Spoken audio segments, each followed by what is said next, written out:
Chapter 1 The Journey and System. A striking Cladina white Jackie-tan tailored jeans leisurely road his bicycle long the road. He appeared to be around 17 or 18 years so fosh, embodying the Sensio Fiof's most splendid face even his modest attire, her radiate an undeniable charm. This young man was named Su Hao, who had traversed into this parallel world, teeming with Pokémon, just a month prior. Despite the fact that he had crossed it over, his appearance, family, and social relationships remained unchanged, allowing him to seamlessly integrate into this new milieu. Upon his arrival, a quintessential system, a hallmark favorable, manifested in his mind. These systems' functionalities were equite straightforward tasks, a Pokédex, nurturing, and a backpack. Currently, the nurturing feature is locked, but the functions were operational. At present, there was few single to claim his initial Pokémon. Their word for these endeavor was a beginner's gift pack.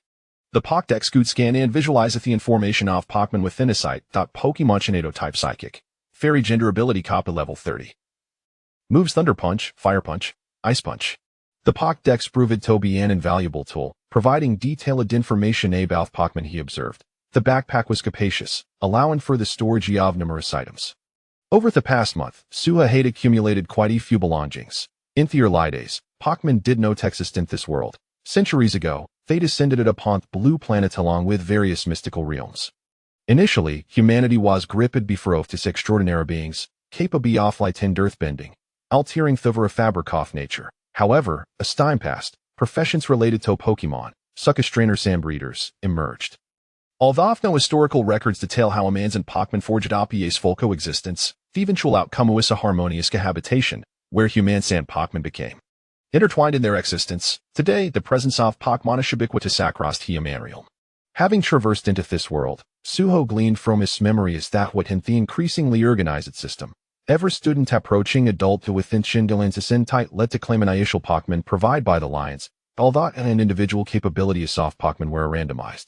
Many ordinary individual should rise in top prominence through sheer luck into possession of exceptional initial Pokémon.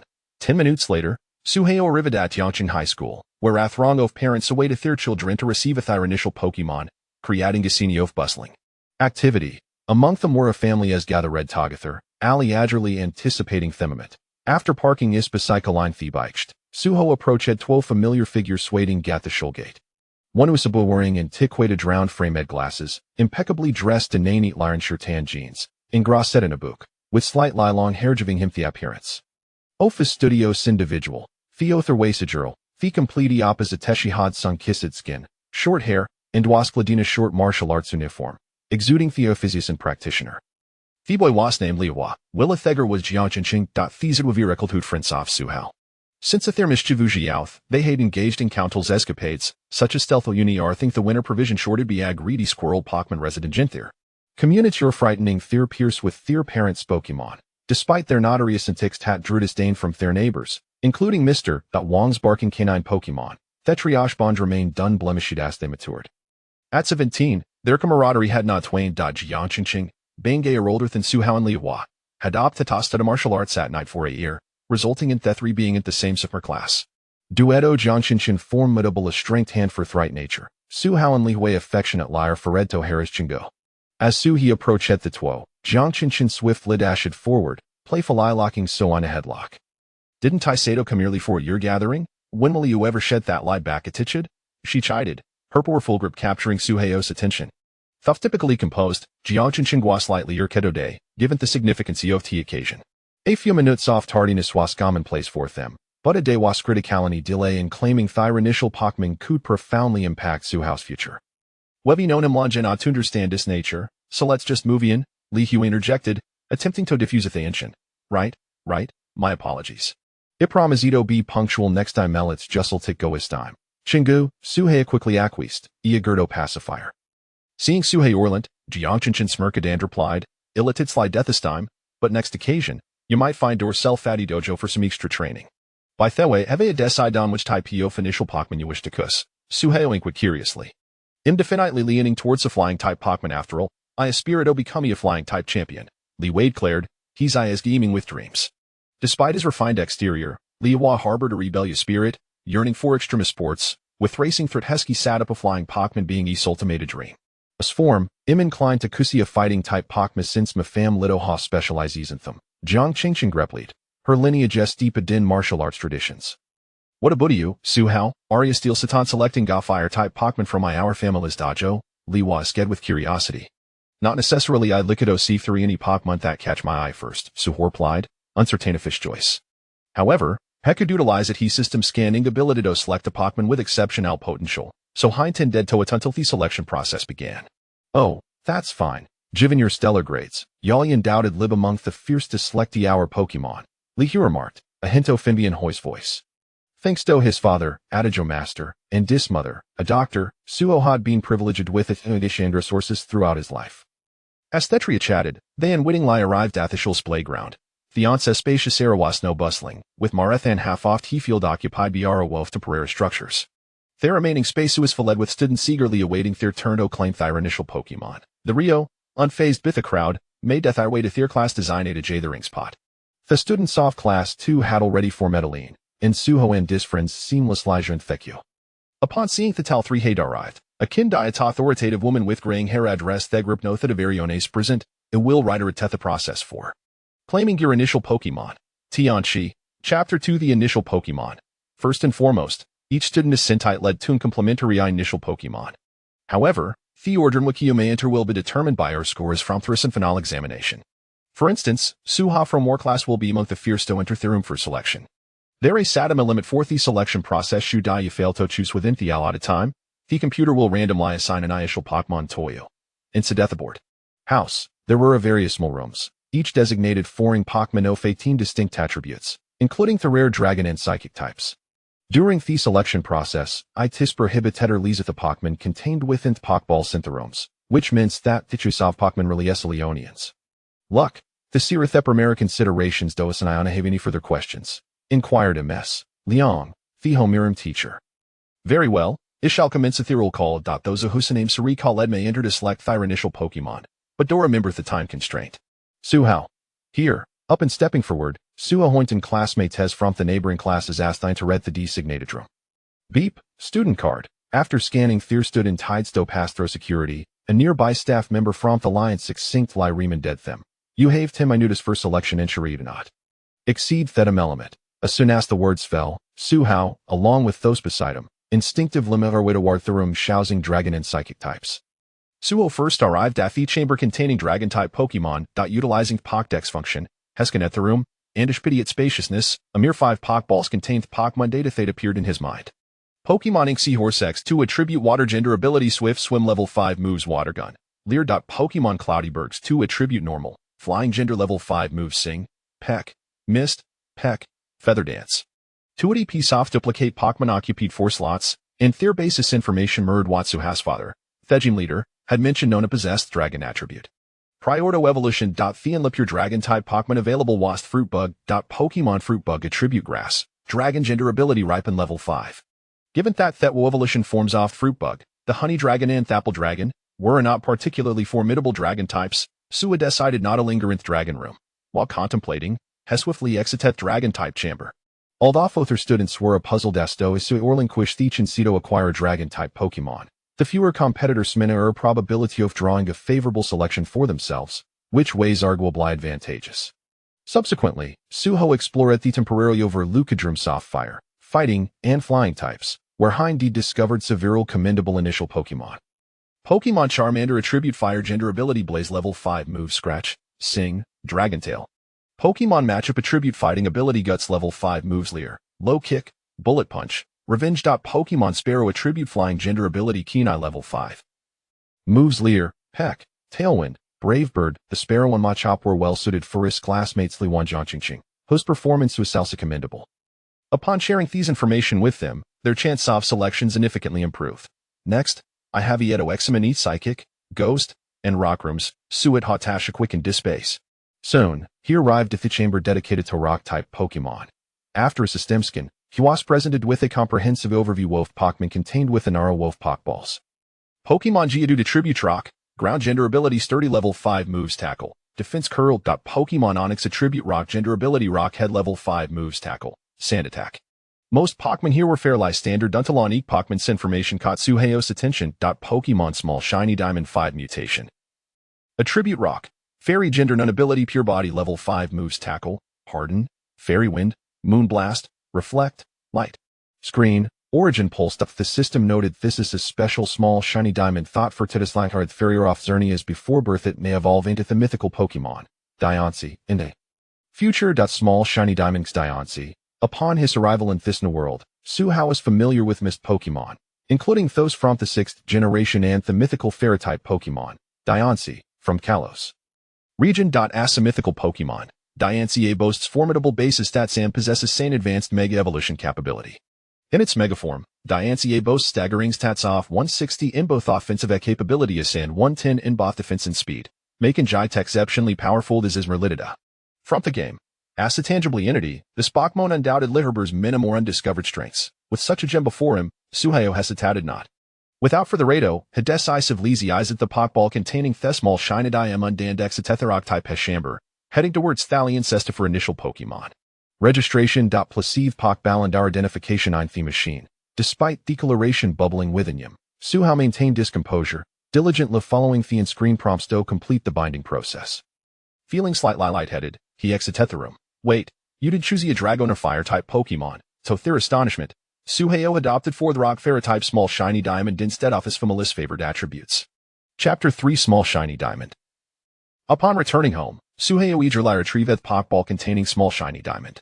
With the acquisition of his initial Pokemon, the winter vacation officially commenced, providing him with over a month to foster a bond and train his new companion, solidifying its foundational attributes. Cradling Pokeball in his hands, Suhao gently called out, "Come forth, Small Shiny Diamond." Their Dan white Pokeball burst open, releasing a radiant light.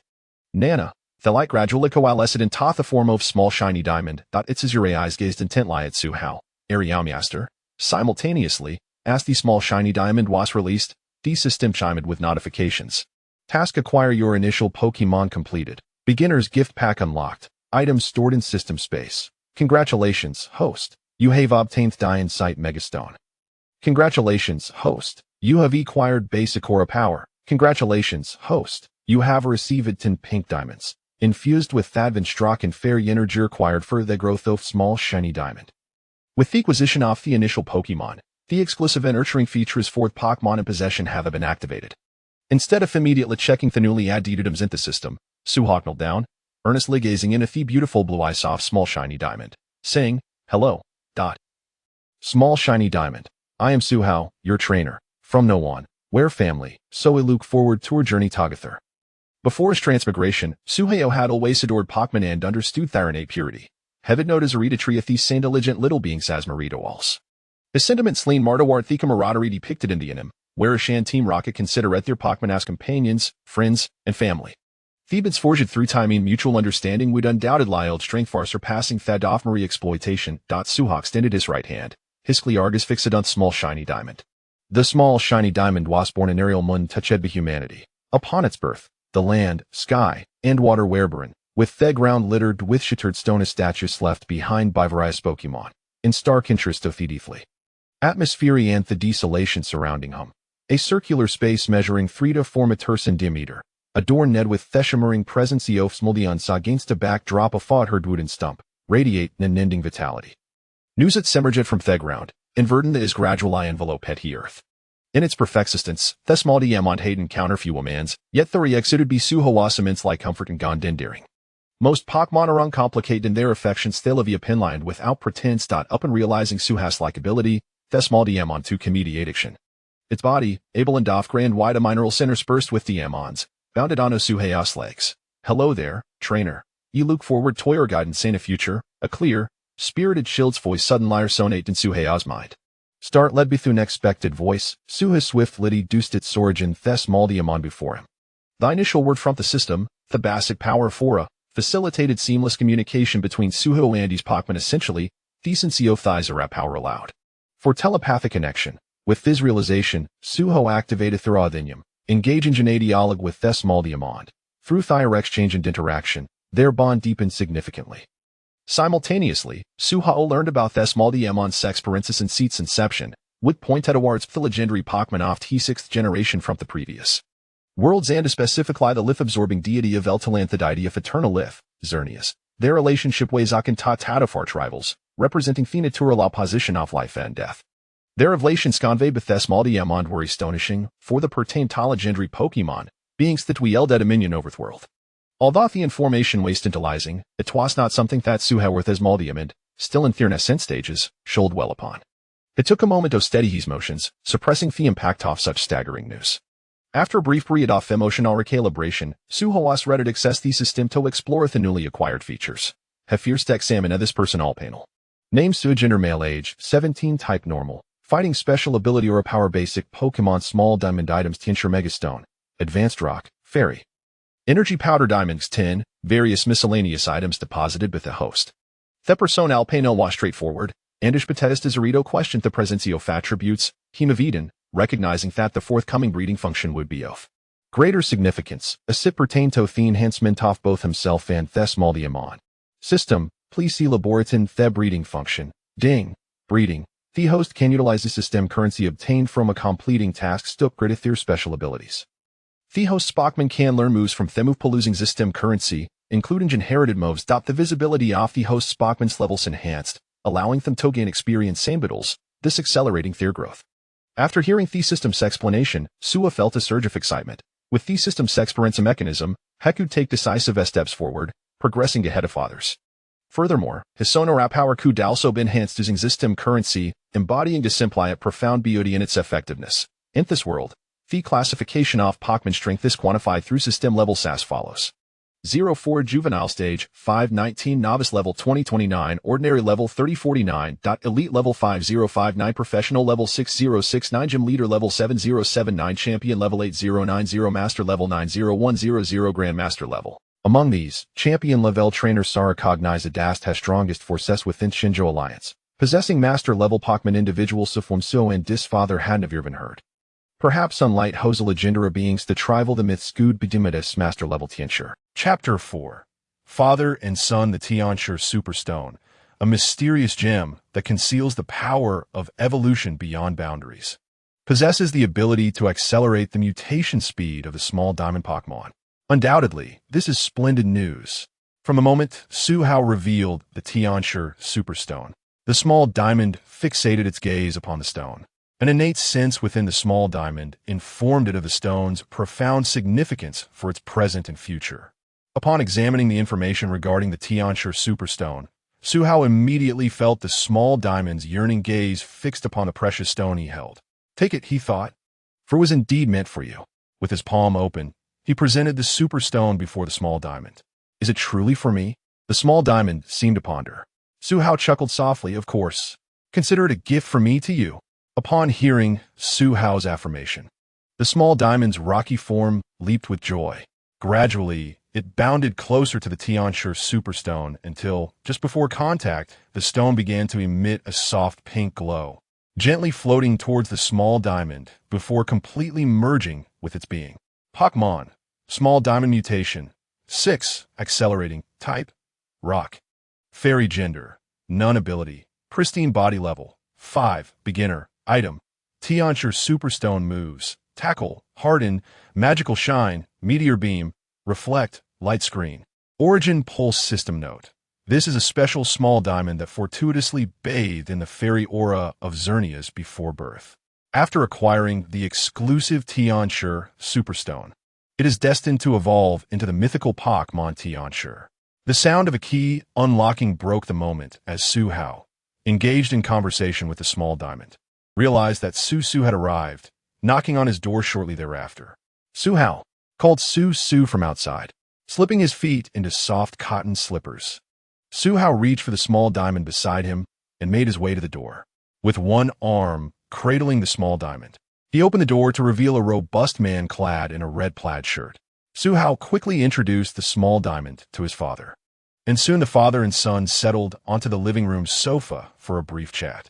Although Su's father remained somewhat puzzled by his son's choice to forego a fire-type Pokémon, he nonetheless expressed his support.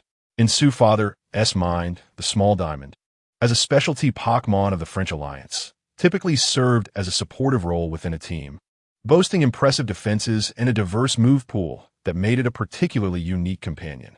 However, the future training of the small diamond was a matter for Suha to contemplate, as Su's father could only offer assistance within his capabilities.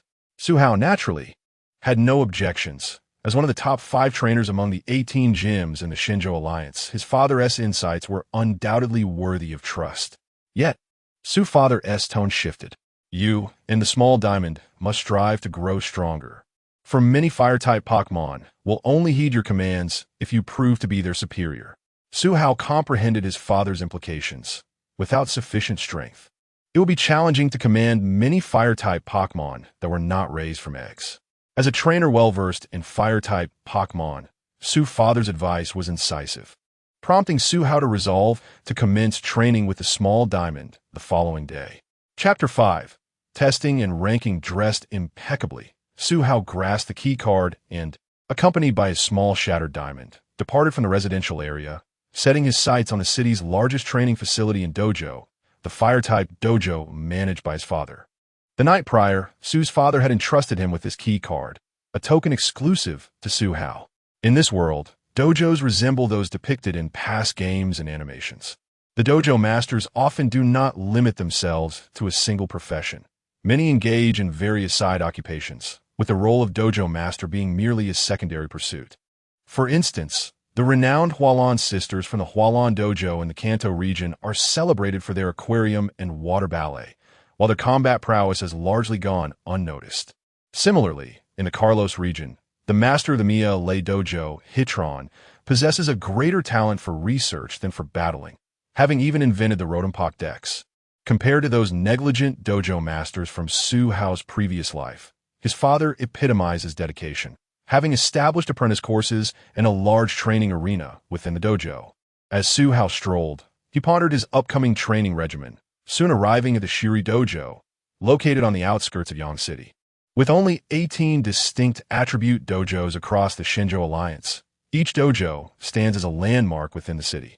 The Shiri Dojo occupies an entire mountain, sprawling across a vast expanse. Even at 8 in the morning, various vendors had set up stalls, drawn by the heat and foot traffic of the training grounds. Su Hao casually purchased a pancake from a breakfast stall before approaching the dojo's main entrance, where a long queue had already formed. However, rather than joining the throng, he veered right into the staff passage. "Ah, young master, you've come so early," greeted a kindly cleaning lady. "Yes, I received my initial Pokémon yesterday, and am ready to start training today." The staff recognized Su Hao as the dojo master's son, for he had grown up in this very place. Before long, Su Hao found himself at the door of the private training room, VIP 6-6, prepared by his father. He placed the card against the door's sensor, and with a beep, the door swung open. Upon stepping inside, he was greeted by a space the size of a playground. The room was enormous, with a ceiling high enough to accommodate flying Pokémon. Su Hao picked up a tablet beside him, which displayed all the functionalities and control buttons of the room. However, having grown up in this dojo, he was already familiar with most of these features, and they held little significance to him at present. Su Hao's purpose in the training area was straightforward: to assess the current physical condition of his small shattered diamond, observe its moves, and subsequently engage in battle at the dojo's combat arena. After summoning Shattered Diamond from its Pokeball, Su Hao began to communicate through his aura. He conveyed his desire to understand the Pokemon's physique and mastery of its moves, intending to identify any potential weaknesses through battle. The little Shattered Diamond responded with enthusiasm, as if an inexplicable instinct urged it to grow stronger, sensing something awaited it.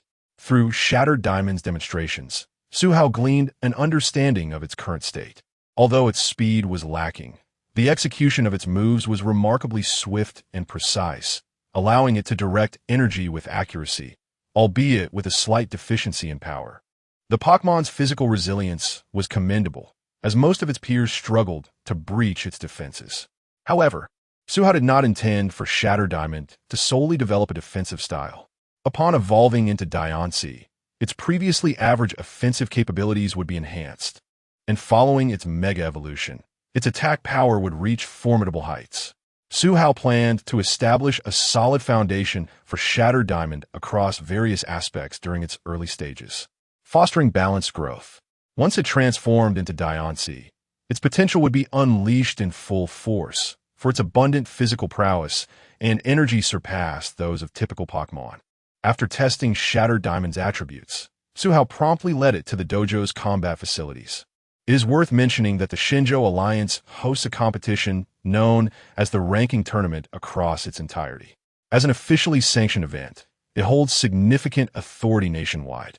Initially, participants are categorized into Pokeball rank due to the overwhelming number of competitors. Consequently, trainers registering for the tournament will find themselves allocated to this entry-level tier, which does not contribute to national rankings due to its large participant base. Essentially, the Pokeball rank functions as a sieve, filtering out less capable trainers. Above the Pokeball rank are the Great Ball rank, Ultra Ball rank, and the pinnacle of the Shinjo Alliance, the Champion Challenge. The top 1,000 trainers in the Master Ball rank engage in elimination matches, with the final 8 contenders earning the right to challenge the Alliance's 5 strongest members, the Elite Four and the Champion. Victorious challengers may even replace the defeated Elite Four and Champion, becoming part of that esteemed circle. Hence, as the sole officially recognized venue for the ranking tournament in Yang City, the Shiri Dojo is perpetually bustling with activity. However, the ranking tournament is not a competition in which the novice Suhao and Shattered Diamond could participate at this time. Suhao's true objective lay in a vast open space outside the official combat arena, where numerous novice trainers, having just acquired their initial Pokémon, gathered each year at this time. It was essential to battle against peers of equal standing to ascertain the current strength of himself and Shattered Diamond.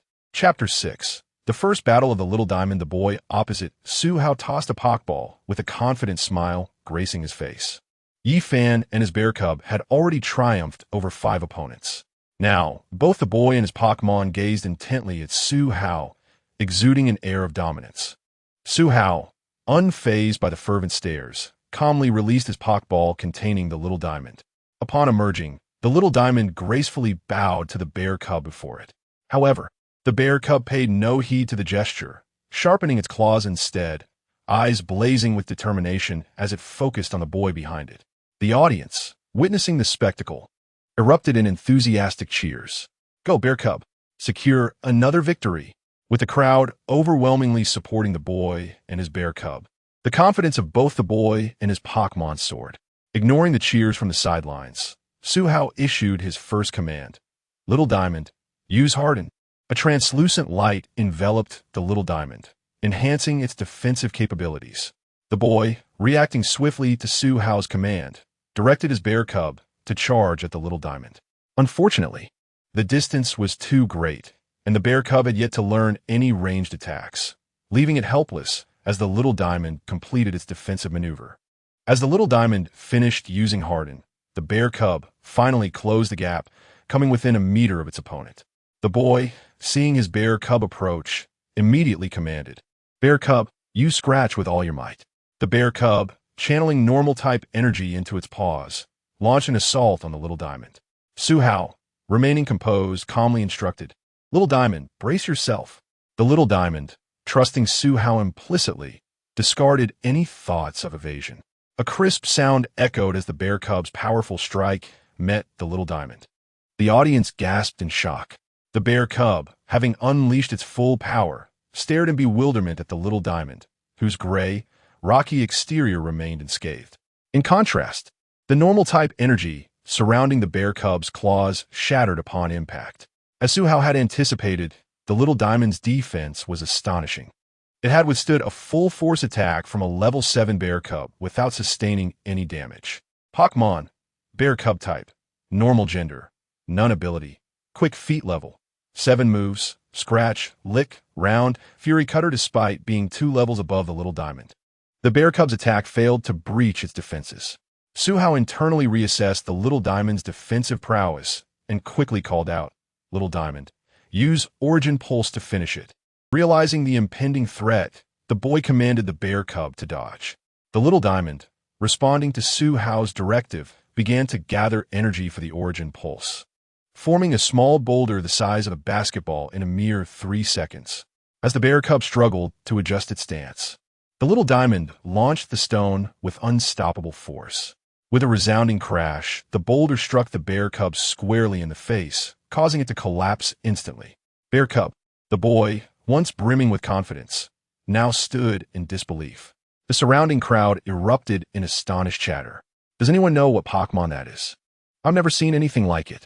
Among the spectators, a bespectacled boy stepped forward, stating, "From what I know, this is the Little Diamond, a Pokémon unique to the French Alliance. It's quite rare domestically. The Little Diamond boasts exceptional defensive capabilities and is often utilized as a defensive powerhouse. However, traditionally, it does not possess such remarkable offensive strength. That's all I can share." Upon hearing the explanation, the boy cradling the incapacitated bear cub glanced at Su Hao with questioning eyes. Su Hao nodded, affirming, "Indeed, my Little Diamond has outstanding defensive abilities." With Su Hao's confirmation, the boy exhaled in relief, mentally reassuring himself that the Little Diamond's prowess was purely defensive and that his bear cub would surely overcome it as it matured. He pondered briefly why the Little Diamond had been able to defeat the bear cub in one blow, ultimately concluding that the bear cub, having fought 6 battles prior, was simply fatigued. "I concede this match.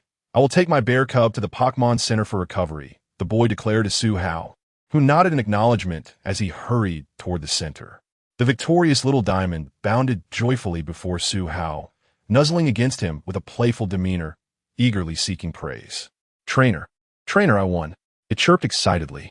Observing the jubilant Little Diamond, Su Hao smiled and scooped it up, gently stroking the diamond atop its head. "Yes, you did. You performed splendidly." Simultaneously, Su Hao began to examine the Little Diamond's information. Pokémon, Little Diamond mutation rate, 6, 5 types, rock, fairy gender, none ability, clear body level, 56 moves, tackle, harden, dazzling gleam, meteor beam, reflect, light screen, origin pulse, defense split, new. Having defeated a bear cub 2 levels higher, the Little Diamond leveled up as expected.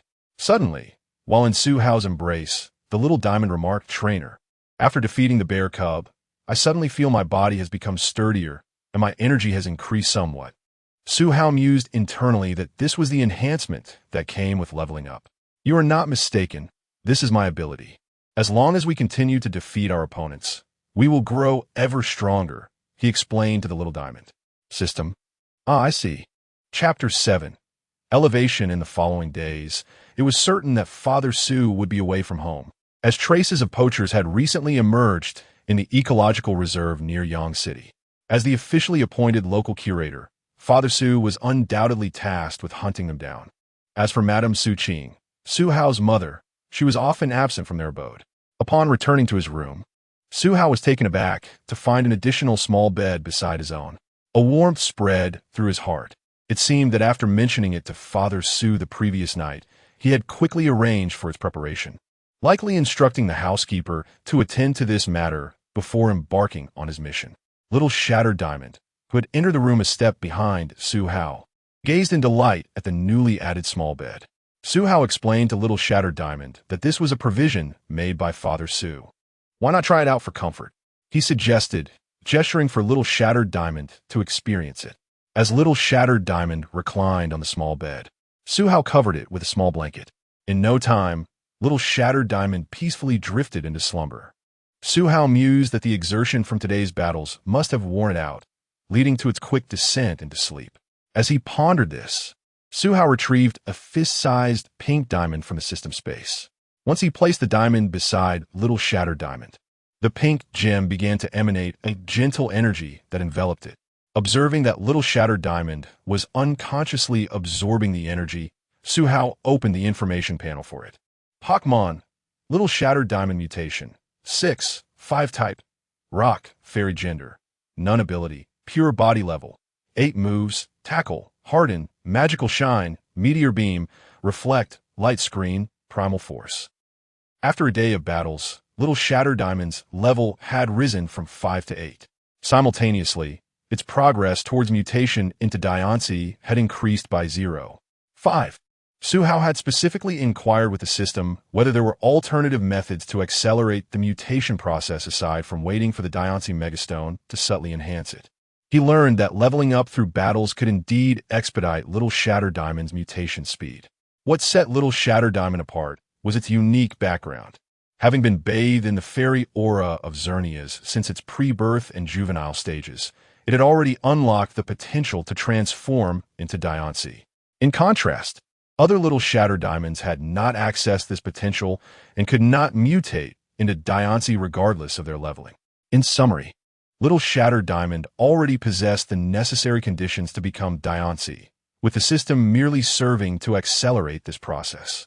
Chapter 8. The Forest Periphery. The Nameless Forest has been explored countless times by trainers from both within and outside the city of Yang. The distribution of Pokémon within has long since been thoroughly familiarized by waves of trainers. The periphery of this forest predominantly hosts novice-level Pokémon, and only by venturing a certain distance inward can one encounter Pokémon of ordinary rank. Thus, this forest serves as the prime battleground for novice trainers each year, a favored locale for their initial forays into wild encounters and capture. Although the ecosystem here is conducive for novice trainers to explore, most trainers in recent days have been preoccupied with acclimating to their starter Pokémon or engaging in trivial skirmishes among themselves. Seizing the opportunity presented by the still uncrowded periphery, Su-Hao prepared to engage in earnest battles with his small diamond Pokémon. Upon formally entering the forest with his small diamond, Su-Hao was met with no immediate attacks from Pokémon. Many aggressive creatures, such as the round silk spider and small Rattata, merely pretended not to see Su-Hao and his companion, closing their eyes at the sight of them. Having been exposed to trainers year after year, the peripheral Pokémon have largely grown reluctant to initiate attacks, as the aftermath of a battle invariably leads to a swarm of trainers descending upon them. True to the strategies outlined in his guide, Su-Hao found that the Pokémon at the forest's edge were often indifferent to their surroundings without the lure of food. Faced with this predicament, Su-Hao retrieved a small box of universal Pokémon food from his backpack. He took a handful of the food and approached the small Rattata, pretending to be oblivious. As Su-Hao drew within 5 meters of the small Rattata, the creature, which had been feigning ignorance, swiftly opened its eyes and bared its teeth at Su-Hao and his small diamond. While the Rattata exhibited caution, its longing gaze fixated on the food, and Su-Hao's hand betrayed its true intentions. Acknowledging this, Su-Hao projected his aura, establishing a link with the Rattata to convey a sense of goodwill. Simultaneously, Su-Hao spoke to the Rattata, assuring it of their benign intentions. "We mean no harm. If you engage in a battle with my small diamond just once, this food shall be yours. Furthermore, should you sustain any injuries, we will provide healing." Rattata. The small Rattata, upon hearing this, deemed the human before it somewhat trustworthy and promptly assumed a battle stance against the small diamond. Pokémon. Rattata type. Normal gender. Not specified ability. Runaway level. 12 moves. Tackle. Tail whip. Quick attack. Focus energy. Bite. Though the small Rattata held a level advantage of 4 over the small diamond, Su-Hao anticipated that his Pokémon would manage the encounter with ease. As a mouse Pokémon, the small Rattata possessed a petite, light purple body and exhibited remarkable agility, particularly with its sharp incisors, capable of easily gnawing through even the hardest of materials. Initially, the Rattata harnessed its normal-type energy to concentrate at the tips of its incisors, which Su-Hao deduced was the move focus energy, enabling it to more accurately exploit its opponent's vulnerabilities. With its focus sharpened, the Rattata lunged at the small diamond. Executing the move bite. Use tackle, Su-Hao commanded, opting for a direct confrontation. With a glimmering white sheen enveloping its form, the small diamond charged headlong into the oncoming Rattata. The sound of their collision echoed through the clearing. Predictably, the small Rattata was sent flying by the impact, while the small diamond emerged unscathed.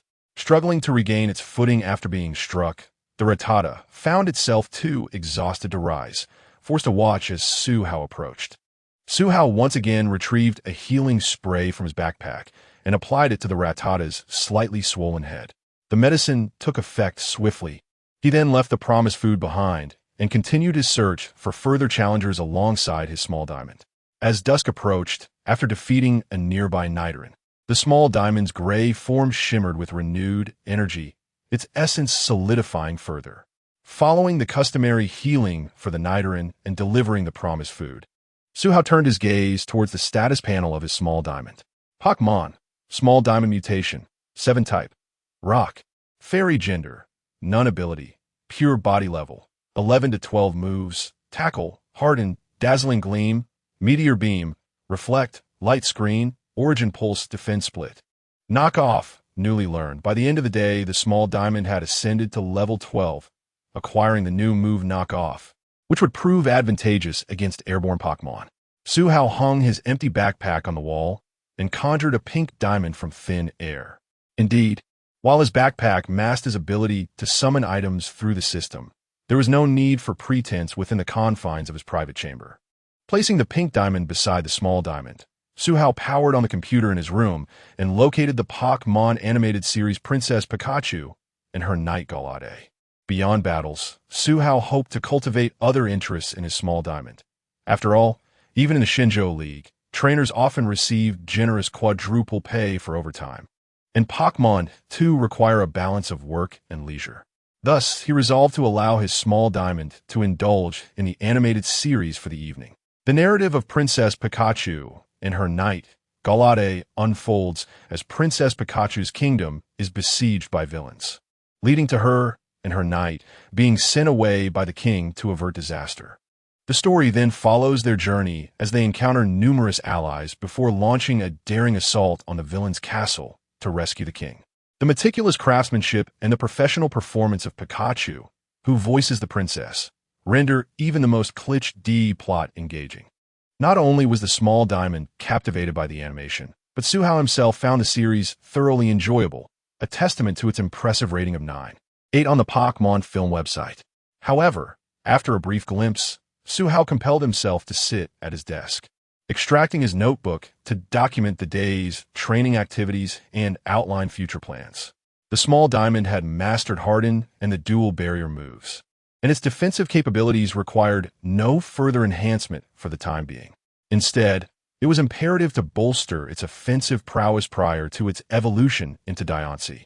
With the small diamond's level increase, a broader array of opponents would certainly present themselves, including those employing status-inflicting moves. In such instances, the small diamond's slower speed would render it a prime target, making it difficult to evade the risk of status affliction. Su Hao contemplated two potential solutions. One was the move Mythical Guard, which would shield it from opposing status effects. However, the complexity of learning this move posed a significant challenge for the small diamond and Diancie. Yet, through the system's training function, it could be acquired swiftly. Learning Mythical Guard would require 1,000 system currency. Over the past 2 days, Su Hao and the small diamond had engaged in consecutive battles, ultimately earning 100 system currency through their victories in ongoing skirmishes. Su Hao recalled the description of the small diamond from the Pokédex in his previous life. It releases high-energy beams from the gems embedded within its body, sweeping away all approaching foes. The small diamond should possess a strong affinity for beam-type moves, such as Dazzling Gleam and Meteor Beam, suggesting a focus on developing its proficiency in this area. Thus, Su Hao meticulously planned until the city fell into a tranquil hush, while the small diamond, engrossed in the animation, had already drifted into slumber, eventually being cradled in a bed by Su Hao. With the bedside lamp extinguished, Su Hao lay down, gently surrendering to the embrace of sleep. Chapter 9. Confrontation with two loyal companions in the past half-month. Su Hao and his Pokémon, Little Diamond, had not solely focused on battling to level up. A significant portion of their time was dedicated to specialized training, honing Little Diamond's ability to wield the dazzling Meteor Beam technique. Utilizing the diamonds adorning Little Diamond's body as conduits, they channeled the rock and fairy-type energy within to unleash the magical brilliance and Meteor Beam attacks. The spells cast through the diamonds exhibited a broader range and greater potency, while also being capable of retracting to form a shield that could withstand energy assaults from adversaries. Moreover, Little Diamond was able to utilize the diamonds to release its moves, shortening the charge time of the Meteor Beam attack by a third and significantly reducing the cost of its usage. Yesterday, after completing the specialized training, Little Diamond, equipped with a magical Brilliance Shield and the ultimate output of the Meteor Beam, astonishingly transcended levels, effortlessly defeating a level 25 common Pokémon, the Flying Scyther, despite being merely a level 17 novice Pokémon. Although Su Hao and Little Diamond had not been exclusively focused on leveling up during this fortnight, their daily training and absorption of energy from the Powder Diamond, alongside the recent victory over the Flying Scyther, propelled Little Diamond from level 12 to level 18, tantalizingly close to surpassing the novice tier. Pokémon, Little Diamond mutation, Tin type, Rock, Fairy gender, None ability, Pure body level, 18 moves, Tackle, Harden, Magical Brilliant Shield, Meteor Beam, Reflective Wall, Light Screen, Origin Power, Defensive Split, Frenzy. With Little Diamond reaching level 18, the mutation progress for Diancie also advanced to 10.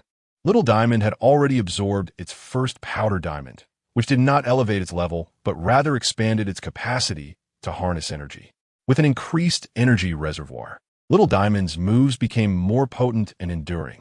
Today, Su Hao, along with Li Hua and Jiang Changsheng, arranged a Pokémon battle to assess their progress over the past month. Within their small group, Su Hao proposed that the battle take place in his private training facility, given its ample space and privacy. After confirming the battle, the system suddenly activated, issuing a mission. Ding! Task conditions met. Task issued.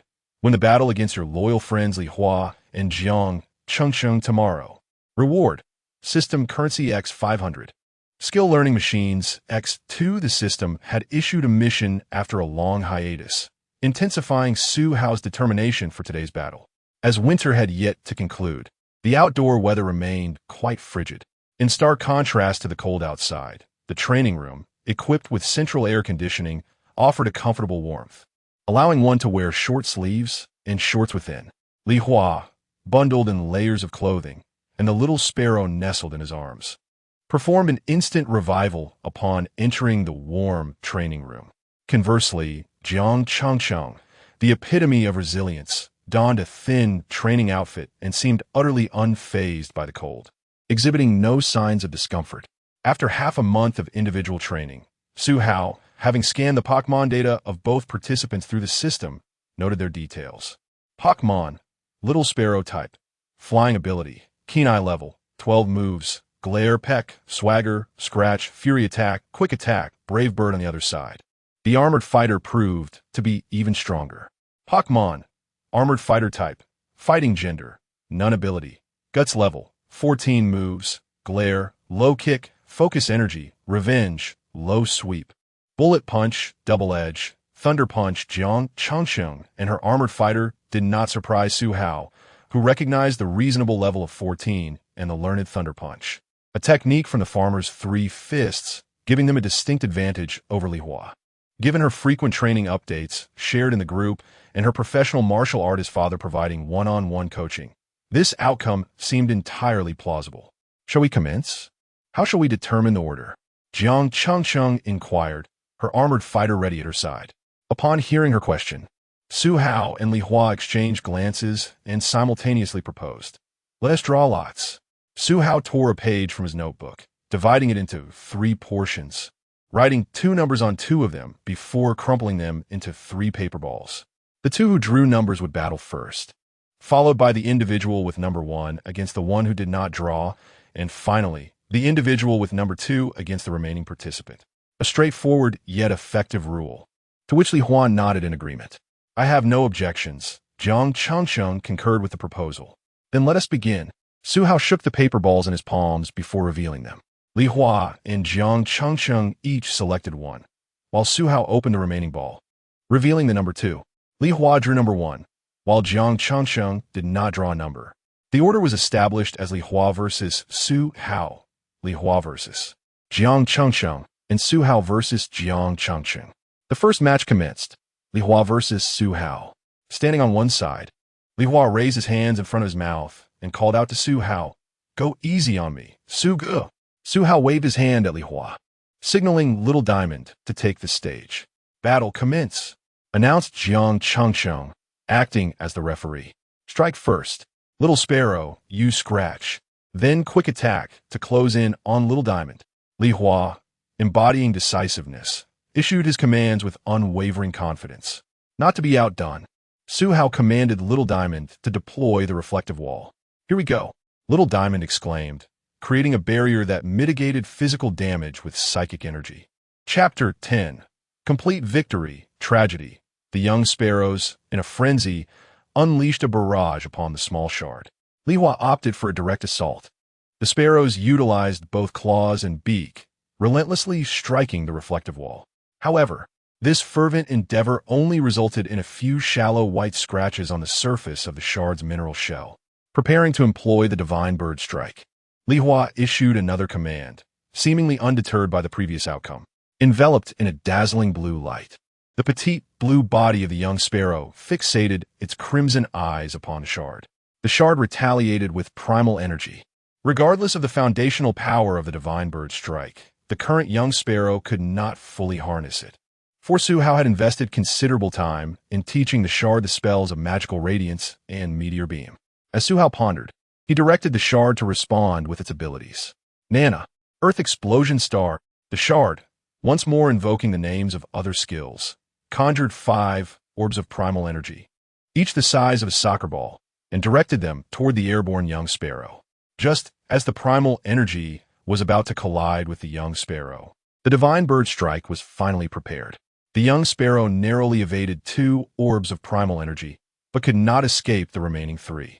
A great bird of blue light relentlessly collided with the primal energy, ultimately shattering 1, 2, 3 orbs before crashing into the reflective wall. The young sparrow, enveloped in the divine bird strike, charged at the reflective wall, but alas, it was ultimately exhausted. The magnificent blue energy bird gradually disintegrated, and the young sparrow succumbed to fatigue. With the battle concluded, the shard emerged victorious. Jiang Changcheng, witnessing the outcome, promptly announced the result. "Oh dear, despite our combined efforts, we could not breach your defenses. Su Ge, how do you train with the shard?" With a smile, Su Hao responded to Li Hua. "Next time, I shall bring you along. Quick, take the young sparrow to the healing machine to restore its stamina. Your next match is with Changge." After receiving treatment, the young sparrow was fully rejuvenated, and it was Su Hao's turn to officiate as the referee. "Let the battle commence, Makhok." Jiang Changcheng deployed Makhok, mimicking its initial stance. Su Hao was aware that Jiang Qingqing's family possessed a hereditary martial arts manual, accessible to both humans and Pokémon. The stance adopted by Jiang Changqing and Makhok was undoubtedly a reflection of her family's martial heritage. "Young Sparrow, I entrust you once more." Li Hua commanded the young sparrow to advance and engage. "This time, we shall counterattack." Young Sparrow commenced with claw sharpening. Li Hua opted for a strategy of enhancement while awaiting Jiang Qingqing's assault. Makhok, leap and use bullet punch. Makhok, exhibiting an unexpected leaping ability, soared before the young sparrow, which was perched 3 meters high. A thin gray sheen enveloped Mashoki's fists, and the young sparrow was struck down by a flurry of rapid blows, akin to flowing water. "What the?" Li Hua exclaimed. "Chengge, how can you and Makhok be so unconventional in your tactics?" Stunned by Mashoki's astonishing agility, Li Hua was perplexed by how effortlessly he was being outmatched. As Li Hua contemplated regrouping the young sparrow, a flash of lightning suddenly illuminated the scene. "What? There's an electric-type move?" The thunder punch struck the young sparrow, still grounded and unable to take flight, sending currents through its diminutive body, rendering it incapable of further combat. With the young sparrow incapacitated, Makhok was declared the victor. Su Hao pronounced the outcome of the battle. "My goodness, why are all of you so formidable? Chengge, I expected it from you, but Su Ge, I did not anticipate your prowess as well." Li Hua was left speechless, feeling dwarfed by the exceptional skills of his opponents. Cough, cough. Su Hao feigned a cough, signaling Jiang Changcheng to restore Mashoki's stamina. "All right," Jiang Changcheng nodded, moving aside to rejuvenate Makhok. Soon, the revitalized Jiang Changcheng and Makhok stood ready on the battlefield, prepared to face Su Hao. Shard versus Makhok, the battle begins. This time, Li Hua took on the role of referee. As soon as Li Hua declared the start of the battle, Makhok charged directly at the shard, seemingly intent on denying it any opportunity to enhance or establish defenses. Su Hao, not intending to play defensively, commanded the shard to unleash magical radiance, preparing for a head-on confrontation. "Nana, magical shield." The shard, enveloped in magical radiance, advanced slowly towards Makhok. Observing the Shard's display of power, Li Hua was taken aback, realizing that he had not anticipated this capability. Jiang Changcheng, however, wore a grave expression, commanding Makhok to exert its full might. Charge, and unleash a thunder punch with all your strength. Makhok, fueled by the charge, seemed to pinpoint a vital weakness in the Shard, its fists crackling with yellow electricity, crossing its arms to unleash an attack against the Shard, which shimmered with multicolored light. Buzz. In the fierce clash between magical radiance and thunder punch, the former ultimately triumphed. Makhok was sent flying, its eyes swirling in confusion, having lost consciousness and combat capability. With Makhok out of the fight, the Shard claimed victory. "Nanana, we won." The Shard jubilantly bounced before Su Hao. Su Hao crouched down to pat its head, offering a moment of encouragement before turning towards Li Hua and Jiang Changcheng. After all, trainers must possess an unwavering determination to continue winning. "Now, let's engage in a review of the battles," Su Hao suggested, nodding in agreement. At that moment, the rewards for completing the system task were securely stored in the system space. Su Hao selected the Protect Skill Learning Machine from the inventory, designating the target as Su Hao X Shard. Although it was somewhat perplexing that he could also learn skills, Su Hao decided to prioritize teaching Protect to the Shard. The remaining skill learning machine for Protect would be reserved for his second Pokémon. Following the 2 battles of the day, the Shard reached level 19. Pokémon, Shard Mutation, 12 type, Rock, Fairy Gender, None ability, Clear body level, 19 moves, Tackle, Harden, Magical Radiance, Shield, Meteor Beam, Reflective Wall, Light Screen, Primal Energy, Protect. Frenzy. In the 2 battles today, the Shard had not yet unleashed its full potential. Under concentrated effort, it could conjure numerous orbs of primal energy. Additionally, Magical Radiance could be actively released as an offensive beam rather than solely serving as a defensive barrier, and the Shard possessed the Meteor Beam, an instantaneous strike move that had yet to be utilized. Chapter 11. The second Pokémon today, Su Hao and his father, Su Su, had arranged to visit Rong City, a neighboring city of Yang City, to select Su Hao's second Pokémon. Su Hao had heard that Rong City boasts the largest Pokémon breeding base in the Shenzhou Alliance. Within this base, rare and formidable Pokémon, known as quasi-divine beings, exist in limited numbers. Outside the Shiri Gym, Su Su had been waiting for quite some time. As he spotted Su Hao approaching briskly, he raised an eyebrow, arms crossed. As a near-legendary powerhouse, Su Su's keen observational skills recognized that Su Hao had deliberately dressed up. The 17-year-old, already blessed with a handsome appearance, looked even more striking after his careful preparations, though it was evident that his vanity stemmed from the excitement of meeting his second Pokémon. Su Hao jogged over to his father, signaling that he was ready. With a swift motion, Su Su tossed a high-grade Pokeball into the air, releasing a magnificent Charizard. This Charizard was Su Su's ace and the only one among his numerous gym-level Pokémon to have reached the legendary tier. The creature was considerably larger than the average Charizard, with a broad back ample enough to accommodate both Su Su and Su Hao comfortably. Once the father and son settled down, Charizard flapped its mighty wings, activating a flying move that enveloped them in a cerulean energy, swiftly lifting them into the sky. This flying technique is commonly employed by flying-type Pokémon to carry passengers and cargo, ensuring that those within the protective energy are free from the risk of falling. Unless, of course, the flying Pokémon itself were to descend. Wrapped in this energy shield, Su Hao felt no breeze against his face. Although he initially harbored some apprehension about riding Charizard without any protective gear, he soon found reassurance in the experience, even taking the time to peruse Charizard's data. Pokémon. Charizard type. Fire Flying Gender. Male ability. Solar Power level. 73 moves. Scratch. Growl. Ember. Smokescreen. Dragon Breath. Fire Fong. Wing Attack. Flamethrower. Heat Wave. Dragon Claw. Air Slash. Fire Spin. Flare Blitz. Dragon Dive. Sandstorm Protect. Dragon Pulse. Fly. Sunny Day. Thunder Punch. Solar Beam. The lavish array of skills possessed by Charizard nearly dazzled Su Hao's eyes. He had recently discovered a limitation within the system's data panel. Aside from his own Pokémon, The information available on other Pokémon included only their basic level, abilities, and learned moves. The intricate techniques for utilizing these skills were not displayed. Before long, Charizard began to descend, revealing the outline of Rome City before the father and son. Despite Susu possessing an official flying license tailored for gym leaders, he was still required to land before entering the city in non-emergency situations, passing through a toll gate. The roadside was lined with waiting Doodori and steel wing taxis, yet Suhao found it peculiar that only a few passengers were boarding them. As he glanced around, he noticed a large crowd gathered around two orange Pokémon carrying bags.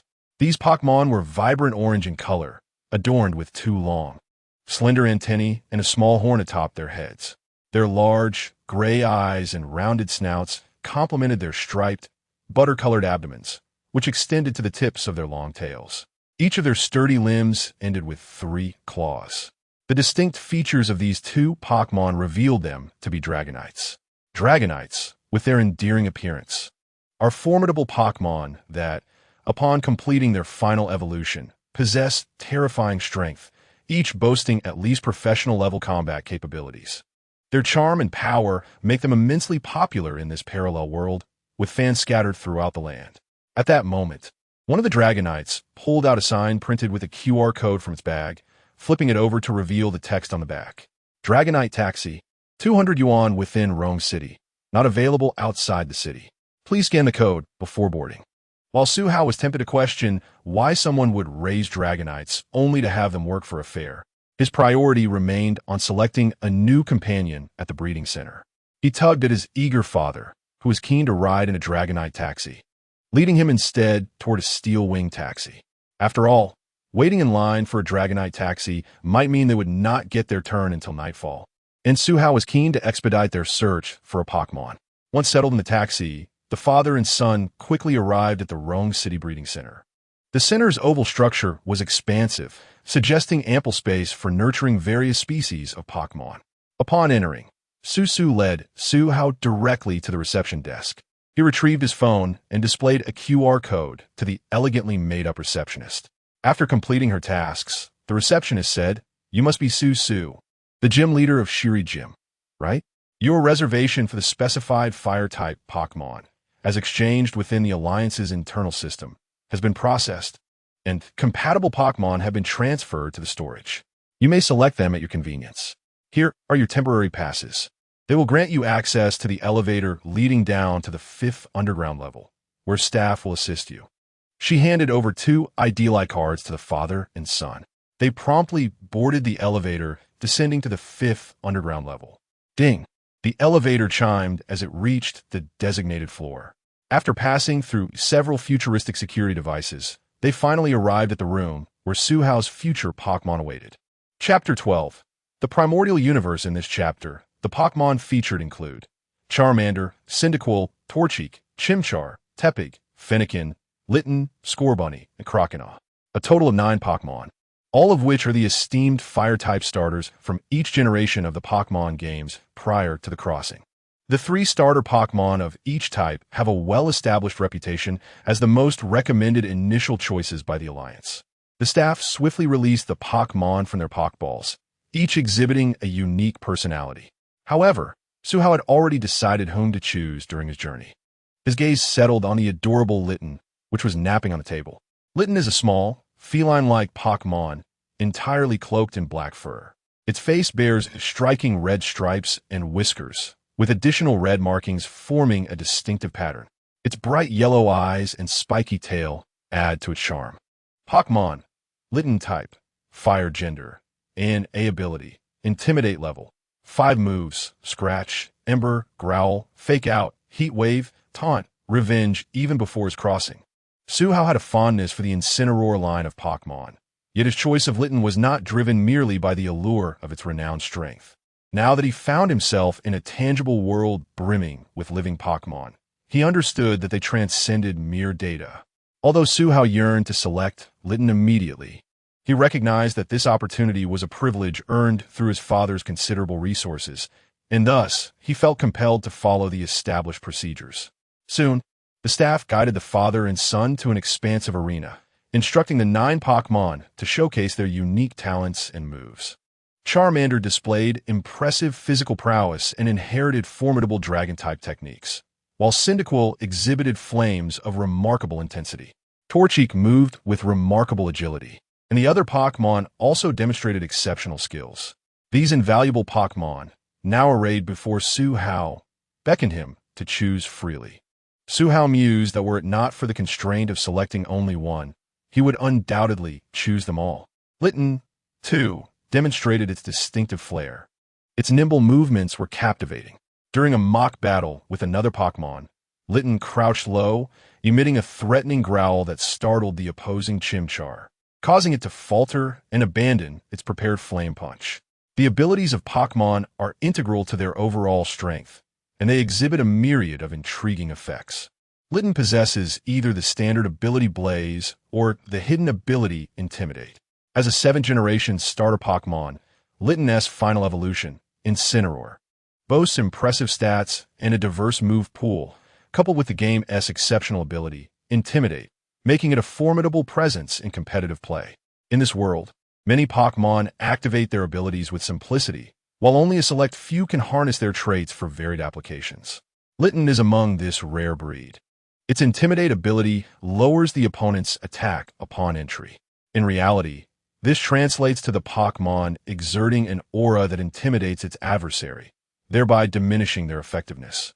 Remarkably, Litten can further slow its opponent's actions and even disrupt their planned moves. Among the 9 Pokémon present, each could be deemed one of the finest specimens within the Shinjo Alliance. Yet Litten stood out even more. Given Su Hao's desire to select Litten, the decision was effectively solidified. To secure Litten, Su Hao had to exert considerable effort, as initially, Litten was rather aloof and resistant to being approached. With patience, he channeled his aura to convey goodwill, crouching down and extending his hand toward Litten's nose. After a moment of hesitation, Litten finally allowed Su Hao to introduce his scent, and after further coaxing, it consented to be held. Cradling Litten, which measured over 40 centimeters in length and weighed nearly 5 kilograms, Su Hao felt an elation that rivaled the day he received a precious gem. Litten's petite body radiated a comforting warmth, akin to possessing a portable hand warmer during the chilly weather. As he supported Litten with his right hand, his left hand lavished attention upon it, eliciting a content purr from the little Pokémon. Before his crossing, Su Hao had frequented Cat's CAFS, honing his skills in feline interaction. No cat could withstand his touch for more than 5 seconds, and this talent seemed to have evolved further since his arrival in this world. One day, overcome by a craving for cats, he visited a nearby Pokémon CAF.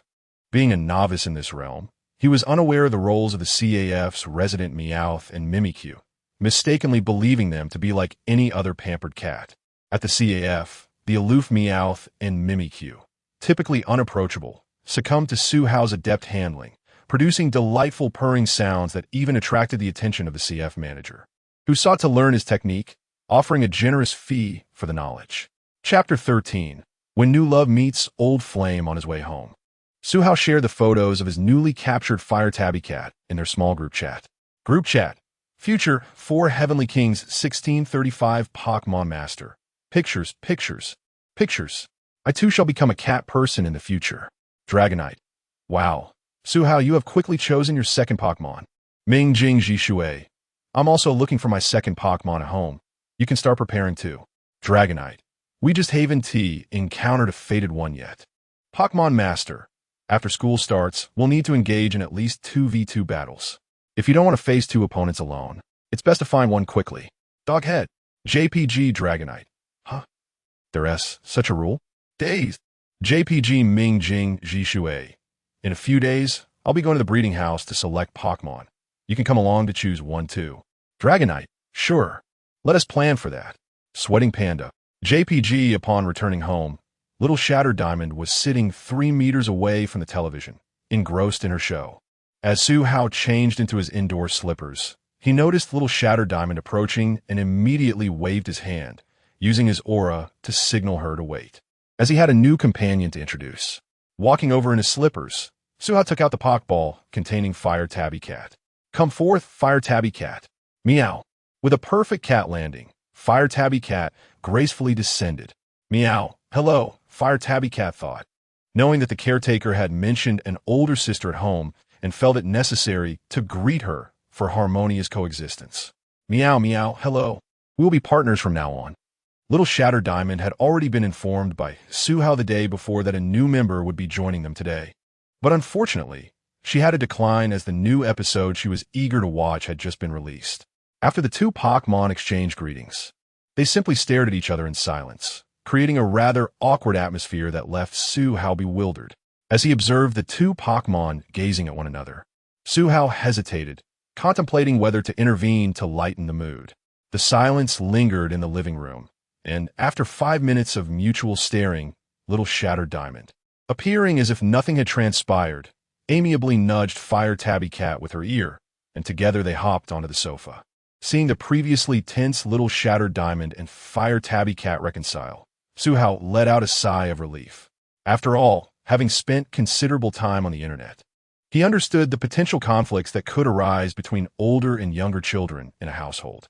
Balancing the relationship between the first and second child was indeed an art.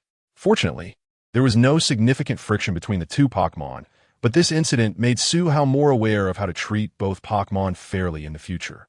It appeared that becoming a Pokémon trainer also required mastering the art of balance. Little Shatter Diamond, being a Pokémon, typically did not exhibit pronounced gender tendencies. However, as she watched animated shows, she began to develop an understanding of different genders. One day, nestled in her small bed under a cozy blanket, she posed a profound question to Suhao. Am I a girl? Thus, Little Shatter Diamond's self-awareness began to align more closely with her identity as a Pokémon. Since Fire Tabby Cat's bed would not arrive until tomorrow, it was decided that Fire Tabby Cat would have to sleep on Suhao's bed for the night. Although many Pokémon enjoyed sleeping in their trainer's bed, Suhao believed that as he continued to grow, the number of Pokémon beside him would inevitably increase. With limited space on his bed, he did not wish to create discord among his Pokémon due to unequal treatment. Therefore, he resolved to prepare suitable sleeping arrangements for each Pokémon he captured in the future, thus avoiding any potential conflicts arising from sleep arrangements. Tomorrow, Suhao planned to take Little Shatter Diamond and Fire Tabby Cat to explore the nearby secret realm for training. Since Fire Tabby Cat was still at a low level, apart from allowing Fire Tabby Cat to practice with selected Pokémon, Little Shatter Diamond would be the main force for this exploration. The secret realm they intended to visit was officially named the Spiral Secret Realm by the Shenzhou Alliance. It received its name due to the presence of a dilapidated giant tower at the heart of the forest. Within the tower were numerous spiral staircases, hence the moniker. As one of the earliest developed secret realms by the Shenzhou Alliance, the Spiral Secret Realm had been explored countless times. It was said that various dragon-type Pokémon once resided near that giant tower. Unfortunately, during a Pokémon poaching incident many years ago, half of the rare Pokémon from the Spiral Secret Realm were captured by poachers. To protect the remaining rare Pokémon, the Alliance was compelled to send Pokémon to communicate with these species and subsequently relocate them to the Alliance's nature reserve. Now, after generations of exploration, the Pokémon remaining in the Spiral Secret Realm were mostly of lower levels and more commonly found. After reviewing the information on the Spiral Secret Realm, Suhao noted that the giant tower bore a resemblance to the Dragon Spiral Tower from the Unova region of the 5th generation.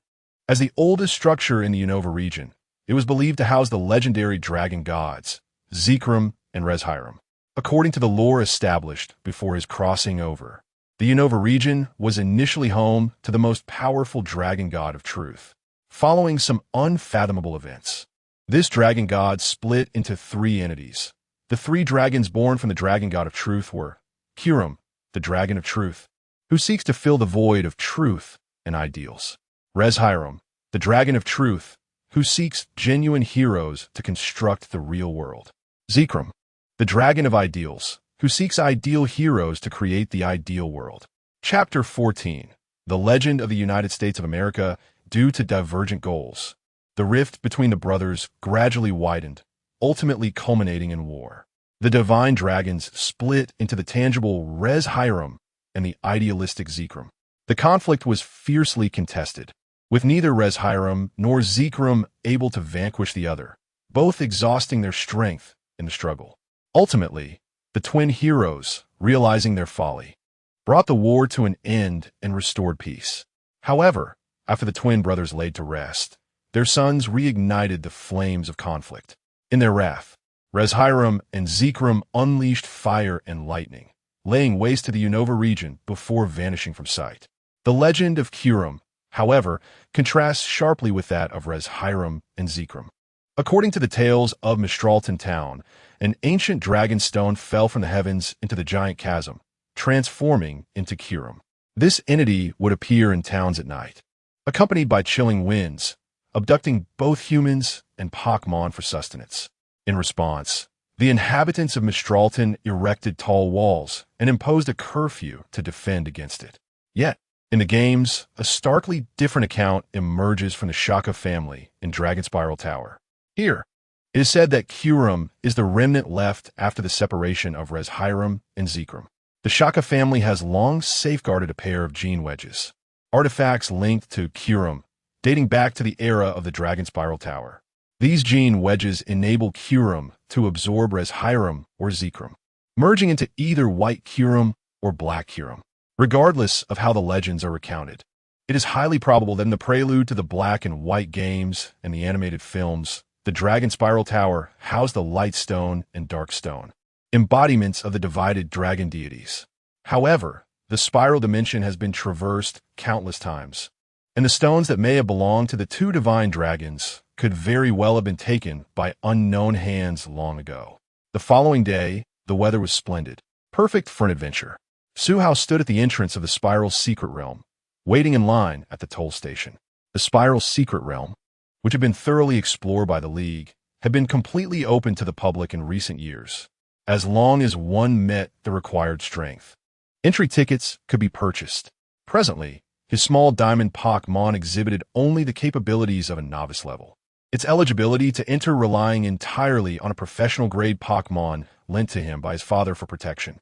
Pokémon, Rapidash type, Fire gender, Male ability, Blaze level, 56 item, Charcoal moves, Bite, Flame Wheel, Quick Attack, Fire Fong, Crunch, Flamethrower, Play Rough, Flare Blitz, Thunder Fong, Fire Spin, Roar, Swift, Sunny Day, Psychic Fangs, Rest, Sleep Talk, Will-O-Wisp, Volt Tackle, Close Combat, Morning Sun, Outrage.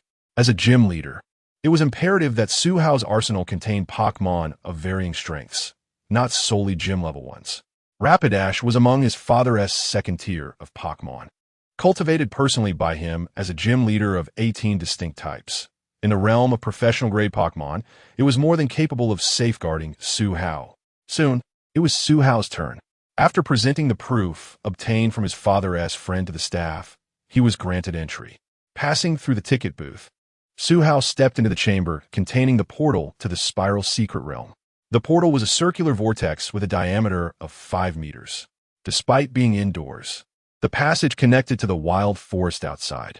Upon crossing through the portal, Suhao felt a slight sensation of weightlessness before arriving at his destination, the Spiral Secret Realm.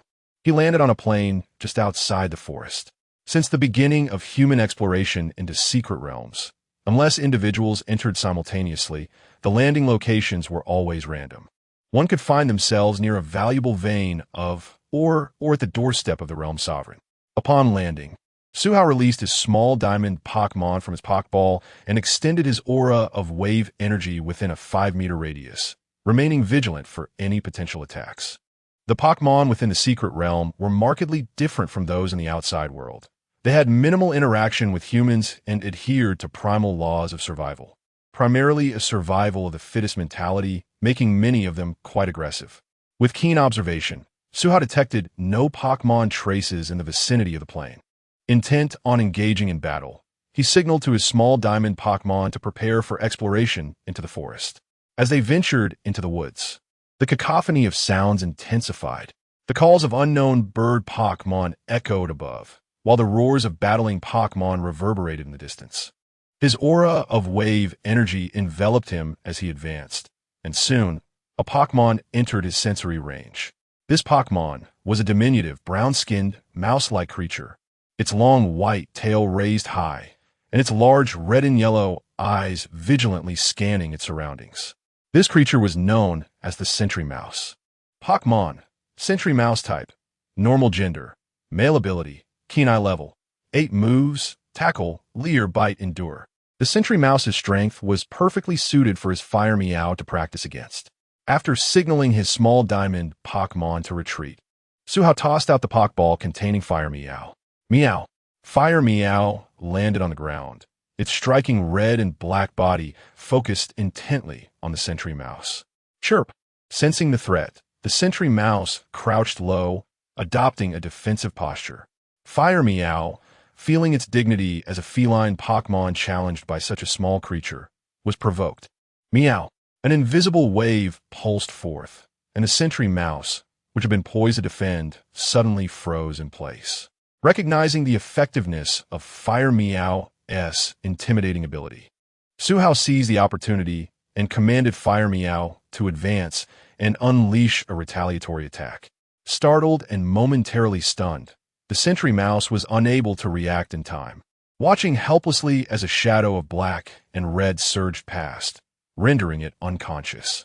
Observing the effortless defeat of the Sentry Mouse by Fire Meow, Suhao affectionately patted Fire Meow's head and retrieved a spicy energy cube from his backpack as a reward. After praising Fire Meow, Suhao tended to the Sentry Mouse's minor wounds before continuing his exploration alongside Fire Meow and his small diamond Pokémon. Chapter 15. The Flying Mantis. The Pokémon present at the outskirts of the forest generally possess a mere level of around 10, making it entirely unnecessary for the diminutive Shattered Diamond to take action. After consecutively defeating numerous wild Pokémon, the Fiery Kitten's level has now risen to 8. Pokémon, Fire Kitten type, Fire gender. Ability, Intimidate level, 8 moves, Scratch, Ember, Growl, Fake Out, Heat Wave, Trick, Revenge, Lick, Roar. Fury swipes. From a moment the battle commenced and the Intimidate ability was activated, the Fire Kitten seized the advantage. The wild Pokémon, momentarily stunned, would soon be overwhelmed by the agile and nimble Fire Kitten's relentless assaults. Even if they managed to endure, they would ultimately be swiftly dispatched by the fully intact Fire Kitten. As the Fire Kitten's experience points neared completion, Suhao decided to withdraw it and venture deeper into the forest, seeking ordinary-level Pokémon for Shattered Diamond to practice against. Before long, after deliberately bypassing lower-level Pokémon, Suhao's exploration pace quickened considerably. Upon entering the forest interior, suitable wild Pokémon began to emerge as adversaries. One such Pokémon was particularly cunning, stealthily trailing Suhao and Shattered Diamond, waiting for the opportune moment to strike. This was a cool leopard, having lingered in the late stages of the ordinary level for quite some time. Had Suhao lacked the aura powers, the cool leopard might have succeeded in its ambush. However, the moment it breached the aura's detection range, its endeavor was already doomed to fail. After communicating with Shattered Diamond through telepathy, Suhao intentionally left an opening. As expected, the cool leopard, having waited patiently for an opportunity, seized the moment when it perceived the flaw. Its streamlined body tensed, and its limbs, covered in yellow fur, swiftly maneuvered into position behind Suhao. The cool leopard raised its right claw, sharp talons enveloped in a purplish-black energy, preparing to unleash the move Shadow Claw. Beneath its usually enchanting cerulean gaze, there was now a glimmer of pride, malice, and indifference. Every movement of the cool leopard was laid bare within the aura's vision, and as it swung its right claw, Suhao deftly rolled away from the attack's range while simultaneously commanding Shattered Diamond, use Origin Pulse. With a cry, Shattered Diamond summoned over a dozen stones formed by the Origin Pulse, launching them rapidly. Yet, the cool leopard, undeterred by its initial failure, nimbly evaded the onslaught with grace. Despite the missed attack, Suhao remained composed, fully aware that speed-oriented Pokémon could be challenging to hit.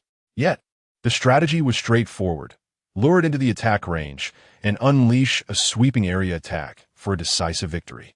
Suhao connected with Shattered Diamond, instructing it to use Harden while waiting for the cool leopard to approach. Observing Shattered Diamond's ongoing enhancements, the previously confident cool leopard began to exhibit signs of impatience. After a moment's contemplation, it transformed into a shadow, appearing behind Shattered Diamond in mere moments.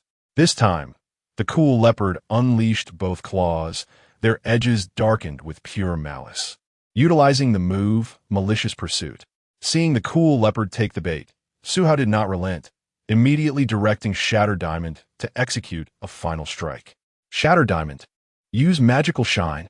A radiant burst of colorful light erupted from the diamonds adorning Shattered Diamond's body, enveloping the cool leopard in an all-encompassing brilliance, leaving it no chance to adjust mid-air to evade the potent attack. With the cool leopard defeated, Shattered Diamond finally attained level 20, marking its entry into the ordinary level. Pokémon. Shattered Diamond Mutation. 20 Type. Rock. Fairy Gender.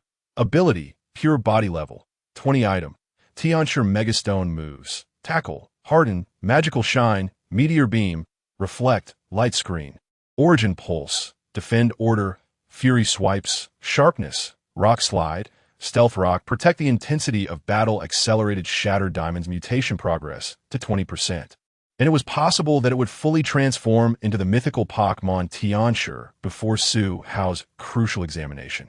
Although the cool leopard had attacked with malice, Suhao harbored no intention of exterminating it in its incapacitated state, nor did he plan to provide treatment.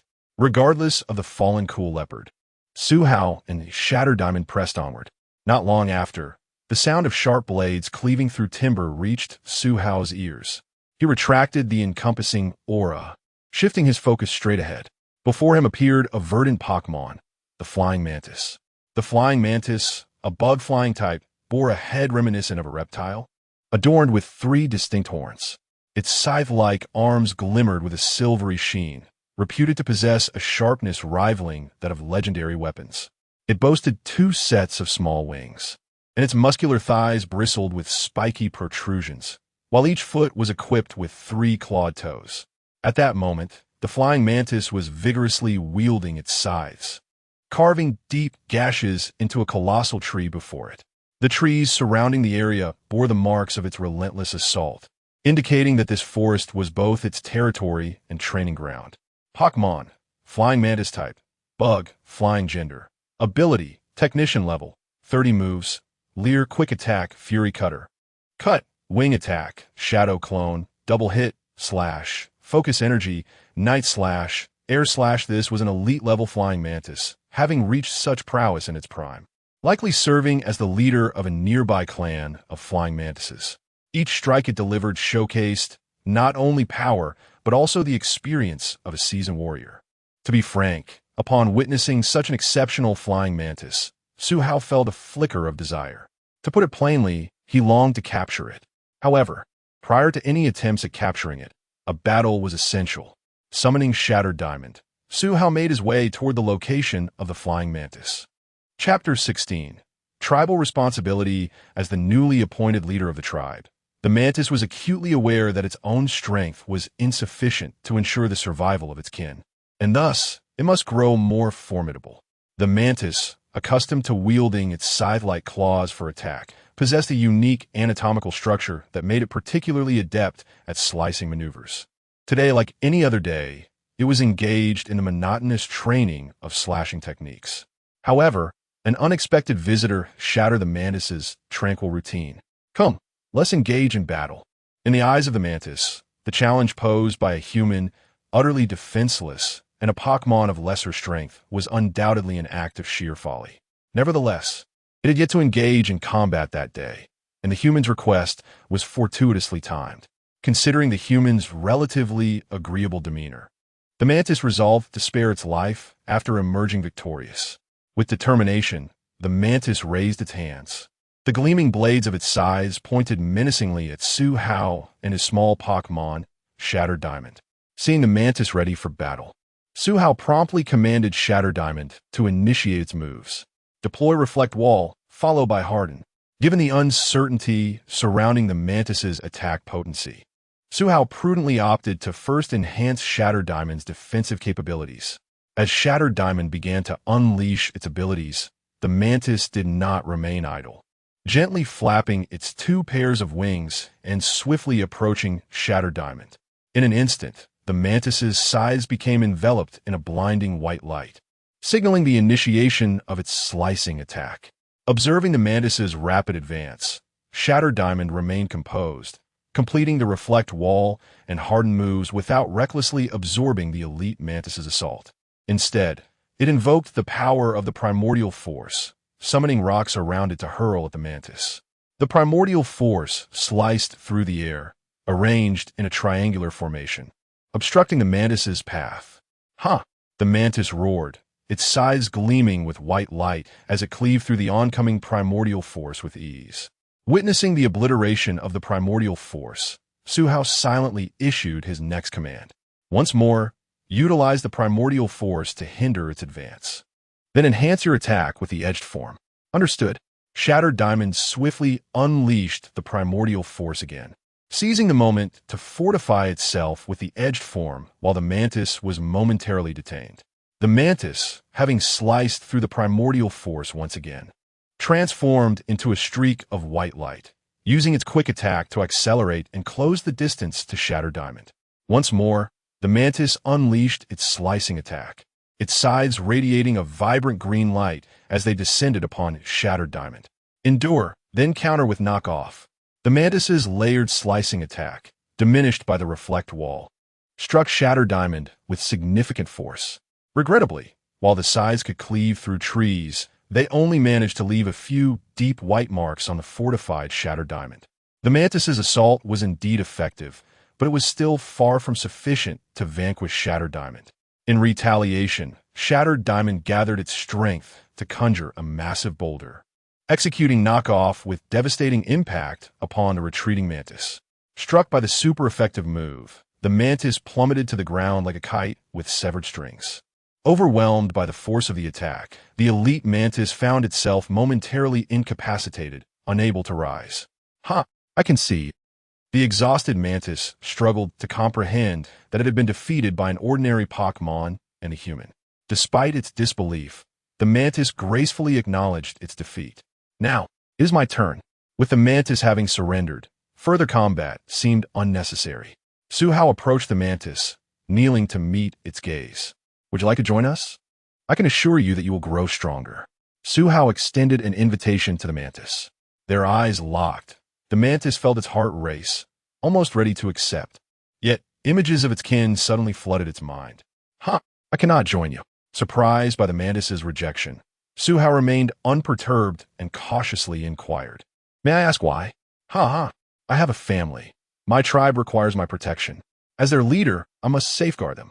Though I wish to accompany you, I cannot abandon my responsibilities." Understanding the mantis's reasoning, Suhao sighed softly. "Very well, if you ever need assistance, do not hesitate to reach out. We can still be friends, can we not?" "Indeed, we are friends." Shattered Diamond also conveyed its goodwill towards the mantis. Friends. You may visit our tribe to spar anytime." After forging a friendship with the mantis, Suhao tended to its wounds, then bid farewell as the mantis took to the sky, continuing his exploration in the vicinity. By evening, after defeating several wild Pokémon, Shattered Diamond reached level 22. Pokémon, Shattered Diamond Mutation, 21 Type, Rock, Fairy Gender, Ability, Clear Body Level, 22 Item, Diancie Superstone Moves, Tackle, Harden, Magical Shine, Meteor Beam, Reflect Wall, Light Screen, Primordial Force, Defend Split, Frenzy, Edge Form, Knock Off, Stealth Rock. Protect. Defeating powerful foes remains the most effective path to enhancing one's strength.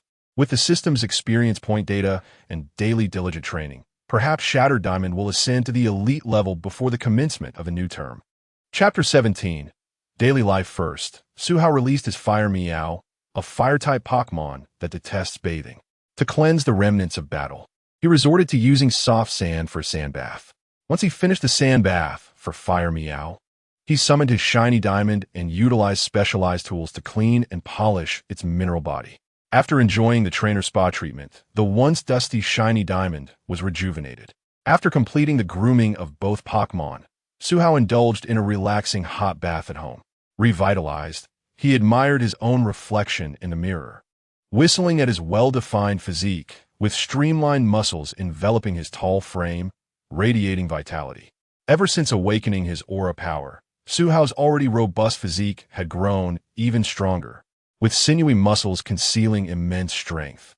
After appreciating his form, Suhao changed into his sleepwear and sat at his desk to plan the subsequent training regimen. He first focused on Shiny Diamond, whose overall prowess was impressively comprehensive. The ability to triumph over an elite-level Scyther showcased her potential. If she continued on her current path, she would undoubtedly grow formidable. Suhao resolved to primarily train Shiny Diamond in energy control and move precision. Next was Fire Meow. Although Fire Meow could currently outmaneuver opponents with agility, considering the tremendous potential of its final evolution, the Blazing Roar Tiger, Suhao deemed it necessary to emphasize physical training to enhance its endurance and overall fitness. Additionally, specialized training on the temperature of its flames could be beneficial, as the attack power of fire-type Pokémon is closely linked to the temperature and nature of their flames. Having devised his training plan, Suhao noticed it was already 11 at night. The room, illuminated only by a single desk lamp, flickered in the dim light, while Shiny Diamond, cradling a pink diamond, and Fire Meow, nestled in its cozy spot, had long since fallen into slumber. Turning off the lamp plunged the room into darkness, and Suhao made his way to bed. Drifting into dreams in the early hours of the morning, a group of uninvited guests arrived, casting a shadow over the night's spiraling mysteries. Boss, can this so-called little secret realm really hold any divine revelations? A hooded figure, whose face remained obscured, queried his companion as they stealthily traversed the forest. Surprisingly, the forest teemed with Pokémon active even in the night. Yet, these ordinarily vigilant creatures seemed oblivious to the presence of the two intruders as they passed through their territory toward the heart of the woods. Without any hindrances, the duo swiftly reached the perimeter of the ancient dragon spiral tower, constructed over a serene lake. Utilizing their Pokémon to cross the water, they formally entered the tower. After a brief discussion, they split up to investigate the upper and lower levels. The shorter individual produced a compact device from his bag, and, after some adjustments, the machine whirred to life. As he navigated the device, he grumbled, "I can't fathom this. Not only has this decrepit tower been explored by previous organizations, but that self-righteous league has scoured it countless times. Now, based on a dubious record, they disperse all members to search the area. With dawn approaching, the cover of night will soon dissipate. They hastily erased their traces and departed the spiral secret. At 8:30 in the morning, having rested through the night, Suhao was preparing breakfast for his Pokémon. A mix of lotus berries, cocoa berries, and rosa berries, alongside other ingredients beneficial for Fire Meow's growth, culminated in a special spicy cat meal. Next, he switched ingredients and replicated the process to prepare breakfast for Shiny Diamond and a treat for his speedster hound. Serving breakfast on a small table designated for meals, Fire Meow eagerly dashed forward to devour its portion. In contrast, Shiny Diamond savored each bite, creating a stark juxtaposition with the voracious Fire Meow. Given the larger size of Speedster Hound, Suhao stepped outside to release it into the yard. Having completed all tasks, Suhao finally took a moment to relax, sitting down at the dining table to leisurely enjoy his breakfast. At 10 o'clock, Suhao prepared to visit the largest department store in Yang City to select a gift for Fire Meow. While Shiny Diamond had received a Super Stone as a welcome gift from a system package, Fire Meow had not triggered a corresponding task, necessitating that Suhao choose a gift himself. After taking a doo-doo taxi, Suhao quickly arrived at the city's largest department store, which prominently featured Pokémon-related businesses. The store offered an array of items, including props, food, energy cubes, and skill machines, as well as grooming services, restaurants, and baths catered to Pokémon and their trainers. His destination was the top floor, specifically the props section, to select a gift for Fire Meow. Upon arriving on the top floor and entering the opulently decorated store, he was greeted by a sales associate who approached him briskly in her high heels. "Good day, sir. Welcome to Qingdao Mall. What item are you looking to purchase today?" she inquired with a bright smile. "I would like to see your charcoal and soothing bells," Suhao responded. With the sales associate leading the way, he swiftly navigated through the labyrinth of product displays until they reached the counter housing the charcoal and soothing bells. "Sir, This batch of charcoal has been meticulously selected by our company. Tests indicate it can enhance the power of the Pokémon that carries it by a full 10%. Albeit it is a rare find. The sales associate showcased a lavishly packaged charcoal in a red velvet box, ardently promoting it. Suha did not immediately accept the sales pitch, opting to consider further. I would like to examine your soothing bells as well. Certainly, sir. This soothing bell is crafted by a family of artisans with a long-standing tradition. Its sound is exceptionally clear, and I believe your Pokémon will surely enjoy it. Furthermore, we offer customization services, allowing you to engrave a personal message for you and your Pokémon, she continued, observing the soothing bell before him. Suhao noted its exquisite craftsmanship. The petite silver bell emitted a delightful chime, in contrast to the sales associate's enthusiastic promotion of the charcoal. He found himself far more intrigued by the customization service offered for the soothing bell. With the sales associate's genuine smile accompanying him, Suhao exited the department store and proceeded to his next destination. Chapter 18. The Flowing Dao Field. The Flowing Dao Field is the ancestral dojo of Suhao's friend, Jiang Chengsheng, renowned for its martial arts that flow like water, with each strike becoming increasingly formidable. Suhao's purpose for visiting is to seek mentorship, not in the dojo's martial arts, but in the mastery of the wave guide power. A few days prior, Suhao had confided in his parents and two closest friends about his sudden awakening of the wave guide power. Unlike his excited parents, Jiang Chengsheng suggested whether her family could assist in making introductions, as a wave guide master from the Shenzhou Alliance was scheduled to visit the Flowing Martial Arts Hall for an exchange in a few days. Since the system facilitated Suhao's awakening, his wave guide power has been growing continuously. In the 2 weeks following his awakening, it has already doubled in strength. Although Suhao has independently learned techniques, such as using the wave guide to sense and communicate, he still lacks systematic knowledge. While his parents promised to seek a wave guide master to acquire a secret manual for him, through Jiang Chengsheng's connections, Suhao learned that a wave guide master would be visiting the Flowing Dao Field today. Upon arriving at the Flowing Dao Field, Suhao contacted Jiang Chengsheng. Soon, she appeared in training attire and guided him into the dojo. Inside, on the arena, a sprightly elderly man with graying hair was engaged in a sparring match with a muscular giant. The elderly man's martial arts were relentless and progressively intricate, forcing the giant into a defensive stance or to evade the old man's strikes. Curiously, the giant was fighting with his eyes closed, suggesting he was indeed the wave guide master. Even with the assistance of the wave guide, passive defense has its limits. After the elderly man deliberately created an opening to lure the giant, the latter ultimately succumbed. Defeat is defeat. You are still as formidable as ever, Elder Jiang. Even with the wave guide's aid, I am no match for you, the giant said, sitting on the ground, his face devoid of disappointment, instead sporting a hearty smile. In a few years, I won't be able to move like this anymore. The future belongs to the youth, Elder Jiang remarked, shaking his head, seemingly indifferent to his victory. After exchanging pleasantries on the arena, Elder Jiang invited the giant to the reception room. Once they entered, Jiang Chengsheng led Suhao inside as well.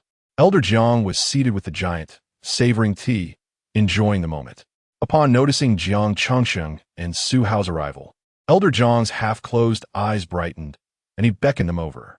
As Suhao and Jiang Chengsheng approached, Elder Jiang introduced them to the giant. Xiaoqin, this is my granddaughter, Jiang Chengsheng, and her friend, Suhao. Today, I have a favor to ask of you.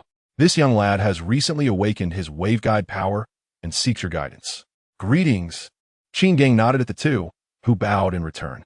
Looking at Suhao, he said, since Elder Jiang has introduced you, I shall not decline. Let's not beat around the bush. What do you wish to learn from me?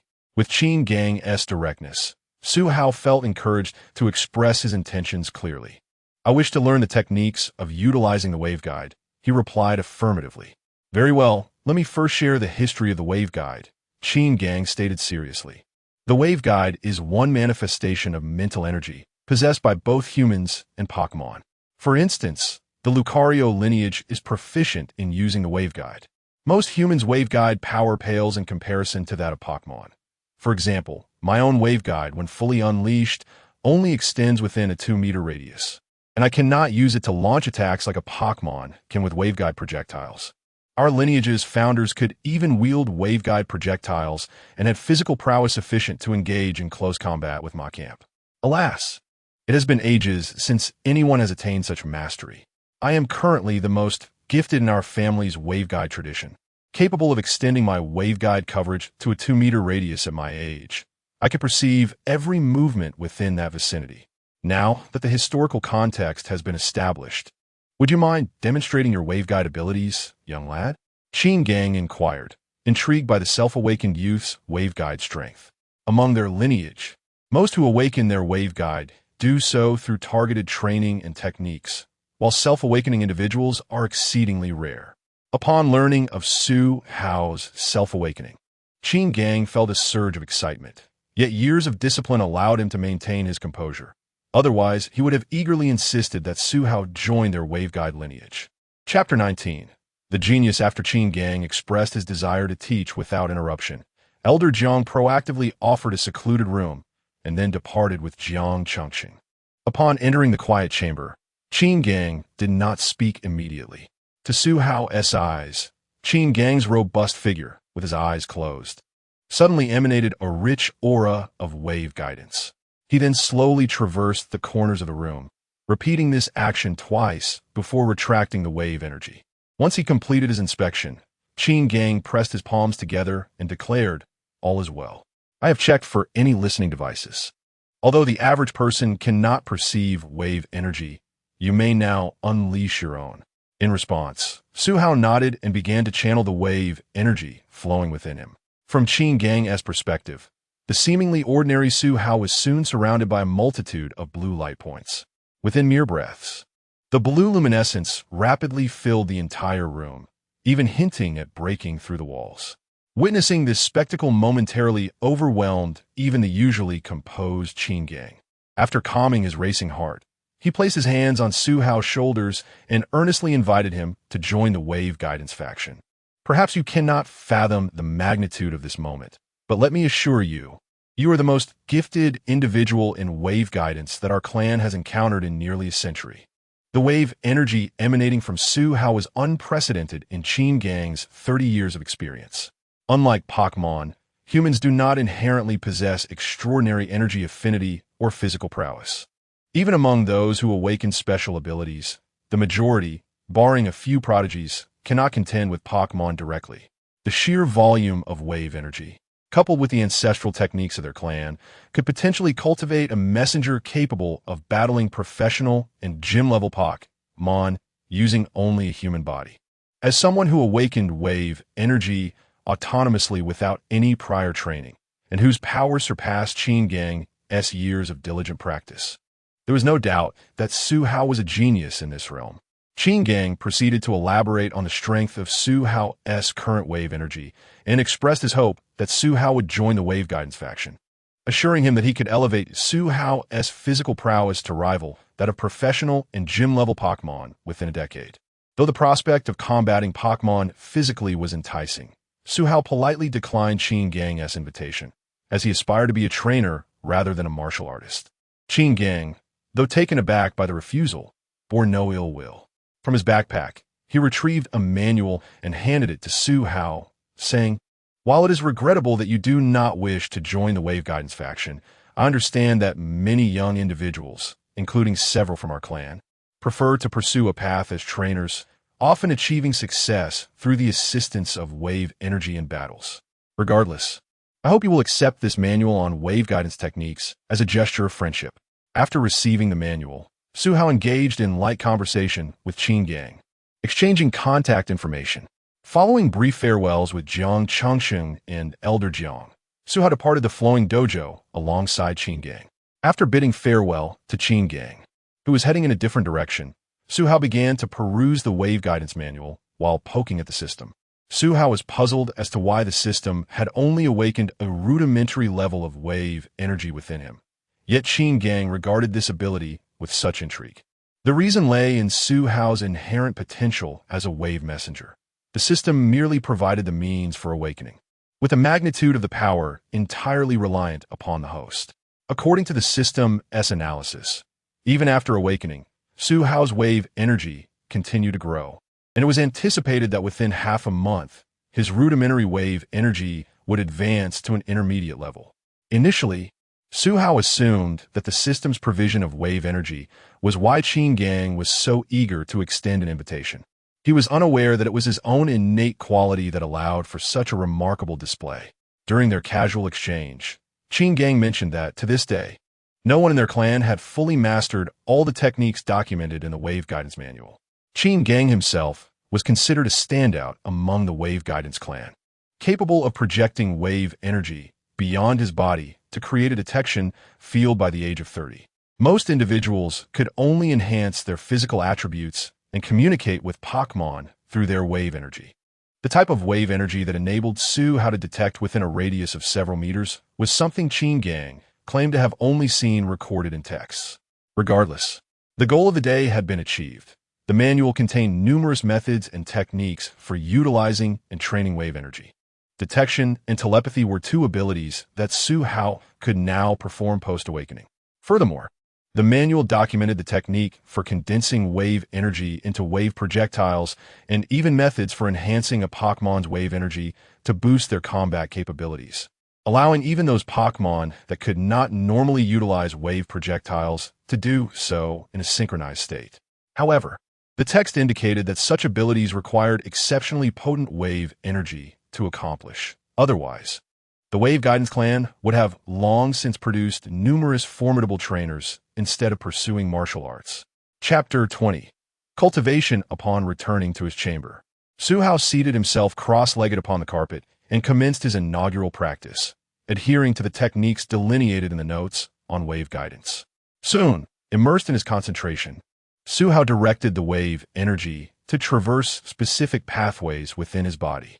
After validating the feasibility of the cultivation method, he exhaled a breath of impure air and rose to his feet. He estimated that if he continued this practice, within a fortnight he would ascend to the intermediate level of wave energy, at which point he might be able to attempt the cultivation of wave synchronization and the manual creation of wave projectiles. The following day, Su Hao returned to the private training room, prepared to engage in training with his companions, the Small Diamond and the Fiery Meow. Today, he intended to focus on physical training for the Fiery Meow, employing a straightforward approach. The Small Diamond would conjure numerous small stones to target the Fiery Meow, skillfully controlling both the power and trajectory of these stones to ensure that even the weakened projectiles emanating from standard Small Diamond would not inflict harm upon the Fiery Meow. Su Hao had previously tested this method. Even when struck by the stones himself, the pain was merely nominal, let alone for the Fiery Meow, which, despite its petite appearance, possessed a physical resilience surpassing his own. He pondered the best way to cultivate a healthy competitive spirit within his team, recognizing that such dynamics would foster growth among the Pokémon, while also being mindful to prevent any discord that might arise. After careful consideration, Su Hao resolved to first have the Small Diamond and the Fiery Meow train cooperatively. By controlling the power of the stones and directing them in pursuit of the Fiery Meow, the Small Diamond could enhance its energy manipulation skills. Conversely, the Fiery Meow, evading the oncoming stones, would not only improve its agility, but also bolster its stamina due to the continuous movement. In addition to this method, Su Hao planned to incorporate exercises where the Fiery Meow would employ close-range attacks on the Small Diamond, honing the precision of its moves, while the Small Diamond would strengthen its physical durability without resorting to any defensive techniques. With agile steps, the Fiery Meow swiftly darted to the other side of the training area, while the Small Diamond began to gather primal energy. Meow! Came the clear call from across the space, signaling readiness. The Fiery Meow communicated its preparedness, and the Small Diamond unleashed the assembled stones towards it. Under the Small Diamond's guidance, the stones sliced through the air, hurtling towards the Fiery Meow like bullets. The Fiery Meow crouched slightly, its red pupils encased in bright yellow irises, fixated intently on the incoming projectiles. The stones approached from all directions in an irregular manner, unlike its kin. The Fiery Meow had an innate keen sense of vision and timing, swiftly identifying the gaps in the barrage. With a gentle exertion of its limbs, cloaked in its striking black and red fur, it deftly evaded the first wave of stones. Thus commenced the earnest training of the two Pokémon, with Su Hao observing their progress in a safe corner as he practiced his aura abilities. Day by day, Su Hao, the fiery Meow, and the small Diamond diligently persisted in their training and battles. Recently, the Dragon-type champion, Mr. Baidu, faced off against the Ice-type champion, Ms. Guanglan, in a highly anticipated challenge at the Bird of Flame Arena in the Imperial capital. In a display of absolute prowess, Mr. Baidu triumphed over Ms. Guanglan with a score of 4-6, even under unfavorable conditions. He truly embodied the strength of the most formidable generation of champions in Elite Four. A hot Meow, adorned with a light blue scarf and a delicate silver bell, lay comfortably on Su Hao's lap, basking in the attention of its caretaker. Beside them, the small Diamond, sporting a pink gem, attentively watched the news. Su Hao, stroking the hot Meow, turned his gaze towards his father, who sat nearby, and posed a question.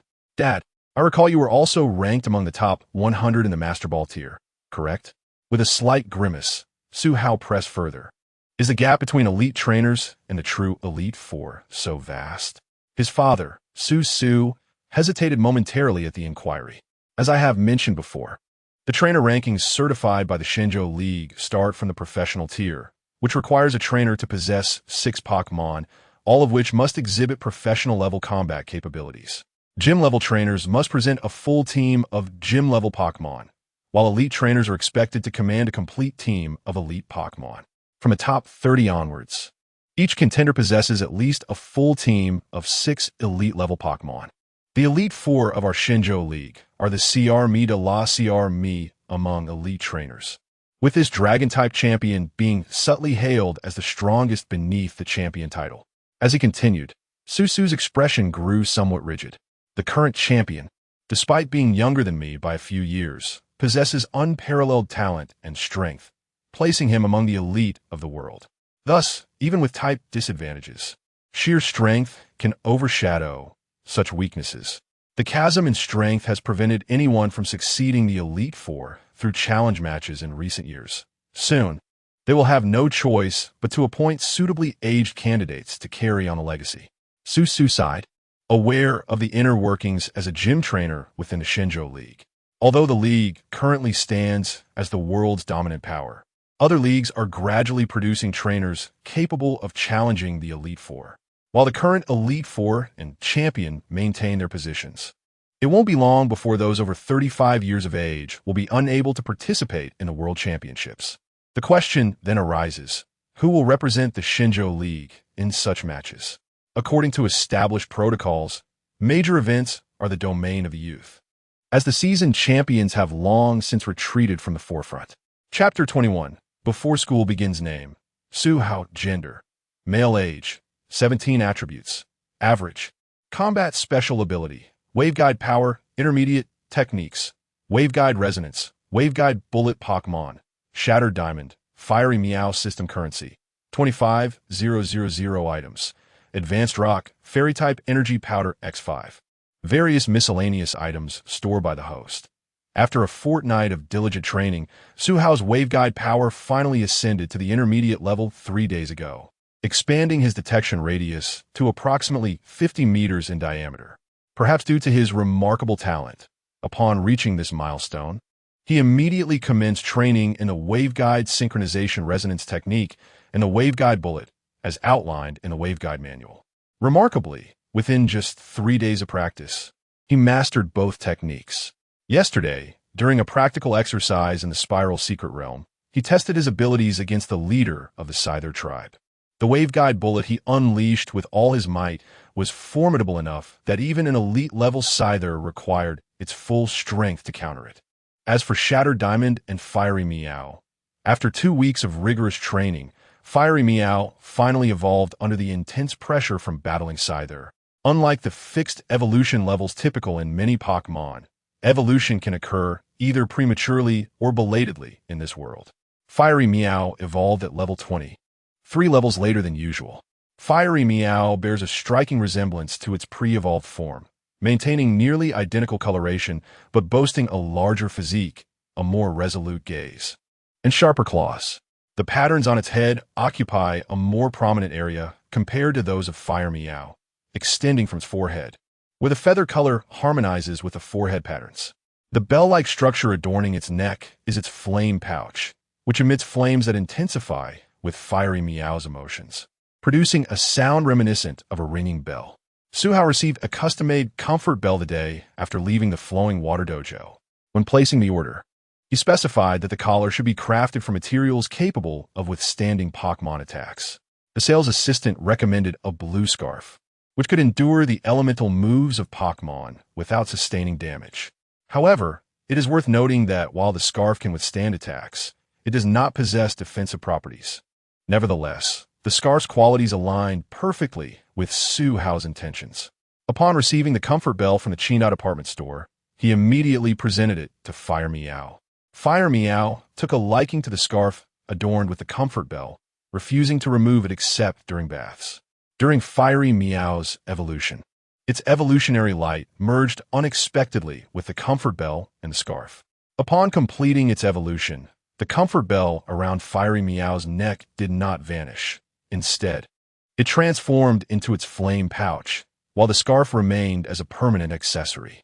Intriguingly, the scarf seemed to have become an inseparable part of Fiery Meow post-evolution. Although Fiery Meow's agility did not increase after its transformation, its strength and endurance saw substantial enhancement. Additionally, with the aid of Suhao's system currency, Fiery Meow learned several new techniques, enabling it to contend with elite-level Scyther. Pokémon, Fiery Meow, adorned with a blue scarf gender. Ability, Intimidate item. Charcoal level, 20 techniques, Scratch, Ember, Growl, Pound, Heat Wave, Trick, Revenge, Lick, Roar, Fury Swipes. Fire Fong, Flamethrower, Bulk Up, Protect, Quick Attack, Shadow Claw. Taunt weather due to the fusion of the comfort bell and scarf during evolution. Fiery Meow's item slot became empty again. Consequently, Suhao exchanged for a piece of charcoal that grants a 20 increase in fire type moves for Fiery Meow. He also meticulously tailored techniques that would suit Fiery Meow in its current form and future evolution into Incineroar.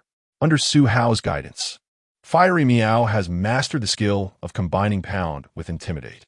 By instantly unleashing Intimidate followed by Pound at the beginning of a battle, Fiery Meow can capitalize on the opponent's momentary hesitation to execute either Bulk Up or Trick for a tactical advantage. It can also seize the opportunity to launch a powerful attack during the opponent's incapacitation, directly diminishing their vitality. There are myriad combinations of techniques and strategies to enhance adaptability in real combat. Suhao also trained at his father's dojo. Next is Shattered Diamond, which has already demonstrated considerable strength. Over the past fortnight, training focused primarily on energy and technique control. To assist in this endeavor, Suhao enlisted the expertise of his father's team member, the talented Colossal, known for its proficiency in energy management. Although their primary focus was not on increasing strength, Shattered Diamond nonetheless broke through to the initial elite level during this period. Pokémon, Shattered Diamond Mutation, 35 types, Rock, Fairy Gender. Ability, Clear Body Level, 30 item. Diancie Megastone Techniques, Tackle, Harden, Dazzling Gleam, Meteor Beam, Reflect, Light Screen. Origin Pulse, Power Split, Thrash, Sharpness, Rock Slide, Protect, Mystical Shield, Power Gem. Moonblast. Shattered Diamond acquired only a few new techniques, with Mystical Shield being learned through Suhao's system training features. The remaining moves, Power Gem and Moonblast, were intuitively mastered by Shattered Diamond while utilizing Origin Pulse and Dazzling Gleam. In this world, Pokémon can learn moves that typically require elite-level proficiency through training and innate talent, even if they have not yet reached the requisite level. With its newfound Mystical Shield, Shattered Diamond can now resist status-altering moves despite its slower speed. Power Gem is particularly well-suited to Shattered Diamond's abilities, as it excels in light and radiant techniques. Conversely, Moonblast, while less broad in its attack range compared to Dazzling Gleam, excels in penetrating single targets with remarkable power. Currently, Shattered Diamond faces Scyther with relative ease. When directing Shattered Diamond, Suhao is capable of contending with elite-level mid to late Pokémon housed in his father's dojo, achieving victory. Upon witnessing his son direct Shattered Diamond to triumph over the meticulously cultivated elite-level mid-Coalossal, Su was overcome with excitement, exclaiming that his son possesses the potential of a champion. Although defeating an elite-level Coalossal without a trainer's guidance is a notable achievement, accomplishing this just 1 month after receiving his starter Pokémon is unprecedented in Su's experience. Even the prodigies from the Imperial Capital's Dragon Clan or the Magic City SE Clan, as far as Su knows, only managed to defeat initial elite-level Pokémon after exhausting all their strategies and exerting their utmost efforts. Recently, a university friend from the Dragon Clan boasted to Su in a chat about their nephew's accomplishments. However, Su found little to boast about, considering his son had directly vanquished an elite-level mid-Pokémon. Su refrained from inquiring whether his son had exerted full effort, as his years of experience as a dojo trainer had afforded him keen insight. It was evident that Suhao and Shattered Diamond operated with remarkable ease. Chapter 22.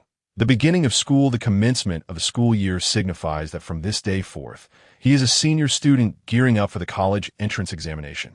After an entire month and a half spent during the winter break, Suhao feels quite content with his growth from a novice trainer who had just received his initial Pokémon to his current state.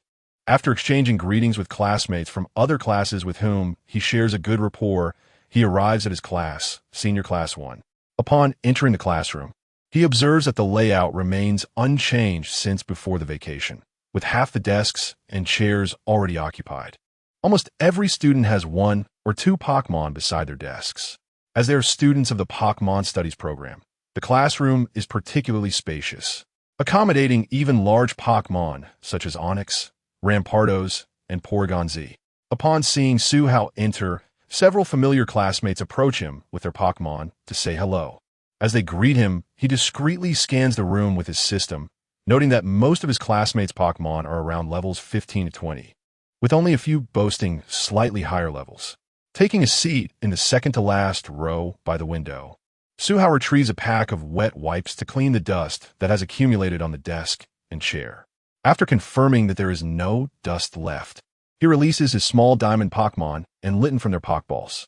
Although the desk is not large, it is sufficient for both the small diamond and Litten to sit comfortably.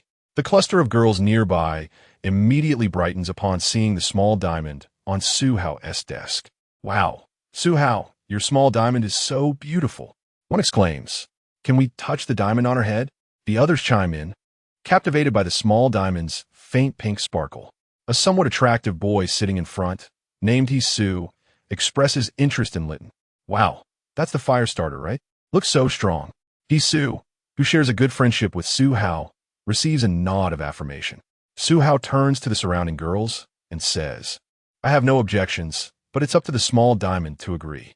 With Suhao's approval, the girls eagerly pull out various cute trinkets from their bags and present them to the small diamond. Delighted by the gifts, the small diamond nods modestly in acceptance of the girls' requests. 10 minutes later, Li Hua and Jiang Chengqing arrive at the classroom. Li Hua, wearing glasses and dressed in a casual shirt and trousers, has a blue corvid perched on his left shoulder and a small, adorable Swablu on his right, resembling an elderly gentleman walking his birds in the park. Jiang Chengqing, clad in her martial arts uniform, is accompanied by a mischievous Pancham, which is energetically bouncing around the classroom, in stark contrast to the composed Swablu beside her. Shortly thereafter, their homeroom teacher, Ms. Liang, strides into the classroom. Her established authority instantly quiets Senior Class 1.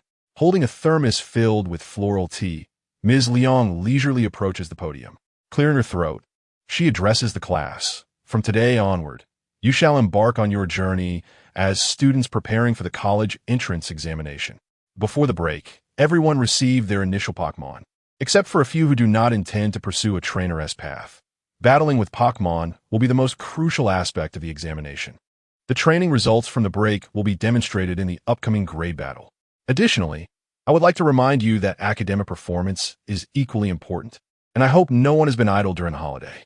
She continues to elaborate on the details of the upcoming grade battle, emphasizing that all senior students must participate. as it will influence the school's evaluation of them and their eligibility for the upcoming Shenzhou League High School Tournament. Each participant will utilize 2 Pokémon in a knockout format. The top 8 competitors will represent Yang City in the preliminary round of the high school tournament alongside the top contenders from other schools. After outlining the battle details, Ms. Liang leads the entire class to the school auditorium for the opening ceremony. The ceremony follows a predictable script filled with repetitive motivational speeches. Su Hao finds himself nearly dozing off while waiting for the series of speeches from the school officials to conclude and announce the dismissal. Upon hearing the word dismissed, the drowsy students instantly perk up, suppressing their excitement as they orderly exit the auditorium. On the playground, their homeroom teacher offers little commentary, stating only that classes will resume as usual the following day after an early dismissal. With the morning off, Su Hao contemplates and decides to invite Li Hua and Jiang Changsheng to the Rising Sun Gym to register for the ranking matches. Based on the data he scanned from their Pokémon, he sees no issue with their participation. Upon hearing Su Hao's suggestion, Li Hua expresses indifference, saying he is fine with anywhere, while Jiang Changsheng appears eager to join. With consensus reached, Su Hao promptly pulls out his phone to summon a taxi. As Su Hao settles into the taxi with Litten, Li Hua expresses a hint of envy. His own fletchling has become rather aloof since evolving into a Corvisquire, still obedient, but seemingly lonely. The once adorable fletchling that chirped around him has vanished. While Swablu is undeniably cute, it has its quirks, being excessively fastidious. Even the slightest touch prompts it to seek a bath. Litten, on the other hand, seems obedient and affectionate, appearing strong and undoubtedly battle-ready. Li Hua feels a surge of jealousy, perhaps even up to 9 out of 10, as he observes how captivating Su Hao's Pokémon appears. Chapter 23. Pokeball level. The 18 attribute gyms scattered throughout the nation not only welcome challenges, but also serve as the sole designated venues for the league's ranking matches. The Rising Sun Gym, presided over by Su's father, is no exception, boasting a variety of facilities including training grounds and competition arenas. One could say that the gym itself functions as a substantial community hub. Upon entering the gym, Su Hao promptly contacted the agent working under his father, elucidating his purpose. The agent, Mr. Qian, is a middle-aged man with a kind demeanor and a slightly plump physique. Since Su's father took on the role of gym leader, Mr. Qian has been responsible for many trivial matters, especially during Su Hao's childhood when his father was on missions and his mother was engrossed in her research. Given this connection, Su Hao has always enjoyed a warm rapport with Mr. Qian. After a brief wait, Mr. Qian escorted Su Hao and his companions through the lengthy queue to complete the necessary procedures in the inner space. The efficiency of the staff was indeed commendable, and before long, the 3 were officially registered for the ranking matches. According to Mr. Qian's explanation, they quickly grasped the operational process. Once registered, they could engage in battle matching via the official trainer app on their smartphones. Both parties involved in the match must confirm their ability to arrive at the designated battle venue within the scheduled time for the match to be valid. Should either party fail to arrive within the stipulated time, it would be considered a forfeiture, resulting in an automatic loss. In summary, the matches at the Pokeball level can be easily matched through mobile devices. The preliminary process of the ranking matches bore a striking resemblance to the World Championship scene in the Pokémon journeys that Su Hao had observed prior to his traversal. Without further contemplation, he opened the official trainer app on his phone, where his profile prominently displayed the emblem indicating his participation in the ranking matches.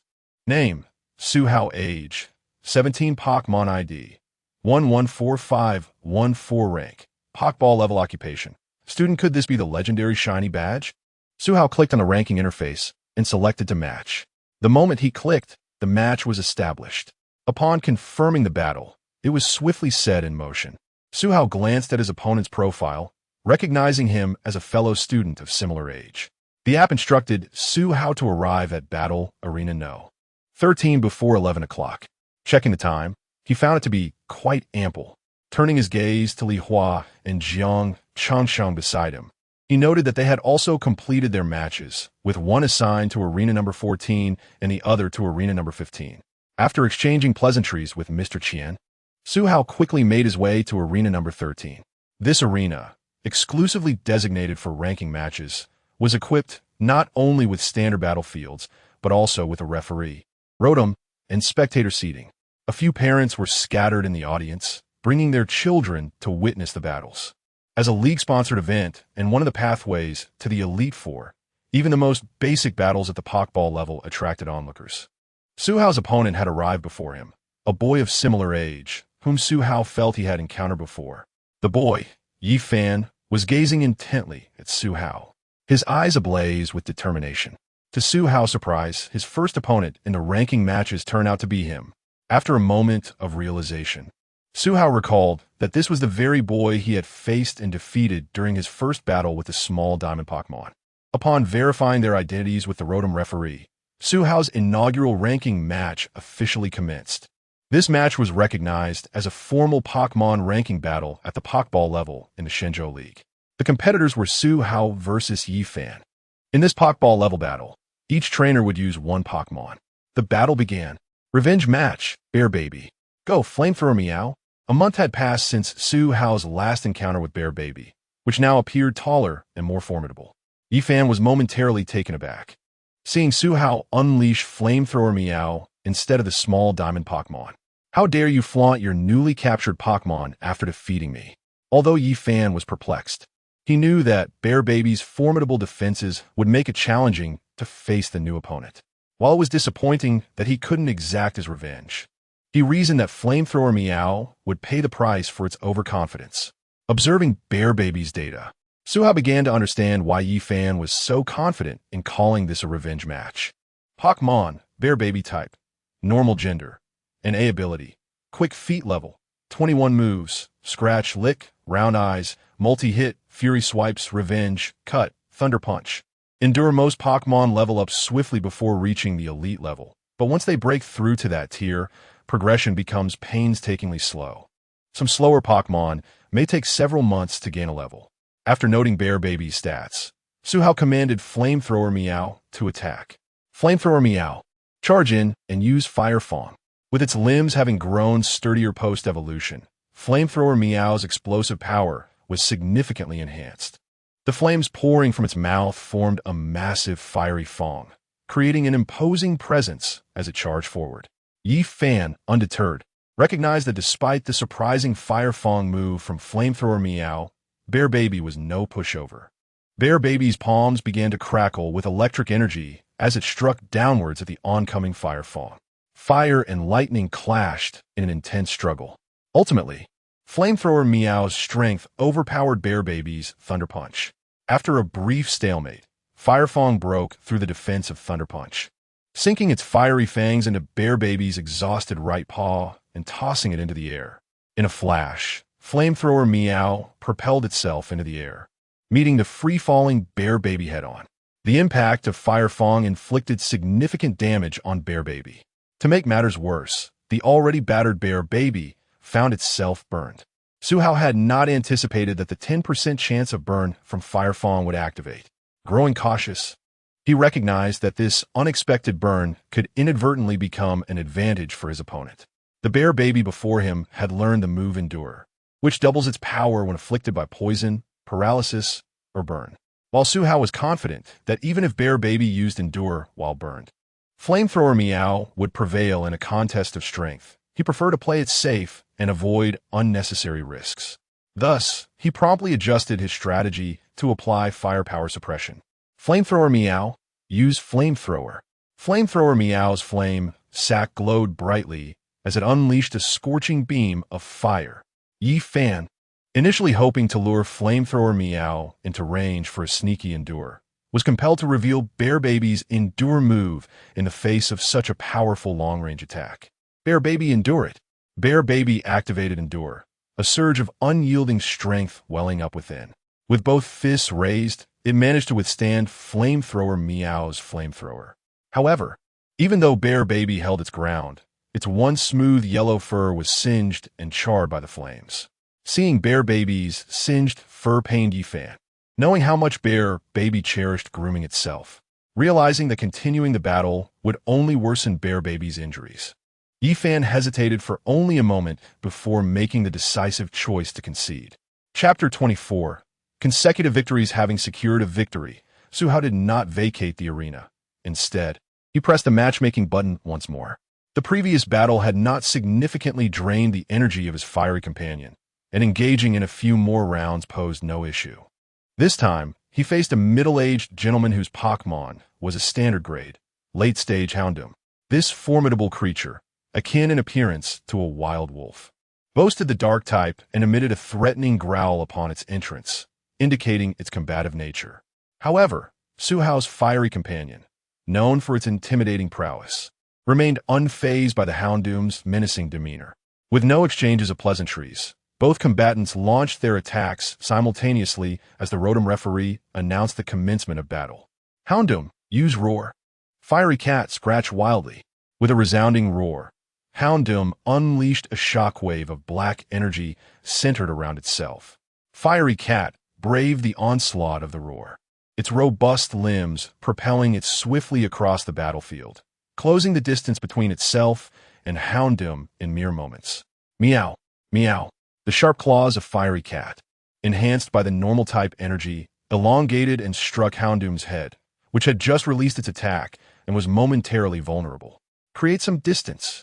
Houndoom, having suffered a direct blow from Fiery Cat, was compelled by its trainer to retreat. However, the opportunity for close combat that Fiery Cat had earned by enduring the roar would not be squandered easily. Su Hao promptly commanded Fiery Cat to pursue Houndoom relentlessly. With no option to distance itself, Houndoom was forced into a melee exchange, where claws and fangs clashed in a stalemate. Having gauged Houndoom's capabilities, Su Hao opted against a protracted skirmish. Fiery Cat, execute a quick return attack on Houndoom's flank. Transforming into a streak of green light, Fiery Cat struck Houndoom's vulnerable side. To the surprise of the gentleman, Fiery Cat's attack effectively countered Houndoom's bug-type moves, leading to a direct hit. Houndoom, struck in its midsection, struggled to rise. Houndoom, get up! In response to its trainer's desperate cries, Houndoom exerted every ounce of strength to stand. Finally, it trembled and straightened, turning to its trainer with a determined howl. "Oh, I can still fight." Dodge quickly. Houndoom, noticing the shift in its trainer's expression from surprise to alarm, looked back at Fiery Cat. Fiery Cat, deliver the final blow. Use Heat Wave. A scorching gust erupted from Fiery Cat's flame pouch, striking Houndoom and rendering it incapable of further battle. With Houndoom incapacitated, victory was declared for Su Hao. As the Rotom referee announced the results, Su Hao sighed, observing the gentleman hastily escorting Houndoom for treatment. Why does this feel like I'm playing the villain? After 2 consecutive matches, the hour had slipped into mealtime. With the vastness of the world, there is nothing more paramount than a meal. Su Hao resolved to treat himself and his fiery companion to a sumptuous lunch, of course, with a share for the little diamond as well. Upon exiting Arena 13, he encountered Li Hua and Jiang Chengsheng, who had just concluded their battles in Arenas 14 and 15. After a brief exchange, it was revealed that both Su Hao and Jiang Chengsheng had achieved 2 victories, while Li Hua had a record of 1 win and 1 loss, having narrowly lost his first match against a standard-grade late-stage Pokémon. Regardless, the morning's contest had imparted valuable lessons to the trio. After enjoying a delightful lunch at the Pokémon-themed restaurant, they took a moment to rest before preparing for the afternoon battles. Chapter 25. Diancie stomping victory. Having observed the matches all day, Diancie was eager and impatient to engage in battle. Most Pokémon, being inherently combative creatures, generally do not refuse a confrontation. The 6th matchmaking process was exceptionally slow. Su Hao waited a full half-hour to be paired. Due to Su Hao's winning streak, a considerable audience had gathered at Arena 13. While awaiting his opponent, numerous onlookers approached Su Hao, each with the same intention, to inquire about his relationship status and offer to introduce him to a partner. Despite their persistent advances, Su Hao's focus remained solely on the battles, leaving no room for romantic pursuits. Faced with Su Hao's unwavering disinterest, the matchmakers found their efforts futile. After a prolonged wait, as the time limit neared its end, Su Hao's opponent finally arrived. Arena 13 had seen a significant number of spectators depart due to the delay. The tardy opponent was a youth sporting a flamboyant hairstyle and clad in a gaudy outfit. Arriving with a nonchalant demeanor, he offered no apology for his lateness. Instead, he scrutinized Su Hao and arrogantly declared, "Huh? My opponent is just some greenhorn student?" Su Hao remained silent in the face of a youth's provocation. Through his aura, he sensed that the youth was simply trying to provoke him into losing his composure. After a moment, the youth, finding the silence unsatisfying, approached the opposite side of the arena, retrieved a Pokeball, and stated, "Since you won't speak, I'll just defeat you in battle." Su Hao wordlessly produced his own Pokeball. A flash of red light later, Diancie appeared on the battlefield. Seeing Diancie, the youth raised an eyebrow and released his own Pokémon, a Sizer at the early elite level. Pokémon, Sizer type, Bug. Steel gender. Ability, Swarm level. 30 moves, Bullet Punch, False Swipe, Wing Attack, Agility, Quick Attack, Fury Cutter, Metal Claw. It was clear why the youth was so confident. An elite level Sizer was a formidable opponent in the Pokeball tier. Standing on the battlefield, Diancie was visibly displeased. From within her Pokeball, she had witnessed the youth's disrespectful remarks toward her trainer, and she was determined to crush him with her power. Sensing Diancie's anger on his behalf through telepathy, Su Hao felt a surge of warmth. Emboldened by his Pokemon's resolve, Su Hao decided to teach the youth a lesson in humility. The match was declared an official Pokemon ranking battle in the Pokeball tier of the Divine Continent League. The combatants, Su Hao versus Zhang Yang. The battle would be a one-on-one match. Begin. The youth, not to be outdone, commanded his Sizer to charge at Diancie with Quick Attack. Use Bullet Punch. Sizer evolved from Scyther through the use of Metal Coat. After evolving, Sizer's size turned into pincers, but the attack power was not reduced. As Sizer launched its heavy pincer attack, Su Hao instructed Diancie to counter with Dazzling Gleam. Upon hearing Su Hao's command for Diancie to use a Fairy-type move against Sizer, the youth nearly burst into laughter. Seriously?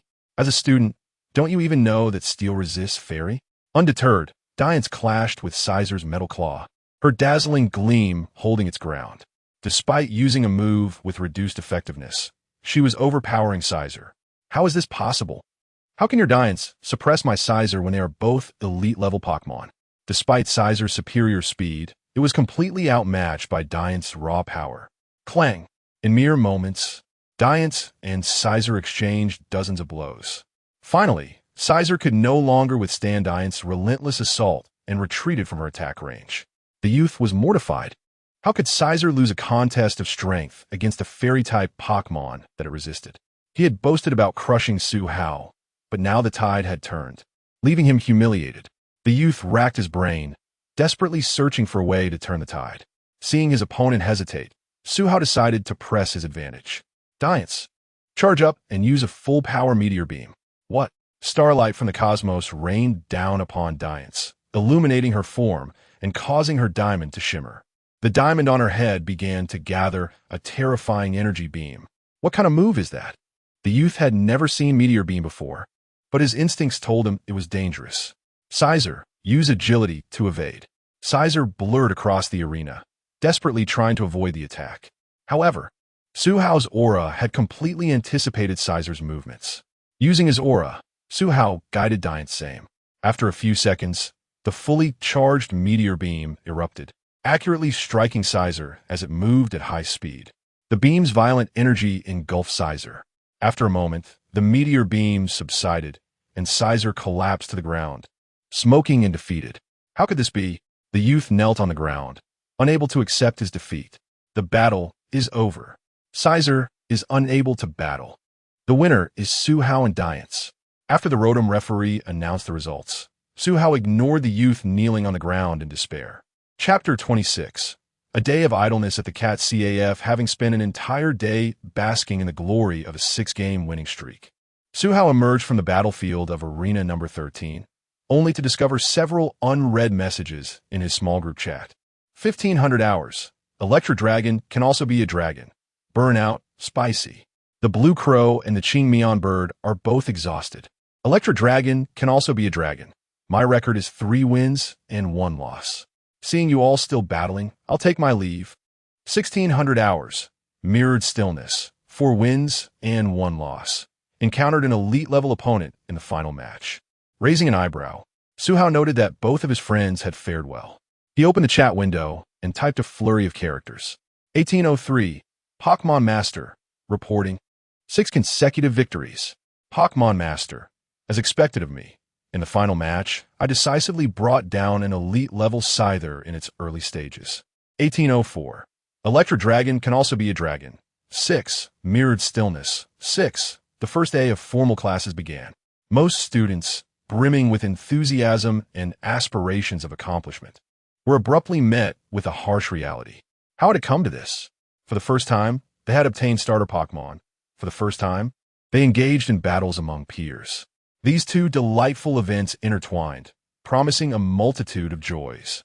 Yet, why had it culminated in such discontent? The curriculum did not align with the aspirations of students in the Shenzhou Alliance's various academies. They were forced to sit through tedious cultural classes, their initial excitement gradually dissipating. They had anticipated adventures, battles, and competitions upon the commencement of the school year, only to find themselves confined to a classroom, listening to lectures on subjects they deemed uninspiring. Since awakening the power of Aura, Suhao's mind had become increasingly active. Before school commenced, he had independently studied the knowledge of the third year of high school. After proving himself over the course of a morning, Suhao earned the privilege of skipping lectures to train his Pokémon. While his classmates struggled to pay attention, he adopted a meditative posture, cultivating his aura. The experience, akin to a form of asceticism, filled him with a profound sense of growth and vitality. As the clock struck 5, the day's classes concluded. Suhao, invigorated from a day of training, made a decision that defied familial expectations. A day of idleness at the Cat CAF. Arriving at the city center, he was greeted by the sight of a CAF named Cat Bury. The interior was bright and spacious, with 6 feline Pokémon lounging in their designated areas. The absence of customers left the owner peacefully slumbering in a recliner. How could the CAF survive without patrons? Suhao mused, recalling the same sentiment during his previous visit. The dozing owner, a man in his 30s with a demeanor of integrity, slowly opened his bleary eyes. "Ah, it's little Sue," he exclaimed. Suhao couldn't help but admire the owner's appearance. He would have made an excellent police officer, exuding the qualities of a devoted public servant. "Is the CAF still open?" "Yes, the rates remain unchanged. Would you like something to drink?" The owner moved his recliner aside and approached the beverage counter to prepare a drink. Most Cat CAFs bundle a drink with the entry fee, and this establishment was no exception. "I'll have a mango sago, please." "All right." With the order received, the owner began crafting the drink, while Suhao approached the Runson cat he had intended to visit today. The Runson cat, a quadrupedal Pokémon resembling an adult lion, boasted a blue face, hind legs, and torso, with its body enveloped in plush black fur. Its mane formed from the longer fur on its shoulders and the base of its tail, complemented by yellow eyes and red sclera. Its round ears had yellow interiors, and its long tail ended in a yellow star. The female Runson cat sported a shorter mane. Suhao's reason for visiting this CAF was simple: the uniqueness of the cats within, unlike any found in other establishments. During his last visit, he had interacted with the mongoose Slash, which typically resisted touch. However, under the owner's watchful gaze, it had reluctantly exposed its belly to Suhao, who had adeptly soothed the feline into a state of bliss. The owner had even expressed an interest in learning his techniques. The mongoose Slash, resting atop a cat climbing frame, perked its white and red ears, detecting the presence of the human who had previously pampered it. However, the memory of losing face among the other cats lingered, leading to an internal conflict over whether to allow this human to pet it again. Unaware of the mongoose Slash's inner turmoil, Suhao approached the sofa where the Runson cat lay. Why is that human, who previously made mongoose Slash lose face, not seeking it out today? Thought the Runson cat, puzzled. As the Runson cat pondered, Suhao had already closed the distance, confident that Pokémon, being intelligent beings, would recognize him despite his previous solitary visit. He chose to initiate contact, gently running his hands through the Runson cat's black mane, caressing its neck and chin. In mere moments, the initially resistant Runson cat relaxed, sprawling on the sofa, surrendering to Suhao's affectionate touch. While stroking the Runson cat, Su Hao's curiosity piqued. He had noted during his last visit that all the cats in the CAF were not only fully evolved, but also skilled in battle. Most Pokémon typically concealed their essence when not engaged in combat. At that time, he had not considered probing into the data of the Pokémon within the CAF. Utilizing the system's exploration feature, the data on the Runson cat manifested before Su Hao's eyes. Chapter 27. Designated Side Jobs. Attribute: Electric Gender. Trait: Fighting Spirit Level. 61 item. Magnet moves: Charge, Electro Ball, Howl, Electric Terrain, Thunder Wave, Bite, Volt Tackle, Discharge, Crunch, Fire Fawn, Protect. Power Up: The Ronkin cat, reduced to a puddle of soft fur, is a Pokémon of gym level. Su Hao's gaze swept over the remaining 5 Pokémon. Although they did not reach gym level, these 5 Pokémon possess professional grade prowess. The elevated levels of the Pokémon in the cat CAF surely hinted at underlying issues. Yet Su Hao had no intention of inquiring further.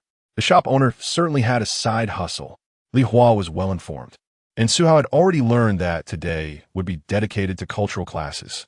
Rather than having Little Shattered Diamond and Fiery Meow confined within their Pokeballs, it would be more beneficial to leave them at home with some self-training tasks. Upon returning home, Su Hao found Little Shattered Diamond and Fiery Meow in the backyard. At that moment, Fiery Meow was enveloped in crimson flames, attempting to breach the reflect barriers set by Little Shattered Diamond. Upon closer inspection, a new move, Charge Flame Attack, had appeared in Fiery Meow's skill set. The fiery feline darted around Little Shattered Diamond, seeking a gap in the reflect barrier, yet found no opportunity against the impenetrable defense. For Little Shattered Diamond, controlling the reflect barrier and light screen was as effortless as pointing. Frustrated by the inability to breach the barrier, Fiery Meow clawed at the solid ground, uncertain how to proceed. As Su Hao stepped into the garden, Little Shattered Diamond immediately took notice. Observing Fiery Meow's predicament, Su Hao pondered for a moment before suggesting, try using Shadow Claw. Ghost type, Bug type, and Dark type moves all had advantageous matchups against Psychic type moves. Since Fiery Meow had yet to evolve in a blazing Roar Tiger, it was still unskilled with Dark type moves. Thus, utilizing Shadow Claw or Quick Attack would be effective strategies to overcome the Psychic type barrier. Su Hao signaled for Little Shattered Diamond to maintain the reflect barrier in front, allowing Fiery Meow to strike with Shadow Claw. As Fiery Meow dashed forward, a ghostly purple energy manifested into a massive claw attached to its right paw. Fiery Meow leaped high, exerting all its strength in a downward swipe. The collision between the ghostly Shadow Claw and the pink reflect barrier produced a sharp, ear-piercing sound. Before long, under the relentless force of Shadow Claw, the reflect barrier, lacking subsequent energy support, began to shatter from its center. Having successfully breached the reflect barrier, Fiery Meow refrained from further attacks. The Shadow Claw dissipated instantly, and Fiery Meow landed gracefully on the ground. Truly remarkable, Little Shattered Diamond exclaimed, leaping in front of Fiery Meow, offering heartfelt praise. Meow, I still have a long way to go. Fiery Meow remained humble, recognizing that the reflect barrier was merely the first line of defense set by its sister, Little Shattered Diamond. It was evident that both Fiery Meow and Little Shattered Diamond were fatigued from their training, prompting Su Hao to prepare a grand feast to reward them. Class 3, Year 3 Lianghua. Notification. Starting tomorrow, the Year 3 interclass competition will commence, with a battle format of 2 versus 2 and no restrictions on Pokémon exchanges. Lianghua. The results of this battle will be recorded in your school files. Please take it seriously and remember to bring your Pokémon starting tomorrow. Li Hua. Acknowledged. Feng Xiuming. Acknowledged. Xian Lang. Acknowledged. Jiang Changsheng. Acknowledged. Su Hao. Acknowledged. That evening, the entire class received their homeroom teacher's battle notification, prompting students in the grades group chat to express their thoughts. Did everyone receive the notification? Yes, the battles start tomorrow, right? 2 versus 2. My starter Pokémon isn't fully trained. How am I supposed to compete? Same here. My Butterfree is still in the novice stage. I have no idea how to face off against those already at the ordinary level. Who do you think will take first place? Su Hao, of course. After all, he is the son of our city's Dawn Gym leader. I'm not so sure. Let me share some insider info. Su Hao didn't choose a fire type for his starter. It's a rock type. Huh? How did he end up picking a rock type instead of fire type? Who knows? However, I feel that Wen Hao from Class 2 has a good chance. Wen Hao's starter is a Comex, and his family even prepared a Diancie for him. Diancie is a Pokémon that starts in its final form, boasting impressive combat prowess. Perhaps Su Hao will be stronger later on, but for now, Wen Hao has the upper hand. That makes some sense. There's also a girl from Class 5, rumored to be a Psychic-type user, who has already been taken under the wing of a certain Psychic Master. Su Hao was unaware of the discussions happening in the Year 3 group chat, as he had not joined. The next day, Li Hua approached him to share the news. Li Hua claimed that Su Hao could easily defeat an elite-level Scyther. He would surely not be intimidated by a mere Comex and Diancie. Ding. Task triggered. Task. Achieve first place in the Yang City High School Year 3 competition. Task reward. 20 Fire Meow candies, 5,000 system currency. Fire Meow candies. Feed to Pokémon of the Fire Meow family to enhance their HP, attack, defense, special attack, special defense, speed, and energy totals by 1 point each. Upon task completion, the system store will stock candy for Little Shatter Diamond and Fire Meow candies. Su Hao recalled that before his transmigration, the mobile game Pokémon Go, operated by GF, featured candy items capable of enhancing specific Pokémon. These candies significantly improved the overall attributes of the Pokémon consuming them, making them exceedingly valuable. With the system task issued and his intention to showcase his strength, he was determined to secure that first place. Chapter 28. The first opponent, the competition venue, was set on the school playground. Much like the various athletic meets held in schools before the passage of time, the designated combat area was surrounded by senior students who had yet to compete, alongside several first and second year students observing under the guidance of their teachers. Returning to the battlefield, Su Hao's first opponent in this round was a girl from Class 6. Both Su Hao and the girl simultaneously released their Pokeballs. 2 beams of red light flashed, revealing a fiery Meowth and a walking grass Pokémon in the arena. Su Hao had now honed his ability to gauge the strength of his opponent's Pokémon through the aura emitted by it. It was a novice-level walking grass Pokémon. It appeared that the girl had no intention of specializing in battles, as the walking grass Pokémon seemed particularly flustered upon seeing the fiery Meowth. The battle commenced. With a commanding call from the referee, the first match officially began. The current strength of Su Hao's fiery Meowth rendered the walking grass Pokémon utterly defenseless. Fiery Meowth, you scratch. Meow. As the fiery Meowth charged towards the walking grass Pokémon from the edge of the field, the girl, momentarily stunned, finally reacted. Walking grass. Quickly dodged to the right. A well-trained Pokémon might have managed to respond in time, but this particular walking grass Pokémon clearly lacked such experience. With no combat knowledge whatsoever, the walking grass Pokémon was easily overwhelmed and defeated by the advancing fiery Meowth. Seeing her walking grass Pokémon defeated in a single encounter, the girl, in a state of panic, did not summon a second Pokémon, but instead hurriedly scooped up the walking grass Pokémon and rushed towards the nearby Pokémon Center to seek assistance from the attending nurse. At Yangchang High School, there were approximately over 1,000 senior students, and Su Hao encountered predominantly those lacking in battle experience on his first day. It was highly likely that these students would not pursue further studies in Pokémon battle-related fields. The following day, following the eliminations of the previous day, the top 32 contestants had been determined. Su Hao, Li Hua, Jiang Changsheng, and Isu, Su Hao's desk mate, had all advanced to this stage. With the top 32 set, the school relocated the battleground to the Shiri Dojo, where the stands were filled with students eager to watch. In front of the audience sat a podium adorned for the awards ceremony, occupied by various school officials and Su Su. Having been informed in advance by Su Su, Su Hao was not surprised to see his father attending the match. The large screen within the venue displayed the names of the 32 students, and after a randomized allocation, the first round of matchups was established. Su Hao was slated for the third match, facing a boy named Fong Wenbin from Class 3. After the victors of the initial 2 matches were determined, it was finally Su Hao's turn to take the stage. Ms. Liang repeatedly urged Su Hao in the preparation area to remain calm and composed. Su Hao nodded in agreement. As both competitors took their positions on the battleground. They refrained from any verbal exchanges and directly sent out their first Pokémon. Go Heat Meow. Let's go Infernape. Infernape typically evolves from Monferno only after reaching the intermediate level, yet Fong Winbin's Monferno had evolved at the novice level, which took Su Hao by surprise. Pokémon. Infernape type. Fighting gender. None ability. Blaze level. 18 item. None Infernape exhibited an extremely fiery temperament, eagerly fixating on Heat Meow as soon as it entered the arena. Possessing an innate talent for striking, Fong Winbin commanded Infernape to charge directly toward Heat Meow.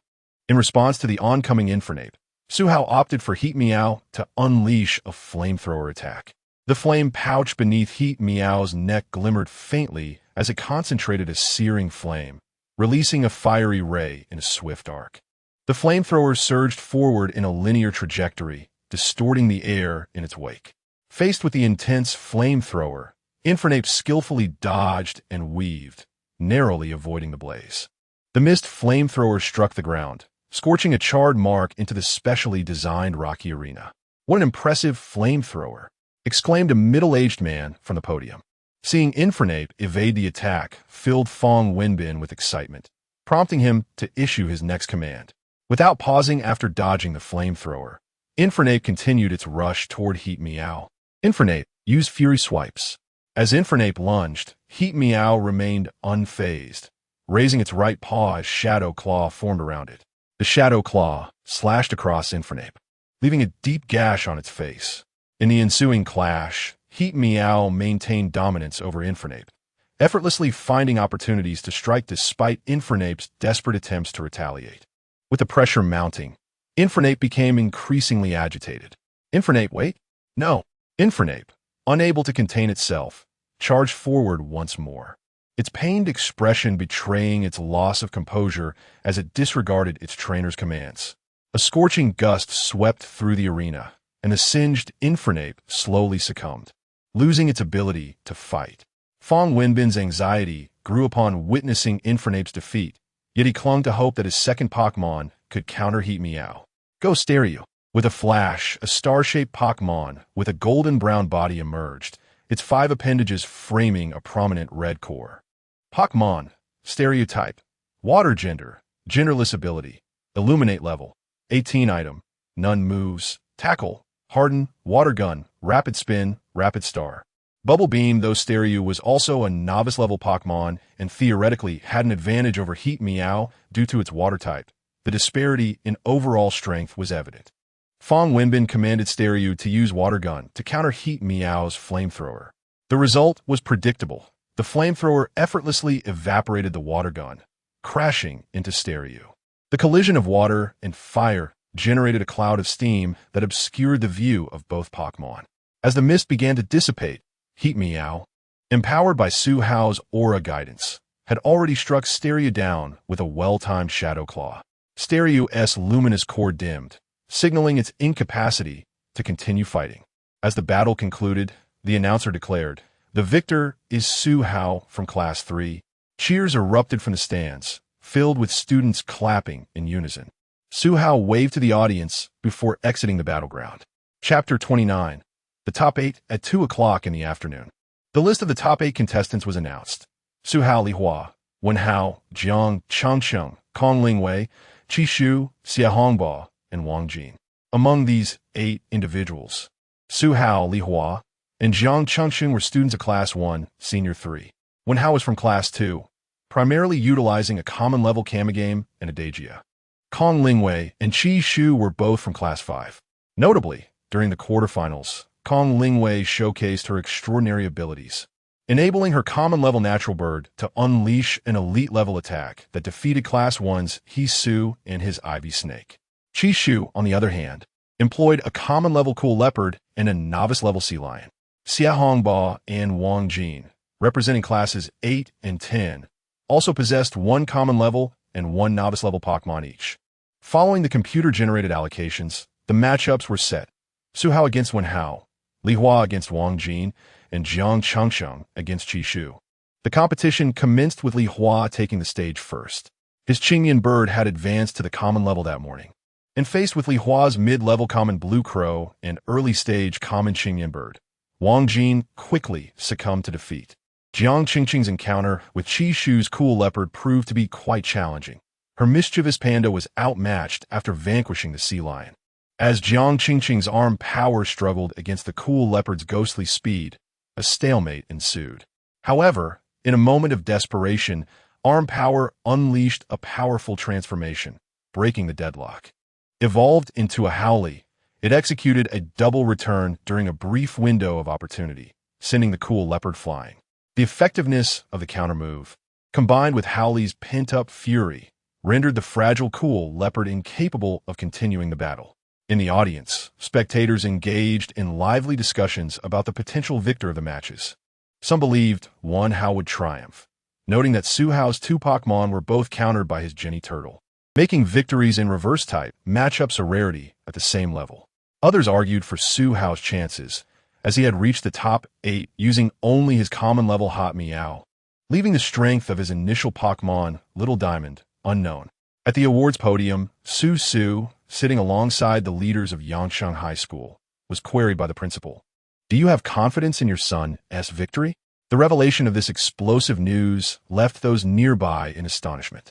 Now, it was time for Su Hao from Class 1 to face Wan Hao from Class 2, each deploying 2 Pokémon and freely swapping them until one side could incapacitate both of the opponent's Pokémon to secure victory. Now, let both sides release their Pokémon simultaneously. Go, Little Diamond! Up, Diancie! A wave of excitement surged through the audience, and Wan Hao found beads of cold sweat forming on his brow.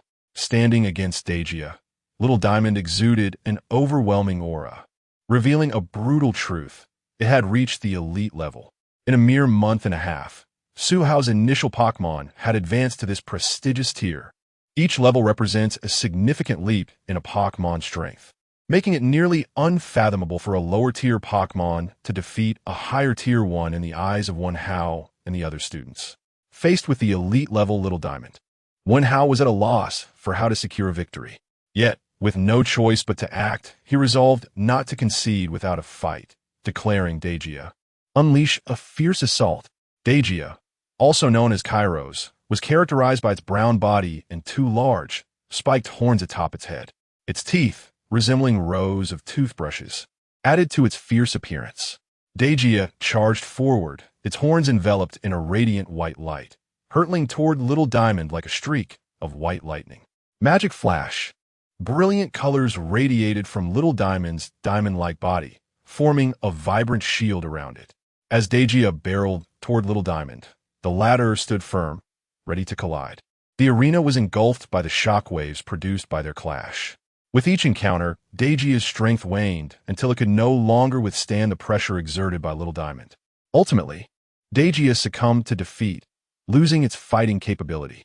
An excellent performance from Diancie, Su Hao commended. To withstand so many exchanges with Little Diamond at the common level is truly remarkable. Kamigame, the turtle Pokémon, was characterized by its pale indigo body and oval head adorned with fluffy, wing-like ears. Its brown eyes reflected determination, as it bore small fangs and deep blue markings on its cheeks. With sharp claws on its forelimbs and a furry tail, it was a sight to behold.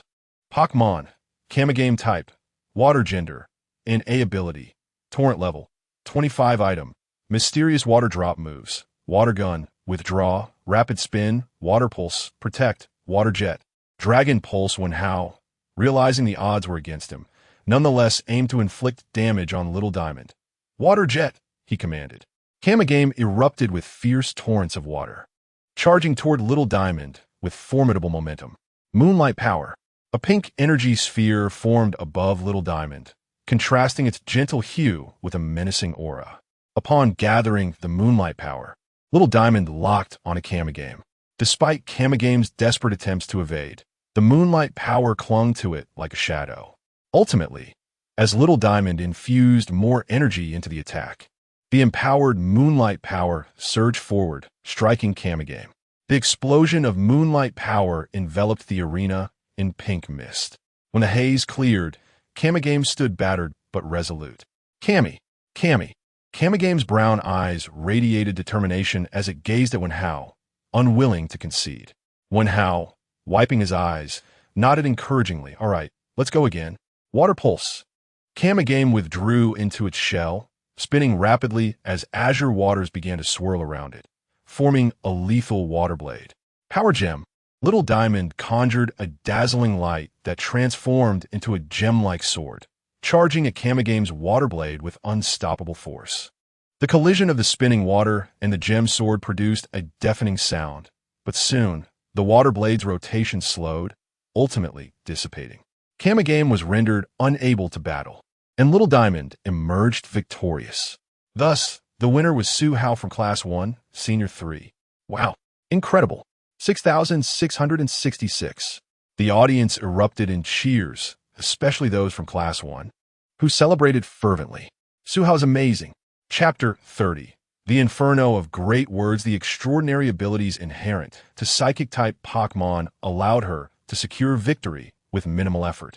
The top 4 contenders in this senior year competition were dominated by Su Hao, his 2 companions, and Kong Lingwei. Following the selection of the finalists, the semifinal matchups were swiftly organized via computer. Su Hao versus Li Hua, and Jiang Chengsheng versus Kong Lingwei. Jiang Chengsheng faced a stroke of misfortune, encountering Kong Lingwei, whose type advantage rendered her at a disadvantage. Had her mischievous panda evolved, she might have had a fighting chance against the Psychic-type Pokémon, with the addition of the Dark-type Roe Panda. The first match saw Su Hao pitted against Li Hua. Confronted by Li Hua's Blue Crow and Green Cottonbird, Su Hao deployed his fiery Meow, unleashing a relentless barrage of flame attacks. A saying holds true: I can fail countless times, but you can only fail once. Under the unyielding assault of fiery Meow, which seemed to expend energy effortlessly, Blue Crow and Green Cottonbird ultimately succumbed, retreating in defeat. The battle between Jiang Chengsheng and Kong Lingwei was particularly tense. The two began with mischievous Panda facing off against Single Cell Ball. While their strengths were comparable, the inherent type disadvantage was insurmountable. After bringing Single Cell Ball to a critical state, mischievous Panda ultimately fell. When the evolved Houndoom entered the fray, it decisively defeated Single Cell Ball with overwhelming power. The evolution had significantly enhanced Houndoom's prowess, elevating it to the late stage of the normal tier. Pokémon. Houndoom type. Fighting gender. Not specified ability. Grit level. 27 moves. Glare, Trip, Charge, Revenge, Low Kick, Bullet Punch, Double Return, Thunder Punch, Bullet Punch, Sonic Punch. Bodybuilding. Upon evolving into Houndoom, its physical stature, muscle mass, and explosive power had markedly improved. However, against the naturally superior bird, Houndoom struggled mightily. At the outset, Jiang Chengsheng commanded Houndoom to use Thunder Punch in an attempt to thwart the bird descent. Yet, Kong Lingwei utilized her psychic abilities to assist the bird in creating a barrier. Although the barrier was shattered by Houndoom's Thunder Punch, the bird successfully took to the skies. Once airborne, Houndoom became akin to a target. Despite the match regulations imposing limits on flying Pokémon's altitude, Houndoom, unable to leverage its surroundings, was consistently outmatched by the bird, bolstered by Kong Lingwei's psychic support. After a grueling stalemate lasting over 10 minutes, Houndoom fell, battered and bruised, marking the end of the battle. Despite her defeat, Jiang Chengsheng remained undaunted. She expressed to Su Hao and Li Hua that from the moment she embarked on her journey specializing in fighting types, she anticipated encountering trainers proficient in psychic types. Although she had lost this time, she firmly believed that one day she would grow strong enough to face type disadvantages head-on and ultimately vanquish Kong Lingwei. Moments later, the finals commenced between Su Hao and Kong Lingwei. The audience's sentiments had shifted overwhelmingly in favor of Su Hao. They surmised that, even with Kong Lingwei's psychic assistance, she would be powerless against the elite-level Small Diamond. The match began with both trainers releasing their Pokémon. Kong Lingwei opted to send out Single Cell Ball first. However, contrary to the audience's expectations of Su Hao deploying Small Diamond for a swift victory, he chose to send out Fiery Meow instead. Having endured several high-stakes battles in recent days, Fiery Meow had reached level 25, placing it firmly in the mid-stage of the normal tier, while Single Cell Ball was merely at the inception of its normal tier journey. With both Pokémon released, The referee declared the match officially underway. Single cell ball, use psychic. Kong Lingwei called, opting for her Pokemon's most potent attack, bolstered by her psychic abilities in hopes of swiftly defeating Fiery Meow. Such a 2-against-1 scenario was her only hope of overcoming Small Diamond. Fiery Meow, clap attack. Suhao commanded, his lips barely parting as he invoked an attack never before seen in competition. Meow, cried Fiery Meow, slapping its paws against the ground. Fiery Meow was already adept at combining its Intimidate ability with clap attack, sending forth a wave of black energy that disrupted Single Cell Ball's charging moment. Single Cell Ball, what's wrong? Kong Lingwei's composed demeanor began to fray as she sensed the abrupt severance of her psychic link with Single Cell Ball. Yet Suhao was no mindless villain, wasting time to explain his tactics or their effects. Charge Flame Strike, then Shadow Claw, he shouted. Wrapped in searing fire energy, Fiery Meow dashed forward, leaving a trail of heat in its wake. In an instant, it closed the distance to Single Cell Ball, its right claw now imbued with ominous purple energy, striking fiercely. In the aftermath of the explosion, Single Cell Ball lay motionless on the ground, devoid of combat capability. Confusion clouded Kong Lingwei's thoughts. Having lost a Pokémon so abruptly, she realized that even if she defeated Fiery Meow, she would still face the daunting challenge of Small Diamond. Awakening her psychic abilities and becoming a disciple of a psychic master, she had believed there were no rivals left in Yang City. Little did she know that Suhao, the master's son, possessed such formidable combat prowess, overwhelming her and Single Cell Ball with ease.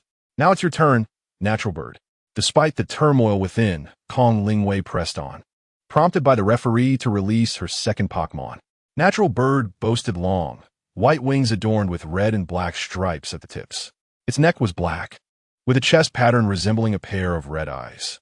2 long red feathers sprouted from the back of its head, and its waist featured 2 yellow stripes. Its claws were red with white tips. The female Natural Bird possessed 2 stripes, while the male had 3. Kong Lingwei's Natural Bird was female, exhibiting a rather tranquil disposition. Through their psychic link, the usually serene Natural Bird encouraged Kong Lingwei not to lose heart, asserting its presence in the fight. Bolstered by her Pokémon support, Kong Lingwei resolved to fight with unwavering determination and achieve victory. Natural Bird, take flight and use meditation, she commanded. Once again, the eerie black energy flickered, momentarily delaying Natural Bird's ascent. However, this brief lapse allowed the scorching heat wave to reach Fiery Meow, which had already closed the distance. Without the assistance of Clap Attack, Fiery Meow could only rely on its Intimidate ability to momentarily immobilize Natural Bird. Yet that fleeting moment proved sufficient for Fiery Meow to reach Natural Bird. Shadow Claw. The unadorned yet effective Shadow Claw struck Natural Bird, sending it spiraling away. Rather than pursuing, Fiery Meow followed Suhao's command to stay put, using Trick to enhance its special attack. With no follow-up from Fiery Meow, Natural Bird finally ascended, enveloped in a soft pink glow that bolstered its special attack and special defense. Mental Force. Natural Bird's black pupils shimmered with pink light as an invisible psychic force surged toward Fiery Meow.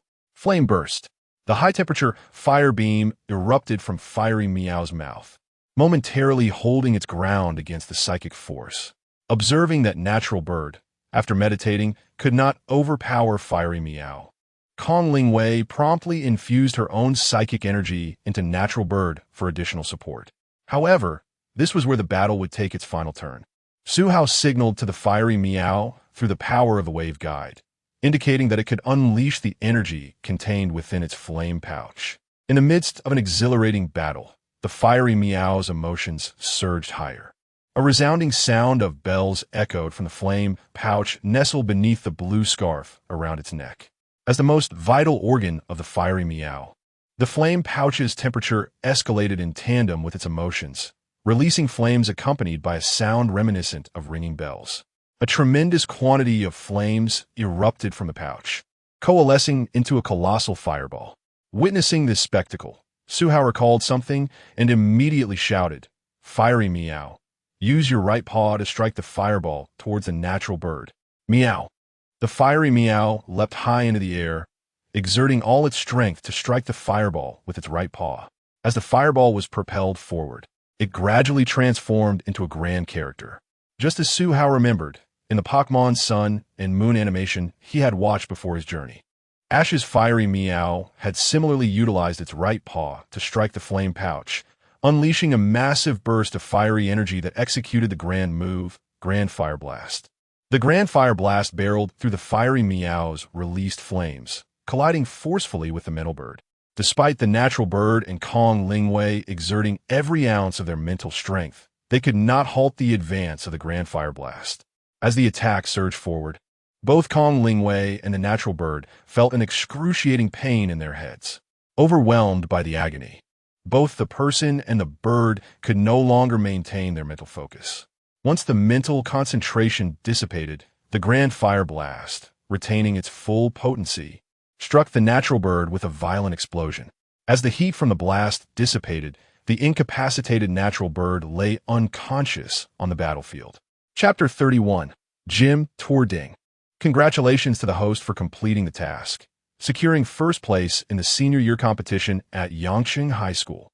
5,000 system currency has been issued. The candy for Fire Meow has been deposited into the system backpack.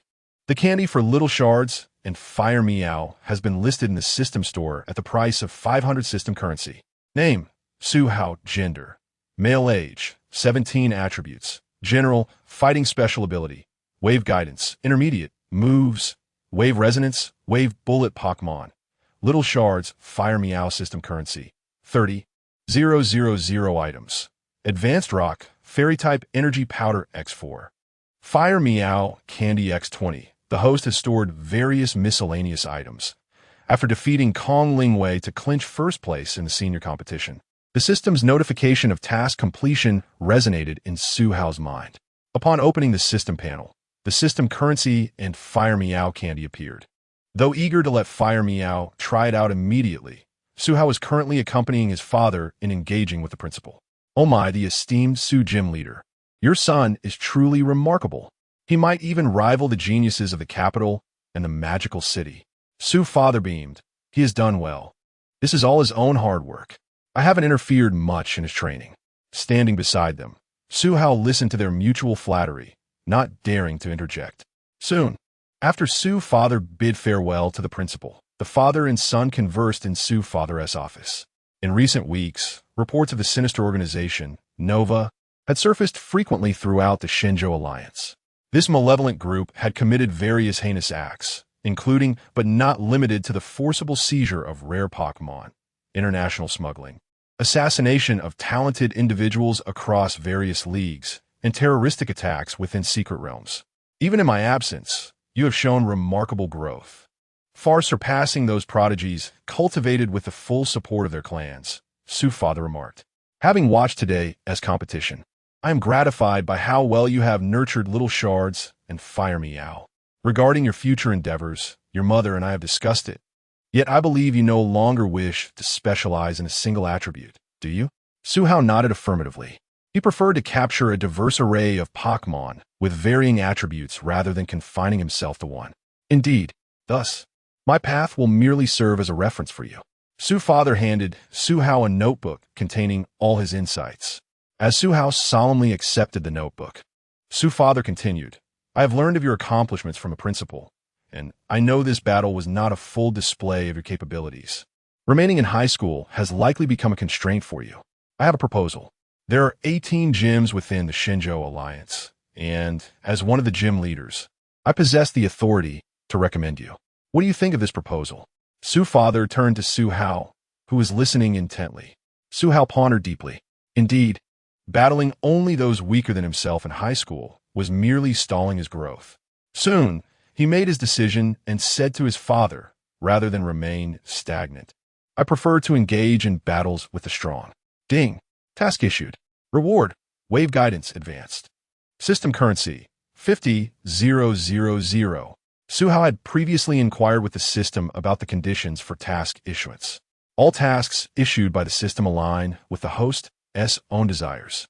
With his willpower now capable of triggering system tasks, Su Hao did not hesitate to accept the task. Excellent. Once I complete the necessary formalities, you shall be free to embark on your journey, Su's father said cheerfully. However, you must remember to communicate any difficulties you encounter. Your parents will always be your unwavering support, he added with a serious expression. I will, Su Hao nodded. Leaving his father's office, Su Hao headed straight to his private training room. Come forth, little shards, fire meow. Upon entering the training room, Su Hao eagerly released his 2 Pokémon. He approached the energy intensity tester within the training room. This device could accurately measure a Pokémon's attack energy strength. For instance, a normally trained, ordinary-level Pokémon in its later stages might achieve around 300 calories when using a move against the tester. Typically, a value of 100 calories indicates an ordinary-level Pokémon in its early stages. The standard for elite-level Pokémon is a minimum of 1,000 calories, while professional-level Pokémon require 20,000 calories. Su Hao aimed to compare the energy values before and after consuming the candy. However, energy values alone cannot determine a Pokémon's true strength. Some Pokémon excel in various changeable moves, and with the synergy of their abilities, they can triumph against stronger opponents. Ultimately, energy values merely represent the output of a Pokémon. Under the guidance of a trainer, with strategic deployment and team cooperation, even a team of lesser overall strength could create miraculous outcomes. Chapter 32. The Effects of Candy Meow. A fireball erupted from the flame pouch, struck forth by the fiery feline. The fireball transformed into a massive character, crashing against the testing apparatus. Soon, the display connected to the energy tester illuminated with figures. 3,200 calories. This time, the fiery feline's grand flame was evidently less potent than during its battle with Kong Lingwei. However, even in its diminished capacity, the grand flame unleashed by the fiery feline, at a mid-level of ordinary rank, still surpassed the elite standard of 1,000 calories. Following the fiery feline was the little diamond shard. With all its might, it unleashed the Moonlight Power. The Moonlight Power was one of the most formidable offensive moves for the little diamond shard, aside from the meteor beam, which required charging. Behold, a pink full moon, composed of fairy energy, appeared above the little diamond shard's head.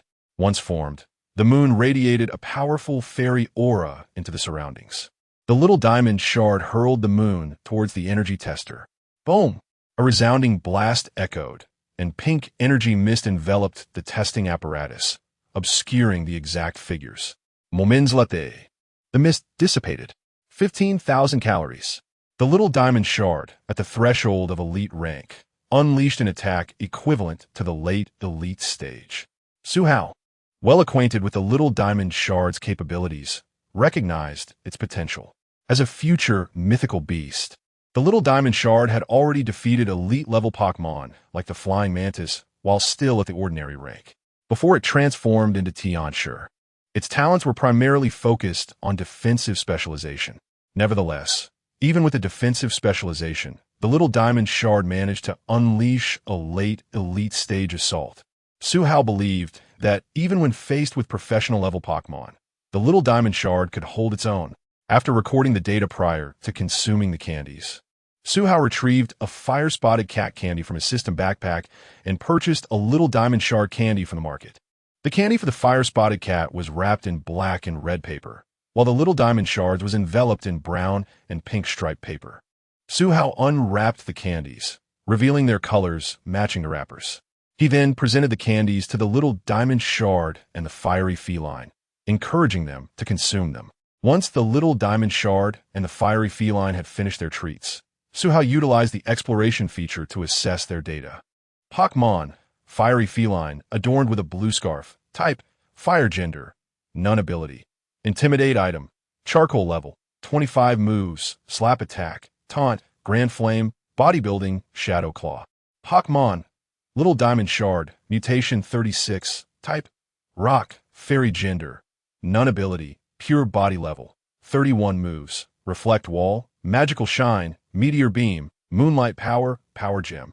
A comparison of the data showed no changes since Su Hao's previous assessment. Noting the stability of the data panel, Su Hao directed the little diamond shard and the fiery feline to once again employ Grand Flame and Moonlight power. 3,400 calories. 15,200 calories.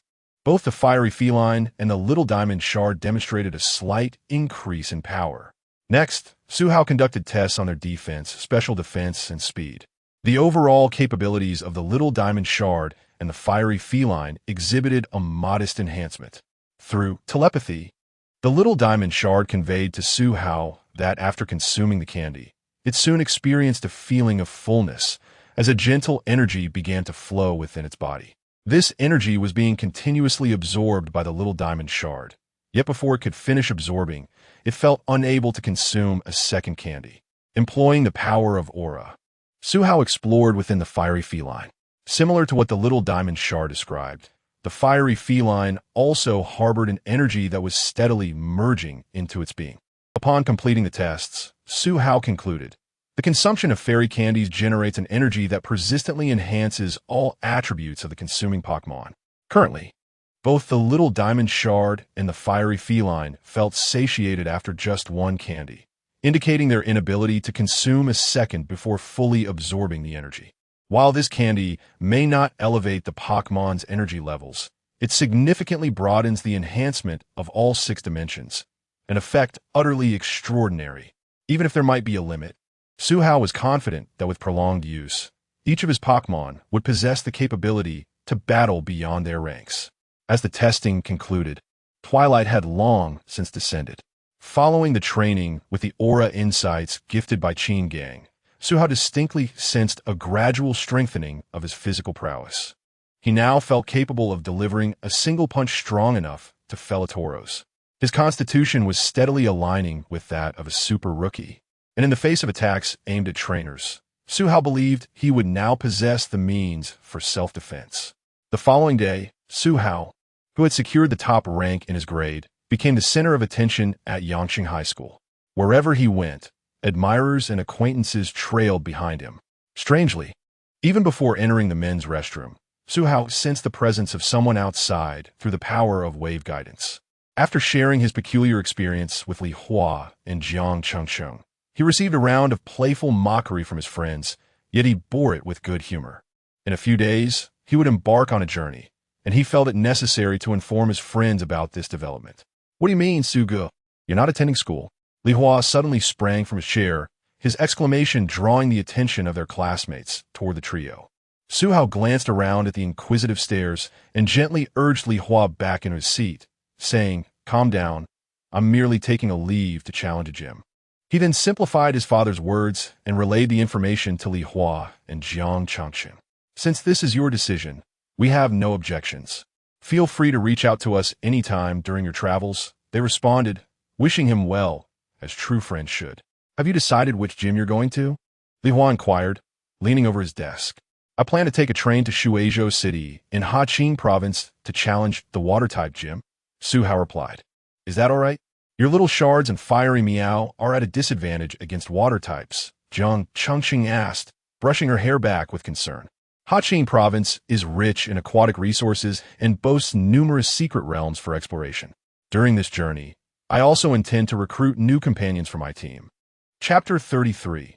Journey to the Secret Realm. Since Su's father had informed the school in advance, Suhao departed after bidding farewell to Jiang Chengsheng and Li Hua. As he walked along the street, he relished the rare moment of leisure, a stark contrast to his usual routine of training, battling, and cultivation. After a moment of contemplation, Suhao resolved to explore the Spiral Secret Realm. With his small diamond having ascended to the elite level, Suhao had now earned the qualification to enter the Spiral Secret Realm through his own prowess. However, after wandering for 17 years, he had never faced peril, relying instead on his cautious nature. He hurried to the nearest Pokémon Center and contacted Uncle Qian to borrow his father's Rapidash. In no time, Uncle Qian arrived, ready with a Pokeball, which he transported to Suhao via the Center's teleportation device. Once he released the Rapidash, Suhao confirmed with Uncle Qian over the phone before hanging up. He then took out an energy cube from his bag and fed it to the Rapidash, saying, "I'll be counting on you today." The forest within the Spiral Secret Realm remained as tranquil as ever. After entering the realm, Suhao summoned the Rapidash and mounted it. The creature's remarkable speed was renowned, capable of covering a distance of 10,000 kilometers in a single day. This time, he did not intend to visit the Flying Mantis clan.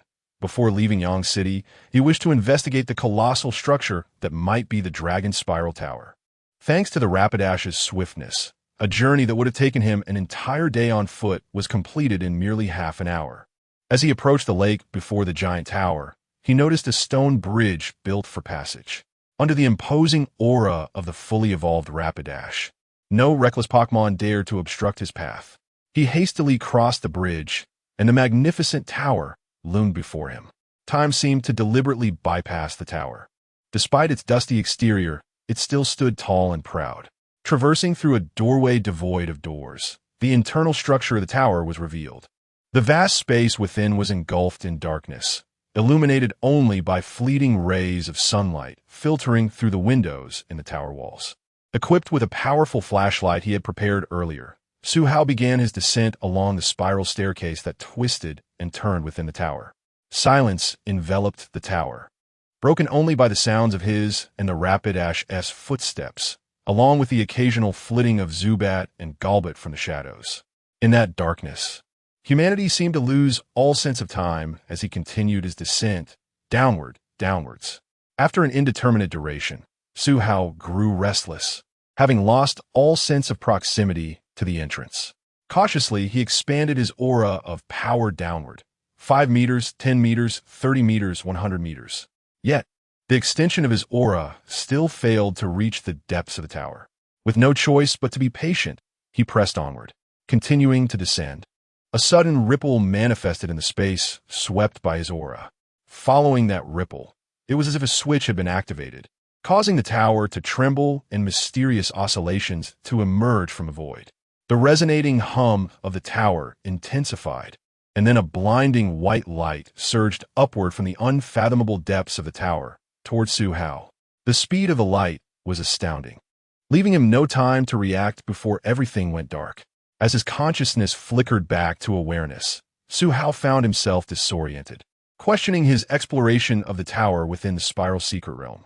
Upon opening his eyes, he could barely discern the beam of his flashlight reflecting off the tower's walls. The Rapidash lay beside him, wagging its tail with worry in its brown eyes. With a sharp intake of breath, Su Hao attempted to rise, but a sudden, excruciating pain in his head restrained him. He touched the back of his skull, where a scabbed wound attested to having bled recently. After a brief moment to gather his thoughts, he stood, recalling the events of his exploration. How he had traversed an endlessly spiraling staircase when a mysterious ripple had occurred in the space touched by his aura, causing the tower to quake, culminating in the blinding light that had struck him. With various hypotheses swirling in his mind, but lacking sufficient evidence, he looked up, surprised to find the exit of the tower directly above him. Puzzled, he connected with the Rapidash through his aura, asking, "Did you bring me up here?" The Rapidash responded with a confused bark, "I don't know. One moment I was closing my eyes, and the next we were here." Su Hao climbed onto the Rapidash, and they swiftly exited the tower. By now, twilight had settled over the secret realm, a clear indication that evening had arrived.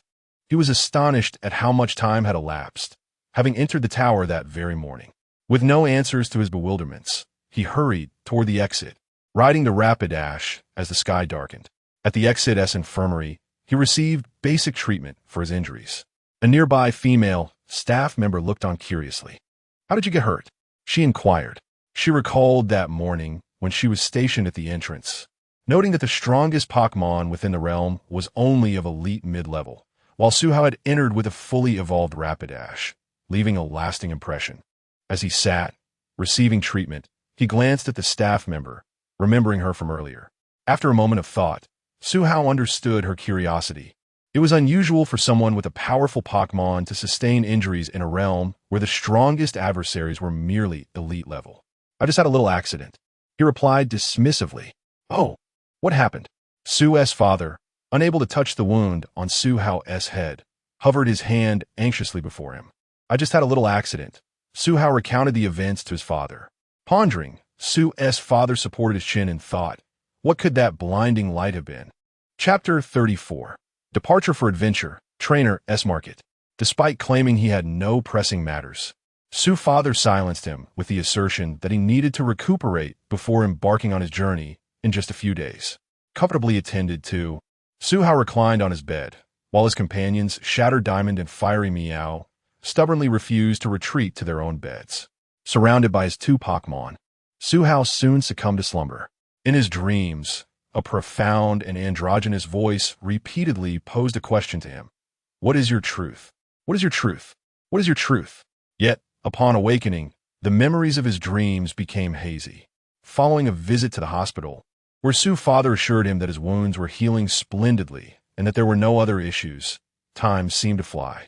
Su's father's application for a gym tour had been approved, and Su Hao was on the brink of departure. In typical parental fashion, Su's father prepared an array of provisions for Su Hao, concerned that he might suffer from hunger or cold during his travels.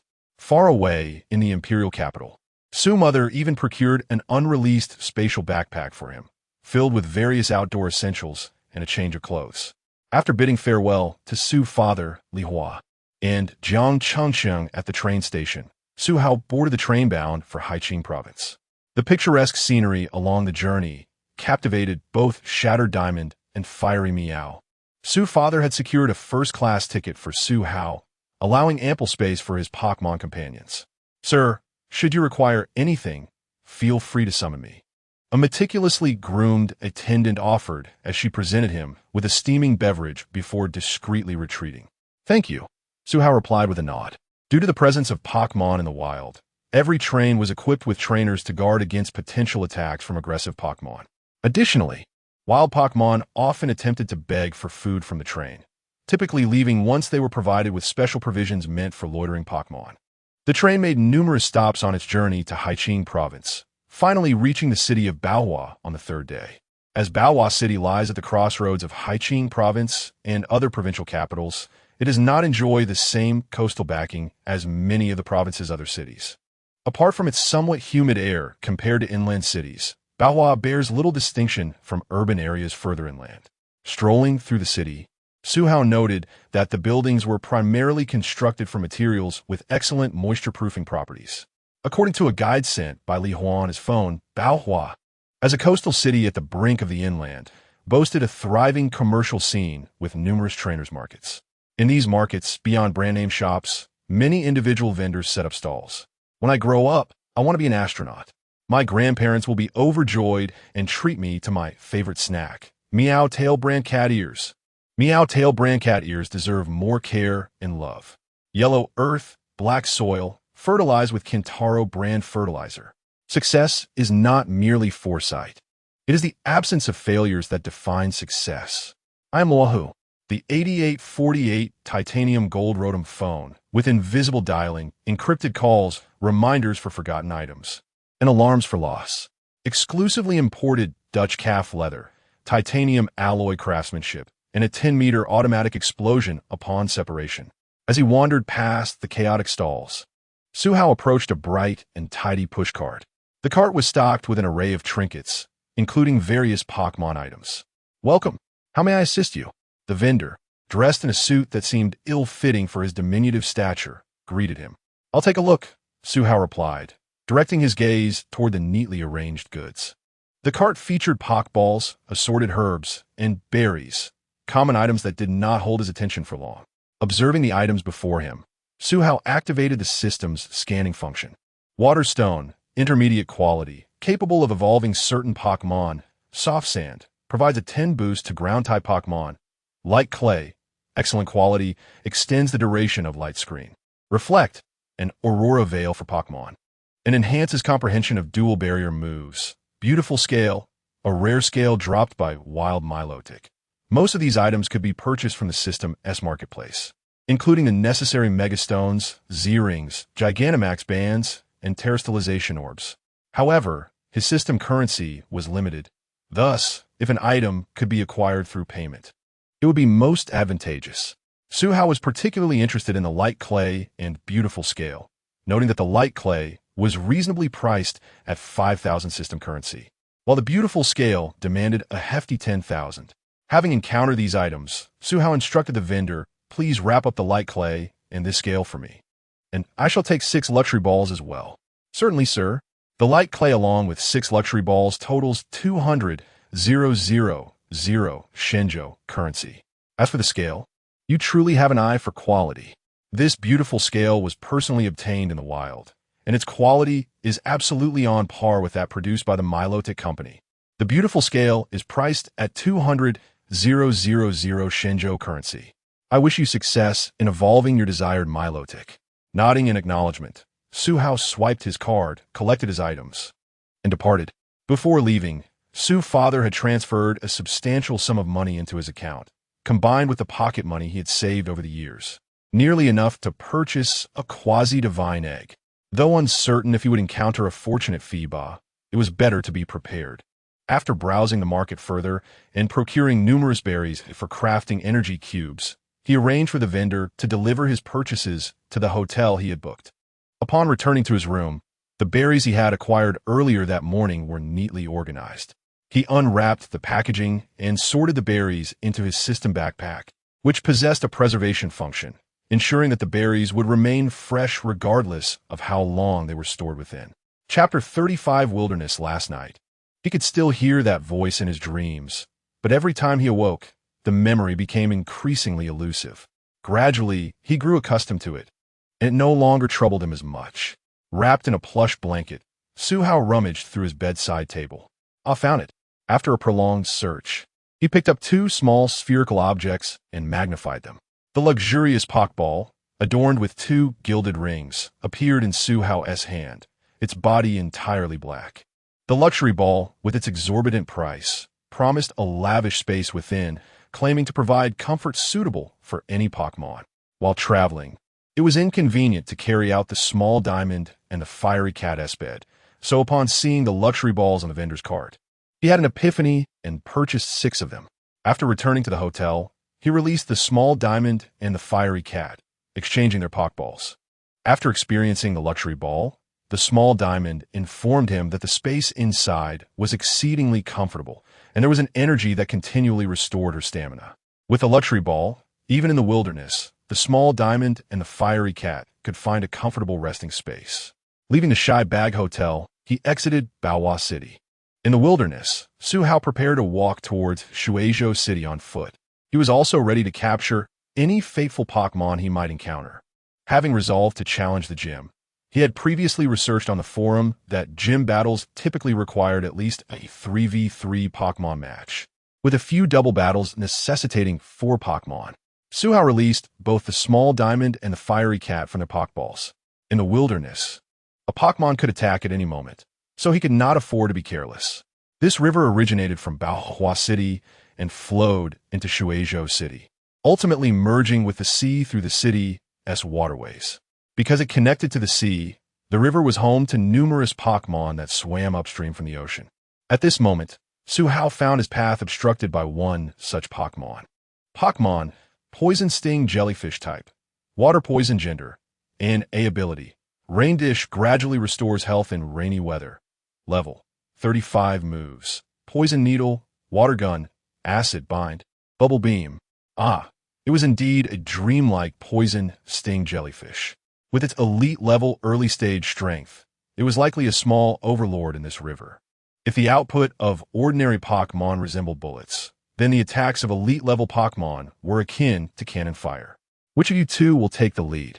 The small diamond and the fiery cat exchanged glances, and after a brief moment, the small diamond volunteered. Gurgle, gurgle. Its eyes, within the black portion below, sprouted blue, claw-like appendages, and its tentacles were toxic. At that moment, the poison sting jellyfish, blocking the shore, unleashed its poison needle.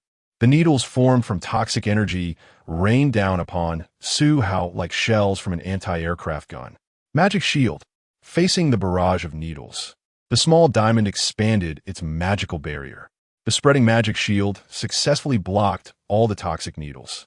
After neutralizing the needles, the poison sting jellyfish prepared its next attack. A rainbow-colored beam of light began to gather in front of its closed tentacles. It must be the Aurora Beam.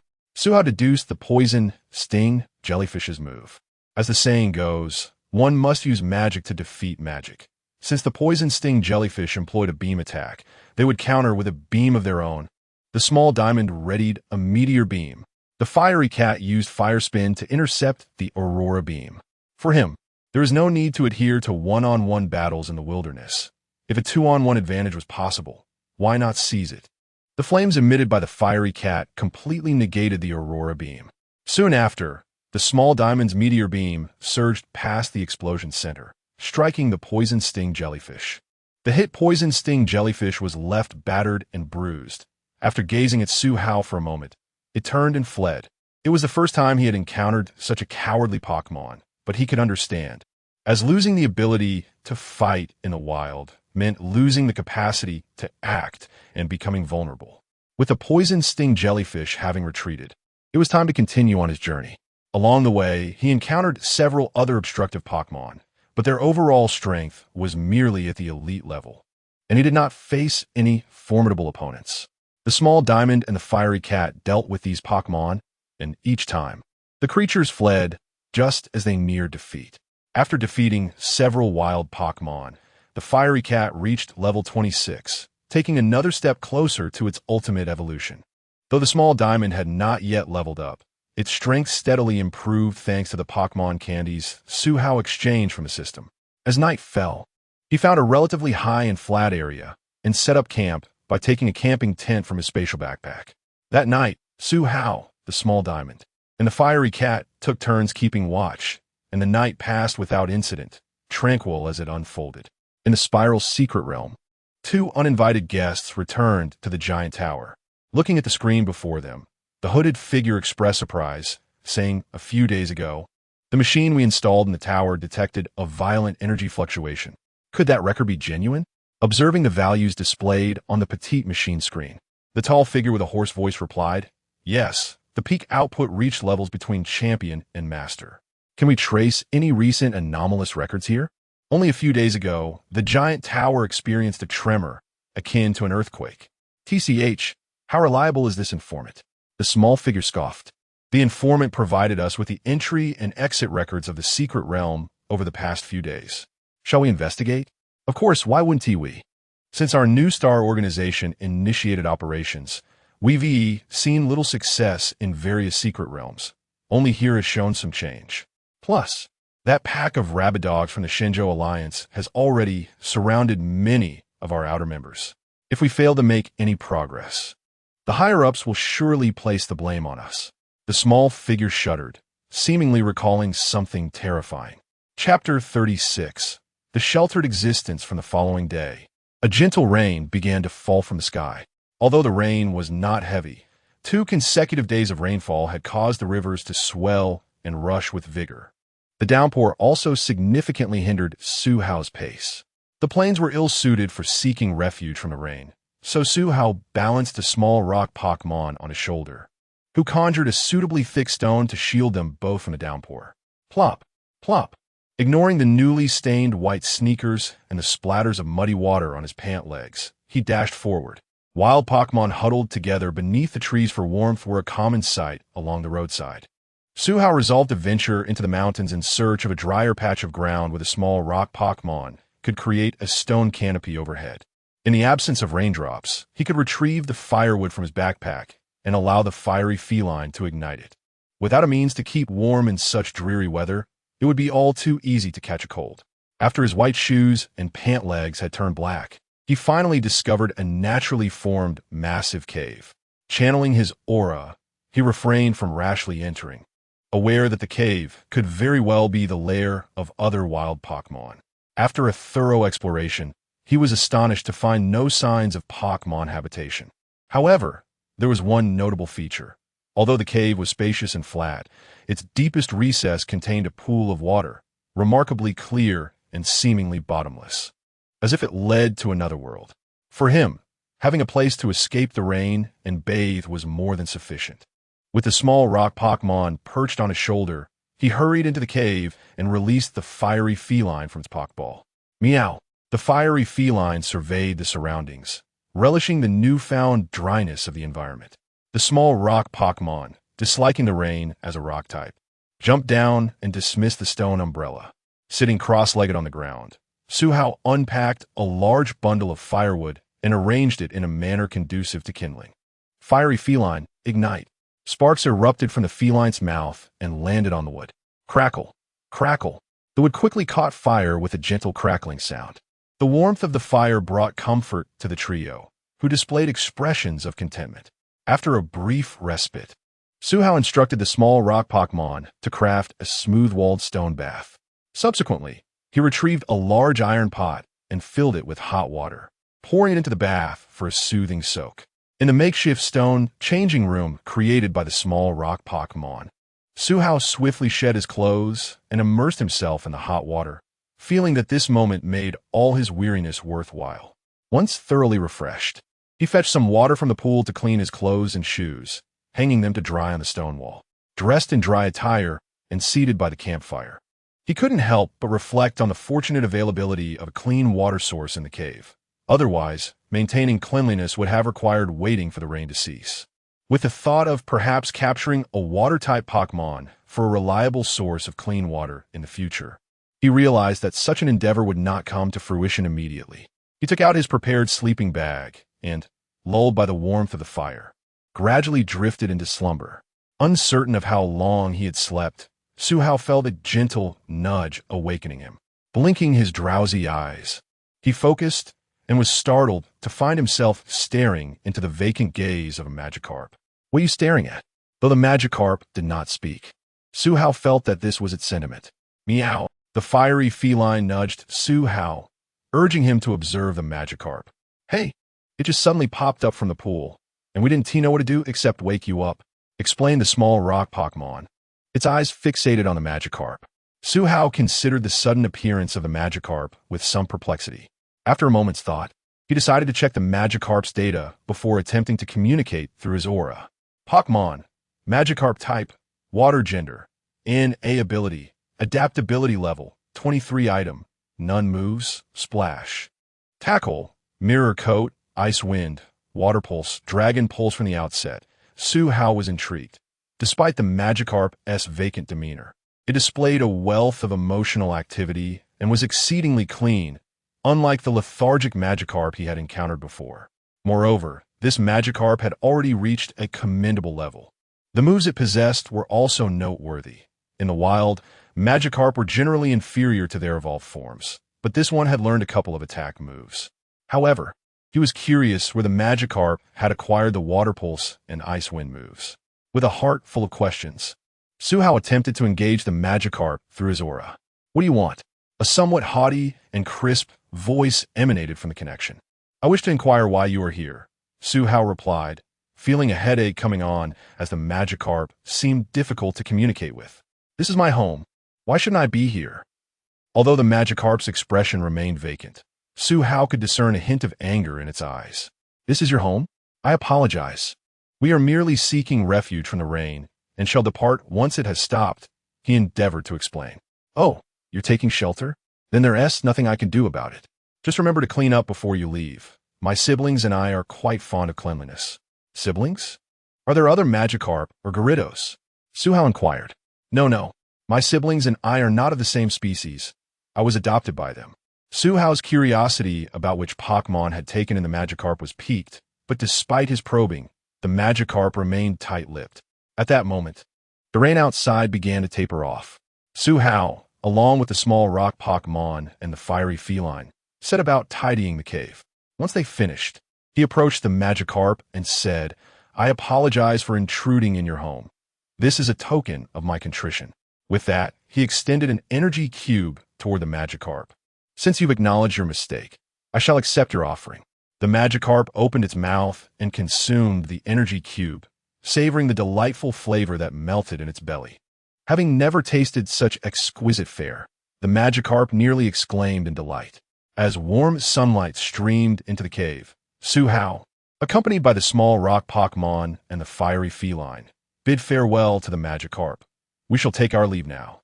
Farewell. Chapter 37. The City of Water. Shui Zhou. After a week of battles, both Little Shard and Fiery Meow have made significant progress. Pokémon, Fiery Meow, adorned with a blue scarf, type, fire gender, and A ability, intimidate item, charcoal level, 30 moves, paw strike, flame fong, Flamethrower, Bodybuilding, Shadow Claw, Overheat, Flare Blitz. Before ascending to the elite level, Fiery Meow encountered a particularly formidable elite level Onyx. Commanded to battle alone, Fiery Meow, fueled by an exuberant spirit, unleashed a charged flamethrower, with flames from its fire pouch enveloping it as it charged at Onyx. The powerful charged flamethrower ultimately defeated Onyx. Riding the wave of victory, Fiery Meow advanced to the elite level with renewed vigor. Su Hao, upon checking the panel, discovered that Fiery Meow had learned a new move, Flare Blitz. Upon reaching elite level, it seems that during the battle with Onyx, Charged Flamethrower had evolved into Flare Blitz.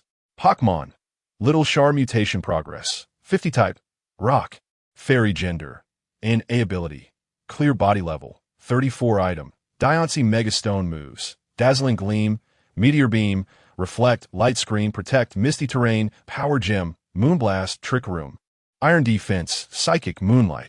System Note: this is a special little shard that fortuitously bathed in the fairy aura of Xerneas before its birth. Its mutation progress has surpassed half, with the characteristics of Diancie gradually manifesting. Let us prepare to welcome the future Diamond Princess, Diancie. Since Little Shard's mutation progress reached 50, the colors of her diamonds and eyes have transformed entirely to pink. When encountering Pokémon that even Fiery Meow cannot handle, Little Shard steps in. On one occasion, they faced a late-stage, elite-level Steelix in a mountainous region. This Steelix was far larger than depicted in the Pokédex.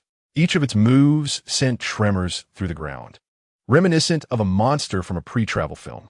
Confronted with Steelix's frequent stone edge attacks and Hyper Beam, Little Shard stood firm after setting up dual barriers, countering with Moonblast to shatter the energy spikes and using Meteor Beam to pierce through the Hyper Beam. As the battle raged on, Steelix sustained increasing injuries while Little Shard, thanks to Su Hao's training via the system, utilized the Moonlight move, which was not originally in her skill set, to restore her vitality. The more she fought, the weaker she became, while her opponent, ever more formidable, even the notoriously temperamental Steelix, began to waver. Shueizhou City, a locale enveloped by water. The city is crisscrossed by small canals, with exotic architecture flourishing around them. Although the canals provide vast connectivity within the city, they ultimately converge into the adjacent sea. In Shueizhou City, human transit often eschews automobiles in favor of small boats. As one of the renowned tourist destinations in the Xinzhou Alliance, Shueizhou City attracts a steady stream of visitors, making its tourism industry exceptionally vibrant. However, Su Hao's purpose today is not merely to explore the city. He intends to challenge the gym and subsequently immerse himself in the cultural landscapes of the Water City. Upon arriving at the Shueizhou Arena, a colossal complex loomed before Su Hao's eyes. How outrageous! Is this what a tourist city looks like? This entire gym is at least twice the size of the Rising Sun Gym. The Shueizhou Gym comprises multiple structures, the largest arena designated for gym challenges. The Shueizhou Arena resembles the Galar region's gym in Pokémon Sword and Shield, featuring an expansive field and a multitude of spectator seats, capable of hosting a grand event. At the gym's reception, Su Hao presented his Gym Challenge approval letter. Upon seeing the letter, the receptionist's eyes lit up, and she ushered him into the VIP room for a brief wait before scurrying away in her high heels. After a while, sipping hot tea in boredom, Su Hao was finally greeted by the appropriate individual. A middle-aged lady, her hair styled in the latest fashionable updo, resembling a splendid cloud at twilight, approached him. Dressed in an exquisite qipao, she moved with grace and poise, suggesting she had been a distinguished young lady in her youth. The lady seated herself across from Su Hao, her lips parting slightly as she spoke. "Hello, Su. Your father has already mentioned you. You are here to challenge the gym, correct?" Jiawei, covering her mouth with a smile, added, Su Gym Leader has certainly provided you with a commendable education. "You're overpraising me," Su Hao replied modestly. Following a round of polite exchanges and several cups of tea, they finally addressed the crux of the matter. Unfortunately, the gym challenge cannot proceed today. It must be postponed until tomorrow, Jiawei informed Su Hao. "Could you please explain the reason?" Su Hao inquired, puzzled. "Well, Pokémon battles are a significant event that draws public interest. The gym challenge has the potential to attract a large audience. Operating the gym incurs considerable expenses, so we naturally need to generate revenue from various avenues. Therefore, tonight I will announce the gym challenge scheduled for tomorrow evening at the Shueizhou Arena. Residents who adore Pokémon battles, along with tourists visiting Shueizhou City, will undoubtedly purchase tickets to attend. Of course, as a challenger, you will also receive a share of the ticket sales. I'm well acquainted with your father, so I assure you, you will not be taken advantage of. The ticket sales will be divided as 20 for you and 80 for me, considering I handle the venue and marketing. Anything more would be impolite, and you need only to count your money, Jiawei explained, her demeanor calm and pleasant throughout. Su Hao found Jiawei's proposal to be a no-risk business venture. He merely needed to enjoy this unexpected windfall. There was no reason to dwell on it. I have no objections, Jiawei, Su Hao affirmed with a nod. Then it is settled. Remember to dress formally, as there may be television broadcasts and live streaming. Chapter 38. The Gym Challenge, the largest forum in Shueizhou City, erupted with a sensational announcement. 1L. Have you seen the notice? The long-awaited Gym Challenge is set to commence tomorrow night. 2L. Yes, I saw it. The last Gym Challenge was about a month ago, wasn't it? 3L. Although this is merely a junior Gym Challenge, its rarity surpasses that of intermediate and advanced ones. 4L. Indeed. The initiation of a junior gym challenge signifies the rise of a young prodigy. 5L. But why does the previous commenter assume the challenger will triumph? Jiawei's fans are furious. 6L. Rumor has it that the challenger is actually the son of the owner of the Rising Sun Gym. 7L. Honestly, I find it hard to believe. Even in a junior gym challenge, the gym leader would utilize 2 elite-level Pokémon and 1 professional level. 8L. The above commenter is right. Junior gym challenges typically occur in the latter half of the senior year. What kind of monster could challenge a professional level after only 2 months of receiving their starter Pokémon? 9L. The previous comment is correct. Cultivating 2 elite level and 1 professional level Pokémon in just 2 months seems utterly far-fetched. To be honest, I still believe Jiawei will win. 10L. Regardless, tomorrow is Saturday, and my friends and family nearby have all decided to attend the match at the Shueizhou Arena. I've heard many tourists wish to witness it as well. 11L. Allow me to share my experience. I am a tourist from the neighboring Magic City. Initially, I thought the prodigies from our city were extraordinary, but now a senior has boldly stepped up to participate in the gym challenge. 501L. By the way, with all this excitement, have you bought your tickets? 502L. Oh no. 503L. I forgot. 504L. They're sold out. As the weather gradually warmed, Su Hao pondered that it was the perfect opportunity to don the outfit he had long prepared. Clad in his battle attire, Su Hao stepped out of the hotel. The streets were bustling with people, all heading in the same direction, toward the Shueizhou Arena. In the arena's lounge, Su Hao sat on the couch, closing his eyes to rest. Knock, knock, knock. A knock echoed. Please enter, Su Hao said, opening his eyes. Tap, tap, tap. At that moment, Jiawei, adorned in an even more splendid outfit than yesterday, approached Su Hao. Are you feeling nervous? Jiawei inquired with genuine concern. Not particularly. Why would the gym leader concern herself with a challenger like me? Su Hao wondered. I should mention, I haven't told you yet. I attended the same university as your father. I am a senior, while he was a junior. Is there a reason needed to look after my junior? If you don't mind, you may call me Annie, Jiawei said, her tone remaining gentle and unhurried. Annie J.E., I look forward to your guidance in this battle. Su Hao stood and bowed respectfully. Hee, I did mention yesterday that you should dress more formally. Why are you wearing this outfit? Jiawei assisted Su Hao to his feet, a hint of confusion in her voice. At that moment, Su Hao wore a black short-sleeved shirt, a blue jacket with white cuffs, light blue jeans secured with a red belt, and fingerless gloves in shades of light and dark green. His footwear was a pair of white and blue athletic shoes, topped off with a red and white cap emblazoned with a logo. Indeed, this was the same outfit worn by Ash Ketchum, the protagonist of the Pokémon anime. It's a matter of belief. I actually have a red outfit as well. Su Hao chuckled, scratching his head. Well, the ideas of youth and our generation often differ. Do as you wish, but I assure you, I shall not hold back in our battle, Jie Wei remarked with a smile, shaking her head. Cheers erupted from the packed audience, filling the arena with deafening roars. At that moment, the league referee, riding a sturdy shield sword Pokémon, entered the arena. Ladies and gentlemen, welcome to today's gym challenge at the Shueizhou Arena. I am your commentator, Song Jian. This gym challenge is a junior level event. First, allow me to introduce the competitors. Approaching from the left is the host of this gym challenge, Ms. Jie Wei, the owner of the Shueizhou Gym. As the master of the water-type gym in the Shenzhou Alliance, her battle style is as calm as a lake and as fierce as the ocean. The audience erupted in joyous applause. Approaching from the right is the challenger, a high school senior from Yangcheng, Su Hao, sporting a red and white cap. Su Hao strides confidently onto the battle stage. Wow, what a dashing young man. His outfit is so youthful, and he looks incredibly handsome. The audience's cheers were sparse, akin to a few scattered cats. Su Hao had long prepared himself for this. After all, as an unremarkable student competing in the opponent's home ground, it was already commendable if he received any cheers. Both competitors took their positions. Now, we turn our focus to the referee to announce the rules. Firstly, the legitimacy of this match is recognized by the Shenzhou Alliance. Now, I shall declare the battle rules. This match will be a 3 versus 3 Pokémon battle, and the gym leader cannot switch Pokémon during the match. The challenger, however, has no restrictions on substitutions.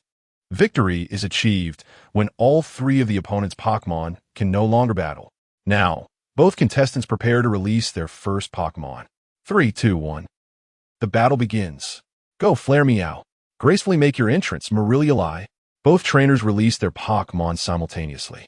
Pokémon, Mythical type, Water Fairy gender, and A ability, Strongman, physical attack doubled, level, early elite item, mysterious water drop moves, Water Tail, play rough, Water Ring, Bubble Beam, Water Jet, Water Break. Mythical has 2 tall pink ears and a nearly round body, colored blue, adorned with 6 white spherical patterns of varying sizes, and a white wavy pattern on its abdomen. Its tail is black and curved at the base, ending with a blue sphere. Despite Mythical's adorable appearance, its Strongman ability allows it to deliver a powerful blow, earning it the title of Dragon Slayer. Su Hao's chosen Pokémon is actually the Fire-type Flare Meow.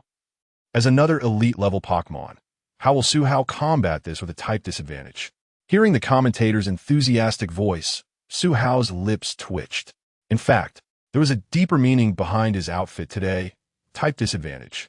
While Ash from the anime was humorously dubbed the master of type disadvantage for frequently battling against the odds, statistics show that his success rate with type advantages is higher. In summary, life should have a sense of ritual.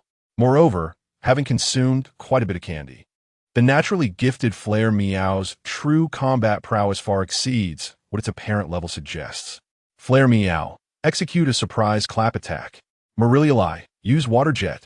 Both trainers issued commands almost simultaneously. Jie Wei opted for a priority move to seize the initiative. Mythical was enveloped by a powerful torrent, preparing to charge at Flare Meow when a deafening roar and a wave of black energy arrived simultaneously. Meow. As the eager Mariel prepared to launch an attack, it was abruptly thwarted by a surprise move that not only diminished its physical attack by 1 level, but also interrupted its action, leaving the little mouse frozen in place.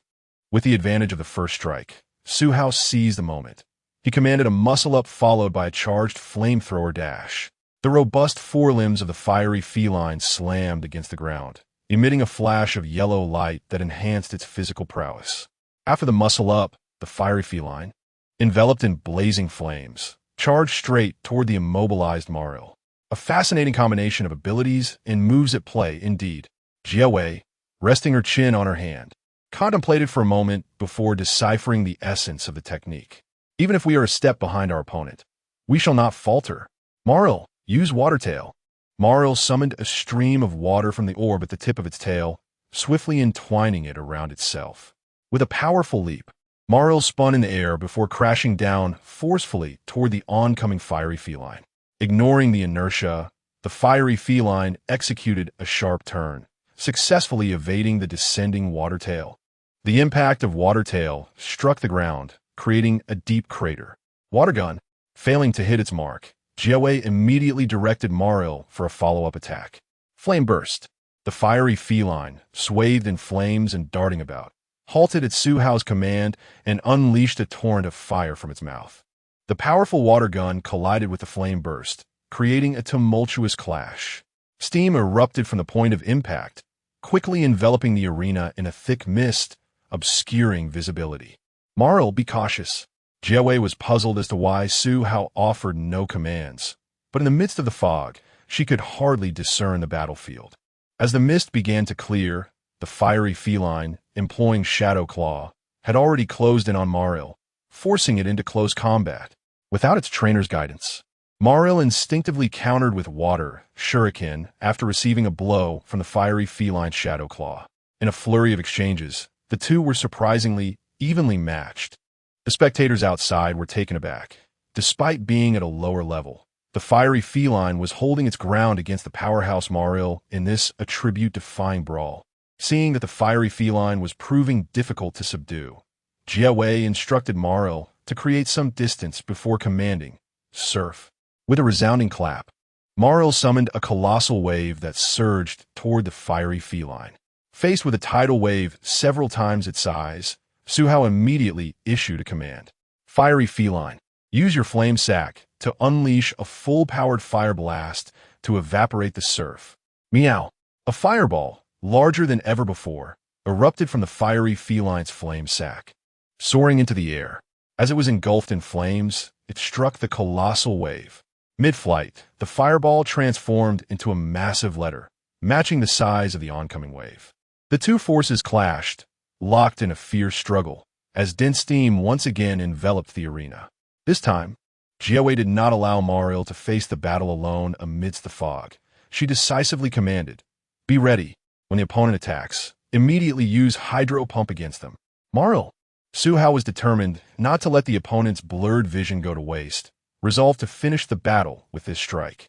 "Fiery feline, unleash your full power in a flame charge." Meow! Meow! The orange-red flames coalesced into a ferocious tiger that enveloped the fiery feline, the dazzling light piercing through the mist. Maril, noticing the approaching fiery feline, surged forward, enveloped in a violet energy drill, charging toward its adversary. Boom! A deafening explosion erupted from the center of the mist, and soon after, the commotion gradually subsided. All eyes were fixated on the epicenter of the explosion. Moments later, as the mist dissipated, Maril, with dazed eyes, lay unconscious on the ground, while the fiery feline panted heavily. With Maril incapacitated, the fiery feline emerged victorious. Chapter 39. Behold, the blazing roaring tiger. Incredible. Amazing. The fiery feline looks magnificent. The high school students are performing admirably. Applause erupted from the audience. A cacophony of cheers for the fiery feline and Su Hao. With Mariluri unable to continue, Master Jiawei summoned the next Pokémon. What a marvel! The flames from your fiery feline have the astonishing ability to evaporate our colossal waves. Diancie, the blue sea beast Pokémon, boasts 4 limbs and a long white mustache extending from its snout. A massive beige circular shell, adorned with spear-like protrusions reminiscent of a helmet, juts sharply from the back of its head. Its abdomen is enveloped in a bluish-gray shell. The swordsmanship employed by Diancie is known as Iaido, which emphasizes a single decisive strike. It can draw its sword, deliver a cut, and sheath it in an instant. The aura surrounding Jiawei's Diancie radiated like a drawn sword, showcasing its elite-level prowess. Pokémon, Diancie type, water gender, and A ability, hard shell armor level, elite item, Ripple Incense, increases the power of the Pokémon's water type moves by 20. Moves, Shell Blade. Sword Dance, Super Horn Strike, Water Flow Break, Long Horn, Cross Cut. The difficulty has suddenly escalated. Su Hao noted the rising challenge, internally lamenting. "Shall we continue? Fiery feline?" He turned to the slightly panting creature. "Meow. I can still fight." "Very well. Let us strive to defeat Diancie together." Inspired by the fiery feline's indomitable spirit, Su Hao's own enthusiasm surged. The combatants took their positions, and the battle commenced. Fiery feline, unleash your flames.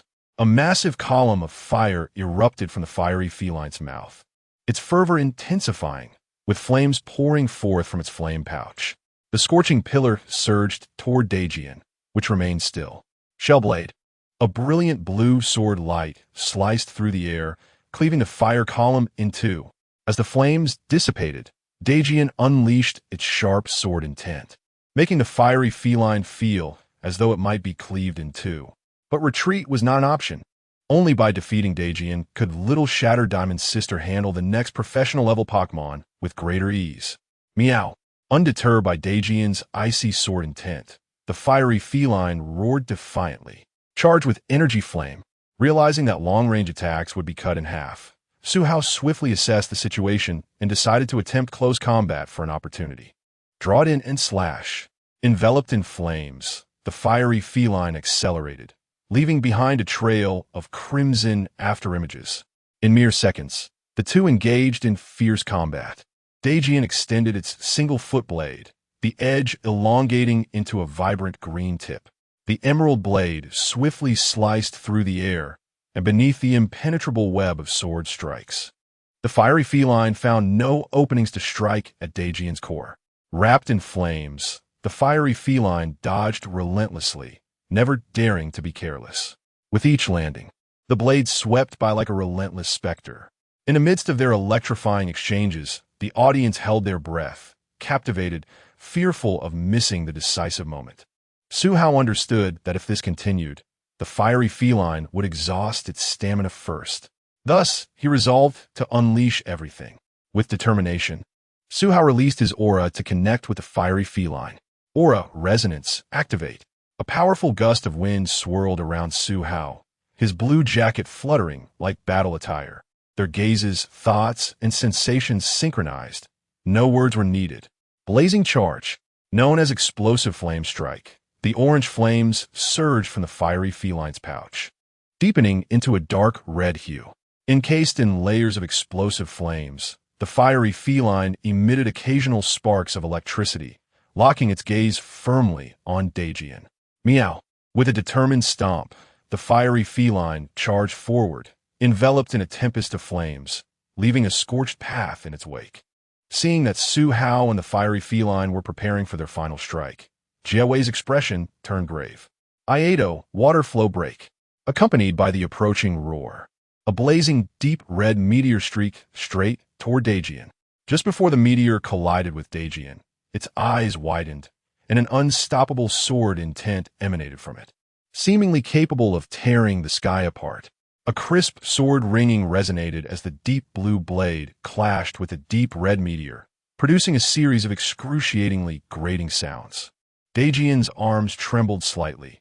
It had not anticipated that its ultimate technique would not only fail to cleave the approaching foe, but would instead be held at bay. Gasps arose from the audience, as those who believed Diancie had surrendered were astonished by its sudden surge of power. The locals were equally shocked to see Diancie, having unleashed its Iato technique, at a disadvantage in the clash with the fiery feline. With a click, the protective shield in front of the audience activated, as the energy released from their clash posed a threat to the spectators. Meow. The fiery feline, driven by unwavering belief, continued to unleash flames from its pouch, becoming increasingly radiant. Determination, resolve, conviction, courage, all coalesced into a blazing inferno, manifesting as the deep red meteor. Diancie, which could slice through waterfalls, now struggled to maintain its defenses against the onslaught. Even amidst the steam-filled center, the fiery feline stood as the most vibrant and resplendent presence.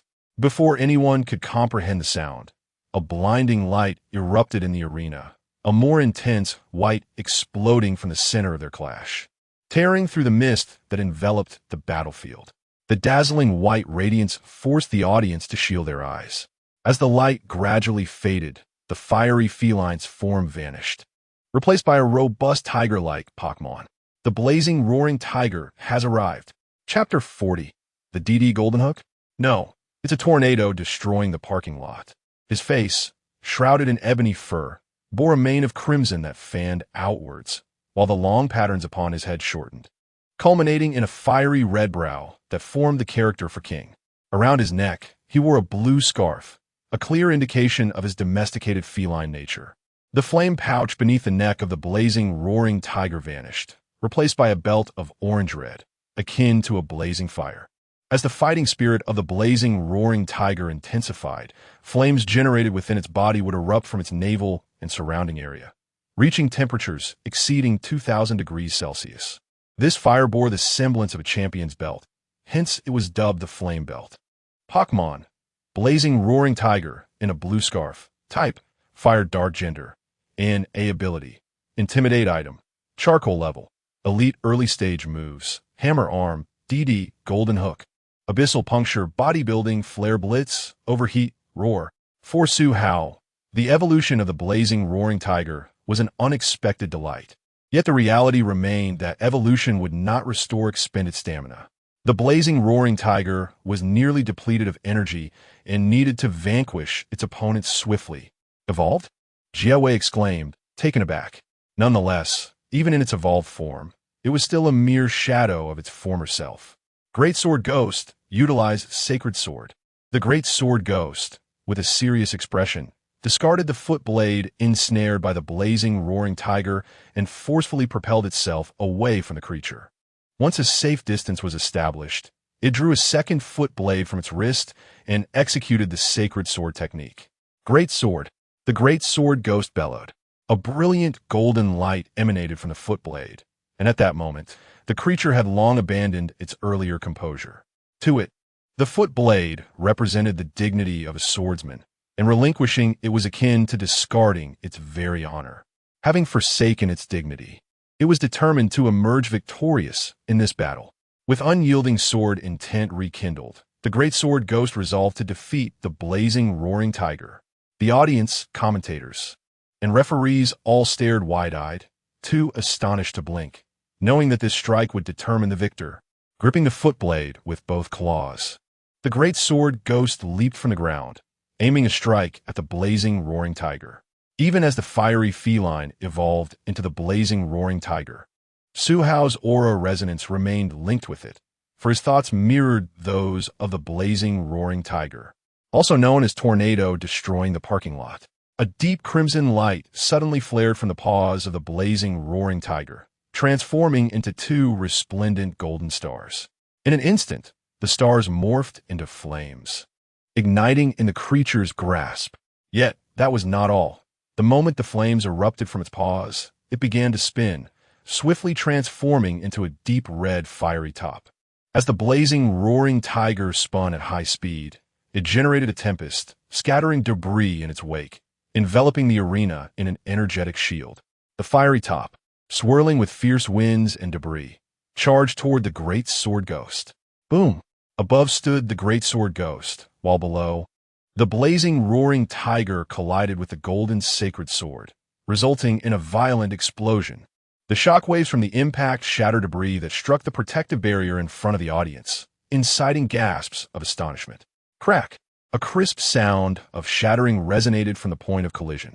The continuously spinning fiery top gradually transformed into a massive flame tornado. While the golden sacred sword began to falter, its energy-formed blade slowly fracturing.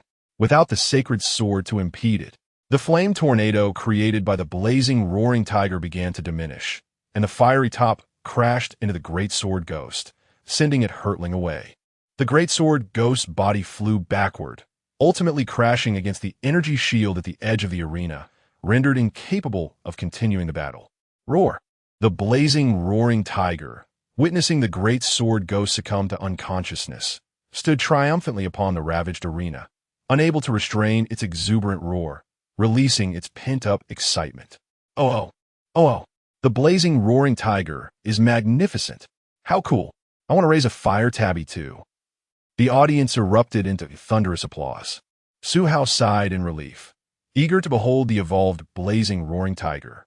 Suddenly, the link of aura resonance severed. The once roaring, blazing, roaring tiger had fallen silent. Su Hao hurriedly rushed to the center of the arena, only to find the blazing, roaring tiger frozen in its roaring stance atop the ravaged battlefield, devoid of consciousness. The referee, mounted on the sturdy shield sword monster, approached the blazing, roaring tiger, his eyes wide with astonishment at the scene before him.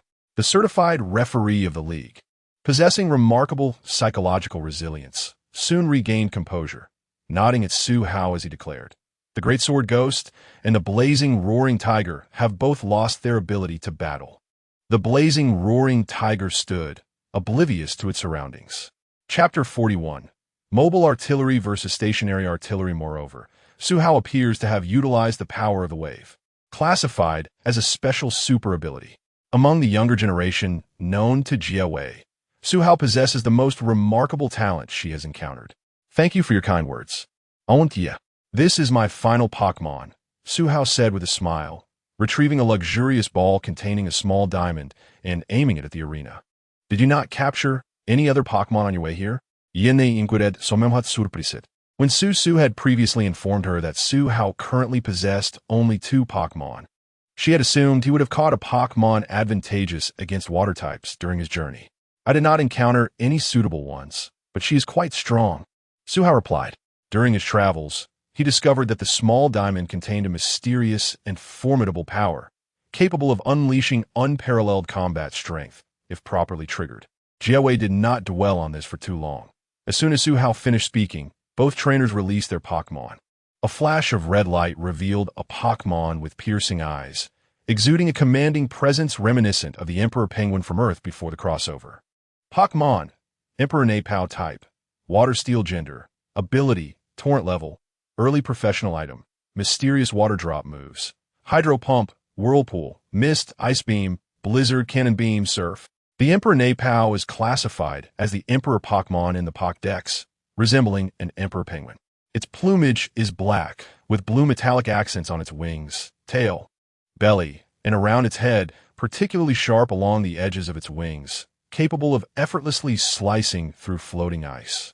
The most striking feature of the Emperor Napao is the 3 crown-like spikes extending from its mouth, resplendent in golden hues and exuding an air of majesty. As a professional-level Pokémon, the Emperor Napao represents the most formidable opponent Su Hao has faced thus far. The professional level serves as a dividing line in Pokémon strength, signifying a fundamental enhancement of one's essence. Their output, defense, and energy reserves far surpass those of elite-level Pokémon. Jie Wei, the gym leader, has deployed the professional-level Emperor Napao. What shall the challenger, Su Hao, send forth in response? The scene shifted to reveal a small diamond that appeared somewhat different from the ordinary ones. Its silvery gray body and white fur resembled that of a typical small diamond, yet its diamonds and eyes were not the usual blue and light blue. Instead, they were striking pink. "Ah, this small diamond seems to have a different hue," the commentator exclaimed, astonished. It is widely known that shiny Pokémon differ in coloration from their standard counterparts, often possessing unique abilities or talents. How will the small diamond contend with the Emperor Napao? Will it charge at head first? It cannot possibly be a professional-level Pokémon. After all, how long has a high school student had their initial Pokémon? My child is still at the novice level. The audience, isolated by an energy shield, could not perceive the momentum of the 2 Pokémon, rendering them unaware of the disparity in strength. Yet, anyone with a modicum of knowledge understood that the small diamond, being a rock fairy-type Pokémon, would be at a significant disadvantage against water-type attacks, suffering quadruple damage from steel-type moves, while its own rock and fairy-type moves would hardly affect the Emperor Napao. Jie Wei felt a twinge of surprise. Had she known sooner, she would have inquired about Su Hao's Pokémon. Who could have guessed he would bring 2 Pokémon weak to water types to face the water-type gym first? A trainer must navigate social nuances, especially given her amicable relationship with Su. Now, with her professional-level Emperor Napao facing Su Hao's elite-level small diamond, Jie Wei was unsure how to temper her approach. The corners of her mouth twitched, maintaining a smile, but with an arrow drawn. She had no choice but to release the Emperor Napao. Unaware of Jie Wei's internal musings, Su Hao felt the small diamond's unwavering determination through their bond. Having witnessed the fierce display of the Blaze Roar Tiger in the luxurious ball, she realized that since her brother had worked so hard, she, as an elder sister, could not afford to lag behind. With both sides ready, the match continued. Small Diamond, unleash your primal power. Water and ice are intertwined.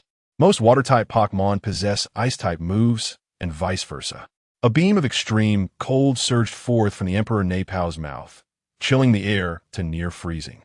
The Small Diamond, undeterred, conjured a massive amount of rock to form a sturdy wall, shielding itself from the icy beam. The frozen beam collided with the rocky barrier, its frigid energy overwhelming the wall, encasing it in ice before shattering it, while the icy beam waned into nothingness. Did it actually withstand that? Jiawei was taken aback, but quickly called out Blizzard. In the next moment, a chilling torrent, seemingly capable of freezing the world, erupted from the Emperor Napow, surging forward to freeze everything in its path. As the icy wave approached, Su Hao instructed the Small Diamond to create another wall, this time with even greater resilience. Spike attack. Transparent stone pillars erupted from the ground like icicles, forming an impenetrable barrier once more. The pillar wall successfully thwarted the blizzard, yet the battleground transformed from a rugged rocky terrain into an icy wasteland. What's going on? Simply defending won't lead to victory, Jia Wei reminded her. The Emperor Napow's speed increased dramatically on the icy surface, gliding gracefully while unleashing powerful jets of water to bombard the Small Diamond. The Small Diamond instinctively activated a light wall, constructing a rocky barrier to withstand the onslaught of water blasts from all directions. Seeing Jia Wei's strategy to overwhelm the Small Diamond with firepower, Su Hao remained unperturbed. As a future mythical beast, the Small Diamond had already achieved a 50 transformation progress. Its changes surpassed mere color alterations, with its total energy, output, physique, and control steadily aligning with the noble essence of mythical creatures, excluding the common Fiona from the sea. In terms of energy reserves and firepower, the Small Diamond was confident it matched the legendary Hashirama, informed that the Small Diamond was ready to initiate a counteroffensive. Su Hao proclaimed, "Now it's our turn, Cannon Beam." 5 silvery light points materialized around the Small Diamond, expanding before they erupted forth. The luminous points expelled metallic-hued energy projectiles aimed directly at the swiftly gliding Emperor Napow. Faced with the barrage of energy beams, the Emperor Napow could only release 2 jets of water to block half, reluctantly leaping high to evade the oncoming attack. As the Emperor Napow landed, the Small Diamond prepared for another round of simultaneous fire. The tables had turned. Now the Emperor Napow was dodging on ice while the Small Diamond remained stationary, delivering a relentless assault. After narrowly evading countless rounds of projectiles, the Emperor Napow found itself overwhelmed. Boom, boom, boom. After enduring an unrelenting barrage, the Small Diamond finally ceased its assault. Jia Wei let out a sigh of relief. What manner of creature was this Small Diamond? Capable of sustaining 5 simultaneous cannon beams for 5 minutes? However, the current circumstances also caused her to furrow her brow. The arena, once frozen by the Emperor Napow, had been ravaged by the Small Diamond's cannon beams, leaving a chaotic field of rubble. Even if the Emperor Napow attempted to freeze the ground again, it would no longer be able to glide. How intriguing. Jia Wei, would dare to call the Small Diamond the strongest among all elite-level Pokémon I have encountered. Su Hao was taken aback, questioning whether Jia Wei was jesting or speaking earnestly. Yet, he pondered that if the Small Diamond had truly exhausted its energy, it would not have ceased its offensive. Not at all. Su Hao yearned to voice his thoughts, yet Jia Wei scarcely afforded him a moment to speak, boldly exclaiming, "Emperor Nabu, Surf," the middle-aged lady, who had previously exhibited refined demeanor, inexplicably ignited with fervor. A colossal wave, twice the size of the surf conjured by Mariluri, surged forth, engulfing Little Shattered Diamond. As the surf swallowed Little Shattered Diamond, could it be that Su Hao's journey was destined to end here? In the audience, those who had hoped for a turning point in the match let out collective sighs, having witnessed Little Shattered Diamond initially suppressing Emperor Nabu. They had dared to believe in a potential counterattack, yet alas, it seemed not to be. The magic sparkled. What? A radiant pink glow erupted from the tumultuous waves. And in an instant, a massive pink sphere burst forth, parting the colossal surf and effortlessly sending Emperor Naboo flying. As the monstrous waves subsided, the silhouette of Little Shattered Diamond gradually emerged. At that moment, she shimmered with a pink luminescence, her presence adorned with sparkling gems that flickered in and out of existence around her. Such beauty, reminiscent of a noble princess, captivated the audience, who shared an unspoken sentiment. Emperor Naboo, shaking his slightly dazed head, took a considerable time to regain his footing. Upon rising, he beheld the scene before him, his face awash with bewilderment. A question mark seemed to materialize above his head. At this juncture, a resplendent scene unfolded above Little Shattered Diamond, 10 exquisite pink moons radiating with abundant fairy energy, illuminating the sky. Yet, this energy, which should have exuded a dreamy essence, now emanated a terrifying aura of destruction. Power of the Moon. As the 10 glowing moons descended in unison with Su Hao's declaration, a terrifying pink mushroom cloud erupted across the arena. Under the onslaught of the energy wave, the protective barriers surrounding the audience and competitors ignited once more. After a prolonged wait, the pink mist began to dissipate. Emperor Naboo lay unconscious in the vast pit. Meanwhile, Little Shattered Diamond remained poised, elegantly bowing to the audience, Jia Wei, and the judges. Emperor Naboo was left in a state of utter bewilderment. Chapter 42. The guardian deities of Water City, as the esteemed master of the gym, Jia Wei, had lost all her Pokémon. The victor emerged as the challenger. Su Hao. The audience erupted in thunderous applause, for they had just witnessed a miracle. Some clapped for the blazing roaring tiger, others for Su Hao, who had defeated the gym leader merely 2 months after his debut, and many for the petite Shattered Diamond. After handing over the Emperor Napu to the nurse, Jia Wei approached Su Hao with a smile, clapping her hands in delight. Su Hao solemnly accepted the Pokémon. I truly did not expect to be bested by you today. Once the footage of this battle is released, you are bound to become famous. I can already envision the titles the media will bestow upon you, such as the most formidable prodigy of the new generation in the Shenzhou Alliance, Jia Wei teased, covering her cheek with one hand and laughing. Actually, I have no desire for fame, Su Hao sighed. His father had warned him that within the borders of the Shenzhou Alliance, numerous criminal organizations were active. No matter how relentlessly they were pursued, those vermin always resurfaced. These nefarious groups had perpetrated many attacks against emerging talents, which was utterly despicable. If you wish, at least the unedited footage will remain confidential, Jia Wei reassured him. Noting Su Hao's evident distress, she composed her expression and spoke earnestly. Then I must trouble you, Jiant. Su Hao expressed his gratitude with a nod. Not at all. Ensuring the safety of your generation is a duty we, the veteran trainers, must uphold. Upon returning to the lounge, Jia Wei's eyes sparkled as she gazed at the report handed to her by her secretary.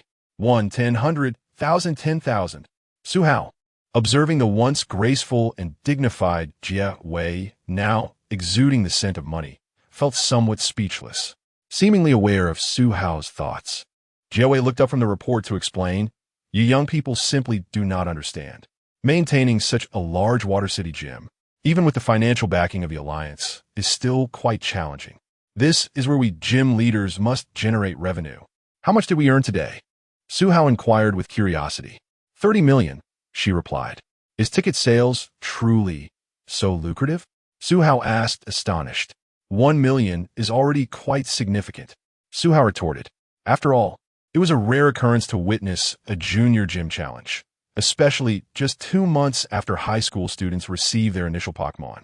Such events were exceedingly rare and generated considerable buzz. Typically, intermediate gym challenges for graduating university students attracted far fewer spectators, as the annual influx of graduates had long since dulled the audience's interest. Moreover, the ticket prices had been slightly elevated this time. That was the crux of the matter. Su Hao felt he was becoming a professional critic. However, participating in the gym challenge also meant a share of 2 million for Su Hao, and he fervently hoped such opportunities would abound. As their idle chatter concluded, Su Hao prepared to take his leave. Jiawei stopped him, inquiring, "Do you have any plans for where to go next?" "I recommend a particular place," she said. "Where?" Su Hao asked with intrigue. "This is a location most visitors to Water City tend to frequent. Allow me to share a story with you. Long ago, in an unnamed waterborne town, there lived an old man and an old woman.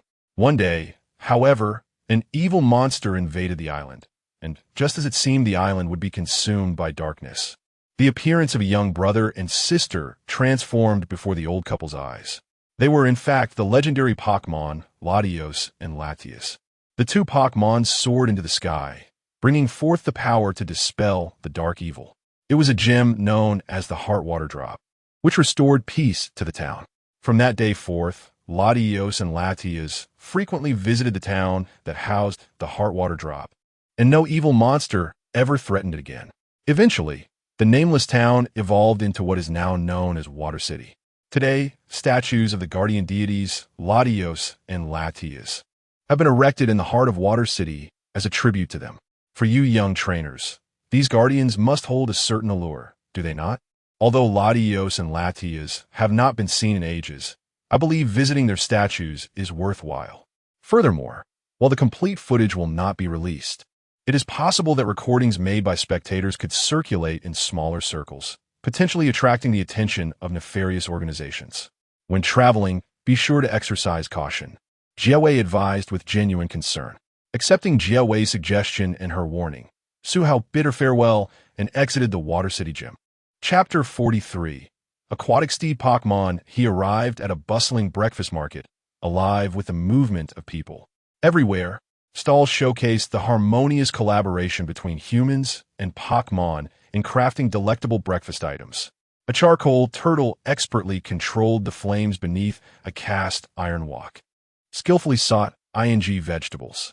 A frosty cream fairy partnered with an elderly woman at a dessert stall to create irresistibly sweet confections.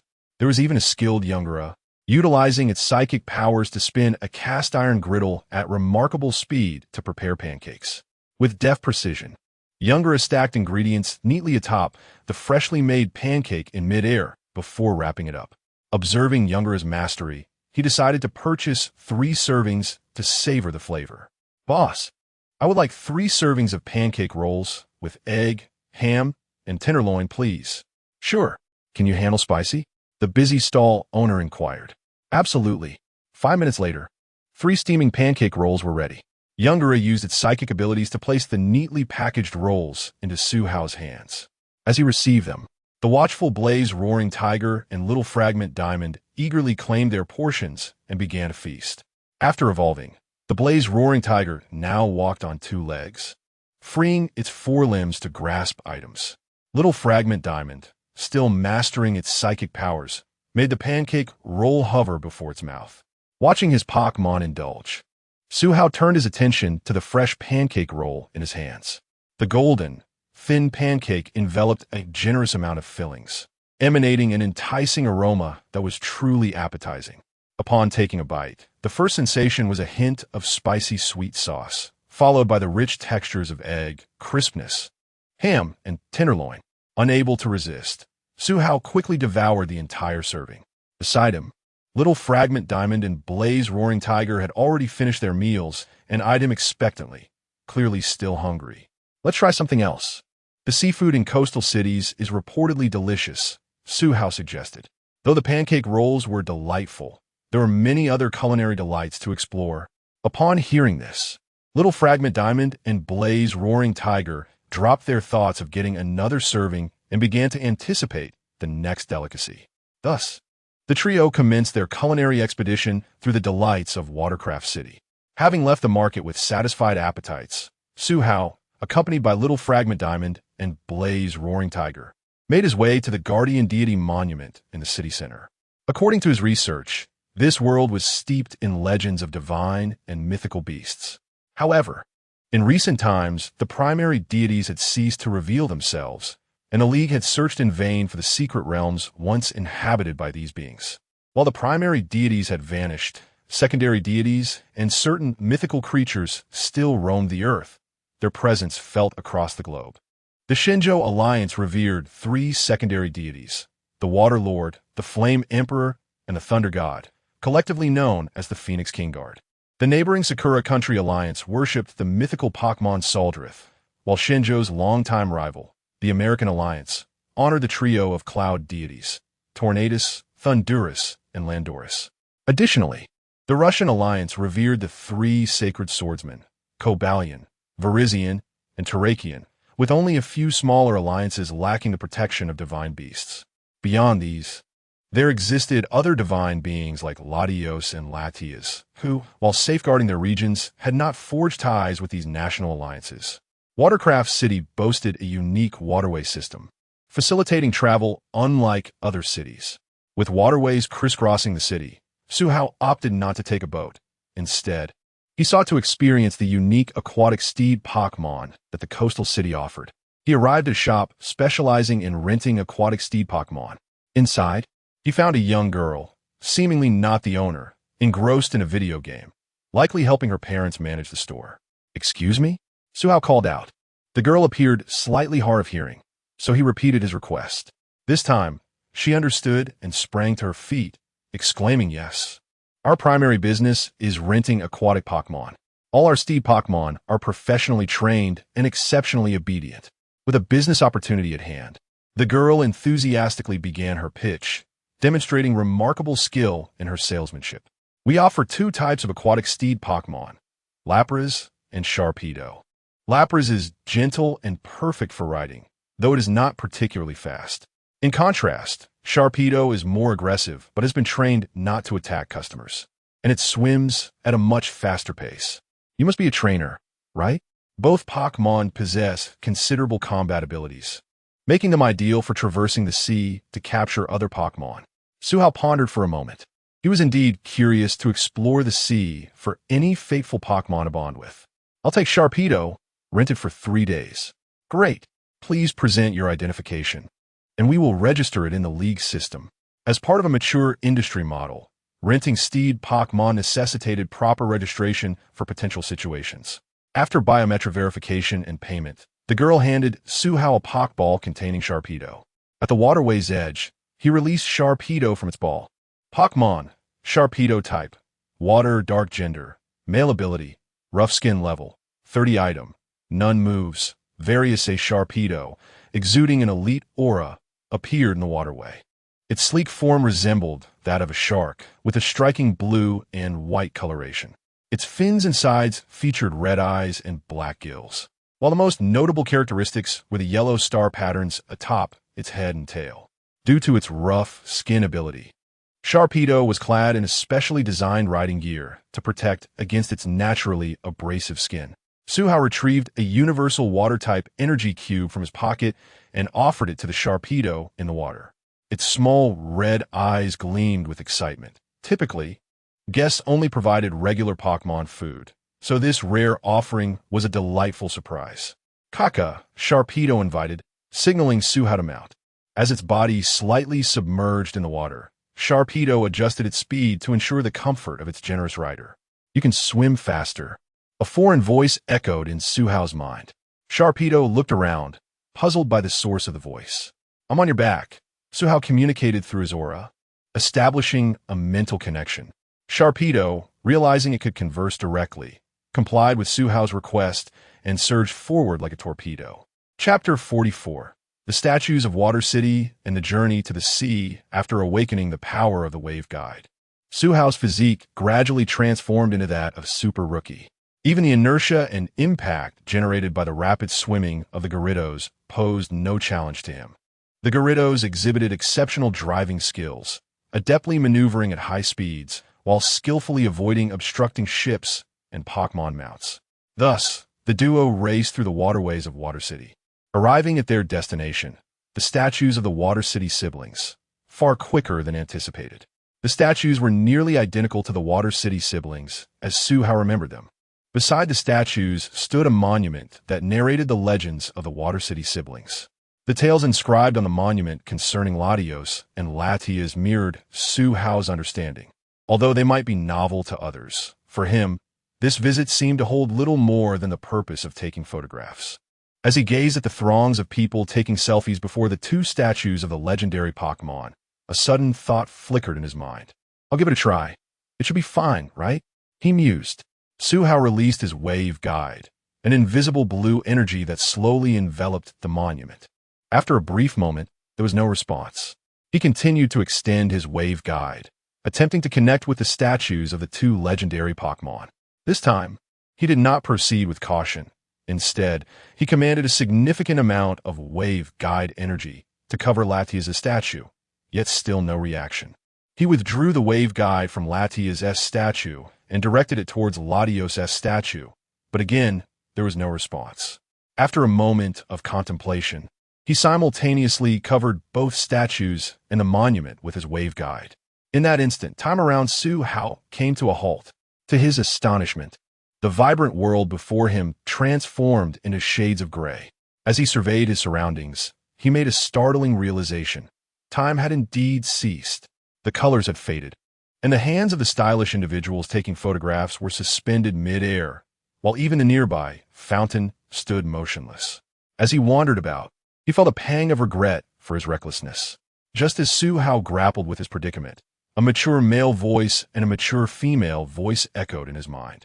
"Oh, a human possessing the wave guide power," the male voice remarked, while the female voice chimed in. "You are Latios and Latias, aren't you?" Suhao suddenly conjectured.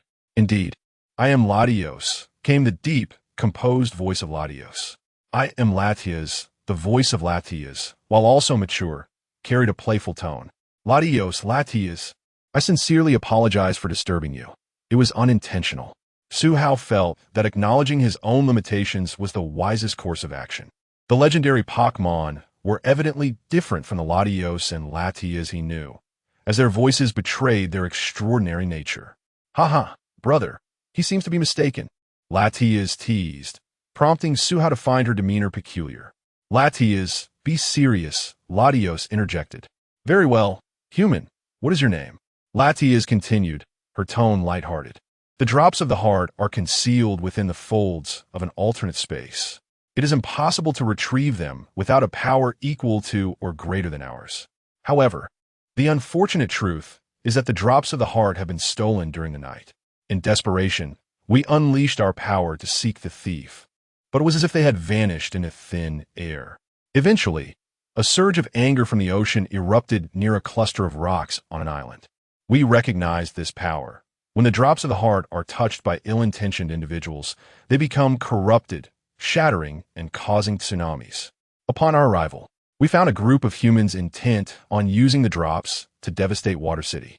After subduing them and calming the ocean's fury, we began the arduous task of purifying the corrupted drops. At that moment, news reached us from the island that many young Pokémon had gone missing, including one that we had taken under our wing. The drops of the heart are the essence of our deceased kin, so we must purify them without fail. We also utilized our psychic abilities to probe the minds of the humans. Aside from them, there was another group responsible for the theft of the drops and the abduction of rare young Pokémon for profit. We had dispatched Pokémon from the island to search the seas, but your wave guide power inadvertently triggered the movement of our statues. These statues were constructed by the descendants of those who once sheltered us, and we have been attentive to any disturbances surrounding them. After recounting the lengthy backstory, Latias finally addressed the crux of the matter. "I have no objections, but why should you trust me? I am of the same ilk as those who stole the drops and abducted the young Pokémon." Suhao was indeed willing to assist, yet he was perplexed as to why Latios and Latias so readily placed their trust in him and divulged the entirety of their plight. "Because of your wave guide power," Latios replied. "A person's wave guide reflects all their traits, and the energy you emanate gives us great assurance." Latias added. Suhao was taken aback. He had not anticipated such a simple rationale. "Then let us set sail. We have marked you. Any Pokémon we dispatch will heed your command upon seeing the mark." As the voices of Latios and Latias faded, the monochrome world around Suhao was suddenly infused with vibrant colors once more, restoring life to his surroundings. Without hesitation, he released Gyarados into the waterway and swiftly swam towards the city's exit. Chapter 45.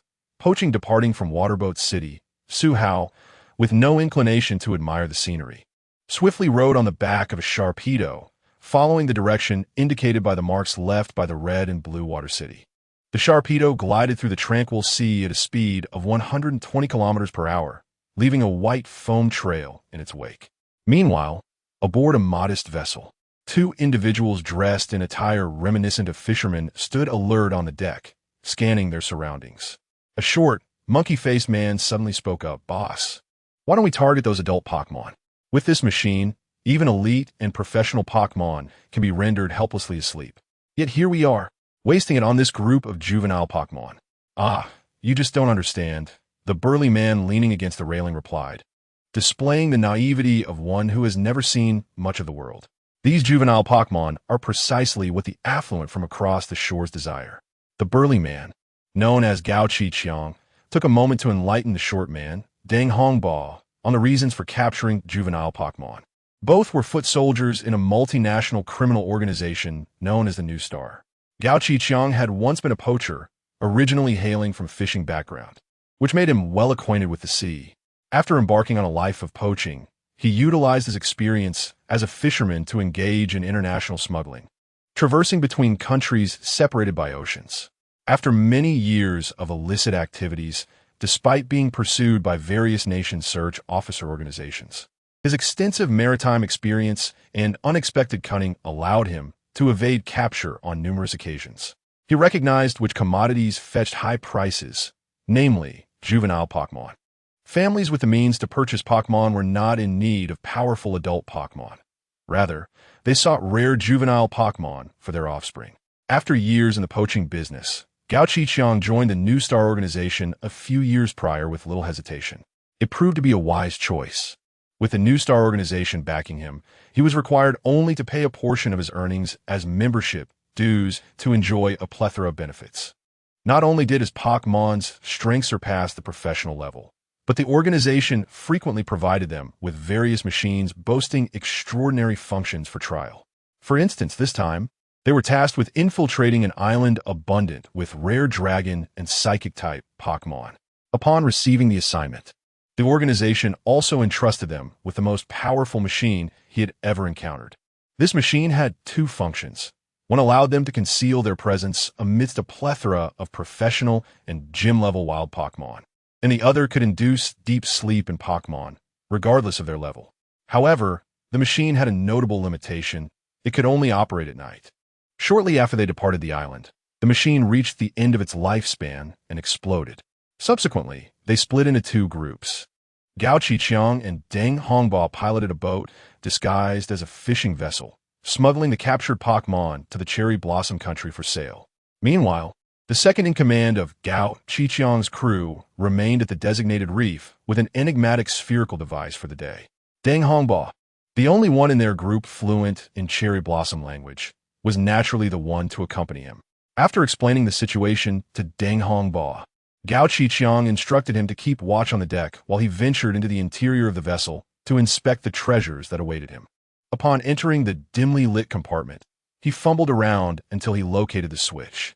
With a click, the incandescent lights flickered to life, illuminating the storage area.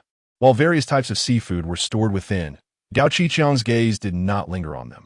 He moved to a corner and manipulated a few controls, revealing a small passageway. Descending the ladder through the passage, he arrived in a cramped space.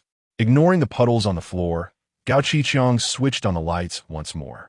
Within the cramped compartment stood a large iron cage, affixed to the wall, from which droplets of water occasionally fell. Inside the cage, several small juvenile Pokémon huddled together. Trembling, a glance revealed them to be an array of rare dragon and psychic-type Pokémon, save for a rather ugly fish that was awkwardly situated among them. Interestingly, this ugly fish had leapt out from a nearby pond just as they were preparing to depart the island with the juvenile Pokémon. The ugly fish was also quite rare, not commonly seen, and its evolved form, Milotic, was highly coveted by beauty-conscious aristocrats. Seizing the opportunity presented by the arrival of this ugly fish, Gao Qiqiang casually tossed it into the cage with the juvenile Pokémon. The resilience of Pokémon is remarkable. Even without water for several days, they could endure. Thus, Gao Qiqiang saw no need to prepare a tank for the ugly fish. Among the dragon-type Pokémon in the cage were a Dratini, a Bagon, and a Beldum, while the psychic-type Pokémon included a Abra, a Ralts, and a Spoink. The Dratini occasionally used its moves to create streams of water cascading over the ugly fish. As Gao Qiqiang observed the ugly fish, which lay helplessly in the center, he could almost discern a peculiar anger emanating from its vacant expression. He scoffed at himself, dismissing the notion. After all, how could such a simple-minded Pokémon possess such a rich array of emotions before evolving into a Milotic?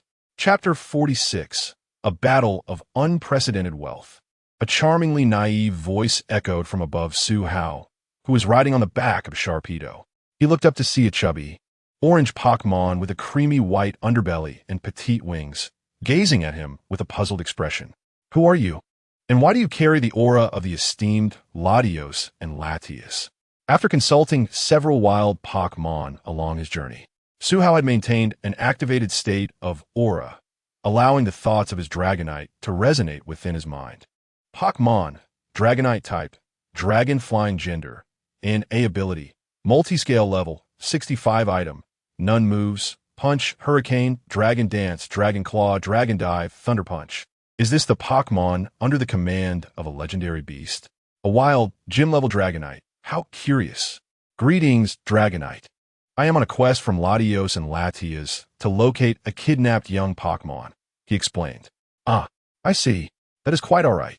Given your connection to Latios and Latias, I shall trust you. The Dragonite, appearing quite relaxed, swam alongside the swiftly moving Sharpedo while conversing with Su Hao. However, human. The little shark swims rather slowly. Would you like me to carry you aloft? Su Hao was taken aback. It only then dawned on him that the Dragonite had been leisurely keeping pace with a rapidly swimming Sharpedo while speaking to him. As he signaled Sharpedo to halt, Su Hao retrieved a water-type energy cube from his pocket to offer it to his companion. Dragonite, what troubles you? He inquired, noticing the Dragonite tilting its head, fixated on him without taking flight. Human, what was that delightful morsel you just fed the little shark? It smells so enticing. The Dragonite said, drooling slightly. It's an energy cube I crafted myself. Su Hao pulled out several Dragon-type energy cubes from his pocket. Wow, this one is even more delectable than the last. Here, consider it a token of our meeting. It appeared that this Dragonite had quite the appetite. Su Hao chuckled and fed it the energy cube. Delicious. Human, what is your name? Su Hao. Su Hao, brace yourself. I am about to take flight. The Dragonite's flight did not rely on its diminutive wings, as such small appendages could hardly lift its hefty frame. As a flying-type Pokémon, Dragonite harnessed the power of the winds to soar through the skies. Dragonite, do you have any companions? Let's first gather my allies. The mark bestowed upon me by Latios and Latias can guide us. Perched on the back of Dragonite felt as tranquil as riding on Su's father's Charizard. It was as if they were gliding effortlessly through the air. Alright, Su Hao. I will summon them at once. Suddenly, Su Hao's thoughts were interrupted by Dragonite unleashing a fearsome roar, its draconic presence resonating across the horizon. In a short while, several roars echoed from afar. From different directions, northeast, southwest, tiny black dots swiftly approached Su Hao and Dragonite. Moments later, these dots expanded into clear figures. A total of 4 Pokémon appeared: Salamence, Garchomp, Gardevoir, and Alakazam. Pokémon, Salamence type, Dragon Flying Gender, and A ability, Intimidate level, 64 Pokémon. Garchomp type, Dragon Ground Gender, and A ability, Rough Skin level, 63 Pokémon. Alakazam type, Psychic Gender, and A ability, Magic Guard level, 62 Pokémon. Gardevoir type, Psychic Fairy Gender, and A ability, Telepathy level, 65 Gym level Pokémon. Among them, 3 were pseudo-legendaries, and 2 were renowned psychic types. The psychic capabilities of the tiny Ralts were not yet honed enough to support her in battle at sea, and the fire-type Salamence, being a terrestrial Pokémon, faced similar limitations. The presence of these 5 gym-level Pokémon was a godsend. Su Hao had never encountered such a bountiful engagement. Dragonite explained the situation to the 4 Pokémon, who received Su Hao's token of goodwill. Accepting the offering enhanced their fondness for Su Hao, who already resonated with the aura of Latios and Latias, bringing them even closer to camaraderie. Most Pokémon expressed their emotions quite openly. Affection was clear when felt, and disinterest was equally apparent. Observing Su Hao swiftly bond with the four Pokémon, they began to refer to one another as brothers. Dragonite found herself at a loss for words, being the only female among them, as the Pokémon dispatched by their leaders consisted solely of these five. Commanding Dragonite to lead the way, Garchomp and Salamence flanked him, while Gardevoir and Alakazam hovered behind, vigilant with their psychic abilities. The five Pokémon formed a formation reminiscent of migratory birds, soaring swiftly in the direction indicated by the mark from Latios and Latias. Sensed through Su Hao's aura. Chapter 47. Rescue. Given that these poachers have opted for a maritime route, their methods of movement are limited to three: aerial, aquatic, or subaqueous. Ahead lies the boundary between the Divine State Alliance and the Cherry Blossom Nation Alliance. Based on Su Hao's deductions, the poachers are unlikely to choose the aerial route. Carrying stolen Pokémon, they would not brazenly cross the border, as it would draw undue attention. It is more plausible that they will traverse the waters, likely disguising their vessel as a fishing or merchant ship to conceal the presence of rare Pokémon. In this world's oceans, numerous powerful Pokémon exist. Thus, the control over maritime boundaries by various nations is not as stringent as it once was, allowing these poachers to easily smuggle their haul into foreign territories. To avoid alarming the poachers and provoking them to harm the juvenile Pokémon, Su Hao decided to ascend to a higher altitude, then have Shinado and Hudi transport him into the area where the Pokémon are being held. Following the direction indicated by the mark, they surged forward, and soon the signal from the mark resonated directly beneath them. Su Hao instructed Dragonite to descend to a height that would evade detection, yet remain within the range of his aura perception. Closing his eyes, he concentrated on probing with his aura. Below, he detected two individuals, both clad as fishermen, one short and the other stocky, both male. No Pokémon were discernible within the range he could sense, though it was not impossible that invisible ghost-type Pokémon were present. However, he inclined toward the notion that these two were foregoing Pokémon in an effort to maintain their guise as fishermen. With this in mind, after concluding his examination, Su Hao opened his eyes and contemplated for a moment, formulating a rescue strategy. He would have Hudi teleport them into the unoccupied cabin of the ship, while Shinado remained airborne to keep watch and relay any pertinent information. The Hudi clan had a profound affinity for the teleportation technique, and this gym-level Hudi wielded it with mastery, making the task of transporting Su Hao a trivial matter. Dragonite, Charizard, and Garchomp stood by in the skies, ready to descend and subdue the two at Su Hao's signal. With the plan set, Su Hao promptly conveyed the operation details and directives to his five Pokémon. Hudi, it's your turn. Teleport. After assigning the tasks, Su Hao, accompanied by Hudi and Shinado, commenced their mission, leaping from Dragonite's back. Before Su Hao could relish the sensation of free fall, Hudi's psychic energy swiftly transformed into a force that caught him. Upon reaching the optimal position, Hudi warped the space around them, initiating the teleportation. In a blink, the damp scent filled Su Hao's nostrils, and he found himself and Hudi within the ship's cabin. As he surveyed the surroundings, he tread lightly toward a corner. The cabin was stocked with a variety of seafood, resembling a genuine fishing vessel bound for trade with the Cherry Blossom Nation. However, these items served merely as a fade. Through his aura, Su Hao detected the passageway hidden within the cabin's walls, right before him in that very corner. He unleashed his aura alongside Hudi's psychic abilities to investigate further. Under the guidance of his aura, he swiftly located the concealed switch embedded within the cabin's interior wall, directing Hudi to gently remove the wall concealing the switch. A red button appeared before Su Hao's eyes. The switch was an antiquated push-button type, likely devoid of any alarm or communication function. With a faint unlocking sound emanating from beneath the floor, a secret passageway, ample enough for an adult to traverse, materialized. He did not descend immediately, opting instead to use his aura to ensure no hidden threats lurked below before he prepared to proceed. Before venturing down, Su Hao entrusted Hu Di with the task of keeping watch in the cabin, wary of the potential return of the two poachers. Upon activating the lights, he beheld an iron cage occupying most of the mezzanine space, within which 7 Pokémon were confined. However, one caught his eye as oddly familiar. Why was that peculiar Chinchou, which he had encountered alongside Little Diamond and the fiery Meowth during a rainstorm in the cave, present here? Checking his system panel, he confirmed it was indeed the same Chinchou, with his aura entirely matching. Besides the Chinchou, he also spotted a Dratini, Bagon, Beldum, Abra, Ralts, and Mismagius. Even including the Chinchou, they were all rare Pokémon brimming with potential, combined with the group captured by Latios and Latias. Su Hao was certain they were linked to the nefarious criminal organization his father had mentioned. With a heavy heart, Su Hao gazed upon the juvenile Pokémon huddled together, innocent and carefree, now ensnared within this dark, cramped space, facing the terror of the unknown.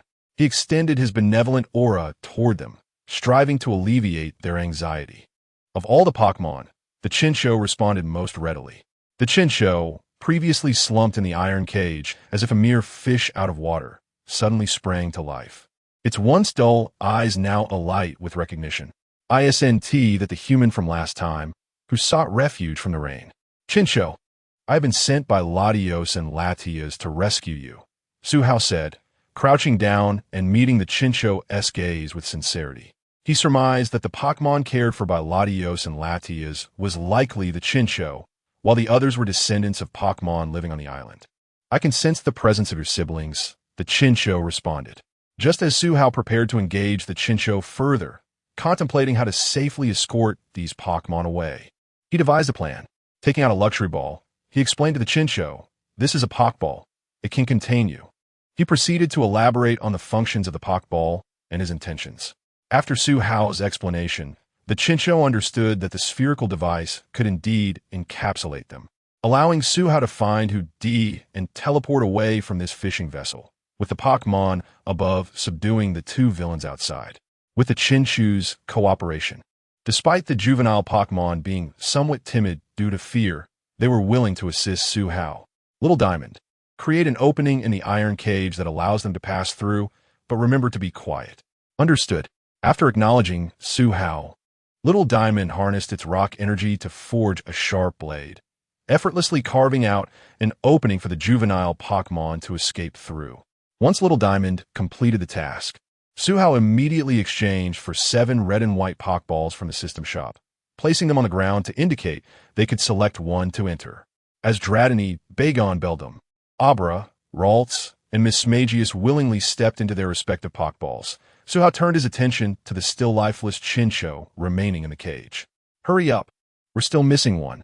As an aquatic Pokémon, the Chinchou was unable to move freely on land. It slowly approached the iron cage, crouching down and extending its fin through the bars.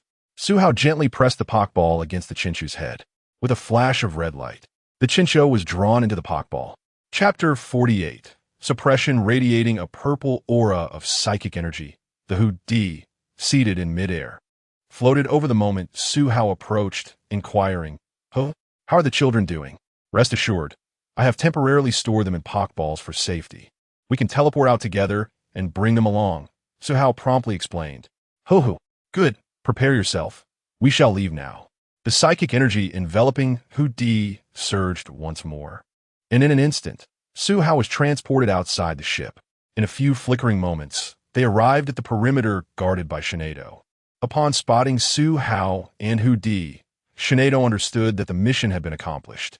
With success in hand, it was time to implement the next phase of Su Hao's plan.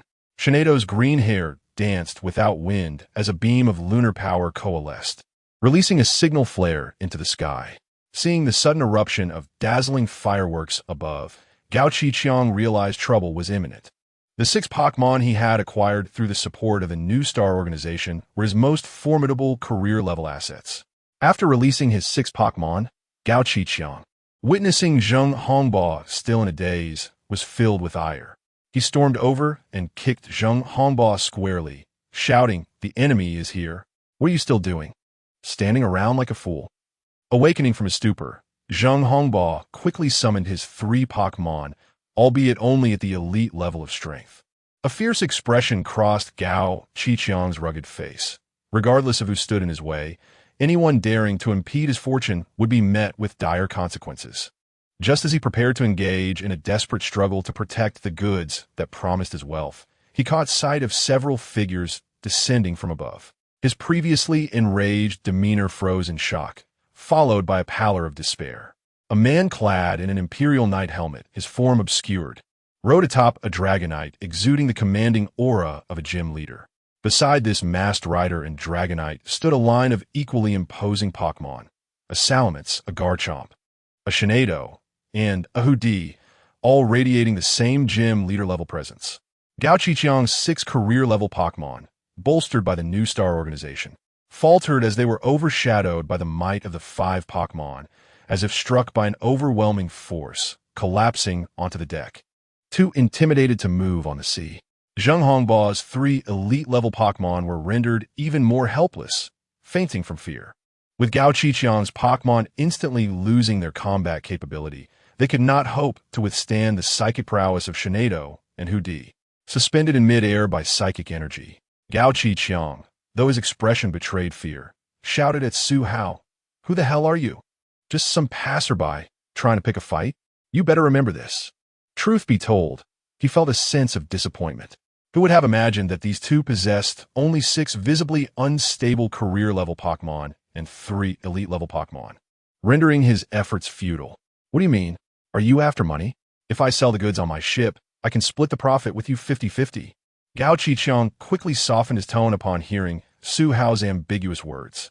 At this moment, he still believed those 7 Pokémon remained in the hold of the ship. Su Hao, unwilling to waste breath on such scum, commanded Dragonite, Salamence, and Garchomp to unleash a destructive beam, reducing the fishing vessel to ashes. Dragonite soared rapidly, carrying Su Hao toward the island where the Pokémon lived. With Dragonite, Salamence, and Garchomp all belonging to the upper echelon of ordinary Pokémon, their mere presence in the air was sufficient to compel lesser flying Pokémon to quickly descend. After approximately an hour of flight, a small island came into Su Hao's view. "Is this the island where you live? Why is it so small?" Su Hao observed the island before him, a hint of perplexity in his eyes. Logically, an island populated by various Dragon-type and Psychic-type Pokémon should be a sprawling archipelago. Actually, we only have a portion of our kin living outside. Most of the time, we reside in the realm governed by Lord Latios and Lady Latias. Dragonite promptly explained, sensing Su Hao's confusion. Enlightenment dawned upon Su Hao. Indeed, legendary Pokémon command certain hidden realms. Much like the secret realms ruled by Xerneas and Yveltal, where small shards of diamonds are born. Dragonite did not lead Su Hao into the hidden realm. Meanwhile, the parents of the abducted juvenile Pokémon awaited anxiously on the island. As they gradually approached the island, Dragonite reduced its speed, landing amidst the gusting winds. Dismounting from Dragonite, Su Hao immediately retrieved 7 Pokeballs. He released Miniru, Babiri, Yaya, Kaisi, Raulas, and Mibulamu, watching as the still innocent little ones ran tearfully toward their parents. Su Hao then walked slowly to a small lakeside, removing his Imperial Knight helmet and summoning Cho-Cho-Yu from his Pokeball. Chapter 49, I am utterly powerless. Emo. The appearance of the ugly fish clearly indicated a state of despondency. Su Hao's method of consolation was somewhat clumsy, to be frank. He had never comforted anyone before. After all, those around him were either optimists or exceedingly resilient, and neither the small diamond nor the blazing roar tiger had ever acted in such a manner. No, it's not that. I just feel incredibly weak right now. Without my siblings, I can accomplish nothing. Su Hao was somewhat surprised. He had initially thought the ugly fish bore the scars of having been captured. At the very least, you bravely stood up when the mini dragons were taken away, didn't you? Strength is something that can be enhanced through determination and diligent training. Suodi is truth. Indeed, if the ugly fish desired to grow stronger, then with Latios and Latias as her backing, she could easily ascend to champion level without any hurdles along the way. Most ugly fish are spawned from one another. with only a rare few being born from the evolution of a beautiful Milotic. Moreover, those ugly fish birthed by Milotic receive exceptional care from their parents, making them undoubtedly happier than those that are born into muddy waters. Yet, the ugly fish before Su Hao enjoyed an even better treatment. Like a child raised in a honey pot, she had never known hardship. With two elder siblings as her support, the various semi-deities within the secret realm, alongside the Pokémon of her daily life, indulged her greatly. Naturally, she had no desire to grow stronger and believed life was quite satisfactory as it was. Suddenly, a peculiar black wave flashed by, causing nearby Pokémon to slip into a deeper slumber. She was aware that she bore the blessings of her elder siblings. As long as her opponent's strength did not surpass that of Latios or Latias, all mental aberrations would be ineffective against her. Witnessing her usual playmate, the mini-dragon, being taken away by a group of malicious individuals, she anxiously charged towards their leader. The ugly fish had never before recognized her own helplessness so clearly. Rendered powerless by the Pokémon beside that person, her water pulse, despite her utmost effort, failed to breach their defenses. Soon after, she found herself imprisoned in a dark, sunless cage. The ugly fish felt no fear. She trusted that her brother Latios and sister Latias would come to her rescue. Rather, she was disappointed in herself. I can do nothing. From a moment she was confined in that pitch-black cage until she was rescued by a human she held a certain fondness for, she pondered deeply. After much contemplation, she solidified her goal. I want to become strong, even stronger than brother Latios and sister Latias. This time, I shall protect my home and repay the human who saved me and my companions. You wish to grow stronger, so you have come to me for assistance? Su Hao, seated on a stone with his arms around his knees, regarded the ugly fish who sought his help and training. I can sense that their growth to this point did not require much time. The ugly fish paused momentarily before continuing. I have heard from my brother and sister that there exists a profession among humans known as a trainer who can help Pokémon grow stronger. Thus, I wish to request your assistance in becoming more powerful. The resolve of the ugly fish was unwavering. Of course, I'm more than willing to help. Pokémon, ugly fish type, water gender, and A ability, adaptability level, 23 item, none moves, bounce, tackle, mirror coat, icy wind, water pulse. Dragon Pulse. The statistics of the ugly fish remained unchanged from what Su Hao had seen a few days prior. He understood that for the ugly fish, growing stronger in her current form would be exceedingly difficult. After a moment of contemplation, he retrieved his phone and located a photograph of a Milotic alongside an ugly fish, presenting it before her. Milotic, ugly fish.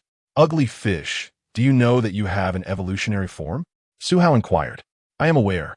My brother and sister once asked if I wished to evolve into a Milotic. I believe that with your current strength, you are entirely capable of evolving into a Milotic. After evolution, your physique, energy, and moves will undergo a qualitative leap, enhancing your combat prowess. Su Hao gazed at the ugly fish, sincerely articulating his perspective. Evolve. The ugly fish hesitated for a long time before arriving at a decision. I am willing. Su Hao felt that evolution was a significant matter and that Latios and Latias must be consulted. Do you know about the heart drops? They are currently busy purifying the heart drops contaminated by those wicked beings. Subsequently, Su Hao shared all the information he had gathered during his commission from the two divine beasts in the city with the ugly fish. Chapter 50. The application of superpowers and emotional energy. After capturing 7 Pokémon into Pokeballs, the system promptly recognized these creatures as belonging to Su Hao. Instantly, the system's marketplace featured candies for Cho-Cho-Yu, Mini-Long, Ralu-Ralu, and Baby Dragon, totaling 7 varieties. Upon returning to the island, Su Hao released the 6 juvenile Pokémon. The moment they were set free, the candies that were previously available in the marketplace were simultaneously removed. Initially, Su Hao intended to converse with Cho-Cho-Yu before its release. However, Cho-Cho-Yu suddenly expressed a desire to grow stronger. After much contemplation, Su Hao realized he could exploit the system's resources to his advantage. Regarding the arrangements for Xiao, Sui-Zhuan, and Qian Paowou, Su Hao aimed to seek out skilled psychic Pokémon, such as Shinado, Hu Di, or the Brimwind family, to provide special training for Xiao Suizhuan. Su Hao needed Xiao Suizhuan to learn the meditation and cultivation methods of psychic powers from these Pokémon. Psychic abilities, as a manifestation of mental energy, allow for telekinesis and manipulation of objects. As a versatile attribute, most Pokémon possess some degree of psychic talent, typically reflected in the techniques they can learn. For instance, the high-speed movement technique can be learned by many Pokémon, utilizing mental energy to stimulate bodily cells, significantly enhancing speed. Some Pokémon may lack psychic attributes, yet their innate psychic talents can rival those of psychic-type Pokémon, such as the Psyduck and Ninetales families. Psyduck and its evolution, Golduck, are purely water-type Pokémon. Although often regarded as simple-minded alongside Slowpoke, Swampert, and Magikarp, Psyduck harbors an incredible power within its mind, occasionally manifesting psychic abilities, albeit mostly uncontrollable. Psyduck accumulates substantial mental energy, resulting in persistent headaches. Once the pain reaches a critical threshold, it can unleash psychic powers even greater than those of ordinary psychic-type Pokémon. In the Pokémon anime, the character Misty owns a Psyduck that could display astonishing psychic abilities only when its mind is forcibly impacted. Upon evolving into Golduck, although it does not gain psychic attributes, it can adeptly wield psychic powers. The skill pool of the Psyduck family contains a significant proportion of psychic techniques. Similarly, the pure fire-type Ninetales, which can live for a millennium, grows stronger with age. Ninetales excels at using psychic powers to create illusions, and legends tell of ancient Ninetales transforming into human forms within these illusions. Su Hao envisioned that after Xiao Suizhuan trained in psychic abilities, its inherent strength would allow it to float gracefully in the air. This would not only compensate for Xiao Suizhuan's sluggish movements, but also prepare it for future naval and aerial battles. As for Qian Paowo, a formidable warrior, Su Hao sought to develop its fiery capabilities. The flames of Qian Paowo intensify with heightened emotions, exhibiting greater temperature and strength. Su Hao planned for Qian Paowo to learn to harness emotional energy, desires for victory, anger, joy, combativeness, and bonds, each serving as accelerants for its flames. As a fire-type Pokémon, the temperature and nature of its flames dictate its attack power. Its ability, Intimidate, reduces the opponent's combat spirit and power by releasing a wave of emotional energy. Su Hao knew there were suitable teachers on the island to instruct Qian Paowo in emotional energy control, particularly the Brimwin family. Brimwin can perceive and manipulate the emotions of nearby beings, treating emotions as delectable sustenance. They frequently utilize psychic powers to create illusions, manipulating the feelings of those they choose as their food. Known as the Forest Witch, Brimwin is not an easy entity to approach. However, given Su Hao's past assistance to Mabubrin and the affiliations with Cho Cho Yu and the Latios family, he hoped Brimwin would not refuse. In the coming days, Cho Cho Yu needed only to accompany Su Hao for basic pre-evolution training. With clear arrangements for Xiao Suizhuan and Qian Paowo, Su Hao purchased a small fish tank from the system's marketplace for easy transportation of Cho Cho Yu. Although referred to as the Mysterious Light Forest, it is merely a small grove where Brimwin and Shinado families reside outside the secret realm. The true Mysterious Light Forest lies within the domain governed by Latios and Latias. Upon entering the Mysterious Light Forest, Su Hao encountered numerous adorable Ralu and Kairu Lily playing joyfully. Nearby, a Pokémon exuding a knightly aura stood watch over the playful juvenile Pokémon. The Ralu family possesses two evolutionary forms. One, the male Kairu Lily that evolves into El Rado through an awakening stone, and the other, Shinado, which can evolve regardless of gender. The Pokémon before him was El Rado, a distinct evolution of Kairu Lily. Pokémon, El Rado type, psychic fighting gender, and A ability, sharpness level, 45 item, none moves, / multi-strike psychic blade, leaf blade, sacred sword. Unlike Shinado, El Rado is a psychic fighting type, excelling in close combat. Its upper body is green, while its lower half is white. El Rado's physique is leaner than that of Ralu and Kairu Lily, featuring robust thighs and a rounded posterior. Its chest, and back sport sharp red protrusions. And its arms are shaped like hooks with retractable blades at the elbows. Its head resembles a gladiator's helmet with a white face and light blue crown. El Rado typically fights using its elbow blades, similar to the sword-wielding prowess displayed by Su Hao's previous opponent, the Great Sword Ghost. Due to the marks left by Latios and Latias on Su Hao and the fish tank containing Cho Cho Yu, El Rado refrained from attacking. After Su Hao explained his intentions, El Rado nodded and began to establish a psychic connection with Shinado. Gathering opinions, suao contemplante dixiao, suitsuanese pending evolution. He wished to write about Cho Cho Yu evolving after being influenced by the red and blue water and the water of the heart, granting it a dragon attribute. However, this idea was a personal interpretation, so he sought the consensus of others. If in agreement, respond with 1. If opposed, respond with 2. If there are no responses, he would proceed to write. Chapter 51. Shinado. The beloved Pokémon Shinado bears an astonishing resemblance to humanity, with its verdant, cascading locks veiling half of its visage, flowing down to the base of its face. The elegant, flowing white gown it adorns is, in fact, an extension of its very being, complemented by a striking red structure at its chest, believed to be the manifestation of its heart. Shinado possesses a humanoid form and an aesthetic allure that captivates many. Even before Su Hao's arrival in this parallel world, it was immensely adored by players, affectionately dubbed as the Wife Beast. After traversing into this realm, Su Hao stumbled upon numerous instances online of trainers uniting in matrimony with Shinado. On a whim, he joined a few classmates to attend a local wedding in Yang City. The couple consisted of a programmer and a Shinado, the latter looking resplendent in a pure white wedding gown. Yet, when Su Hao instinctively glanced at the data panel, he felt as if struck by lightning, his mind momentarily paralyzed. Pokémon, Shinado type, psychic fairy gender, unspecified ability, synchronized level, undetermined item, unspecified moves. Unspecified, could it be that this gentleman was oblivious to Shinado's gender? Or perhaps he was aware. Su Hao shook his head, unable to dwell on the thought any longer. Ignoring the protests of his classmates, he hastily departed the wedding venue, fearing a second glance might cause him to implode. This particular Shinado was not the male counterpart he had collaborated with during a rescue. That Shinado was currently overseeing Gao Qiqiang and Zheng Hongba alongside several psychic-type Pokémon in a cave on the island. Pokémon are beings of extremes, manifesting their preferences with utmost clarity. Thus, the two humans who had abducted the infant Pokémon elicited nothing but disdain from them. Having encountered two Shinado of differing genders in such a short span, Su Hao discerned certain distinctions between them.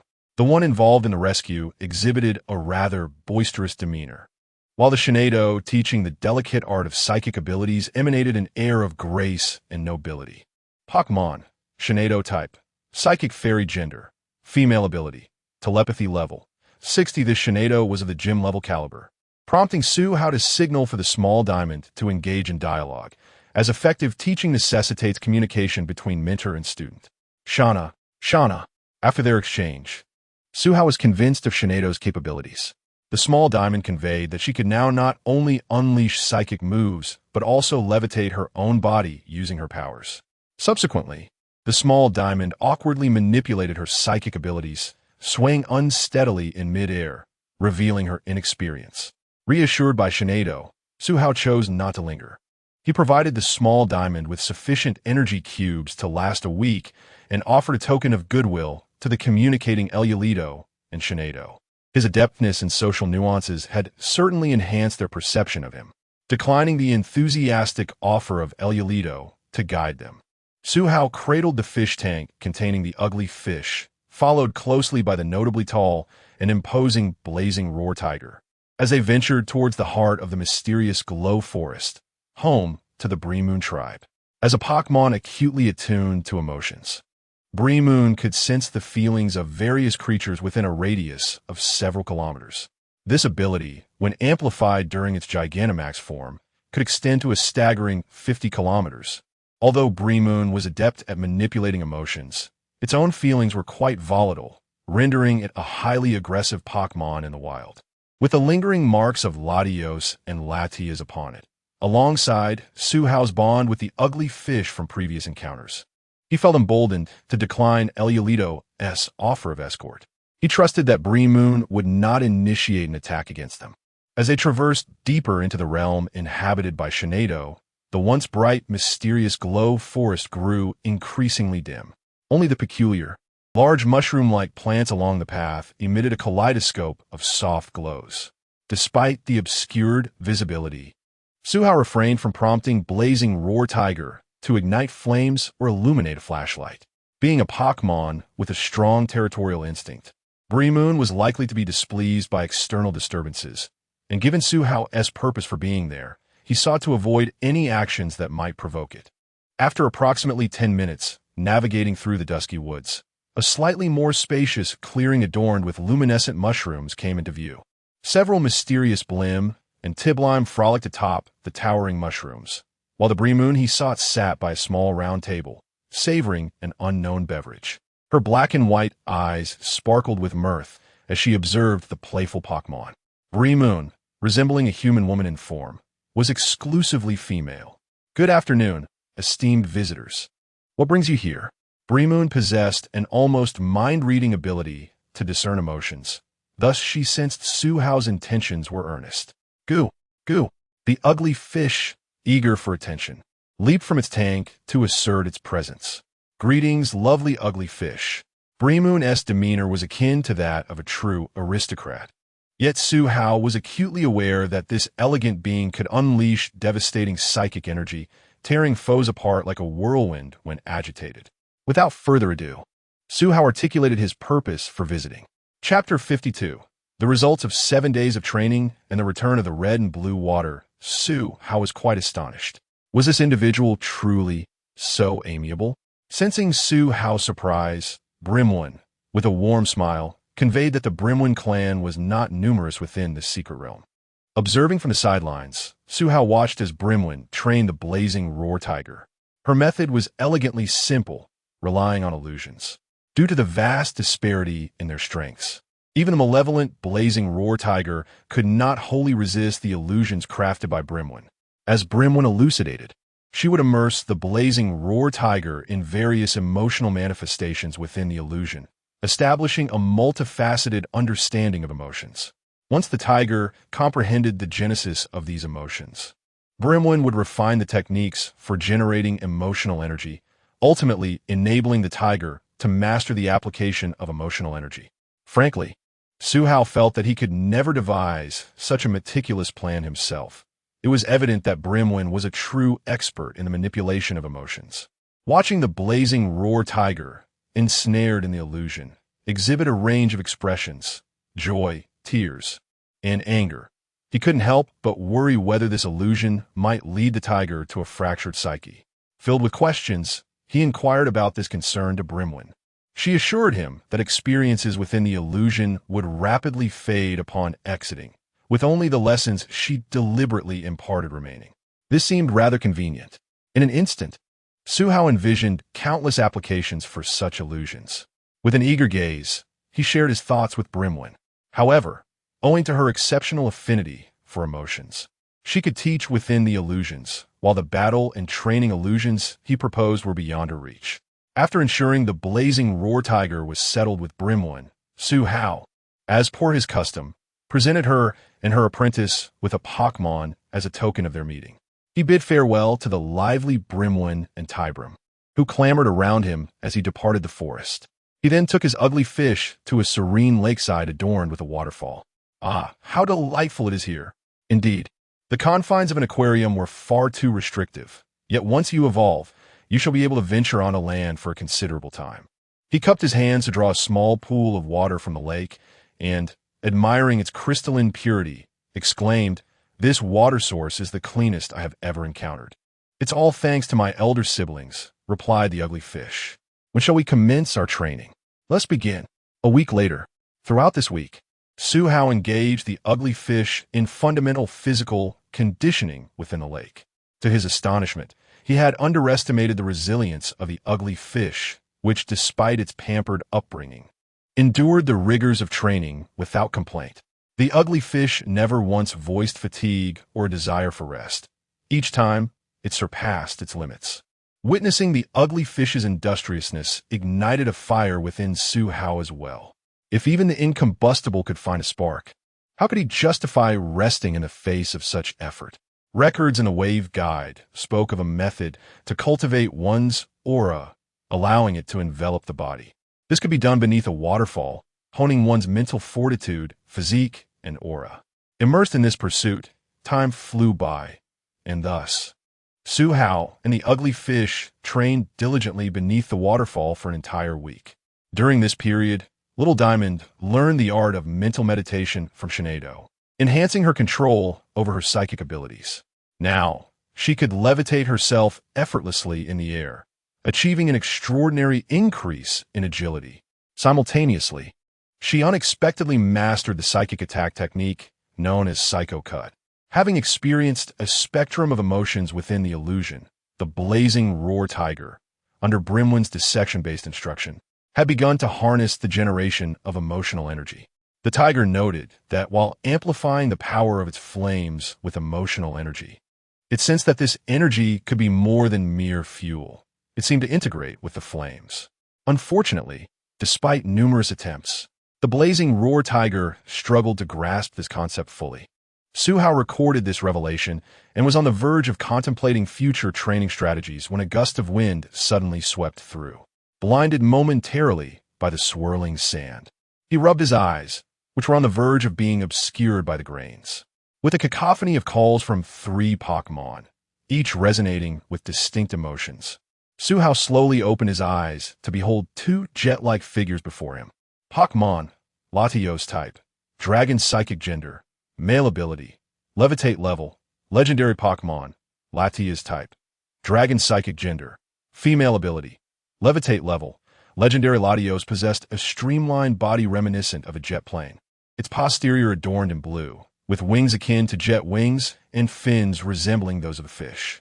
A red, triangular pattern graced its chest, while the upper half of its body was white, featuring triangular ears atop its head and a white pentagonal design in the center of its face. Latias, slightly smaller than Latios, bore a strikingly similar appearance, differing only in color and minor details. "Thank you for your efforts, Su Hao," Latios's calm voice resonated. "The drops of the heart water have been purified, and Latias and I have delivered divine punishment upon the intruders. We attempted to delve into their memories, but alas, they were ensnared in nightmares of equal stature to ours, rendering their recollections unreadable." Reviewing the comments, if the readers prefer to avoid personal interpretations, rest assured that the ugly fish will evolve normally into a water-type Milotic, and the protagonist's 4th Pokémon will be captured near the 3rd gym. I will compile a list of Pokémon that readers wish to see, allowing them to decide. This time, I intend to capture a shiny Pokémon. Lastly, I congratulate myself on passing my driving test today, securing my license. The camera captured Latios and Latias in striking detail. Chapter 53. The Nightmare God. The nightmare referenced by Latios piqued Su Hao's interest. When discussing nightmares, one cannot overlook the 4th generation mythical Pokémon, Darkrai, the god of nightmares. Darkrai, a pure dark-type Pokémon, possesses the formidable ability to plunge both humans and Pokémon into deep slumber, inducing nightmarish visions. Su Hao had seen the movie in which Darkrai starred as the cover legendary, bravely opposing the 2 high-tier legendary Pokémon, Dialga, the god of time, and Palkia, the god of space. With its cool and striking appearance, coupled with its remarkable prowess demonstrated in the film, Darkrai garnered a multitude of fans. Based on the information provided by Latios, Su Hao was compelled to entertain the worst-case scenario. Darkrai, a combat-savvy Pokémon, had fallen under the control of some unknown malevolent organization. This revelation also clarified how this group managed to stealthily steal the tears of the heart. With Darkrai's power serving as a Fade, and with Latios and Latias absent, it indeed facilitated the covert theft of the tears and the abduction of young Pokémon. Could it be that the nightmare is Darkrai? Having surmised the truth, Su Hao hesitantly inquired of Latios. He thought that if Latios and Latias were aware of the god of nightmares, it would suffice, but if not, he could offer them a timely warning. Even if it revealed his knowledge of some legendary Pokémon, it was of little consequence, as these mythical beings were indifferent to such matters. Oh, Swell, you are also acquainted with the God of Nightmares? Latios expressed surprise, not anticipating that this human possessed knowledge of Darkrai, even understanding the essence of its power. Having some familiarity, it appeared that Latios was indeed aware of Darkrai, which alleviated Suhao's concerns about having to remind them to be cautious. Now that you are informed about the God of Nightmares, our communication will be much more effective, Latios remarked, preparing to share further insights.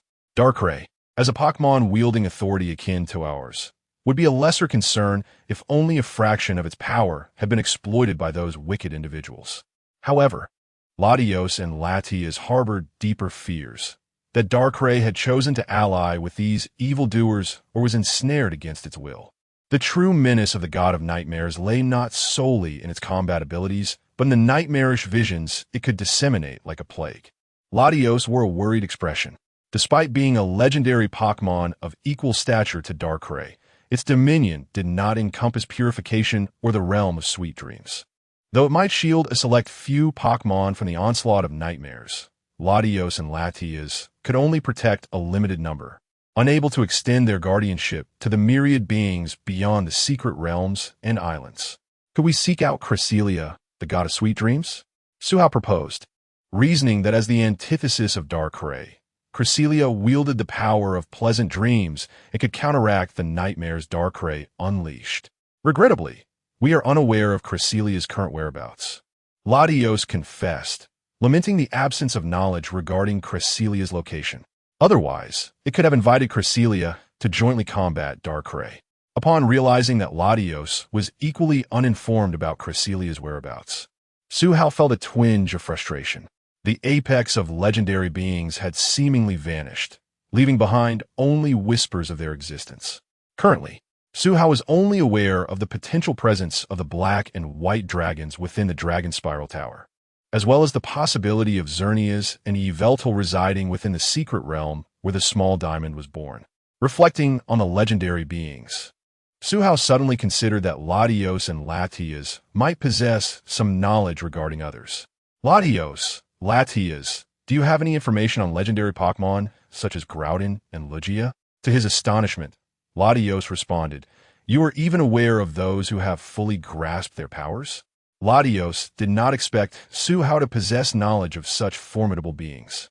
Latias and I awakened several centuries ago, but since then, we have never encountered those entities.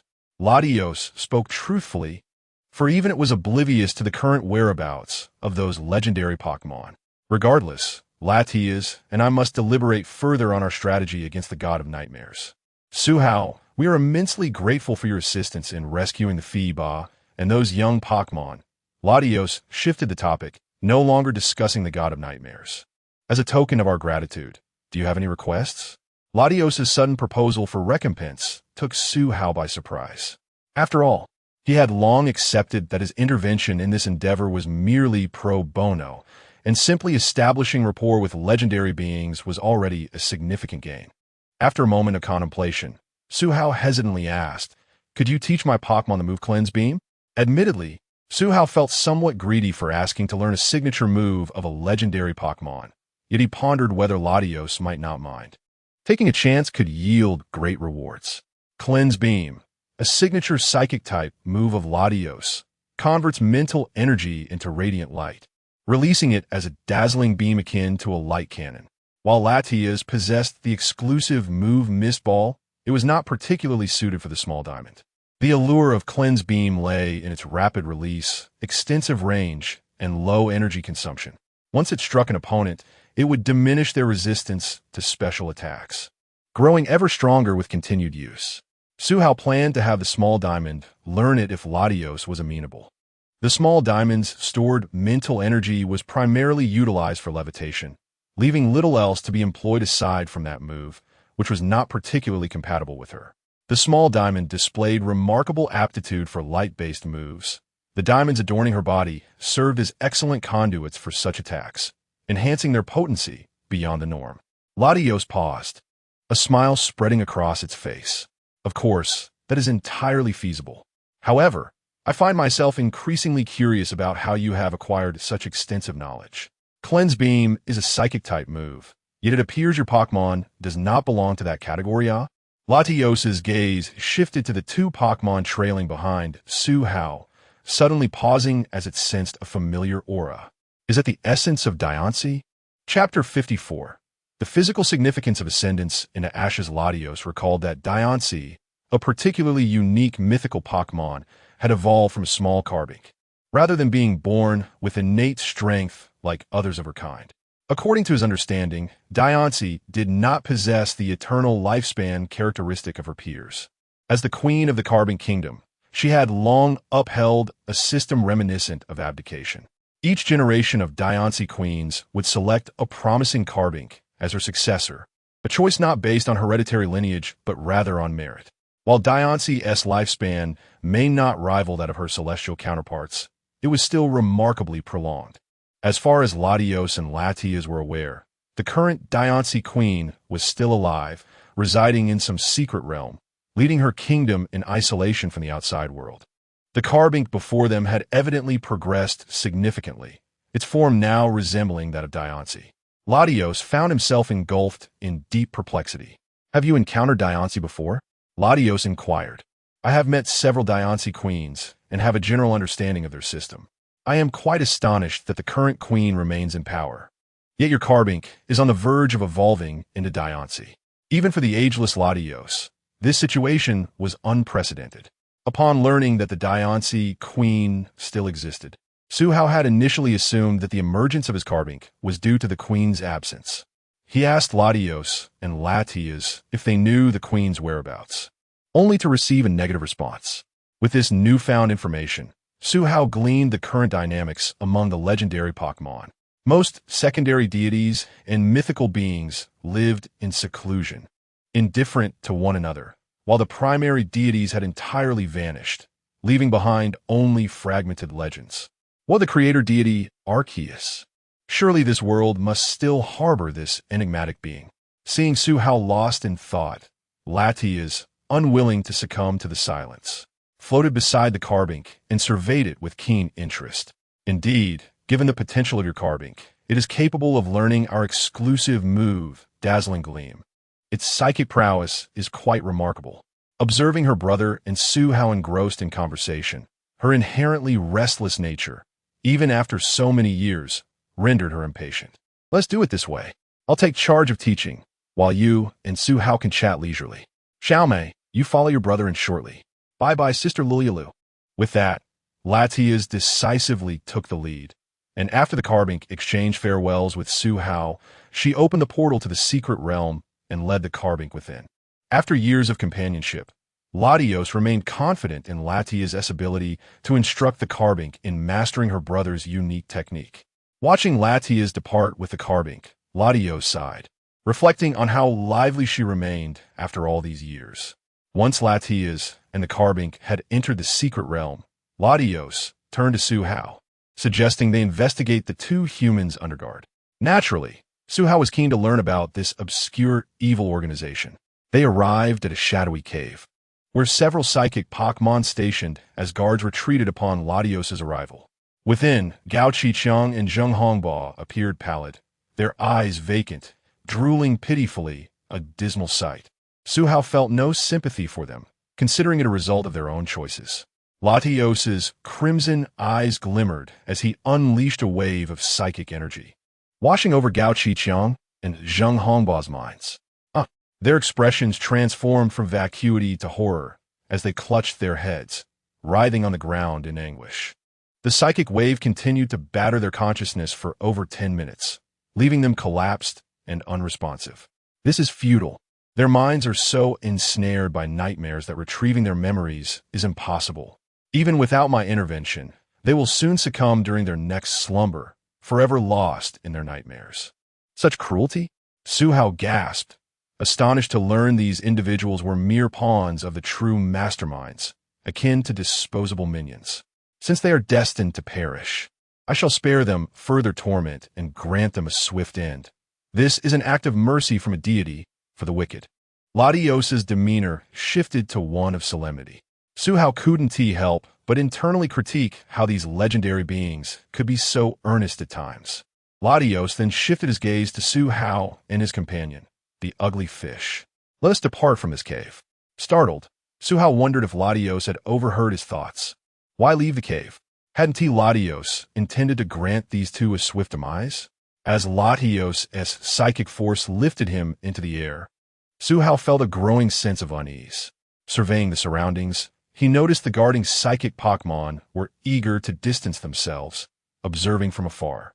Latios opened his mouth, and a brilliant orb of pinkish-purple light began to coalesce before him.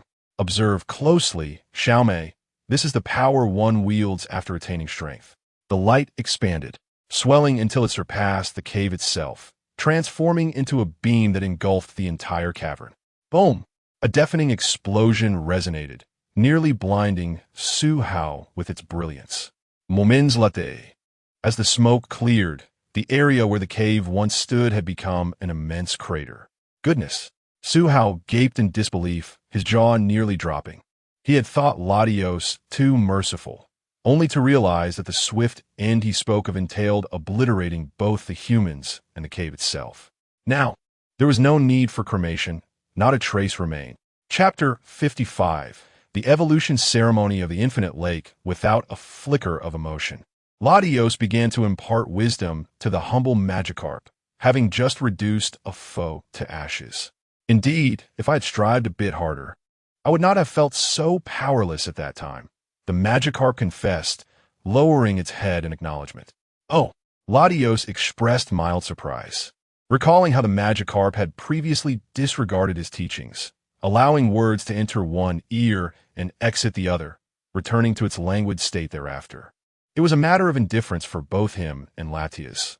They had accepted that if the Magikarp was unwilling to evolve, it was of little consequence, as they would always be there to protect her. However, this recent incident served as a stark reminder. What if there came a day when neither of them was by her side to offer protection? Determined, Latios resolved that this time he would ensure the Magikarp completed its evolution, thereby fortifying its ability to fend for itself. Brother, I wish to evolve and grow stronger, the Magikarp declared, having contemplated this desire for over a week. The training had only intensified her resolve to become stronger. Even if you remain reluctant this time, we will no longer indulge you. You must wait. Latios and the Magikarp spoke in unison, yet Latios' admonition faltered midway. You say you want to evolve and grow stronger? The memory of the legendary Pokémon was prodigious. Even though his attention had strayed, he perfectly recalled the Magikarp's declaration. Brother, I truly desire to grow stronger. Very well. That night, within the infinite realm governed by Latios and Latias, a plethora of dragon and psychic-type Pokémon thrived. This realm, untouched by human presence, had retained its pristine form since its inception. At its heart lay a vast lake, formed by the convergence of two medium-sized bodies of water, its shape reminiscent of a symbol, with two islands at their centers, one serving as Latios' sanctuary, the other as Latias's. This lake was known as the Lake of Infinity. Thanks to the prodigious aptitude of the small, shiny Dratini for light-based moves, it had mastered the method of learning clean light from Latias in just one day. With diligent practice, it would soon acquire the exclusive techniques of the Latios and Latias lineage. On this night, Latios and Latias would conduct the evolution ceremony for the Magikarp, while Suhao, along with the small, shiny Dratini and the fiery Roar Tiger, would observe from the island on the left. The resplendent golden glow of the full moon cascaded upon the Lake of Infinity, transforming its surface into a shimmering golden sea.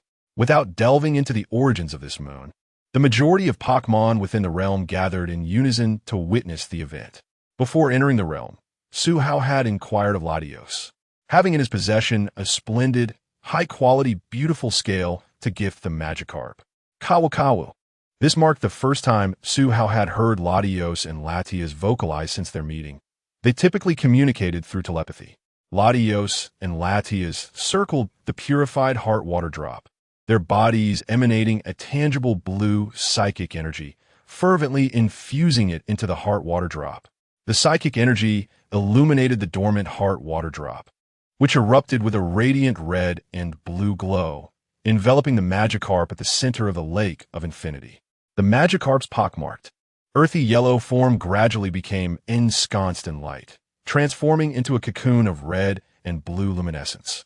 Kacha, the fiery roar tiger, known for his booming voice, now emitted a sound akin to silence, as he understood the profound significance of evolution as a vital metamorphosis. Having undergone evolution twice himself, he approached the process with reverence. I too yearn for such a grand evolution, the small, shiny Dratini mused, its eyes alight with longing. For no girl could resist the allure of such a magnificent evolution ceremony. Kawoo, kawoo, with a resounding cry from Latios and Latias. Countless psychic and dragon-type Pokémon released their immense energy, converging into the Heart Water Drop. The Heart Water Drop, now brimming with energy, surged to an unprecedented level. The dual-colored radiance surged into the cocoon surrounding the Magikarp. As the cocoon shone ever more brilliantly, Su Hao, accustomed to the blinding light, calmly retrieved a pair of sunglasses from his pocket and donned them. The radiant energy continued to pour into the cocoon until it reached a critical point, and a sharp cracking sound resonated throughout the infinite realm. Crack! One crack, two cracks. An abundance of fissures emerged across the cocoon until it shattered completely, revealing the figure within. Before him floated a Pokémon of breathtaking beauty, evoking an immediate sense of awe. This Pokémon simply hovered in the air, embodying the very essence of beauty. Pokémon, Milotic type, water gender, female ability, Marvel scale level, 30 item, none moves, Surf, Dragon Pulse, Attract, Aqua Ring, Captivate, Waterfall, Twister, Dragon Tail, Light Screen, Mirror Coat.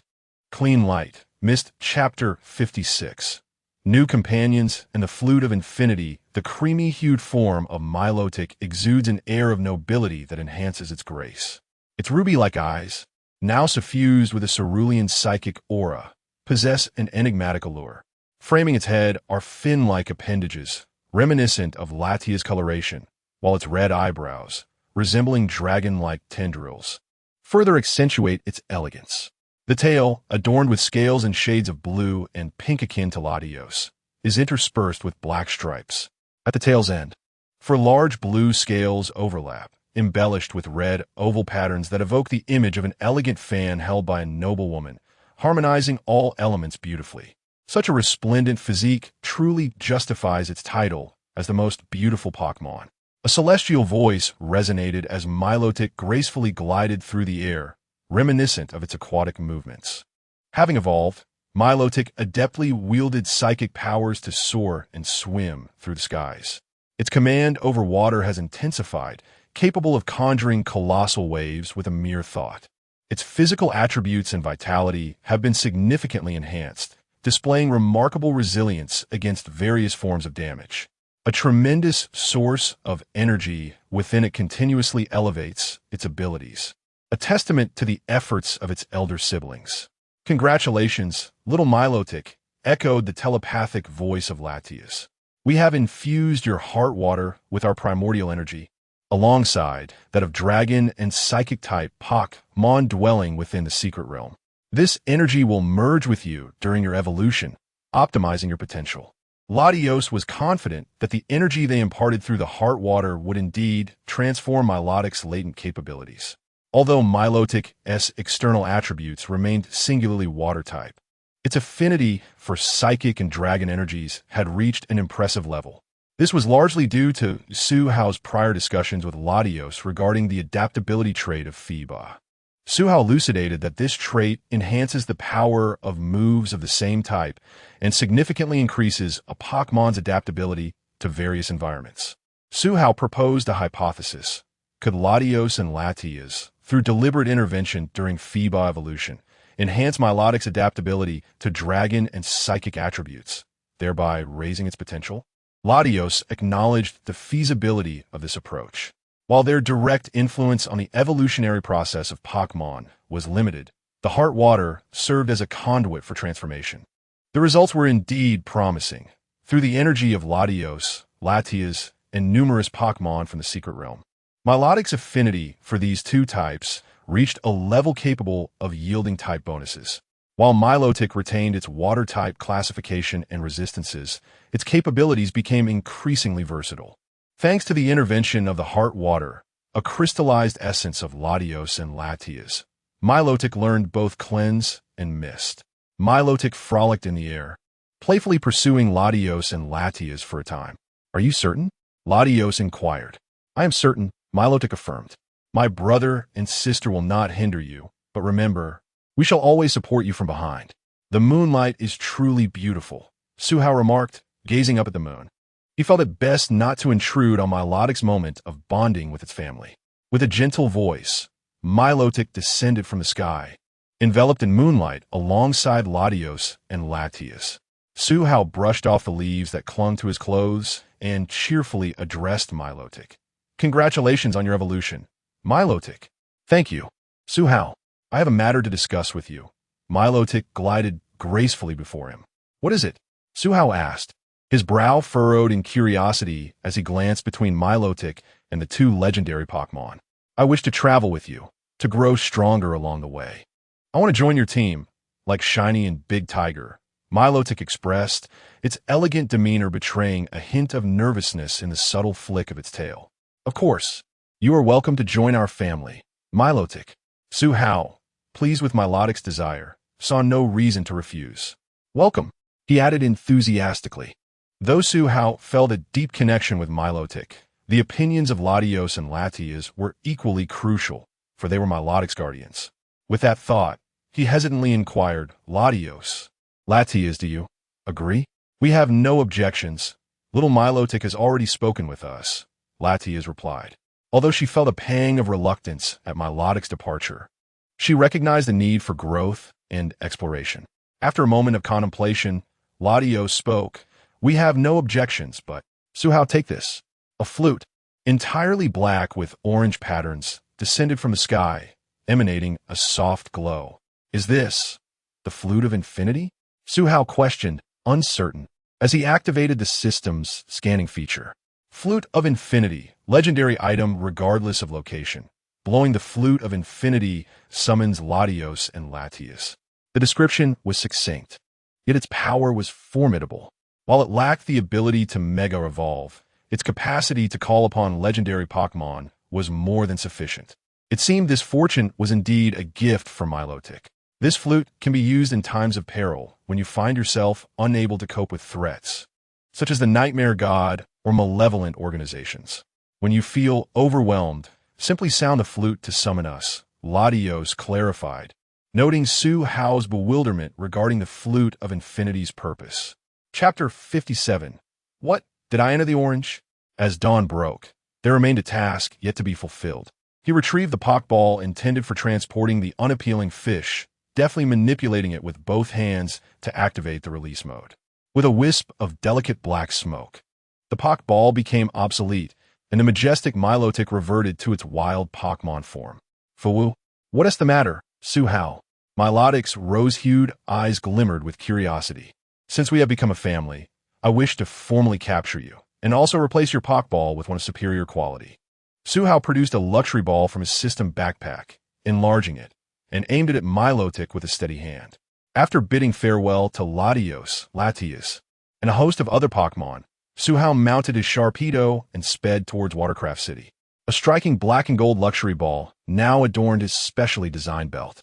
Before departing, Latios and Latias informed Suhao that they would transport all the Pokémon on the island into an infinite realm. Subsequently, this realm would be temporarily sealed to ensure the safety of the heart drops and the Pokémon, as the two would personally oversee the sanctuary. Suhao expressed his full support for this plan, recognizing the need for careful action with the enemy lurking in the shadows while they remained in the light. Riding his Sharpedo at a rapid pace, Suhao spent nearly half a day reaching Watercraft City. As the contours of the city emerged, he gently tapped his Sharpedo to signal a reduction in speed. As the pace slowed, Sharpedo relished the energy cube crafted by Suhao. Truth be told, he had nearly gained a few pounds from the generous feedings, far superior to the fare at the shop. Alas, this delightful indulgence was drawing to a close, and Sharpedo felt a twinge of regret.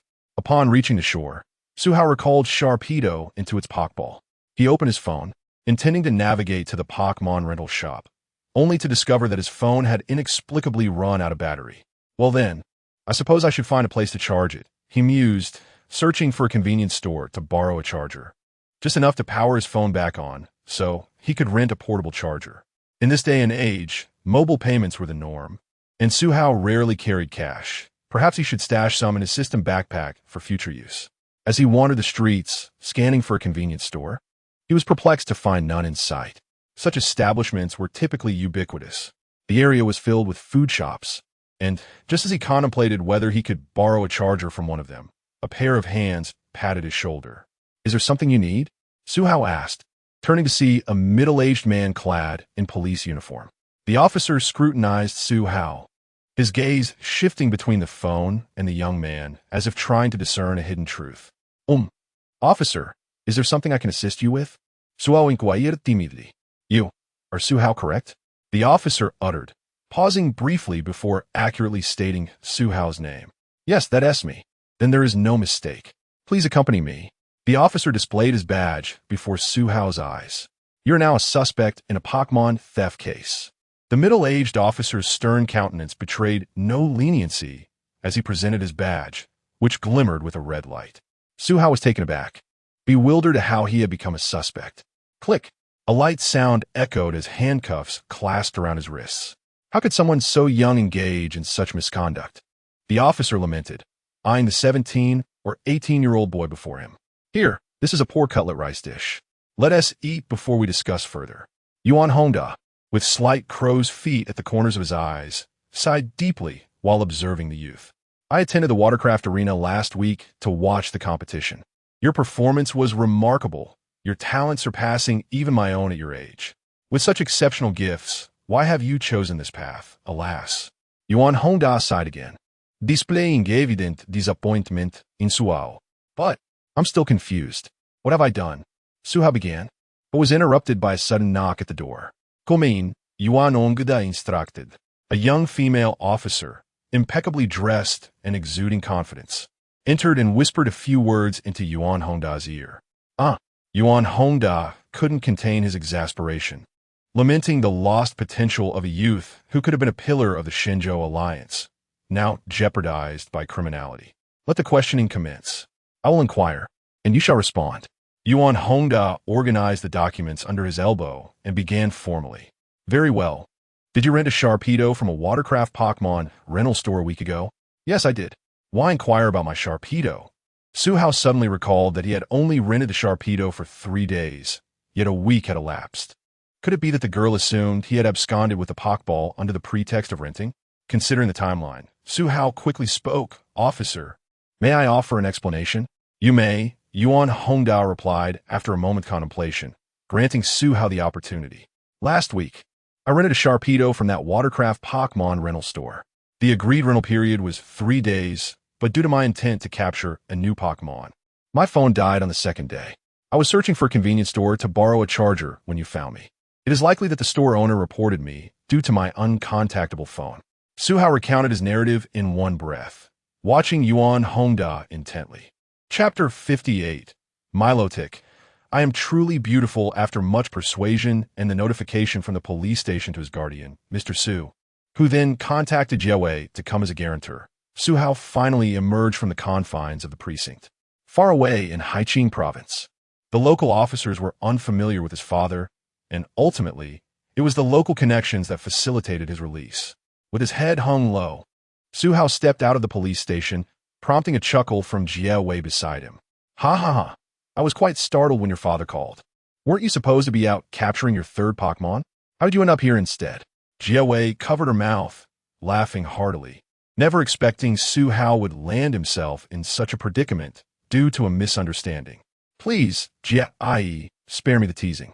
Suhao scratched his head, feeling somewhat embarrassed. It had barely been a month since his travels began, and he had already needed his father to send someone to retrieve him. "Now, let's talk about something serious. You mentioned you captured your third Pokémon, correct?" Jiawei's eyes widened slightly. She was intrigued by Suhao's latest acquisition. She had learned that he had specifically rented a Sharpedo to venture out to capture this third Pokémon, which likely meant it was of the water type. Suhao's shiny Dratini and Infernape had left a profound impression on Jiawei. The fiery Meow that had just entered the elite tier had managed to unleash its potential by defeating a Maril, evolving into Infernape, and subsequently overcoming a late-stage Gardevoir.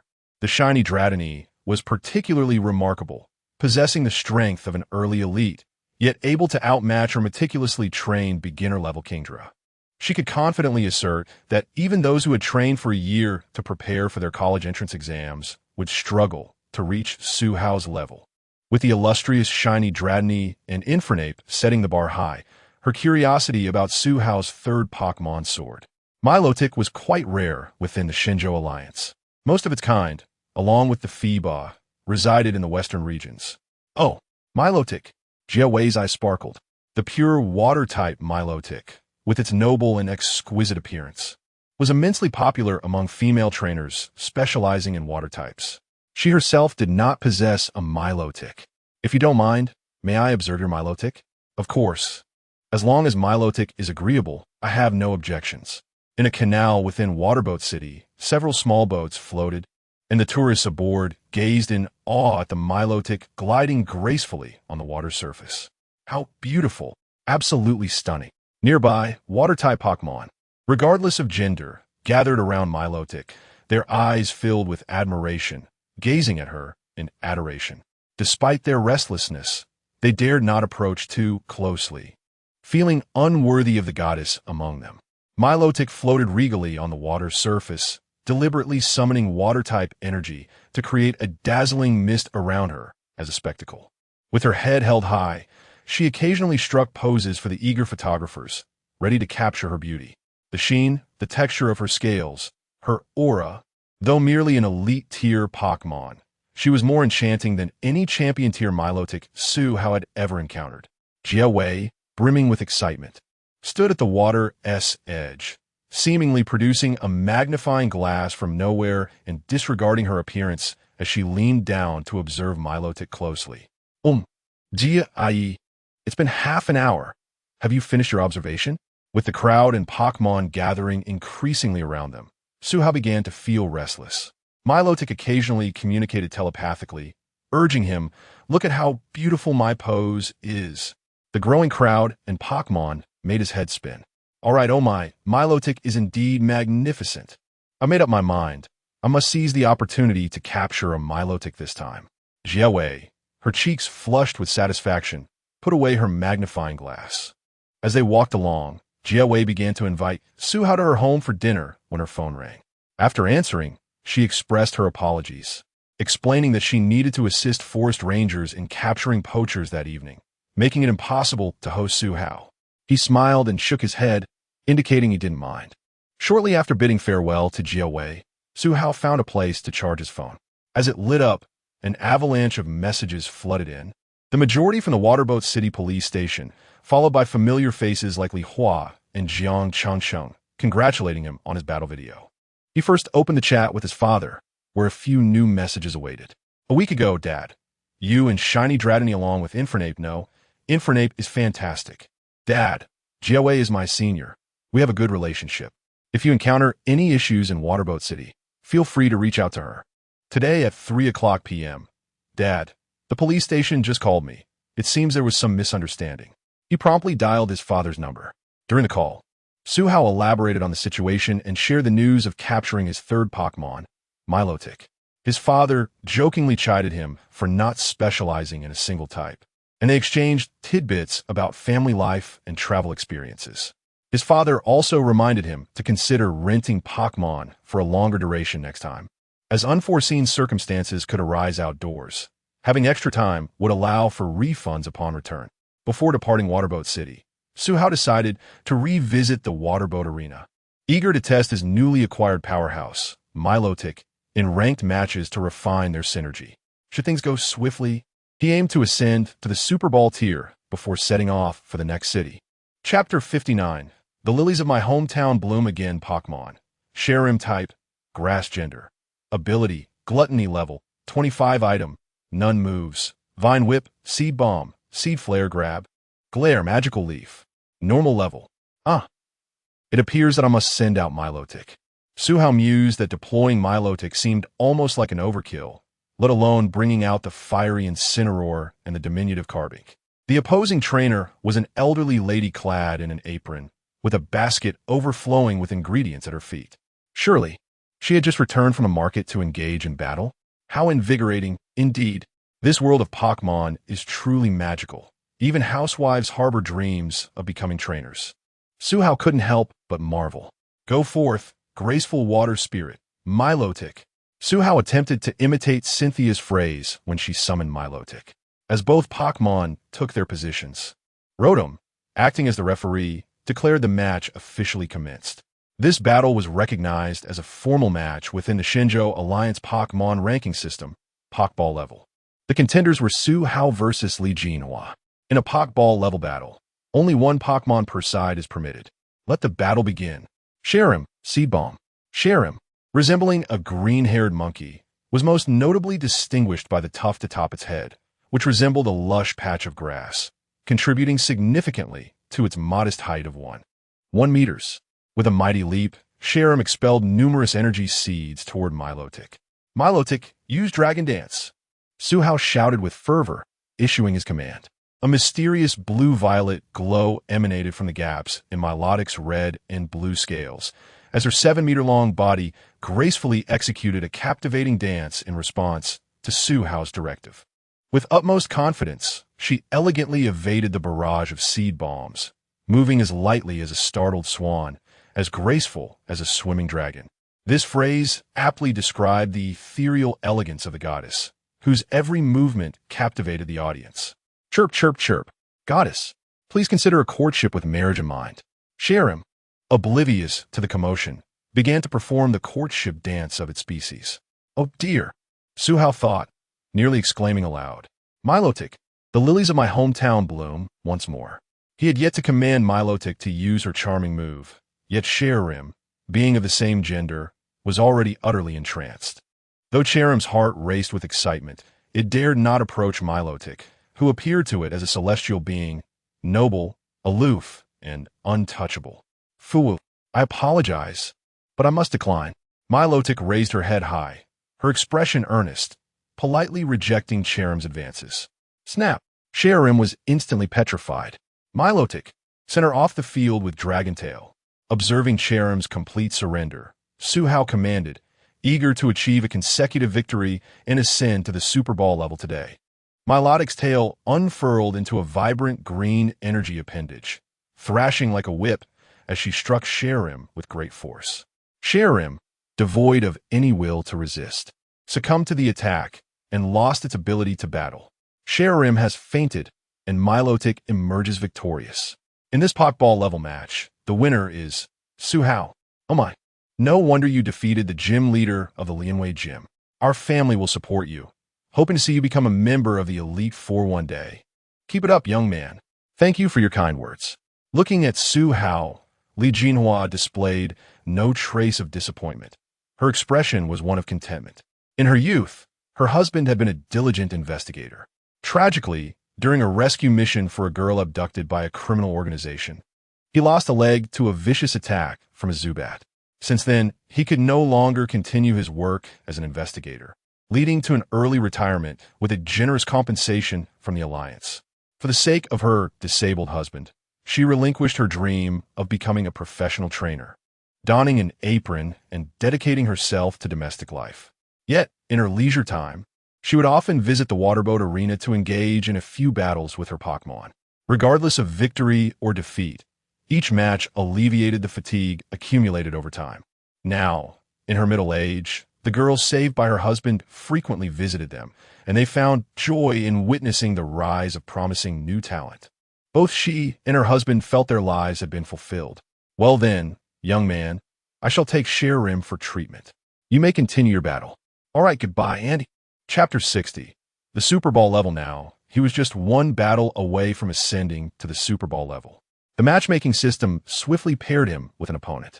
Upon opening his opponent's profile, he was greeted by the image of a cheerful middle-aged man, holding an ambiguous square doll, exuding a bright and sunny disposition. The man's personal motto read, "What you cherish is your life." Could it be? Suhao was astonished. The resemblance was uncanny. The creator of that profound saying, "Could you perform that?"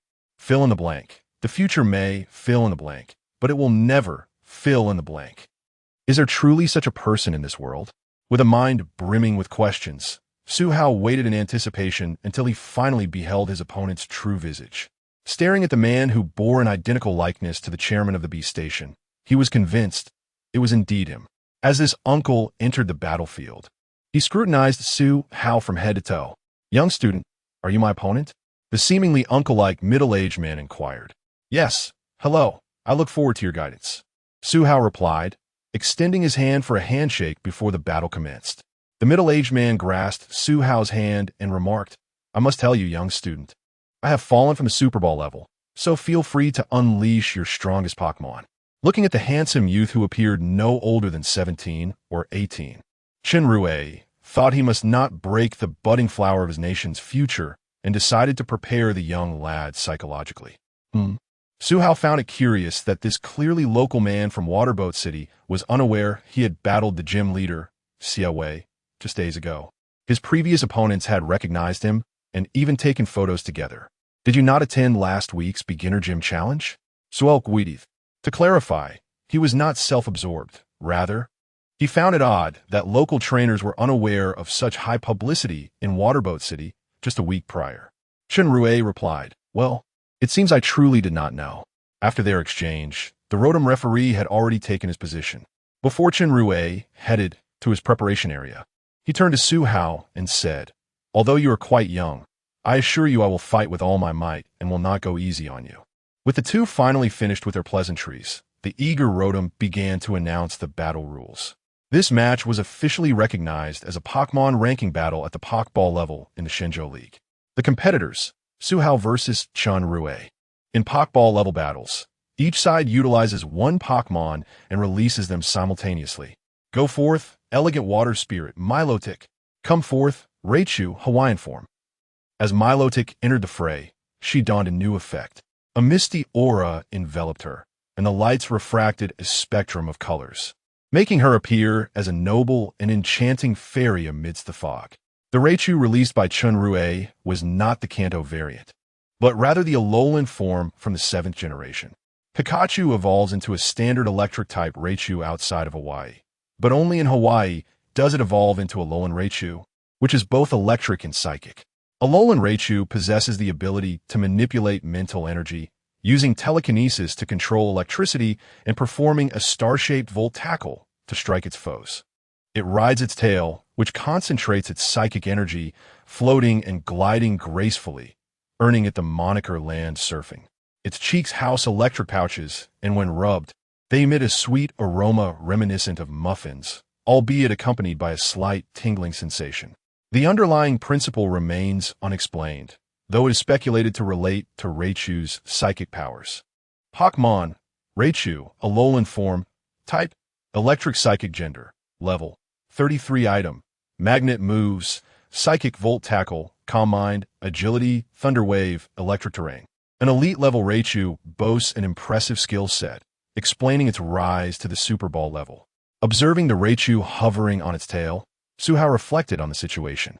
At the outset, he anticipated Raichu would activate electric terrain to enhance its speed. In a flash, as Su Hao formulated his strategy, the Rotom referee's command rang out. Both sides were ready. The battle commenced. Raichu, electric terrain.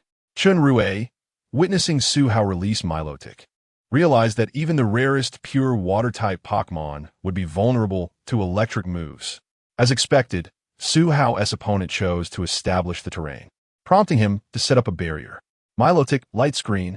As currents surged, the battlefield transformed into a vibrant electric terrain, while Milotic's scales shimmered and a pink wall of light unfurled before her. With the system's probing capability, Su Hao discerned that Raichu aimed to boost its speed with electric terrain, then unleash powerful electric-type special moves. This time, however, Su Hao planned to adopt a different approach. It is well known that Milotic possesses exceptional durability, often leaving special attackers in dismay. Raichu used agility followed by volt tackle, with electric terrain amplifying its already doubled speed. Raichu became even swifter as it executed agility.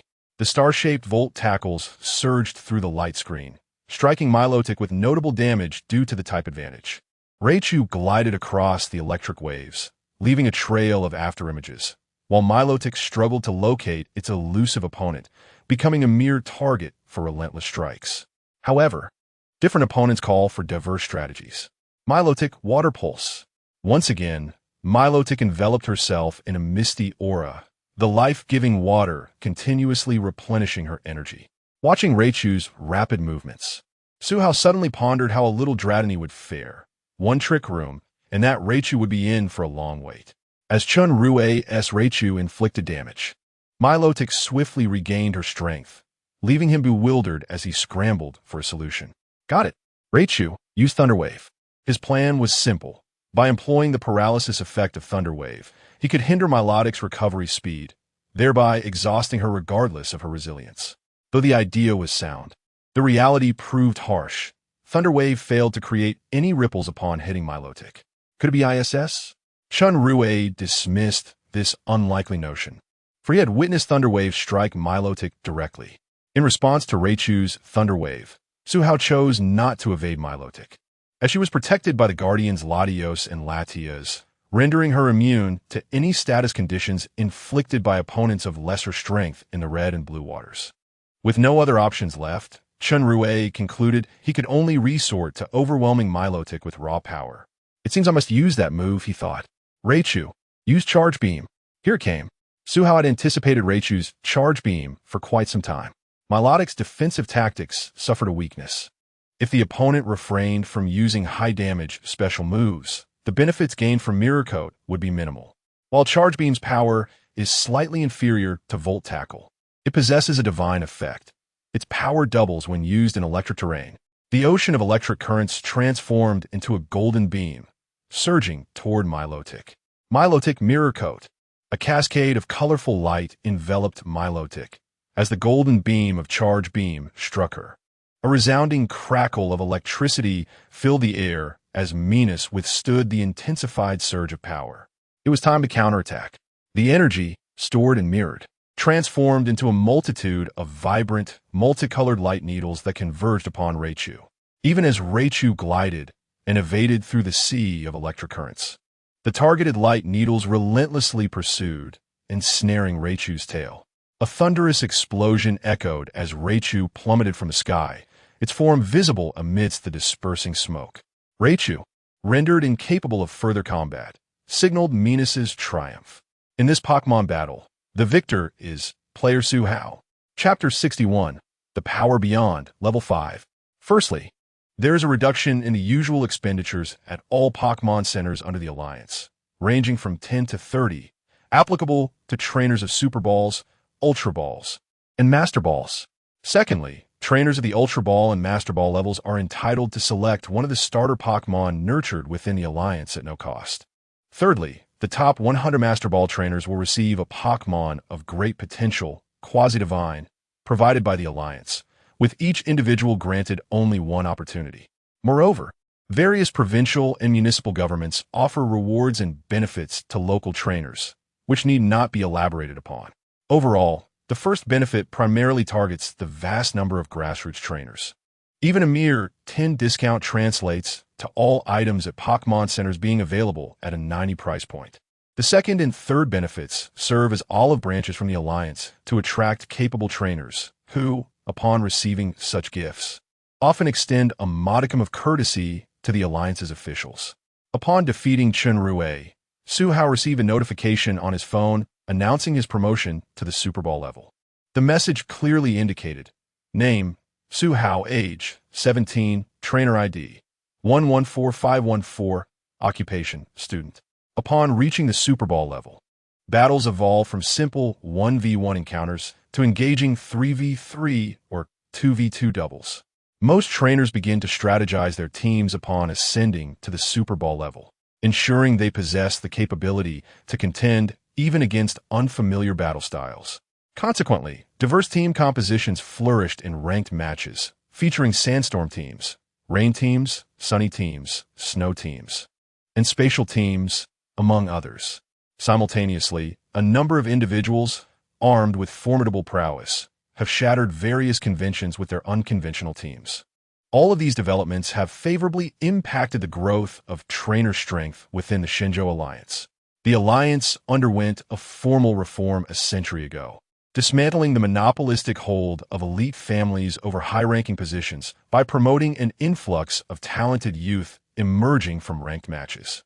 This eradication of upper-class monopolization has led to an annual enhancement of the alliance's overall strength, culminating in its first triumph at the World Championships 30 years ago, securing both individual and team championships. Since then, the Shinjo Alliance has maintained its dominance in the global arena, relegating even the once preeminent Beautiful Country Alliance to a secondary position. In recent years, other alliances outside of Shinjo have gradually recognized the superiority of this promotion mechanism and have sought to emulate it. However, apart from Shinjo, these alliances remain dominated by entrenched families, hindering the widespread adoption of this system. Nevertheless, despite the slow propagation of the ranked match system in these other alliances, the opportunity for them to dethrone the Shinjo Alliance has finally arrived. Before Su Hao set off, his father expressed concerns that no exceptional young talents had emerged in recent years capable of replacing the current Elite Four and champion to uphold the banner of the entire alliance. The current Elite Four and champion of the Shinjo Alliance will surpass the age of eligibility after this year's World Championships, allowing those trainers nurtured under the monopolistic families to gain the upper hand. At this point, Su Hao's father did not conceal a heavy sigh in front of him. What lies ahead for the future? Chapter 62. The innocent little shard of diamond, however. He was merely a high school senior who had just acquired his initial Pokémon 3 months prior, possessing a mere trio of elite Pokémon. As he departed from the watercraft arena, the twilight faded and the night gracefully descended, marking the hour at 8 o'clock. "Swell, quickly, hand me your phone."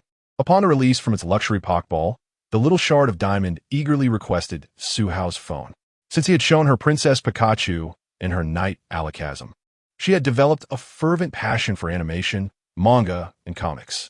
During her leisure time post-training, she would indulge in intense binge-watching. Today was particularly special, as it marked the release date of the latest episodes of Water Shadow Ninja Pineapple Head, with 2 episodes dropping simultaneously. No wonder she was so impatient. Beside her, the blazing roaring tiger and Milotic were engrossed in their own activities. The blazing roaring tiger was energetically performing an array of challenging fitness poses, while Milotic floated serenely beneath the ceiling, meditating with her psychic abilities. The little shard of diamond was a naturally vivacious and innocent optimist. Her sole pastime during downtime was to immerse herself in her favorite shows and comics. It was perhaps due to this interest that her imagination flourished, often allowing her to execute moves with varied effects. The downside was her propensity to enthusiastically shout out various anime move names during their training sessions, a rather whimsical display. Su Hao found himself smirking at the thought. As a future mythical beast, her potential was astounding, enabling her to grow stronger even while at rest. Thus, despite training only half the time compared to the blazing roaring tiger, she consistently outclassed him in strength. After fulfilling her training quota, she rarely engaged in additional practice, preferring instead to watch various shows on Su Hao's phone. In earlier days, the little shard of diamond struggled to utilize her psychic powers. Each time she attempted to select the next episode, it required considerable effort, and occasionally, she would need Su Hao's assistance when the screen refused to respond. He recalled her once expressing an instinctual urge to become stronger, yet now she seemed to have become rather lackadaisical, the reason for which remained a mystery. Nonetheless, Su Hao believed that indulging in her interests was not a flaw, provided it did not lead to an obsession. He was more than willing to pamper her. The blazing roaring tiger, being the only diligent member of the team without any significant background, was continually striving to surpass the little shard of diamond in strength. Whenever he had a moment to spare, he would engage in extra training. Su Hao remembered that during the time of Fire Meow and Hot Meow, he had quite enjoyed taking afternoon naps. Lastly, there was Milotic. During the week spent at the outdoor training facility, Su Hao could clearly see her yearning to grow stronger. As a second-generation divine beast with Latios and Latias as her allies, she was indeed a formidable presence. Su Hao began to feel that the blazing roaring tiger might soon find it difficult to maintain his position as the second strongest in the team. With matters in Watercraft City concluded, it was time to consider the next gym. However, Su Hao had yet to decide which one to visit. Just as he powered on his laptop, a piercing scream from the little shard of diamond abruptly drew his attention. Nah, with a mix of confusion, astonishment, curiosity, and bewilderment on his face, Su Hao leapt from his chair. What happened? He scurried in his slippers towards the hotel bed where the little shard of diamond lay, manipulating her phone with psychic powers to read comics. The blazing roaring tiger in Milotic, startled by her high-pitched wail, rushed over to investigate. Why, oh why, Su Hao? Has Pineapple Head become such a pariah? It hurts so much.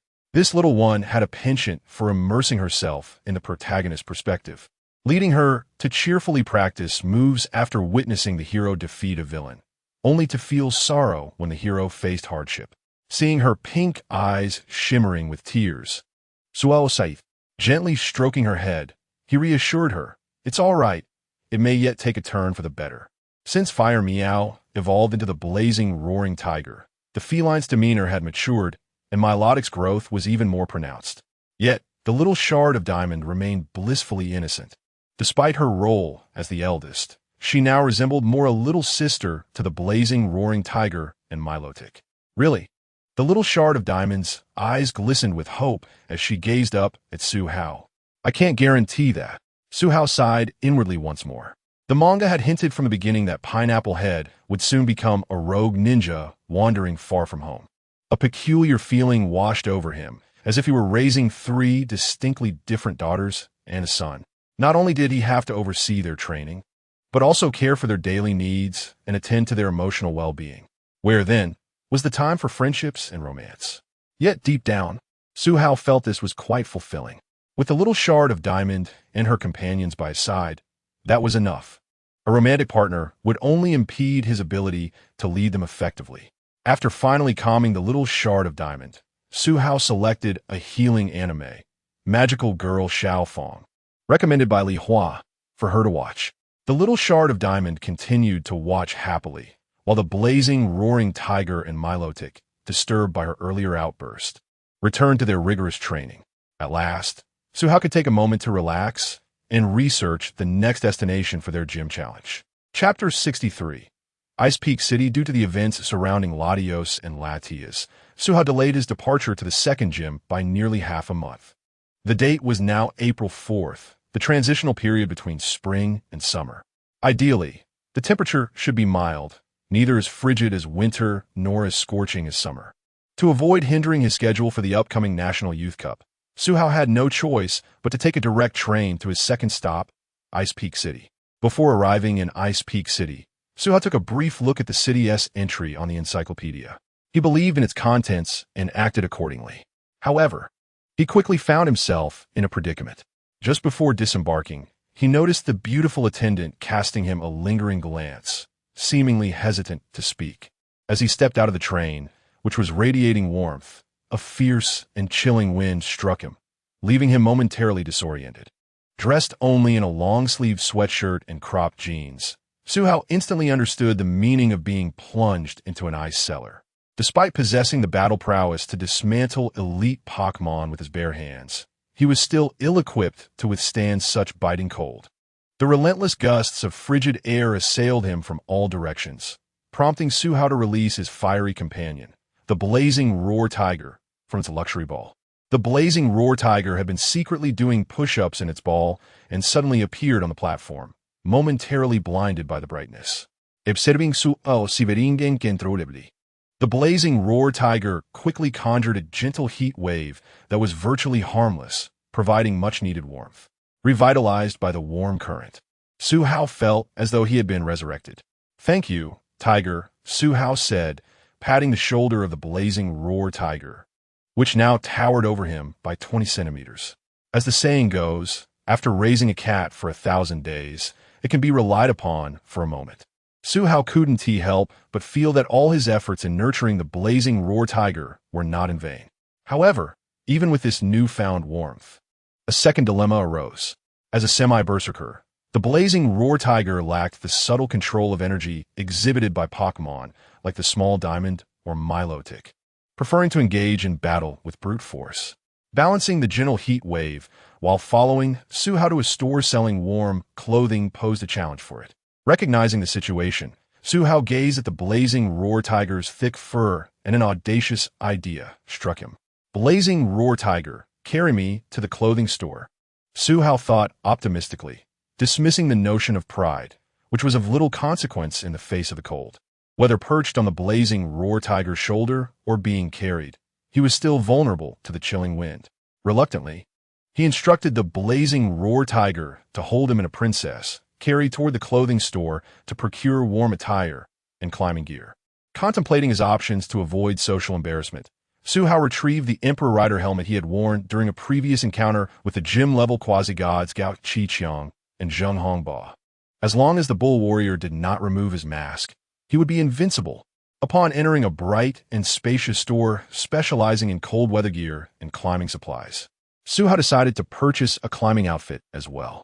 Yawning before entering, he was momentarily lulled by the comfortable warmth radiating from the blazing roar tiger's fur. The store's entrance featured automatic doors, opening effortlessly as they approached, eliminating the need for the blazing roar tiger to use a paw to push it open. "Welcome," an electronic voice greeted as the doors slid open. The temperature inside was pleasantly warm, and Suhao, feeling somewhat dazed, leapt from the embrace of the blazing roar tiger. "Show me your best cold-resistant clothing and climbing gear," he exclaimed. After a substantial shopping spree, Suhao changed into a light blue windbreaker set he had just purchased. As he and the blazing roar tiger, laden with bags, strode out of the store, they nearly collided with an approaching young man. "Oh, I'm sorry. I didn't notice you there." Suhao apologized with a sheepish smile. "No worries. We didn't see you either," replied a tall, strikingly beautiful girl with a high ponytail, her voice unexpectedly gentle given her assertive demeanor. Yes, it's all good," the boy grinned, revealing a set of pearly white teeth, indicating he bore no ill will. After exchanging polite nods, Suhao stepped aside to allow them to enter. Once they had gone in, he and the blazing roar tiger made their way out, intending to visit the Pokémon Center's task hall in hopes of encountering a team with climbing experience. Yet, he couldn't help but notice how attractive the duo was. Could they be a couple? Inside the store, Daiwu smiled at the girl, Muxia, who was still browsing the merchandise. "That guy's blazing roar tiger seems well-trained. He should have formidable strength. As a specialist in fire-type Pokémon, what do you think? If given the chance, I would love to battle them with my Blaziken." Muxia replied, her enthusiasm palpable. She was eager to determine which fire-type Pokémon possessed the fiercest flames. Only through battle could this question be answered, and her ambition was to defeat all fire-type trainers and become the ultimate fire-type master. Seeing Muxia fired up, Daiwu was accustomed to her fervor. It was this very drive that had allowed her to become the vice-captain of the university team in her third year. As for Daiwu himself, despite his sunny and straightforward appearance, his battle style as a steel-type specialist was meticulous and cautious. Due to tight matchups and the fact that his ace, the Steel Monster, had not yet reached its final evolution, he often found himself at a disadvantage against Muxia. Nonetheless, he too harbored the desire to challenge the dashing young man's blazing roar tiger. Chapter 64. What? I can also learn the move Judgment Beam? The Ice Feather Mountain remains perpetually cloaked in snow, its treacherous environment posing a formidable challenge. Before challengers can confront the ice gym, they must first scale this perilous snow-capped peak, which account for the scarcity of aspirants to the ice gym. The mountain is characterized not only by its complex and hazardous terrain, but also by unpredictable weather, while various wild Pokémon inhabiting the area are far from benign.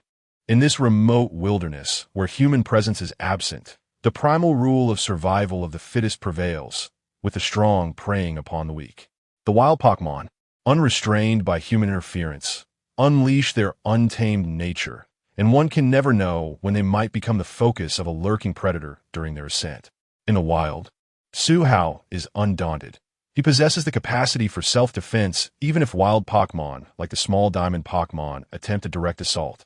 Name: Suhao. Gender: male. Age: 17 years. Type: normal, fighting base stats: HP, 100, ATK, 100 Def, 100 SBA, 100 SPD, 100 SPE, 100 Special Ability, Aura Power, Intermediate, Moves, Aura Resonance, Aura Sphere, Protect, Force Palm Pokémon, Small Diamond, Blazing Roar Tiger, Milotic System Currency, 100,000 items, Infinite Flute. Suhao's Custom Heart Energy Cube contains various items. On that island, aside from training daily beneath the waterfall, Suhao diligently illuminated 2 skills for himself. As system currency is limited, he aspires to accumulate 1 million to purchase an evolution stone from the system marketplace, enabling his small diamond Pokémon to attempt mega evolution upon its transformation into Diancie. For reasons unknown, mega evolution has yet to be discovered in this world. Similarly, he finds no trace of Z-moves or terrestrialization online. The only phenomenon occasionally noted is Dynamax, which has attracted countless scholars to the distant British Alliance for research. In order to save for the evolution stone, Suhao ultimately opted to learn just 2 moves. He longed for powerful techniques such as Light of Ruin, Judgment Beam, All-Out Pummeling, and Sacred Sword, but the exorbitant costs rendered them unattainable. Instead, he chose these 2 moves not merely to save money, but primarily to enhance his self-defense and time-dragging capabilities. Thus, even when confronted by Pokémon adept at stealthy ambushes during his ascent, his aura power and selected moves would suffice for his protection. With his escape route well planned, the final consideration was how to ascend the mountain. He had procured the necessary climbing gear as per the guidelines, which advised that newcomers should seek an experienced guide for their ascent. Fortunately, the city of Ice Peak, situated at the mountain's base, is home to numerous experienced teams available for hire. Following the navigation directions, Suhao arrived at a comprehensive Pokémon center resembling a bustling marketplace in the center of Ice Peak. The center is replete with various shops catering to every need related to Pokémon, dazzling visitors with their abundance. His destination was the climbing club located on the 3rd floor, where he hoped to find a reliable team leader. While waiting for the elevator, Suhao's gaze fell upon a promotional board nearby. On April 8th, an auction for Pokémon items and rare Pokémon, organized by the United Chamber of Commerce, would take place on the top floor of the center. An auction? Curiosity piqued. He realized that since arriving in this parallel world, he had yet to attend a single auction. With this thought in mind, he decided to arrange an appointment with the climbing team leader first, then head to the top floor to reserve a spot for the auction. Although the Alliance actively combats Pokémon poaching, such well-documented and legitimate auctions are qualified to sell Pokémon. The rare Pokémon and items auctioned here are sourced transparently, unlike those often stolen and sold on the black market. Having served as a gym leader for an extended period, Suhao's father had received a membership card from the United Chamber of Commerce, which was also bestowed upon Suhao. Thus, it is no wonder that this organization has flourished, adeptly navigating the intricacies of human relationships. Upon reaching the 3rd floor, Suhao approached the reception desk of the climbing club. "Hello, are you here to join?" inquired a young, attractive lady with a perfectly measured business smile. "No, I would like to request an experienced guide to lead me in climbing Ice Feather Mountain, with the destination being the Ice Gym at Mid-Mountain," Suhao replied, shaking his head in negation before articulating his needs. "All right, let me check that for you. What do you plan to set off?" she continued, her fingers dancing over the keyboard. Thinking for a moment, Suhao considered that the time required for the gym challenge and descent was uncertain. He concluded that the sooner he could embark, the better. Otherwise, he might miss the auction on the evening of the 8th. "When's the earliest departure?" "The earliest we can arrange is tomorrow morning. Would that work for you?" The receptionist replied, her fingers still tapping away at the keyboard. "Yes, but I have a question. Does your guide possess self-defense capabilities?" Suhao deemed this inquiry necessary, as he would prefer not to be burdened by an incapable companion during the climb, especially since his small diamond Pokémon lacked the energy to protect 2 individuals. "Rest assured, our club requires that only professionally trained trainers are qualified to lead climbs of Ice Feather Mountain. The safety of our clients is our top priority," she assured him. "Very well, please make the appointment. Can I pay via QR code?" Suhao presented his payment QR code before the receptionist. "Of course, please fill out this registration form." With a beep, another 100,000 was deducted from Su Hao's private savings. This amount could have purchased several ordinary Pokémon items. Yet considering it was the fee for hiring a professional trainer, he found acceptable. After completing the registration form and submitting it, Su Hao observed as she continued to input information on the keyboard. Minutes later, Mr. Su, your registration is complete. Here is the contact information for your team leader. Alongside you, 2 other clients will embark to the same destination. Should you have any questions, feel free to contact our club. We wish you a pleasant climbing experience. Chapter 65. Mountain climbing. As I extracted my phone and dialed 1145141919810, an enigmatic prelude resonated, followed by an unpleasant melody. Why is who everywhere? Hello, who is this? A mature male voice responded as the call connected. This is Su Hao. I just made a reservation for a mountain climbing activity tomorrow morning at the club. I briefly explained. Oh, Mr. Su, I just received the notification. We will set off for the climb at 5 in the morning at the foot of Ice Feather Mountain. I expressed my concern about possibly missing the auction. It might be better to postpone the climb a few days. All right, I have no issues on my end, Captain Roger. Good. Let's add each other on Bojame and Fei Xin, and I will send you a list of the necessary equipment for the climb. Just call me Roger. After hanging up, I glanced at the long list of equipment sent by my new friend. It closely matched what I had purchased according to the guide, so no additional purchases were necessary. The blazing roaring tiger and Minas were still busy competing beside me. Hey, we can watch the 3rd episode now. When will Xiao Fong transform into a magical girl? At that moment, Little Diamond was unaware of what awaited her. Little Diamond's screams echoed throughout the hotel suite. Have you ever witnessed the scenery of Ice Peak City at 4 in the morning? I have. The sky was still dark as I arrived at the foot of the mountain, where 3 individuals were already waiting. Is that you, Brother Su? The leading burly man waved to greet me as I approached. Besides him, I recognized the other 2. They were the ones I nearly bumped into while purchasing climbing gear yesterday. Hello. I greeted the 3 of them. Hello. What a surprise to see you again. Dai Wu and Mu Xia expressed their astonishment in unison upon recognizing the boy with the blazing roaring tiger. Nice to meet you all. I'm Su Hao, preparing to challenge the ice gym with Captain Roger. You're also challenging the ice gym? Mu Xia exclaimed, her tone laced with excitement. This meant she would witness the prowess of the blazing roaring tiger firsthand. Let me introduce myself. I am Mu Xia, a 3rd-year student at Magic City University, specializing in fire-type Pokémon.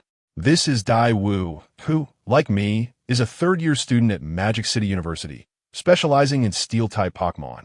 Dai Wu, while being introduced, remained silent, his silver-blue eyes scrutinizing me, as if seeking confirmation of something. I would like to ask, how old are you, Su Hao? Dai Wu suddenly inquired, noting my youthful appearance. Me? I'm 17, a senior at Yangcheng High School. 17, a senior? Both Dai Wu and Mu Xia exclaimed in disbelief. How is it possible for Su Hao to be challenging the gym already? Exchanging glances, they shared mutual astonishment. Brother Su, may I ask if you are attempting the beginner gym challenge? Roger interjected, having observed our conversation. Yes, I nodded lightly, affirming Roger's question. Wow, that is impressive, Brother Su. Roger gave me a thumbs up, acknowledging my capabilities. It's rare to find someone prepared for the beginner gym challenge. Speaking of which, shall we set off? If we delay, we'll have to spend the night in the snowy mountains, Roger suggested. All right, I agreed. With an experienced guide, our journey was markedly different, as Roger skillfully navigated us past numerous potential dangers. However, we did encounter an unexpected attack from a group of Mutwo and Nuzleaf. I summoned my blazing roaring tiger, while Dai Wu called forth a Metagross, and Mu Xia unleashed a Blaziken. Together, our elite Pokémon, in collaboration with Roger's professional-level Pokémon, successfully repelled the Mutwo horde. During our trek, a Nuzleaf attempted to seize the moment, while my blazing roaring tiger was momentarily distracted, charging at me with astonishing speed. Dai Wu, Mu Xia, and Roger prepared to deploy their Pokémon, but what happened next left them astounded. I directed my focus towards the rapidly approaching Nuzleaf, rubbing my hands together. In just 2.5 seconds, a basketball-sized azure aura sphere materialized, striking the Nuzleaf and rendering it unconscious. In response to the question marks hovering above their heads, I calmly revealed the fact of my unique ability. Such matters need not be concealed. They would merely lead to greater resource allocation within the league. However, this only applied to the current Shinjo League. In nations dominated by ancient families beyond its borders, discretion remained paramount. Dai Wu and Mu Xia exchanged hushed discussions, planning to observe my performance in the gym battle. Even if I were to lose, they could still recommend me to the school for an early advantage. Having received my initial Pokémon just 3 months prior, my ace, the blazing roaring tiger, already exhibited elite-level combat prowess, undoubtedly a promising candidate. Chapter 66. The Doubles Battle at the Extreme Ice Gym. At precisely 5 o'clock in the morning, the four set off, arriving at the entrance of the Extreme Ice Gym, nestled halfway up the icy mountain, around 11 in the evening. The intense physical exertion from a whole day's climb left Daiwu and Mu Xia utterly exhausted, yearning to seek refuge and rest within the gym's walls. Captain Roger, seasoned by countless battles, fared slightly better, merely catching his breath. Is this breath of a special ability? Mu Xia, nearly collapsing from fatigue, gazed at Su Hao, whose complexion was rosy and breathing steady, unable to restrain her curiosity. Not to mention the two college students, even someone as experienced as Captain Roger felt the fatigue from such a long ascent. Yet, Su Hao had trekked the entire day without breaking a sweat and appeared completely unbothered. Mu Xia suspected he could even make another round. Now capable of confronting elite-level Pokémon with his physical prowess, Su Hao wondered how, after awakening the aura force, Qin Gang and the others had not reached such a formidable state. The only entity left to question was the system, which now displayed his base stats prominently on the interface.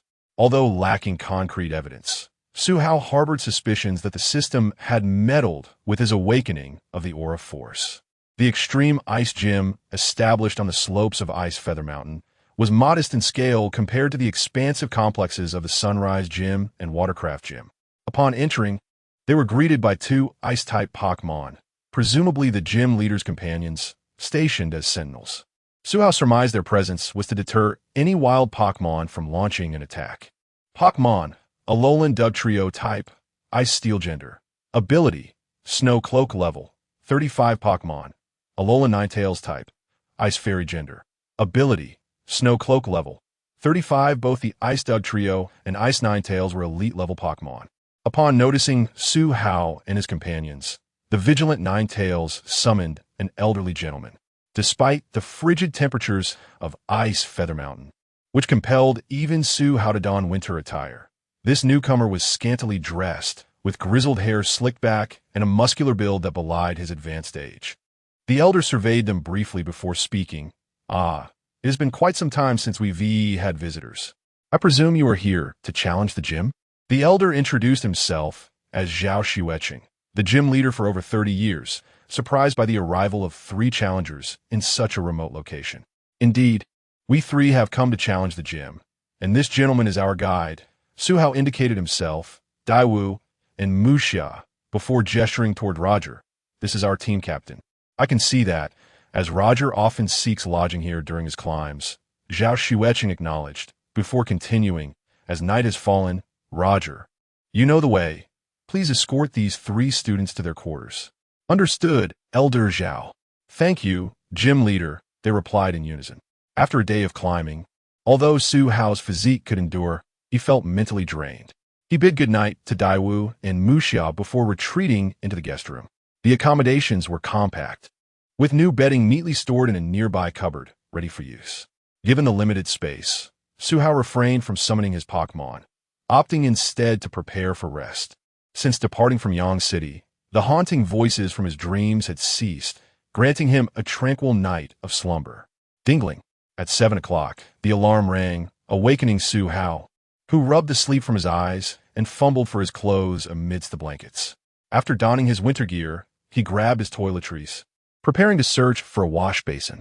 If none were available, he planned to enlist the help of his Milotic and Incineroar to boil water, which he could then share with his still slumbering companions in the adjacent rooms. Upon stepping into the courtyard, Su Hao noticed Zhao Xueqing diligently tending to his vegetable garden. "Good morning, gym leader Zhao," Su Hao greeted him warmly. "Ah, good morning, young lad. Up so early?" Zhao Xueqing replied, his wrinkled face breaking into a gentle smile. "Just a moment, I'll finish harvesting and then prepare breakfast." "Thank you, gym leader. Allow me to assist you," Su Hao offered. "Of course." Su Hao held great admiration for Zhao Xueqing, having learned from his research that the elder was once a champion-level trainer. However, decades ago, during a battle against remnants of a stubborn aristocracy, most of his main Pokémon suffered irreparable damage, ultimately passing away. Unable to remain idle, Zhao Xueqing brought the descendants of his remaining Pokémon to Ice Peak City, where he has served as gym leader for over 30 years. Despite numerous proposals from the Shinjo Alliance to construct a larger gym in the city, Zhao Xueqing had steadfastly declined, his legacy as a distinguished veteran earning him a measure of respect and leniency from the Alliance. "Gym leader Zhao, how do these vegetables thrive in such frigid conditions?" Su Hao inquired with curiosity as he assisted in harvesting. "Thanks to the power of Pokémon." "I see." As Daiwu, Muxia, and Roger gradually awoke, Su Hao utilized Incineroar to provide everyone with warm water to wash their faces. After freshening up and enjoying a hearty breakfast, they made their way to the gym's battleground. The arena was composed of a massive block of ice. Su Hao expressed his concerns to Zhao Xueqing. "Is there no risk of this battleground melting?" Zhao Xueqing reassured him. "This arena is impervious to flames." Years ago, the Shinjo Alliance requested a meeting between one of the legendary Pokémon, Suicune, and the Ice-type legendary, Articuno, residing atop Ice Feather Mountain. The outcome was that as long as no one intended to harm Articuno, it would not interfere with Ice Peak City. Furthermore, to demonstrate its peaceful intentions, Articuno crafted this unmelting ice battleground for my gym. Thus, a harmonious coexistence has persisted until today. Chapter 67. The Snowy Team. "Little Shard, I will assist, and you shall be the main force." Daiwu and Mu Xia both insisted that Su Hao should strike first, and, as it happened, Su Hao was pressed for time, smilingly acquiescing to their request. Since the Extreme Ice Gym was inhabited solely by Zhao Xueqing and his Pokémon, there was no referee present. Fortunately, Roger, who had been staying there, was often conscripted by Zhao Xueqing, and this time, he was called upon to officiate as well. Clearing his throat, Roger stepped aside and began to speak. "First, I would like to announce that the formal nature of this Junior Gym Challenge has been recognized by the Shinjo Alliance. Next, I shall declare the battle rules. This match will be a 2 versus 2 double Pokémon battle, and the gym leader must select their Pokémon in advance. The challenger will choose their Pokémon last. Victory is achieved by incapacitating both of the opponent's Pokémon. Now, gym leader Zhao Xueqing, please release your 2 Pokémon." Upon the completion of the rules announcement, Zhao Xueqing simultaneously released his prepared Pokémon. "Go, my children." Pokémon: Ninetales, Alolan form, type, Ice Fairy gender, and A ability, Snow warning level, 43 item. Icy Rock, extends the duration of hail. Moves: Ice Beam, Blizzard, Aurora Veil. Dazzling Gleam, protect. Pokémon: Wailord type, Ice gender, and A ability, Thick Fat level, 48 item. Never Melt Ice, boosts Ice type moves. Moves: Ice Shard, Ice Beam, Dive. Ice Fawn, Water Spout, Ice Crash. The combination of Ice Ninetales and Wailord forms a classic snowy team, utilizing the synergy of Snow Warning and Thick Fat. Ice Ninetales, a subspecies of Ninetales, is adorned with beautiful, soft blue-white fur that envelopes its 9 tails, resembling clouds. Wailord, resembling a whale with legs, boasts a massive physique exceeding 4 meters in length and weighing a muscular 700 kilograms, which grants it formidable physical attack power. After a moment of contemplation, Su Hao decided to deploy these 2 Pokémon. "Go, Little Shard, and Blaziken." With a flash of red light, the somewhat dejected Little Shard and the striking Blaziken appeared on the icy battlefield. "Cow!" As Blaziken entered, it struck a pose and roared loudly, in stark contrast to Little Shard's subdued demeanor. Muxia nudged Dai Wu with her elbow, signaling that the match was about to commence. "Today, She was eager to see if Su Hao could defeat gym leader Zhao Xueqing using his ace, Blaziken, in its advantageous type matchup. Both sides were ready, and the battle began. As Roger's whistle echoed, both teams sprang into action. Ninetales, Initiate Hail. Wylord, Ice Shard. Ninetales summoned a blizzard, while Wylord gathered icy energy at the tip of its horn, launching 5 shards of ice toward Blaziken. Little Shard perked up, calling for a defensive split. Blaziken, bulk up. Given that Su Hao's team lacked diverse strategies, he decided to focus on move synergy. With Little Shard's high defenses, the defensive split move would enhance Blaziken's resilience. It seemed that Little Shard was not in high spirits during this battle, and after a brief chat in the team's channel, she expressed her desire to assist. Thus, Blaziken would take the spotlight as the core of their strategy. A strange light enveloped Blaziken, which felt its defensive capabilities undergo an epic enhancement due to the bulk up. As both sides executed their moves simultaneously, Ice Shard struck Blaziken, who was shielding Little Shard. An excellent strategy, using the elite Little Shard as support for his ace Blaziken. Even without forming a weather team, they possess formidable strength in this double battle, Daiwu remarked appreciatively. We underestimated him. Who would have thought he has an elite support Pokémon in Little Shard? Mu Xia observed in astonishment as Su Hao, a high school senior who had only been training Pokémon for 3 months, exceeded their expectations, thanks to Blaziken's Intimidate ability activated upon its entrance. It completely disregarded the Ice Shard launched by Wylord. Interesting, then Ninetales, use Aurora Veil. Wylord, Ice Beam at Little Shard. Gym leader Zhao Xueqing's strategy appeared to be utilizing Ninetales for support, while Wylord took the offensive. With a dazzling Aurora Veil enveloping Ninetales and Wylord, Wylord surged forward with an unexpected speed for its massive size, heading straight for Little Shard. Blaziken would not allow Wylord to approach Little Shard unchallenged, unleashing a torrent of flames from its fiery belt to intercept Wylord. The flames collided fiercely with the icy blades produced by Wylord, creating a spectacular display of power. Ninetales, Blizzard. Seeing the standoff between Wylord and Blaziken, Zhao Xueqing decided to have Ninetales assist in breaking through Blaziken's defenses. Su Hao, having anticipated this, called for Little Shard to erect a massive rock wall to separate Blaziken from Wylord. Ninetales executed its blizzard with precision, seemingly targeting everything in its path. Yet it skillfully avoided hitting Wylord, directing its onslaught solely at Little Shard and Blaziken. The rock wall, created by Little Shard, absorbed the brunt of the blizzard. But in the rush, she could only form the barrier in front of Blaziken, taking the full force of the blizzard herself. As the icy torrent gradually subsided, the stark contrast between the untouched Blaziken and Little Shard, now encased in a thick layer of frost, became evident. Little Shard's stamina was not as meager as her official Pokédex value suggested. Even after sharing her defenses with Blaziken, she endured the blizzard without difficulty. Thank goodness I held on. It seems the breakthrough depends on Blaziken, she thought. Perhaps Little Shard's low spirits led Dai Wu and Mu Xia to misinterpret the situation. They assumed she was on the verge of collapse. Articuno. Chapter 68. Little Shattered Diamond. Ah, the sun is about to shine. This notion is exemplified by the fact that as long as no one can test the weather with you, under sufficient energy in the presence of the weather controller, any weather can maintain a continuous dominion over the battlefield. In this scenario, where the entire battle benefits from weather enhancement, sandstorm teams, sunny day teams, snow teams, and rain teams are significantly bolstered in their overall strength.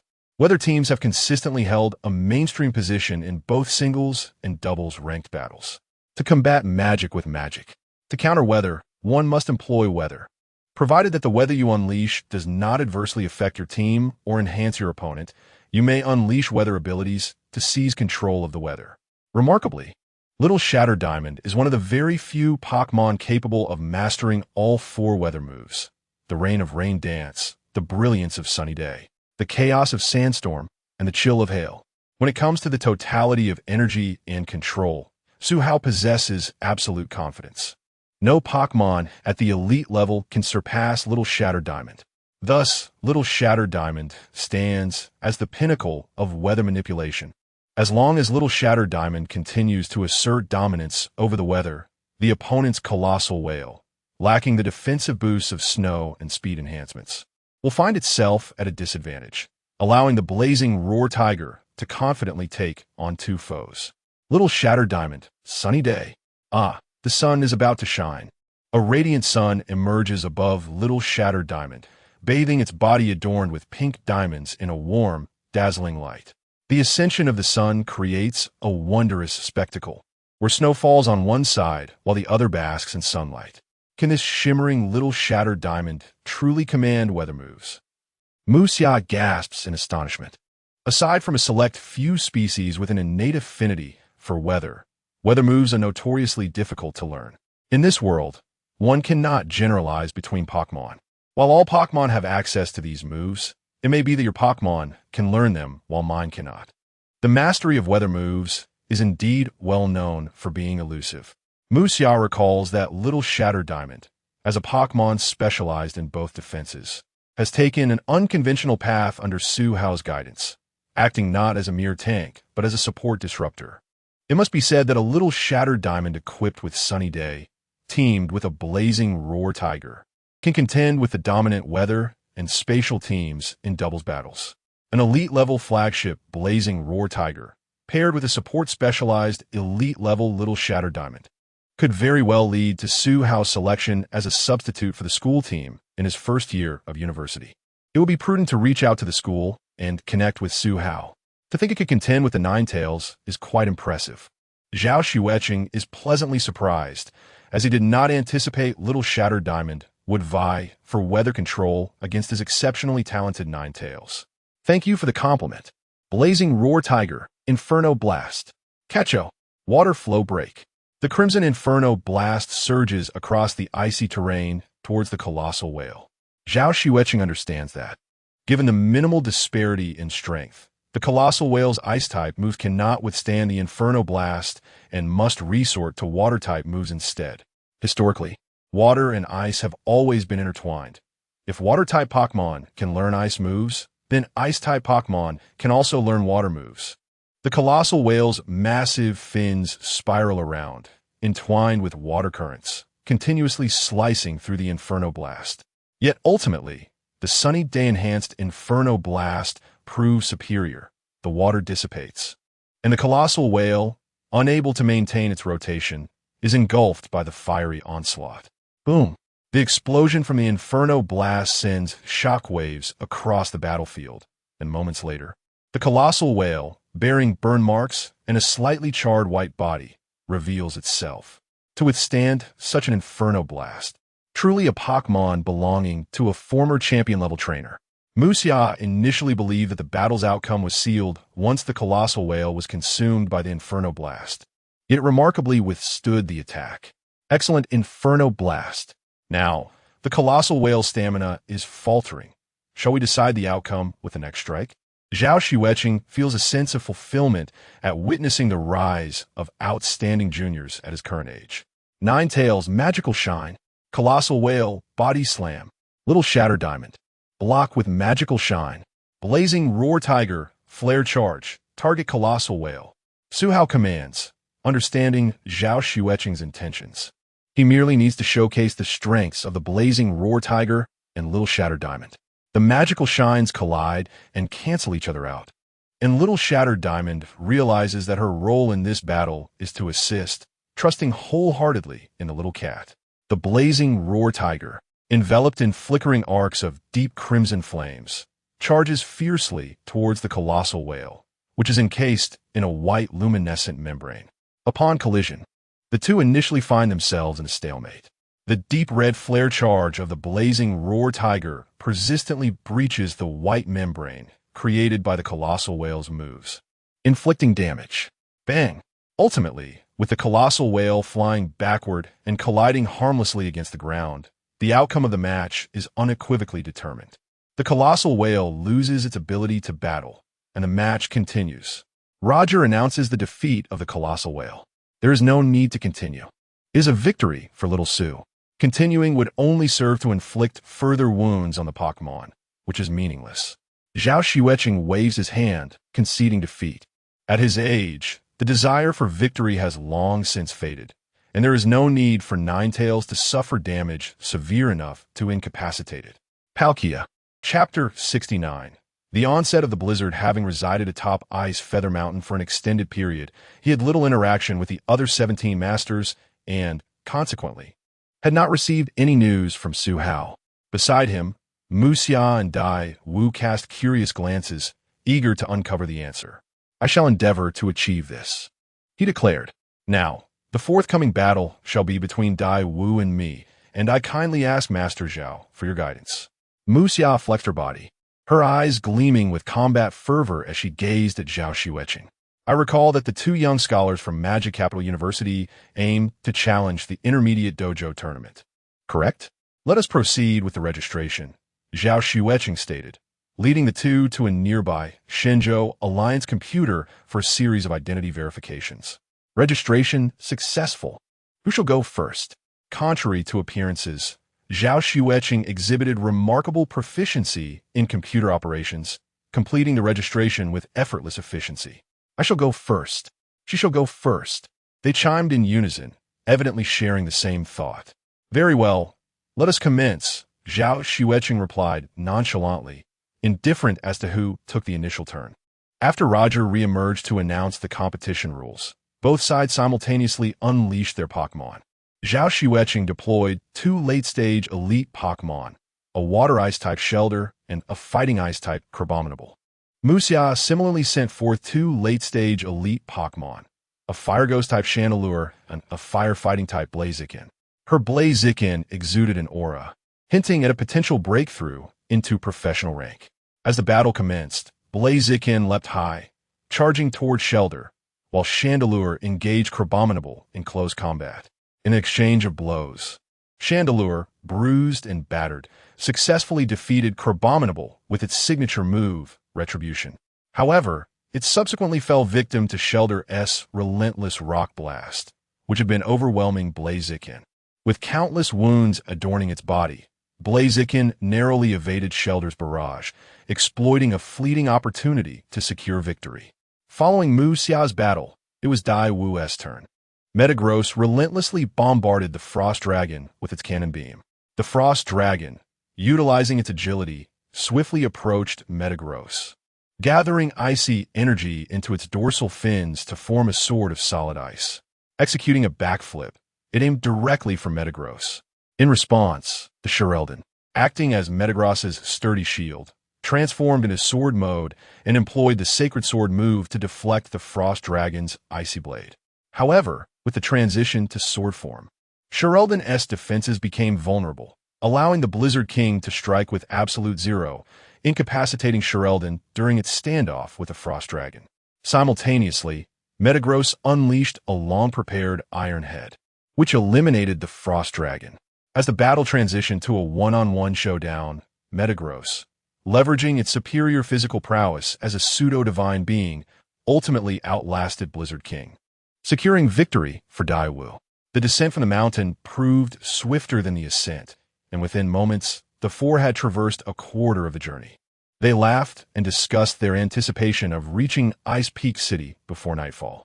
Yet, without warning, the sky darkened ominously. Within mere moments, snowflakes swirled chaotically, and a biting wind howled, slicing through the night like a sharp blade, emitting piercing shrieks.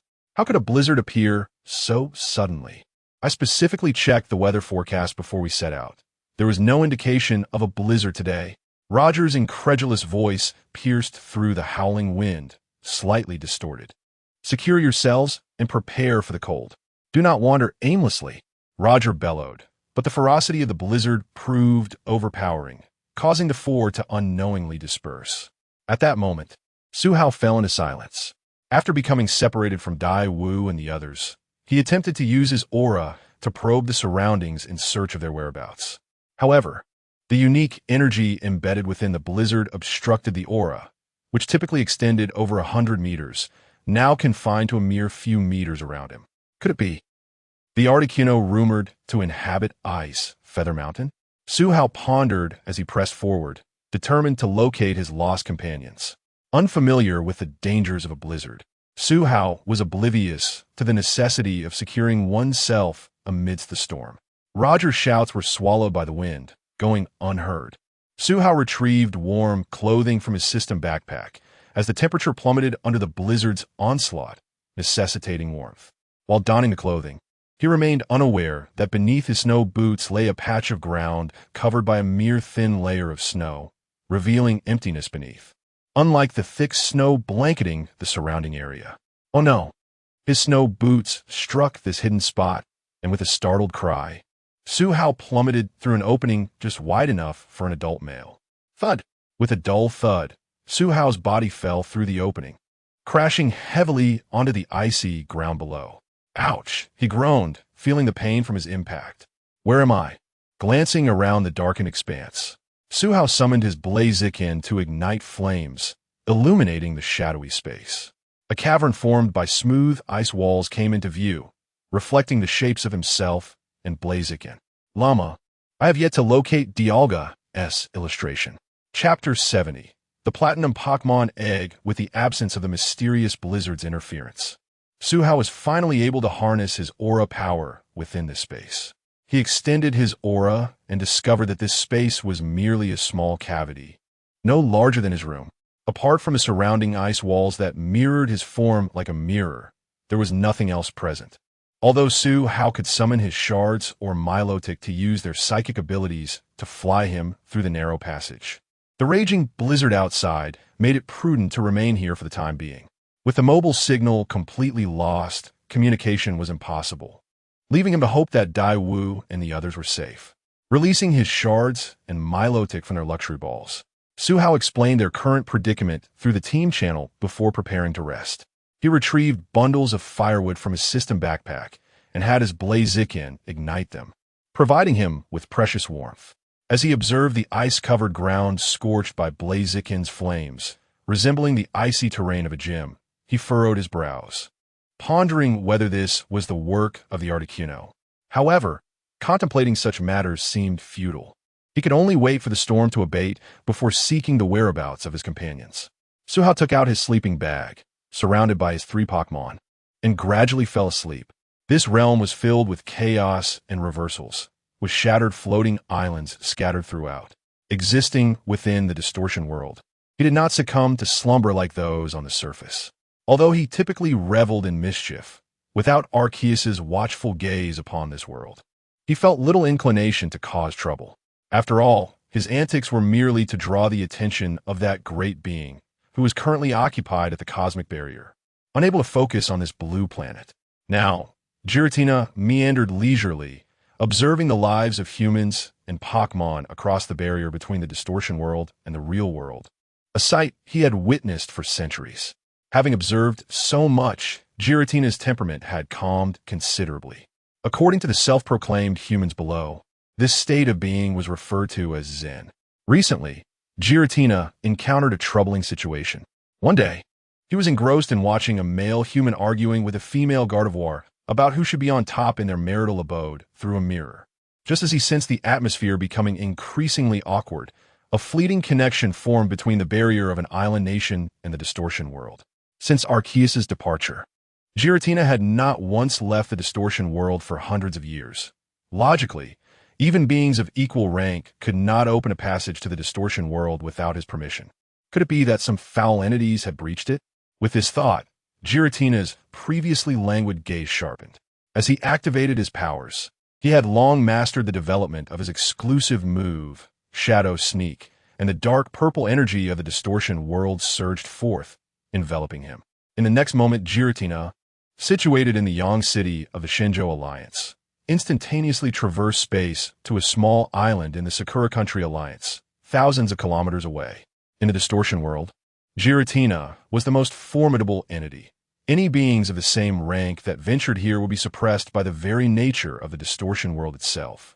Upon arrival, the passage he had just opened had vanished, but one notable difference remained. 3 Pokémon eggs, silently resting on a small floating island, were gradually losing their life force.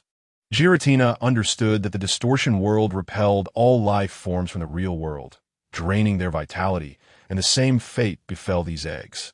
Only creatures acknowledged and blessed by Giratina were permitted to traverse the distortion world.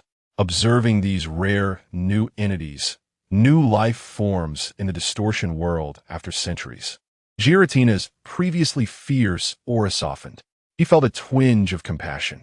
He realized that aside from the central egg, the two eggs on either side, nearing death, could not be revived even with his blessing.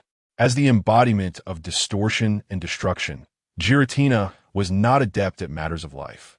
In his memory, only 4 beings on this planet could restore these 2 Pokémon eggs to life.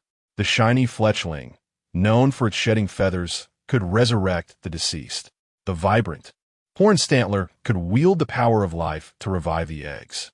The green creature resembling a garlic bulb, and the eternally idle Dialga, who often clashed with Palkia, could also reverse time partially to rejuvenate the eggs.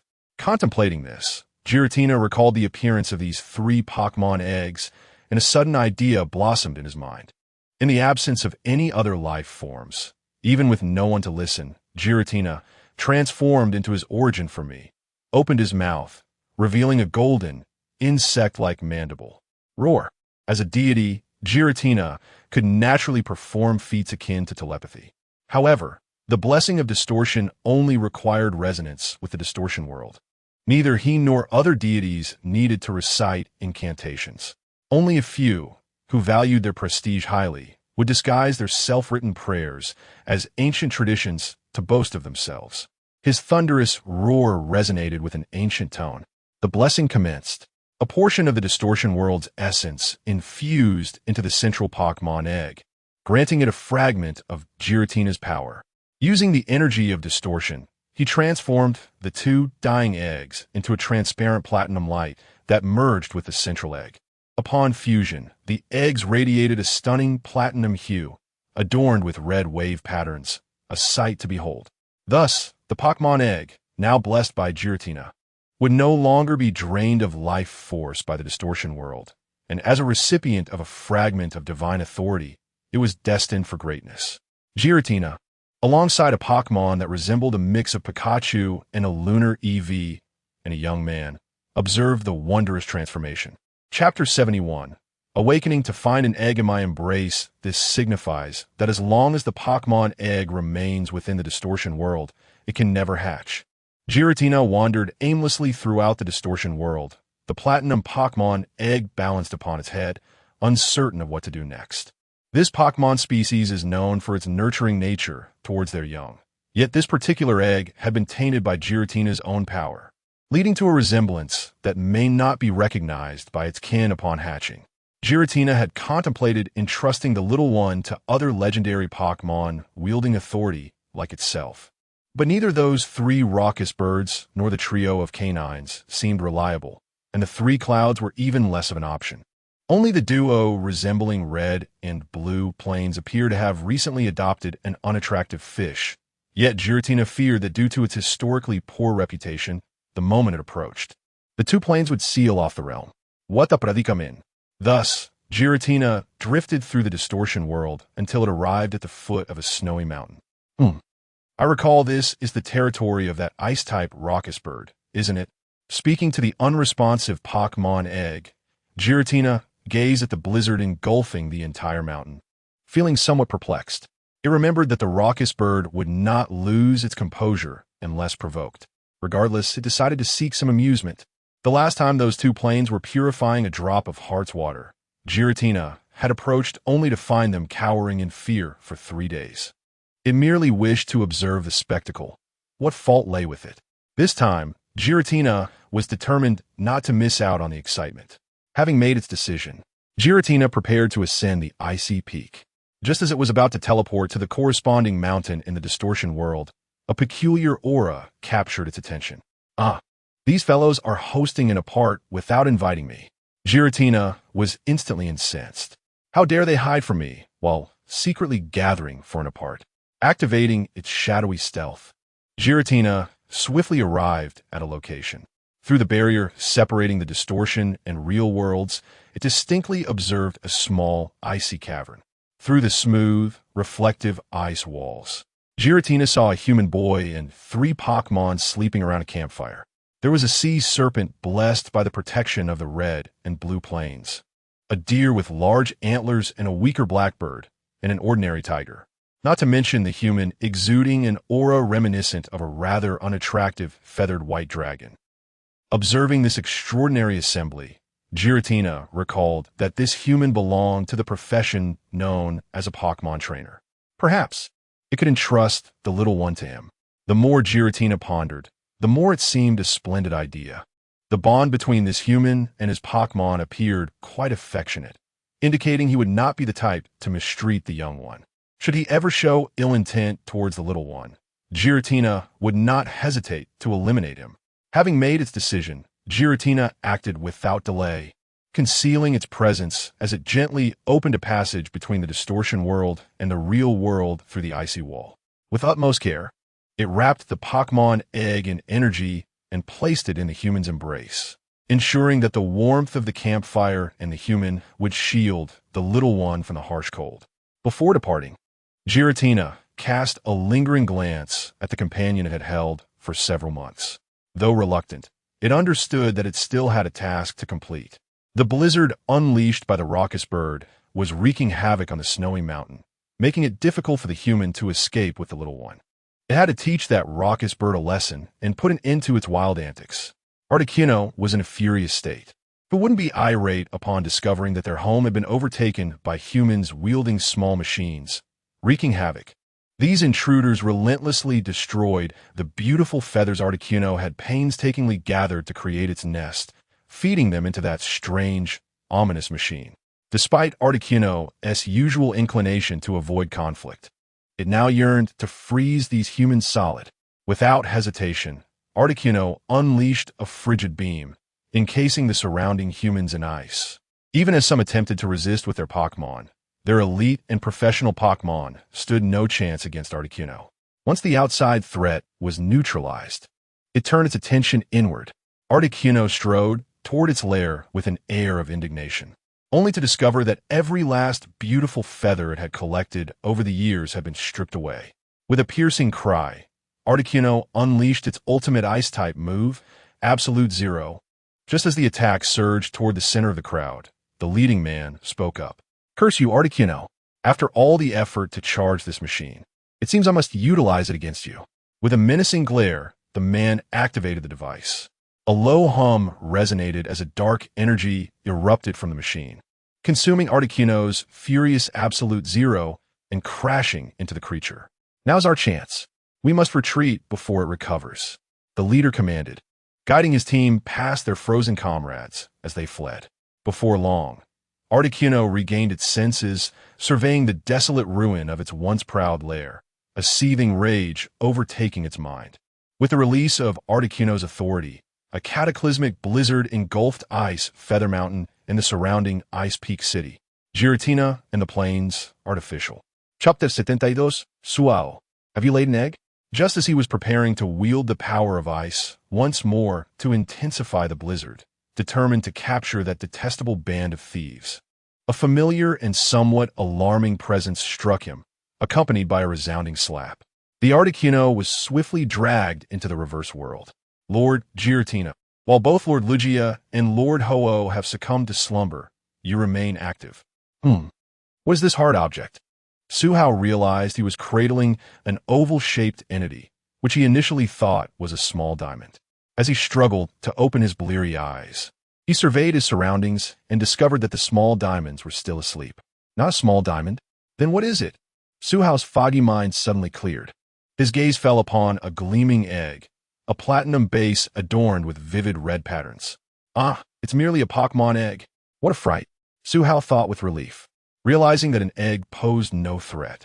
After a moment, a wave of realization washed over him. "Wait a moment. This cave houses only myself and the small diamonds. So where did this egg come from?" Suhao gasped, quickly accessing the system to discern the origin of this peculiar egg. Pokémon, Dragapult, Shiny, Unhatched Type, Dragon Ghost Gender, and A ability, Infiltrator level, 0 item. None moves, Bite Quick Attack, Scare, Bind, Ambush, Shadow Sneak with each glance. His breath caught in his throat. What is this? A divine egg, dropped from the heavens while I was merely resting? A second glance left him equally astonished. Ahashai ni divin Pokémon. Upon a third look, he marveled at how his efforts contributed to global warming, and the egg even inherited the move Shadow Sneak.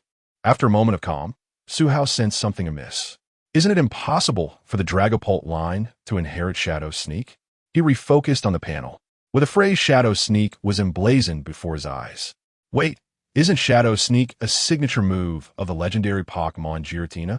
How could a mere Dragapult possess this exclusive move?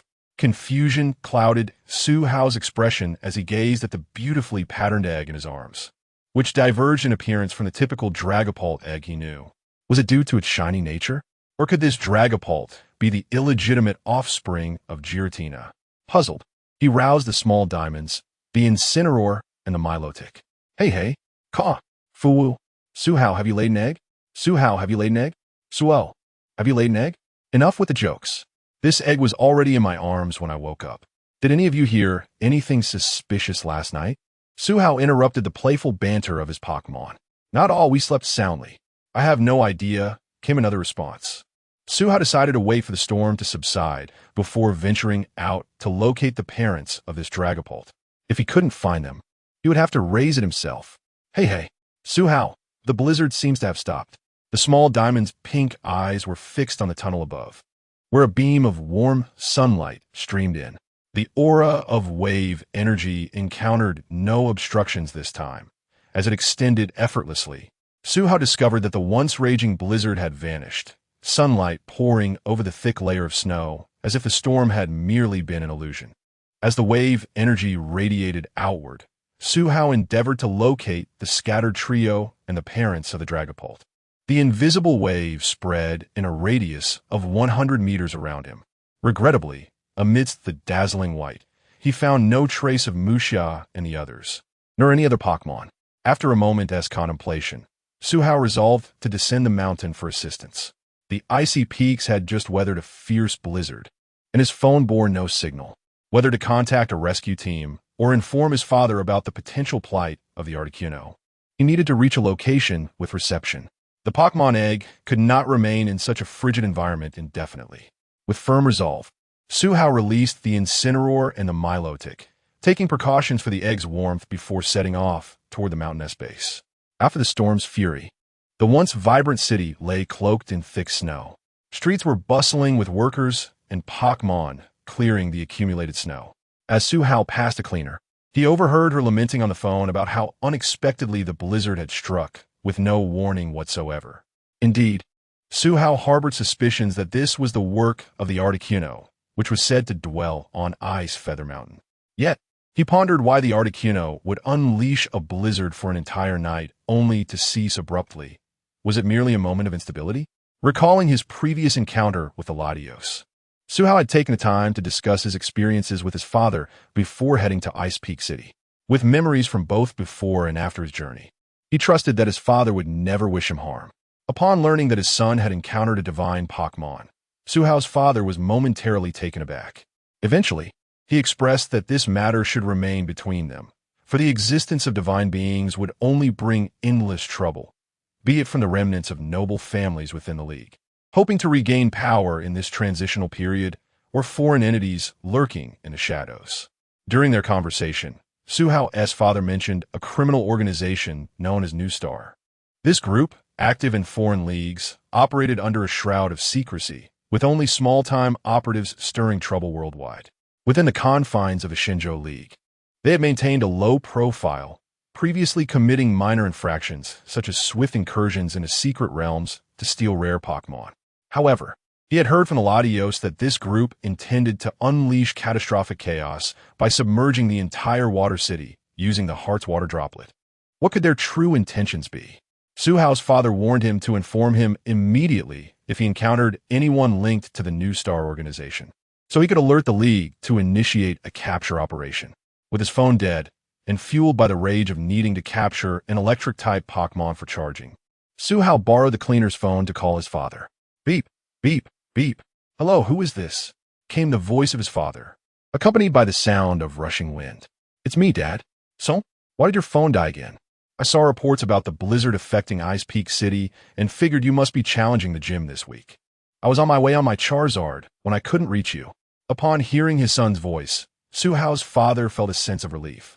His earlier anxiety dissipating as he began to inquire about Suhao's well-being. All right, I'll turn back to report this discovery to the League. And they should send one of the 3 legendary elders to the mountain's peak to search for the Articuno. I'm glad you're all right. But remember to carry a power bank next time. Otherwise, I want to be able to contact you. With that, Suhao's father ended the call, patting the back of his Charizard, signaling a turn towards the League headquarters. Chapter 73. What if I could stumble upon a windfall? Just as he was about to enter to seek out the rescue team for another attempt to save the 3 missing individuals, he spotted Roger emerging from within, accompanied by Dai Wu and Mu Xia. A moment of bewilderment ensued as the 2 groups exchanged glances, momentarily at a loss for words. We just requested assistance from inside. Thinking you were still on the mountain, Mu Xia eventually broke the silence. After a brief pause, Roger spoke, since everything is fine now. Let's first cancel the search and rescue request. The 4 of them made their way towards the Alliance Fire Rescue Team. Curiosity piqued regarding one another's experiences. After some conversation, Suhao learned that the 3 had fortuitously encountered the wild Ninetales clan, who had come to their aid. It seems we are indeed fortunate, Suhao remarked with a smile. Dai Wu shared the sentiment. Recognizing their mutual luck, Suhao had discovered a cave to shelter from the snow, while they had stumbled upon the Ninetales clan. Additionally, Suhao had fortuitously acquired a Pokémon egg, though its species remained a mystery. Mu Xia leaned in for a closer inspection, but could not discern the type of Pokémon from the egg. I cannot tell. It seems we must await its hatching. Tomorrow, he planned to visit the Pokémon Center to procure an incubator. The specialized incubator, combined with a nurturing solution, could expedite the hatching process without causing undue stress to the egg, while also enhancing the Pokémon's physical resilience. The Moo milk suitable for newborn Pokémon can be purchased as well. When a newborn Pokémon arrives, it must be gently cradled and placed in a warm basin of water to wash away any mucus with a soft cloth to prevent the risk of illness. Hey, little brother, cluck, there is no longer a risk of being the last. Did you and the others find me in a similar manner?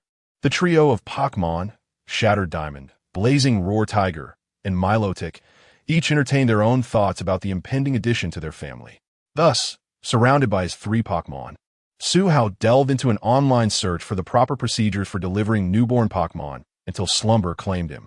On April 8th, under a clear sky with a pleasant temperature, the weather had inexplicably warmed since the tempest of snow. Today, he intended to visit the Pokémon Center to acquire supplies for the incubation of the Dratini egg, followed by attending the auction set to take place on the rooftop that evening.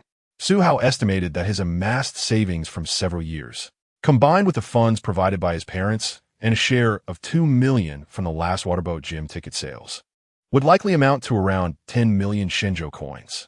While browsing the publicly listed auction items during registration, he noted not only various high-level Pokémon training resources, but also premium starter Pokémon, such as Charmander and Froakie available for bidding. Most high-level Pokémon training resources included Elemental Flames from Gym-level Ninetales, which could assist elite Pokémon in overcoming barriers to their professional levels, alongside specialized ointments crafted by advanced breeders to help Steel-type Pokémon thrive and enable non-Steel-type Pokémon to learn Steel-type moves. Among the auction's most coveted items were 2 exceptional pieces that would serve as the grand finale. The centerpiece was a Dragon-type quasi-legendary Pokémon egg of the Liangie Dragon, with a staggering starting bid of 2 million Shinjo coins. And the final price was expected to soar even higher. The other was a Dragon-type quasi-legendary Heart-scale Pokémon egg, commencing at 180,000 Shinjo coins. Typically, quasi-legendary Pokémon eggs on the market fetched around 10 million coins, unless they exhibited extraordinary qualities detected by machines or descended from king-level or champion-level Pokémon. Suhao initially contemplated borrowing some funds from his father to attempt to bid on one of the quasi-legendary eggs. With his own 10 million Shinjo coins, plus his father's financial support, he believed he might have a chance. However, upon the unexpected arrival of a Dratini egg, he relinquished that ambition. At present, he merely hoped to discover any hidden treasures or potential bargains amidst the auction. With the system's ability to reveal even the information of divine beasts, he pondered whether he could uncover any concealed items of interest. For instance, keystone megastones, wish stars, radiant crystals, and Z crystals. To dream. The shiny Spearow, Ash, and Charizard. Chapter 74. The Lost Child. After spending 50,000 Shinjo coins on the latest Pokémon incubator and a universal energy solution at the incubator specialty store on the 3rd floor of the Pokémon Center, Suhao realized that he had ample time before the auction commencing at 6 o'clock. He decided to wander through the mall in search of items that piqued his interest. The Pokémon Center was divided into 5 levels. The first floor catered to the daily shopping needs of the city's residents, while the second floor housed a variety of gourmet food establishments. The third floor was entirely dedicated to amusement facilities for children and Pokémon to enjoy. The fourth and fifth floors were home to specialty shops selling various Pokémon merchandise, similar to the store where Suhao had purchased his incubator. The fifth floor was his intended destination for the evening, as it hosted various commercial activities, including the auction. In cities lacking official battle arenas or gyms, an additional battle facility would be constructed near the Pokémon Center. As a hub of urban activity, the Pokémon Center was managed by the Shenzhou Alliance government, which recruited businesses to operate within, ensuring standardized pricing for all goods sold. In a world where individuals possess the means of combat, it is a remarkable feat for the Shenzhou Alliance to maintain such order. In contrast, places like the Beautiful Nation Alliance or the Stick Nation Alliance are plagued by the rampant influence of aristocratic conglomerates, often resulting in Pokémon battles among factions and the infiltration of criminal organizations, a stark contrast to the tranquility observed within the Shenzhou Alliance. As he descended the escalator to the first floor, Suhao intended to browse the supermarket for supplies. However, nature called, and he prioritized addressing his physiological needs first. Following the directional signage within the mall, he successfully located the restroom. 3 minutes later, having resolved his urgent matter, Suhao finished washing his hands and was about to exit when he heard a faint sound of crying. Ooh, ooh, ooh. What could that be? Typically, such eerie sobs emanating from a deserted restroom stall herald the onset of a horror story, where one might encounter something frightful upon opening the door. Yet, Suhao felt no fear. After all, this was a Pokémon-themed venue. At worst, it could merely be a mischievous ghost-type Pokémon playing a prank, surely. Real ghosts do not exist, do they? With his hand poised over a luxury ball containing his shiny Diancie, ready to release her at a moment's notice, Suhao cautiously approached the stall from which the sound emanated. The lock indicator on the restroom stall showed a green light, signifying that it was not secured from the inside. After swallowing hard, he gently pushed open the stall door. You. Don't eat me. Inside, he found a delicately dressed little girl squatting in fear, her head buried in her arms, emitting soft whimpers. Little one, why are you in the men's restroom? Suhao asked, striving to soften his expression and speak in a gentle tone. As the girl gradually turned her head, Suhao could not help but marvel at the meticulous care with which children are raised nowadays. She appeared to be around 5 or 6 years old, with her hair clearly styled, featuring naturally curled short locks. She wore a beautiful pink dress, cinched at the waist with an adorable bow. Her innocent yet slightly foolish eyes gazed up at Suhao as she pouted and softly replied, "Brother, I can't find my sister." It seemed she had inadvertently wandered away from her family while visiting the mall. Suhao resolved to guide her to the mall staff for assistance in locating her sister through an announcement. However, before doing so, he needed to earn the little girl's trust. Just as he was preparing to elaborate on his good intentions, her words rendered him momentarily speechless. "Brother, you look so handsome. You mustn't be a bad person. Can you help me find my sister?" Suhao thought to himself, this is not how it usually goes.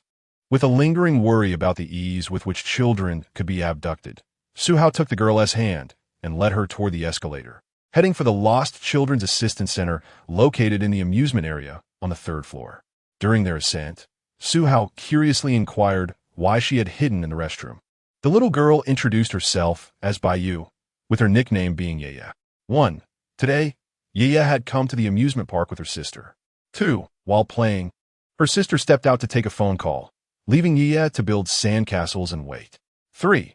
Suddenly, a Pokémon appeared and started a game of tag with her. And in the chase, she ended up in the men's restroom, while the Pokémon had simply run through the walls. Piecing together her account, it became apparent that Yia had been playfully tricked by a mischievous ghost-type Pokémon, leading her to hide in the men's restroom. With Yia's demeanor transformed from confusion to reassurance, Suhao soon arrived at the Assistance Center for Lost Children on the 3rd floor. The staff there were highly professional. Upon hearing Suhao mention he was with a lost child, they posed several incisive questions to gather information, then promptly utilized the mall's broadcasting system to search for Yia's sister. The announcement accurately described the lost girl's characteristics, enabling attentive parents to recognize if the child being called for was theirs. Hello, the description of the lost girl matches my sister perfectly. May I confirm this? Baiziru rushed to the Assistance Center's front desk, her steps hurried and anxious. Certainly, Mississippi. Are you Baiju's sister? Yes. Please proceed to the room over there. Baiju and the young man who brought her are in that room, the front desk attendant instructed, pointing to a nearby door. Expressing her gratitude, Baiziru quickly approached the slightly ajar door. Upon pushing it open, she found Yia sitting obediently on a small chair, listening to a handsome young man narrate a story. A wave of relief washed over her, dispelling the anxiety and regret she had felt. Yia, did you wait for me? Can we stay until Brother Su finishes the story before leaving? Yia blinked her bright eyes, looking earnestly at Baiziru, her expression one of innocent pleading. Overwhelmed by guilt for her sister's temporary disappearance, Baiziru felt compelled to acquiesce. Chapter 75. A minor objective. As Suhao watched the elegantly dressed girl before him perform a slight bow, he waved his hand dismissively and said, "It's nothing. Just a trivial matter." He sincerely believed it was a minor issue, considering that prior to the auction, he had merely idled away his time in the shopping mall after his training. Just as Suhao was about to take his leave, the girl seemed to remember something and delved into her crossbody bag, retrieving a jade box. As a token of gratitude, please accept this dragon tooth. You may either sell it or keep it for yourself, she offered. Baijiro had observed Suhao, noting that he appeared to be either a high school or a university student, likely a trainer as well. What on earth? Is she really just giving away money? Suhao was taken aback by the girl's casual generosity. Isn't this rather extravagant? He murmured hesitantly. No, it's merely a small gesture. Please accept it, Baijiro insisted firmly. Brother, you should take it. My sister is quite wealthy. For her, born into a prestigious family within the Shinjo Alliance, this dragon tooth was indeed just a modest offering. After several rounds of polite refusal, faced with the sister's unwavering determination to present him with the gift, Suhao ultimately accepted it. As he watched the Bai sisters depart with satisfied expressions, he felt somewhat speechless. He had merely offered a small favor. Yet these sisters belonged to such a remarkable family that they could so easily bestow a dragon tooth worth over 100,000 Shinjo coins. Is everyone so extravagant nowadays? With several hours remaining before the auction commenced, Suhao ventured to the 2nd floor to satiate his hunger before deciding not to linger further in the mall. He made his way to a private club outside the shopping center, intending to rent a training room. His regular morning training had already been completed, and he was now prepared to assess the current training progress and maximum combat potential of his 3 Pokémon. Suhao did not intend to adhere strictly to the conventional paths of examination preparation. His Pokémon, enhanced by the system's experience points, had made significant early advancements in leveling up. However, they could only perform effortlessly up to the professional level, while Pokémon below the professional tier could gradually enhance their strength through accumulated energy. This rule ceased to apply once they reached the elite level. In essence, battles between elite Pokémon resemble skirmishes of small arms, while professional level confrontations signify a transcendence in life essence and a specialization in certain techniques. Professional Pokémon possess foundational qualities and move powers that far surpass those of elite Pokémon. In a more fantastical sense, a Pokémon must specialize in its most proficient and outstanding aspect before ascending to the professional level, thereby obtaining the key to the gym leader and champion tiers. Although the experience point system allows Pokémon, like little fragments, to ascend ranks without any prior accumulation, Merely advancing in levels without solid foundations renders their combat capabilities inferior to those of Pokémon that have clearly defined their paths. Charizard, his initial Pokémon, evolved from the ordinary level to the elite after Su-Hao's father had nurtured it during his first year of university. Su-Hao's father had been raised in an orphanage, and although he was fortunate enough to select a Charmander in his senior year of high school, he lacked the resources for proper training, resulting in slow progress until university. This background explains why Su-Hao's father often remarked that his son possessed the potential of a great emperor. Even with a powerful starter like Charizard, he could not compete with the prodigies and affluent families until he encountered an elderly man. The Elder, a former Fire-type champion of the Shenzhou Alliance, recognized the solid foundation of Su-Hao's father's Charizard, cultivated despite limited resources, and took him on as an apprentice. With the guidance of a mentor and newfound resources, Su-Hao's father soared like a poem, transforming into a dragon upon encountering the winds of fortune, ultimately becoming one of the leading Fire-type gym leaders among the 18 attributes. Under his master's tutelage, Su-Hao's father's Charizard transitioned from a well-rounded development to a specialization in move energy. Apart from the 3 Pokémon supported by the system, the enhancement of Pokémon's strength in this world encounters significant bottlenecks. Each breakthrough through a bottleneck filters out a large number of Pokémon. Upon breaking through from elite to professional level, a Pokémon's overall qualities can witness substantial improvements. Even a simple sound bug, once it transcends to the professional level, can overpower elite Dragon-type Pokémon through sheer strength. However, such significant advantages are accompanied by exceedingly high breakthrough difficulties. Scholars have previously compared the challenge of advancing from elite to professional level as even more arduous than that of ascending from professional to gym leader level. This is because not every Pokémon possesses the capability to achieve an elevation in overall life essence. It wasn't until a talented breeder discovered the breakthrough method of specialization that advancements became more accessible. Specialization, in simple terms, involves utilizing the unique strengths of different Pokémon to achieve breakthroughs at the professional level. For instance, Su-Hao's father Charizard was specifically trained to enhance the strength of its internal fire energy at the elite level, allowing its fire energy to ascend to the professional level with only a slight increase in physical attributes. Pokémon that achieve the professional level through specialization are considerably weaker compared to the rare few that attain it through comprehensive attributes. However, what significance does such a flawed breakthrough hold? Su-Hao remains confident in Little Fragment's and Milotic's ability to ascend to the professional level without relying on specialization techniques. The only challenge lies with his Blaziken, although it is currently attempting to train its emotional energy to enhance the power of its fire moves. The overall improvement to its physical attributes remains minimal. Since Su-Hao's father does not possess a Blaziken in his team, Su-Hao cannot acquire methods from him to enhance Blaziken's physical attributes. As a transmigrator, Su-Hao holds onto the modest ambition that all of his Pokémon will ascend to the professional level without depending on specialization techniques. Do not fly. Warning, Cliff Sword. JPG Chapter 76. The expense of raising Pokémon. Little Shatter Diamond mutation rate. 60 attributes. Rock. Fairy gender. N. A ability. Pure body level. 36 item. Diancie Mega Stone moves. In A, since ascending to elite rank, Little Shatter Diamond's level progression has significantly slowed, contrasting with the rapid ascent seen in the previous month and a half.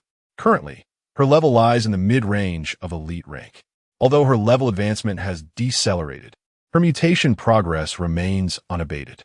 The pink diamonds have long been entirely consumed, well before Little Shatter Diamond reached 50% in her mutation. While the system marketplace offers pink diamonds for purchase, their exorbitant price has led Su-Hao to decide to save his money instead.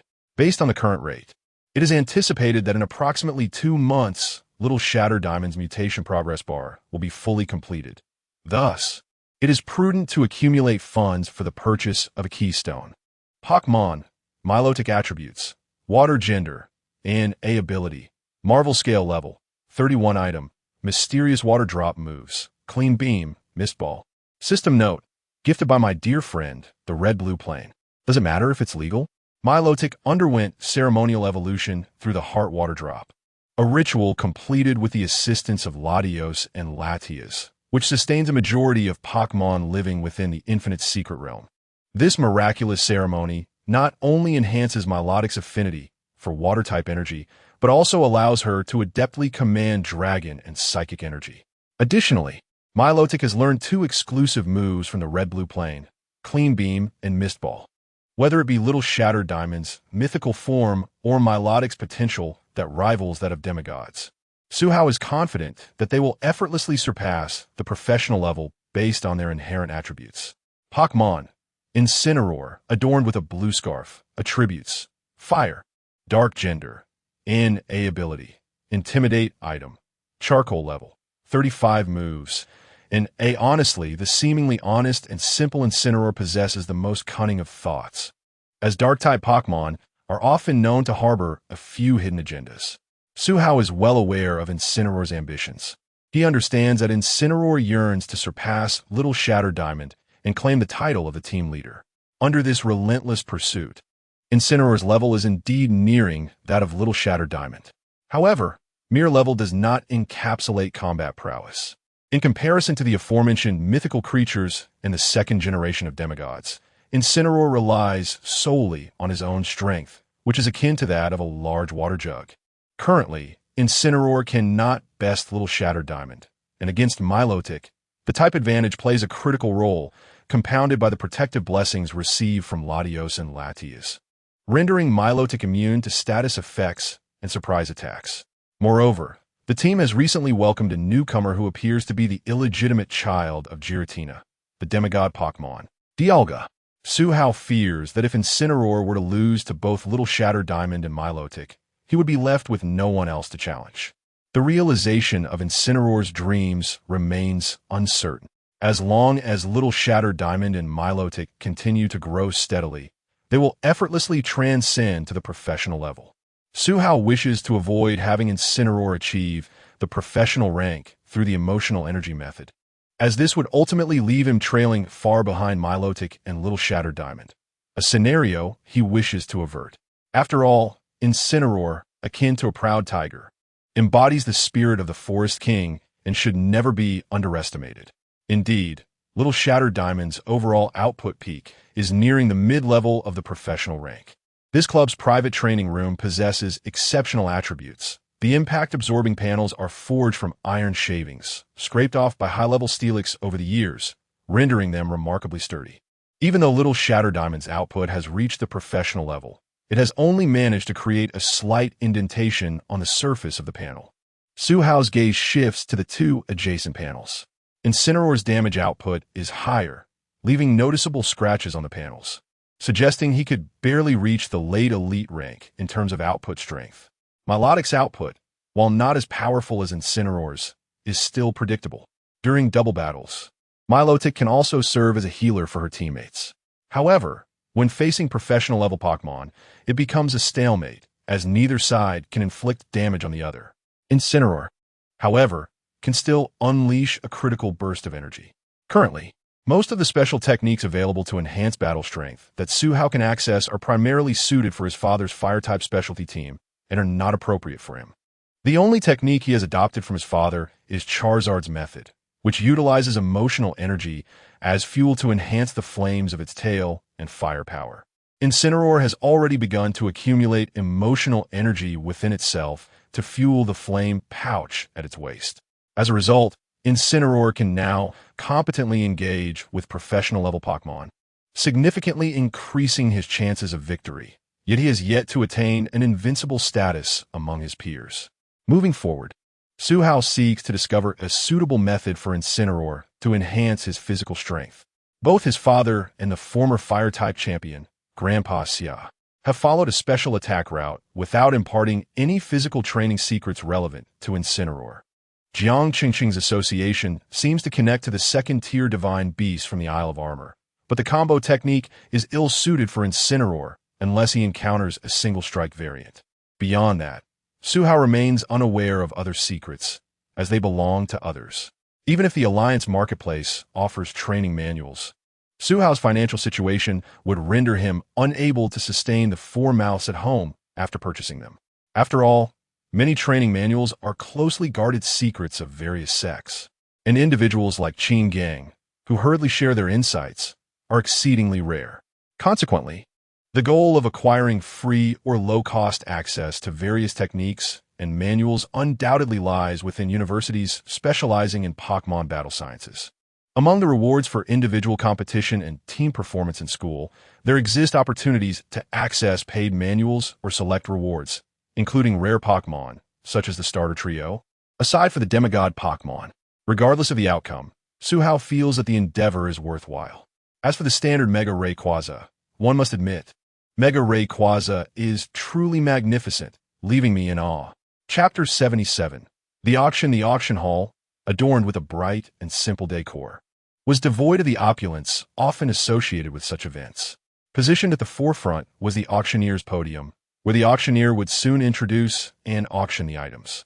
Su Hao, dressed in a neat and casual outfit rather than formal attire, was unconcerned as the auction's guidelines did not mandate formal wear for entry. The hall was a temporary setup, lacking the private booths typically found in novels. Following the guidance of a well-dressed attendant, Su Hao arrived at his designated seat, number 1145. The significance of the seat number was noteworthy. The numeral 1 indicated that his card was a first-tier VIP card, with only special VIP cards surpassing it, while 145 denoted that he was the 145th reservation among first-tier VIPs. As he settled into his seat, Su Hao surveyed the surroundings, noting that many seats were already occupied. Attendees donned a mix of formal suits and casual attire, all seated comfortably with small tables beside them for personal belongings. Each table bore a number plate, enabling participants to signal their bids when desired items appeared. At precisely 6 o'clock, the majority of the seats filled, and a meticulously dressed, middle-aged man in a tailcoat ascended the podium. The height of the podium suggested a design intended for showcasing items from below. This auction, endorsed by the Shinjo Alliance, attracted the wealthy, being second only to the official auctions occasionally held by the Alliance. The first item for bid was a box containing 5 Choco Fruits, specially crafted energy cubes that enhanced fire-type resistance for Pokémon. The starting bid was set at 5,000 Shinjo coins, with increments of no less than 100 coins. The market price for a single Choco Fruit was approximately 1,000 Shinjo coins, though the quality of these fruits was evidently superior, as showcased by the unaltered images displayed on a large screen above the auctioneer. 6,000 Shinjo coins, 7,000 Shinjo coins, 10,000 Shinjo coins. A VIP bidder, number 1325, placed a bid of 10,000 Shinjo coins 3 times, securing the item. The second item, provided by Mr. Yuliang-shun, a holder of an intermediate breeding certificate, with a box of intermediate Ice-type energy cubes. These cubes served as a premium energy source for Ice-type Pokémon, enhancing their affinity for Ice-type moves. The starting bid was set at 50,000 Shinjo coins, with increments of no less than 2,000 coins. 55,000 Shinjo coins, 60,000 Shinjo coins, 100,000 Shinjo coins. VIP bidder number S023 placed a bid of 100,000 Shinjo coins 3 times and won the item. Su Hao inhaled sharply, realizing that he had not participated in the bidding for the energy cubes. He possessed the ability to create high-quality intermediate energy cubes using his aura powers, occasionally even producing advanced ones. The cost of crafting these cubes was roughly 50,000 Shinjo coins for various fruits and materials, which he could process with precision, yielding around 20 cubes per batch. The standard energy cube storage box contains 6 cubes, and even if others lacked special abilities, their success rate would still yield substantial profits. No wonder breeders were often regarded as the wealthiest individuals. With newfound clarity, Su Hao resolved to pursue a breeding certificate in the future, allowing him to legally sell his crafted energy cubes. Even if the subsequent auction items depleted his savings of 10 million Shinjo coins, he would have a legitimate avenue for income. He was determined not to rely solely on his parents' financial support as a trainer, as he wished to uphold the dignity of his journey. As he pondered, his attention was drawn to a group of Pokémon: Lugia, Ash, Lapras, Pikachu, and Wingull. Truly, Lugia was quite striking. Chapter 78. My loss. For instance, the ninth auction item was a magnificent pink diamond. Its vibrant hue illuminated the entire space, and through its surface, one could discern delicate white inclusions and exquisite craftsmanship. Each angle revealed its perfect curves and radiant brilliance. As soon as this diamond made its appearance, the gaze of a noble woman seated in the front row VIP section became fixated on it, unwilling to divert their attention. The starting bid for this pink diamond astonishingly reached 1 million Shinjo coins. What does 1 million Shinjo coins represent in terms of purchasing power? It equates to 100 boxes of mid-level energy cubes, 10 ordinary Pokémon items, and doubling that amount would yield the starting price for a quasi-divine Pokémon egg. This was merely a beautiful stone devoid of any practical utility. Nevertheless, it was this very enchanting diamond that incited the noble women to escalate the bidding to 3 million Shinjo coins before it was finally sold.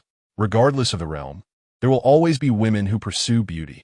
As he pondered, Suhao suddenly recalled that after the little shattered diamond transformed into Diancie, it would be capable of creating pink diamonds. Although it would only be after Diancie completed its mega evolution that it could produce sacred diamonds imbued with special energy. It could still fabricate aesthetically pleasing pink diamonds devoid of any energy storage during its base form. If Diancie could effortlessly create dozens of pink diamonds, Suhao could simply recline and relax. Would he then be supported by Diancie? The 10th auction item was a complete jar of meticulously crafted ointment provided by the esteemed breeder Mr. Wang Jingze, available only in limited quantities. The auctioneer's slightly elevated voice roused Suhao from his reverie. This ointment, officially certified by the Shinjo Alliance, could enhance the hardness and defensive capabilities of Steel-type Pokémon. It could also be applied to the Pokémon's attack points or weapons to augment the power of Steel-type physical moves, yielding significant results. The starting bid was set at 300,000 Shinjo coins, with increments no less than 1,000 Shinjo coins. 300,000 and 1,000 Shinjo coins. 310,000 Shinjo coins. Steel-type moves, body enhancement. Suhao lowered his head in contemplation. He had considered the possibility of making the effects of enhanced moves permanent on Pokémon. However, while the idea seemed straightforward, its execution proved challenging. Such moves often required time to unleash during battles, and the enhancements would dissipate after a certain duration. The Iron Defense move released by Little Shatter Diamond was no exception. Among the three Pokémon, Little Shatter Diamond exhibited the greatest understanding and talent. Perhaps he could uncover the key to this technique from its Iron Defense. Both Little Shatter Diamond and Diancie were fundamentally comprised of ore and diamond materials. So the Steel-type energy contained in this ointment should enhance Little Shatter Diamond's mastery of the Iron Defense move. By improving its mastery, there would be a chance to transform this notion into reality. It was decided he would acquire this jar of ointment. Suhao resolved in his heart and prepared to raise the bidding card beside him. The current bid had reached 700,000 Shinjo coins, and the exceptional resilience of Steel-type Pokémon meant that many trainers would, to some extent, capture one. Thus, this ointment could be considered a rare commodity in high demand. As the price escalated to 700,000 Alliance coins, only 7 or 8 bidders remained in the competition. 701,000 Shinjo coins. Suhao raised card number 1145 and declared, "This esteemed guest bids 701,000 Shinjo coins. Does anyone wish to raise the bid?" The host inquired with an elegant tone. 720,000 Shinjo coins. 750,000 Shinjo coins. This group was remarkably persistent. In just 2 exchanges, the price surged by 40,000 Shinjo coins. Suhao gritted his teeth. The bid had now exceeded the original official price of 500,000 Shinjo coins. This was the drawback of the auction model. Items that were either scarce or in high demand often fetched double their price, even with a limited number of bidders. The competition was noticeably fierce this time. As Suhao announced 800,000 Shinjo coins, Another individual immediately countered with 801,000 Shinjo coins. In no time, the price was about to soar to 900,000 Shinjo coins, and 4 or 5 more participants withdrew from the contest, leaving only Su Hao and 2 middle-aged gentlemen in suits. 900,000 Shinjo coins. With the price officially reaching 900,000 Shinjo coins, only Su Hao and the gentleman in the VIP section remained in the bidding war. It was likely that this individual was a specialist in Steel-type Pokémon, or had a protege who was. Continuing this struggle seemed unworthy. Su Hao closed his eyes and slowly articulated his bottom line. 1 million Shinjo coins. The middle-aged man did not raise the bid again.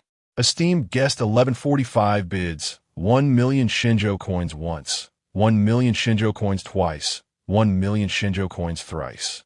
Sold. With the sound of the gavel striking, Su Hao had purchased the steel-type ointment at double the price. It was merely a premium on the base price. After all, this ointment was virtually unavailable on the market. He could only comfort himself with this thought. Being a trainer was indeed a costly endeavor. Aside from Su Hao, it seemed that at the elite level, everyone showcased their unique talents. Resources, family backgrounds, and inherited breeding techniques accelerated their progress. However, beyond a certain point, it all boiled down to talent and financial means. The professional level distinguished amateur trainers from those who pursued this as a lifelong vocation. Only by nurturing 6 professional level Pokémon could one gain the Alliance S certification as a professional trainer, even if specializing in techniques to cultivate professional level Pokémon. Prior to this, all were classified as amateur trainers, with a maximum of 6 Pokémon in their possession. Only upon becoming a professional trainer would the Alliance permit an increase in their Pokémon count, a standard upheld by both the Shinjo Alliance and foreign leagues. Lugia. The image appears truncated due to size constraints. Chapter 79. Neither profit nor loss, with a notification of funds received popping up on his phone. A crimson numeral also appeared on Bojamon's face sheen. Is the fossil pterodactyl truly a dragon? Sugij, all my savings are here. I am counting on you for my future partner. Heart emoji. Is the fossil pterodactyl truly a dragon? If it exceeds the price, could you kindly lend me some funds, Sugij? I will immediately contact my parents for financial support. Pokémon Master. Repetitive expressions. How distasteful. Due to the restriction of having only 6 Pokémon at the professional level, Su Hao did not intend to capture Pokémon with overlapping attributes. Thus, despite his desire for Charizard and Greninja, he had to restrain himself. Last night, while boasting to Li Hua over the phone, he casually mentioned that he would be attending an auction today and the items to be auctioned. To provide some context, Li Hua aspired to become a flying-type champion, and all Pokémon capable of flight were within his purview, including one of the auction items, Charmander. With exceptional qualifications, Charizard, a rideable starter Pokémon, was undoubtedly on Li Hua's list of desired Pokémon for his journey to becoming a flying-type champion. Upon learning that Charmander would be available at the auction Su Hao was attending, Li Hua's ambitions were ignited. He aimed to acquire it. Li Hua's parents were seasoned professional trainers, and while his family was not excessively wealthy, they could afford to purchase starter Pokémon. The starting bid for Charmander was set at 1 million Shinjo coins, with a market value around 5 million coins, and those of exceptional quality could fetch up to 6 million coins. Su Hao's Blaziken, being a carefully selected starter Pokémon within the league, could potentially command an even higher price than other fire-type starters of his era. Su Hao felt he had a modest amount of funds, and even his father could utilize his league contribution points within the internal system to specifically exchange for a fire-type starter Pokémon for his second Pokémon. However, among the 3 of them, Jiang Changsheng was the wealthiest, as her family's dojo earned a stable income from various techniques and secrets each year, often reaching 1 or more small financial goals. According to Jiang Changsheng, her family had a rule: before a Pokémon reached the elite level, no resources could be used to aid their growth beyond regular nutritious food. She claimed that their family teachings stated this would lead to an unstable foundation for the martial arts-trained Pokémon. Otherwise, with Jiang Qingqing's financial capacity, nurturing her initial Pokémon to rival that of a certain Su Hao and her psychic-type Pokémon would not pose a challenge. However, it was a variable Su Hao had to consider. As far as he knew, Charizard's final evolution was not only his father's ace, but also the current champion Liao Xingqian's signature Pokémon within the Shinjo Alliance. Su Hao worried that the star effect might lead to unforeseen expenses beyond his budget. Indeed, Charizard was a Pokémon admired in every world. The auction for items and props concluded, and the next phase would involve the auction of juvenile Pokémon and Pokémon eggs. Unbeknownst to them, the auction had already passed the halfway mark, progressing towards the rare Pokémon segment. The rare Dragon-type Pokémon, the red-faced dragon's Pokémon egg, was up next. Born in its final form, it could serve as immediate combat power for the younger generation. As the saying goes, a step ahead is a step ahead. The starting bid was 1 million Shinjo coins, with each bid increment not less than 1,000 coins. The competition for the rare Pokémon eggs was far more intense than during the auction of props. Almost as soon as the auctioneer finished speaking, eager participants began to shout out their bids. 1,001,000 Shinjo coins, 1,100,000 Shinjo coins, 1,500,000 Shinjo coins. VIP number S27 bids 3 million Shinjo coins once, 3 million Shinjo coins twice, 3 million Shinjo coins 3 times sold. After several more rare Pokémon and eggs had been auctioned, only 4 main items remained. The 42nd item for auction was the Pokémon egg of the water-type starter Pokémon, Froakie, unique to the Sakura National Alliance. The starting bid was 1 million Shinjo coins, with each bid increment not less than 1,000 coins. VIP number S03 bids 5 million Shinjo coins once, 5 million Shinjo coins twice, 5 million Shinjo coins 3 times sold. Indeed, the popularity of Froakie, the initial form of the beloved water-type Greninja, fetched a price even higher than that of the dragon-type Pokémon red-faced dragon. Had Su Hao not already possessed water and dark-type Pokémon in his team, he would have considered participating in the bidding. Su Hao slightly perked up. Barring any unforeseen events, he intended to conclude his visit to the auction after the next item. With a change in tone, the auctioneer, previously resonant, now called out with heightened enthusiasm. Not a descendant of the champion's ace, yet they made a point to mention another's name. Su Hao thought to himself, feeling somewhat bemused as he glanced around. Those who initially showed little interest in Charmander began to display signs of intrigue. Was this the so-called star effect? The starting bid for the Charmander egg was set at 1 million Shinjo coins, with each bid increment not less than 1,000 coins. As the auctioneer announced the starting price, the display case containing the Charmander egg ascended from below. All eyes in the room were drawn to the Charmander egg, and Su Hao was no exception. However, his gaze was accompanied by a panel of information. Pokémon, Charmander, unhatched, type, fire gender, and A ability, solar power level, 0 item, none moves, scratch, growl, dragon dance goodness. It even bore a hint of draconic lineage. Should he successfully bid on this egg, Li Huan might as well abandon his aspirations of becoming a flying-type champion and aim to be a dragon-type champion instead. With a few adjustments, he could provide Charizard with a GX, and, aside from Steel Wing, all could be dragons. Suddenly, Su Hao realized he had comprehensively reviewed the data on Charmander, while the auctioneer had yet to announce the commencement of bidding. He redirected his attention, noticing that the auctioneer had acquired a piece of paper, the contents of which were unknown. After a brief scan of the document, the auctioneer slowly spoke. Before we begin the bidding for the Charmander egg, allow me to introduce to our esteemed guests. Though only 3 Pokémon eggs remain for auction, the leadership of the Joint Commerce Association has prepared some surprise items to be auctioned at the end. Everyone is encouraged to stay until the end to see if any of the items pique your interest. The 3rd Lugia has been lost from my collection. I shall endeavor to seek it out again later. Chapter 80. The Foolish Child of a Landlord. As soon as the auctioneer's voice fell, bids began to spring forth like bamboo shoots after spring rain. 1 million Shinjo coins. 5 million Shinjo coins. 2 million Shinjo coins.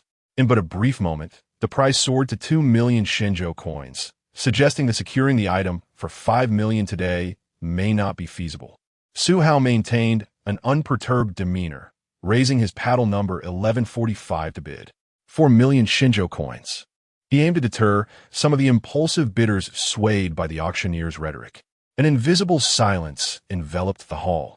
as many who had impulsively wished to acquire the little fire dragon egg became notably more composed. He smiled, surveying his surroundings, and perceived the immediate effect of his actions. 405 million Shinjo coins.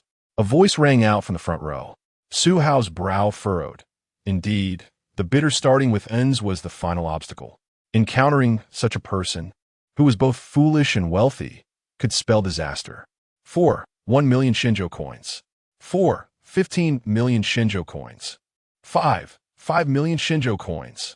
Su Hao quoted a figure exceeding the market value. Now, only the previously suspected wealthy fool continued to contest him, and it appeared he must exceed a certain threshold to secure the egg. 51 million Shinjo coins. The hesitant voice of his sole competitor emerged. This man had come to try and purchase a quasi-divine egg for his son, who was still in college, and had only participated in the bidding for the little fire dragon in a moment of fervor. As the owner of a modest company, his liquid assets were limited. Should he win the little fire dragon, he would undoubtedly forfeit the quasi-divine egg. Contemplating this, the slightly plump middle-aged man felt a twinge of regret after placing his bid.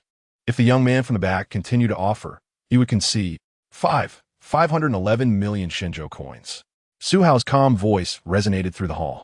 Through the force of his psychic ability, he noticed the middle-aged man, previously sweating profusely and trembling, now visibly relaxed, confirming that his gamble had paid off. He had neither foolishly overbid after his competitor retracted, nor exceeded his budget excessively. Truly, I am remarkable, and how advantageous it is to wield psychic abilities. VIP 1145 bids 511 million Shinjo coins once. 511 million Shinjo coins twice. 511 million Shinjo coins thrice sold. The news was dispatched as the auctioneer's gavel struck down. Is the fossil pterosaur truly a dragon? Thank you, Sugo. From this day forth, you shall be my father. Is the fossil pterosaur truly a dragon? Congratulations on your fortune. Click to receive your red envelope. The ownership of the next 2 quasi-divine eggs was entirely beyond Su Hao's expectations. The heart-scale treasure was a quasi-divine creature found within the borders of the United States, while the Coolridge Dragon was a specialty of the neighboring Russian and tourism alliances. Su Hao had presumed that these 2 rare quasi-divine eggs would be fiercely contested, and initially, his assumptions proved correct. As the auction commenced, the bids escalated rapidly, with a fervent crowd on the verge of physical confrontation. The price reached 10 million Shinjo coins, a figure far beyond Su Hao's reach, when a melodious young woman's voice silenced the room. 20 million Shinjo coins. In a now silent auction hall, the auctioneer was momentarily at a loss for words. VIP S001 bids 20 million Shinjo coins once, 20 million Shinjo coins twice, 20 million Shinjo coins thrice sold. With the gavel strike, the ownership of the heart-scaled treasure egg was established. Su Hao recalled that VIP S001 had not called out a single bid throughout the process, and he curiously cast his gaze in that direction. Long hair, definitely a girl, was all he could discern.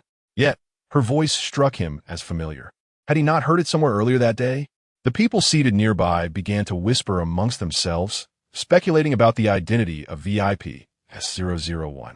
The subsequent Coolridge Dragon Egg was auctioned off in a similar fashion, with the same young woman decisively acquiring it for 23 million Shinjo coins. Su Hao was momentarily stunned. Who was this foolish daughter of a landlord, so opulent? This was true affluence. In comparison, he felt as though he were a pauper. Baiziru's expression remained serene, yet internally, she exhaled a sigh of relief. Currently a third-year student at Qingbei University, majoring in Pokémon battles, she had learned of the rare heart-scaled treasure and Coolridge Dragon eggs appearing at the auction in Ice Peak City on April 8th.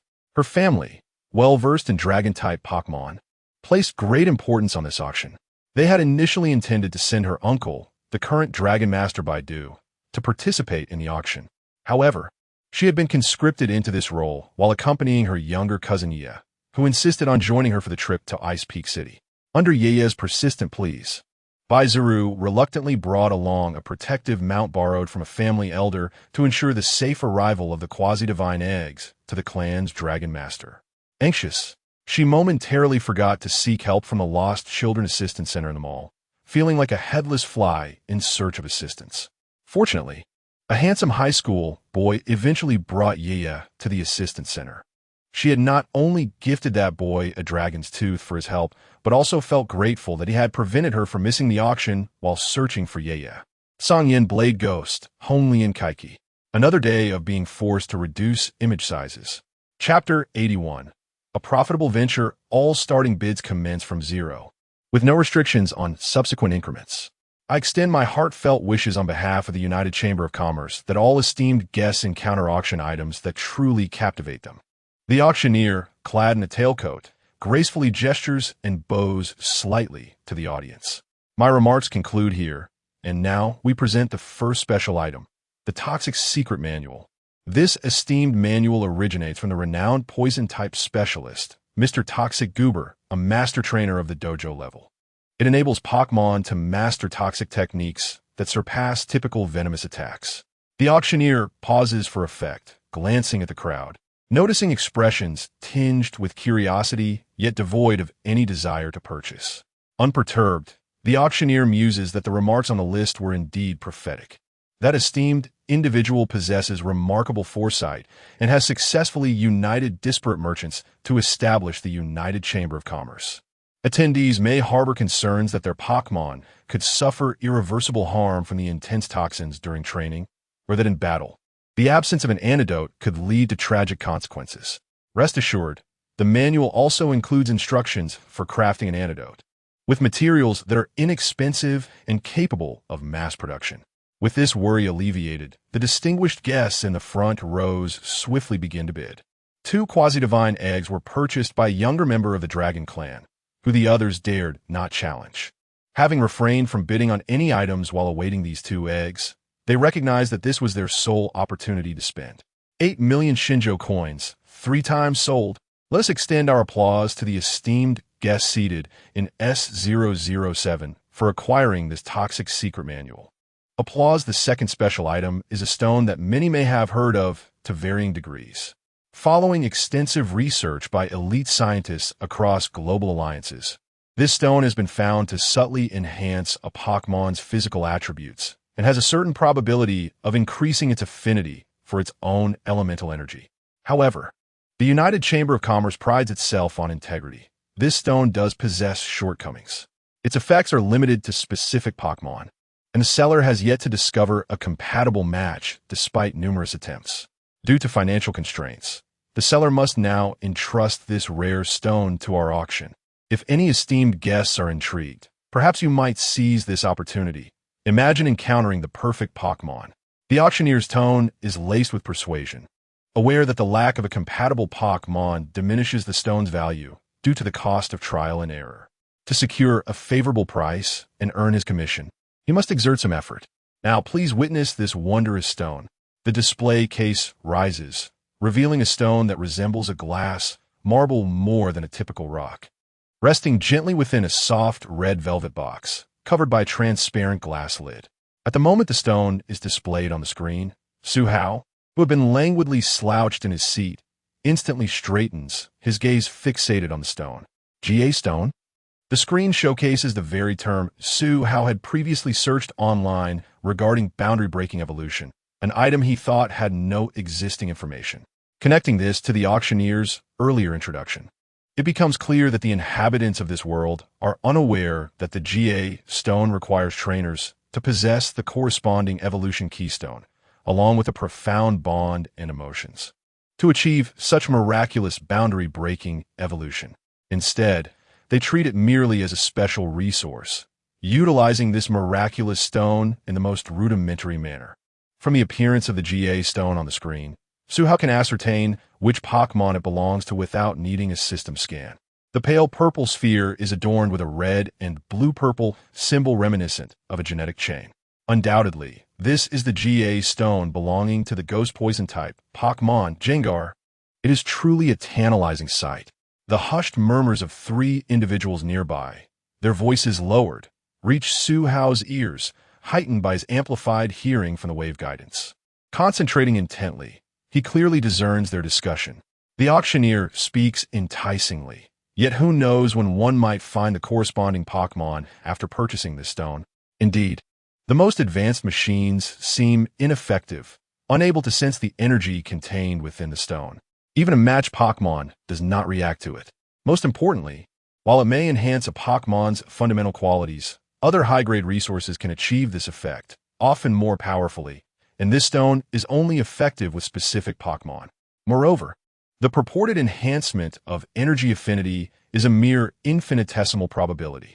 Through the trio's explanation, Suhao gains insight into the current standing of the GA stone in this world.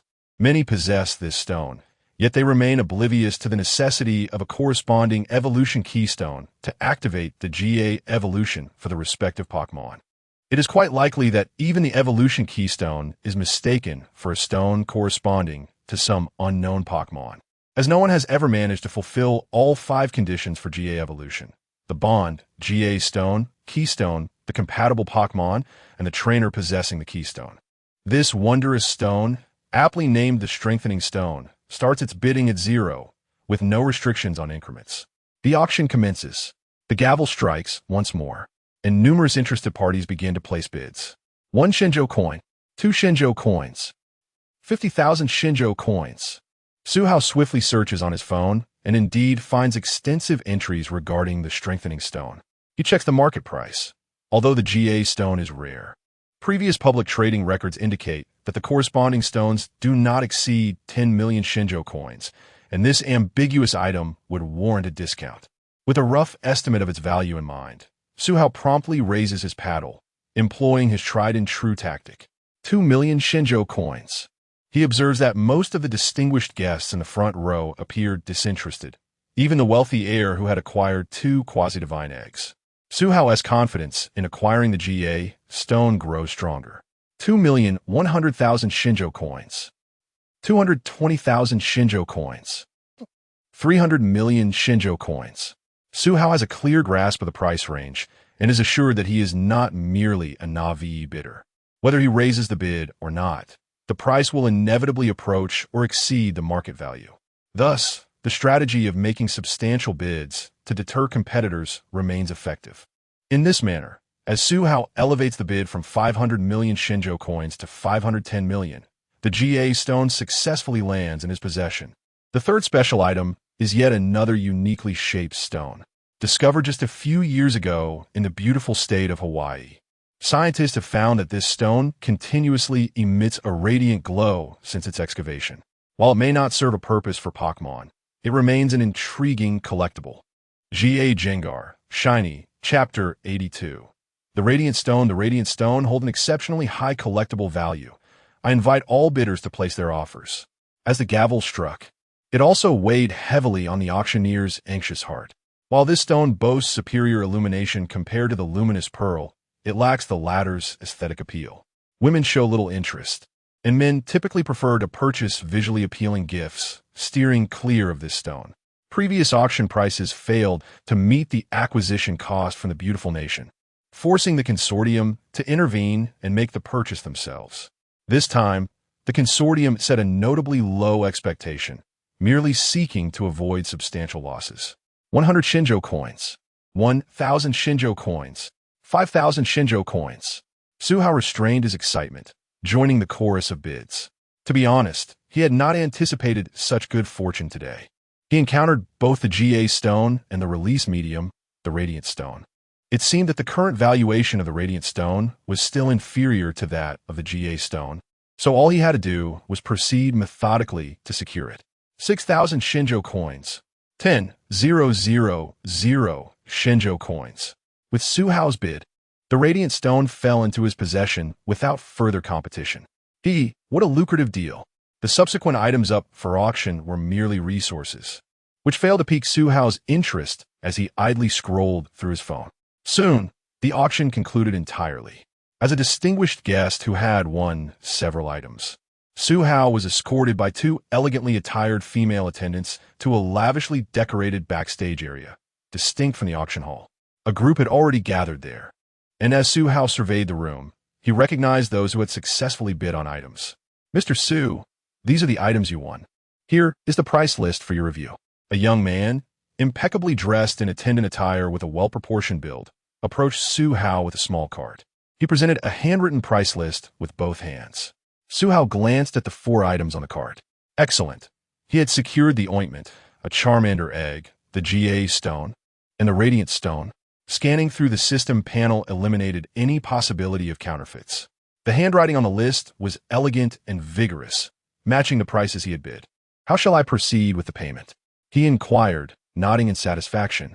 Mr. Su, the total amounts to 11.62 million. The cents have been waived for your convenience. We support card swiping and scanning. Which payment method would you prefer? I'll swipe my card. Su Hao reached into his pocket, retrieving his bank card from the system backpack. Very well. As the card passed through the POS machine, Su Hao found his financial reserves reduced to around 4 million.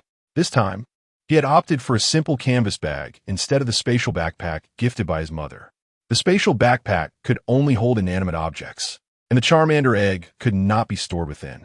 The ointment size was comparable to that of the incubator provided by the consortium, leading Su Hao to feign placing the GA stone and Radiant stone into his pocket while secretly storing them in the system backpack, before retrieving the Charmander egg from the canvas bag.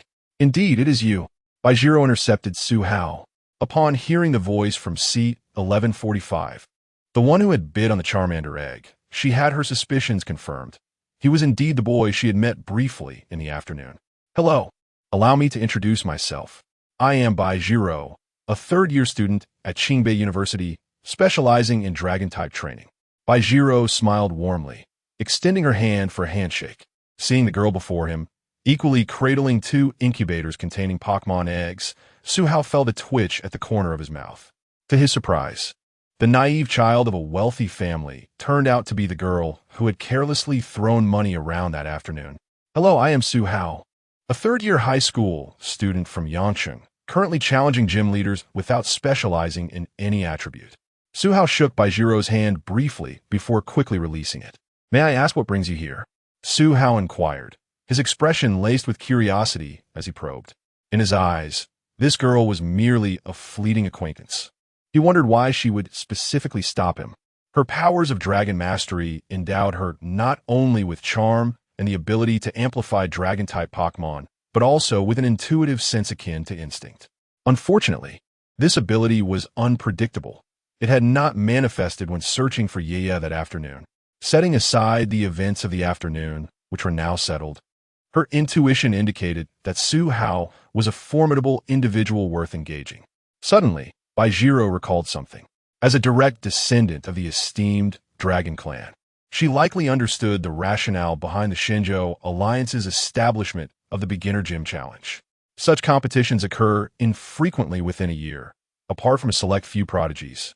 Most novice trainers struggle to cultivate even one elite-level Pokémon within a year.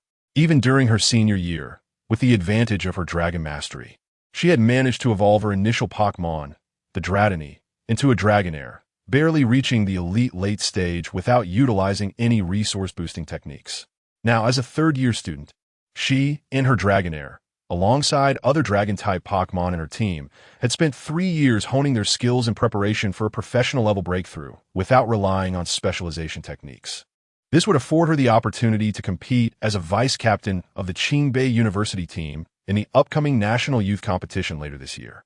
She had heard within the clan of a senior student who, within only 2 to 3 months of acquiring their initial Pokémon, had managed to cultivate an elite-level Pokémon that defeated an Emperor Nebo, which had achieved professional-level status through specialization techniques. Her alma mater had also received this news. According to the captain, upon learning of this, universities were eager to send representatives to recruit Su Hao, hoping he would choose their institution. It could be said that as long as Su Hao was not a one-hit wonder, any school he joined would dominate the individual category of the National Youth Tournament for the next 4 years. As for the team competition, that would depend on luck. G.A. Jengar Chapter 83. This young man possesses the aura of a king. One must not cross him subsequently. The higher-ups of the Shenzhou Alliance notified various prestigious universities. In an instant, these institutions comprehended the underlying message. Su Hao had captured the attention of the Alliance's elite, and this individual was under the Alliance's protection. Even disregarding the fact that Su Hao's father, Su is the current master of the Fire-type dojo and a former champion's disciple, and that his mother, Su Qing, is an internationally certified Pokémon researcher. The Shinjo Alliance finds itself in a transitional phase.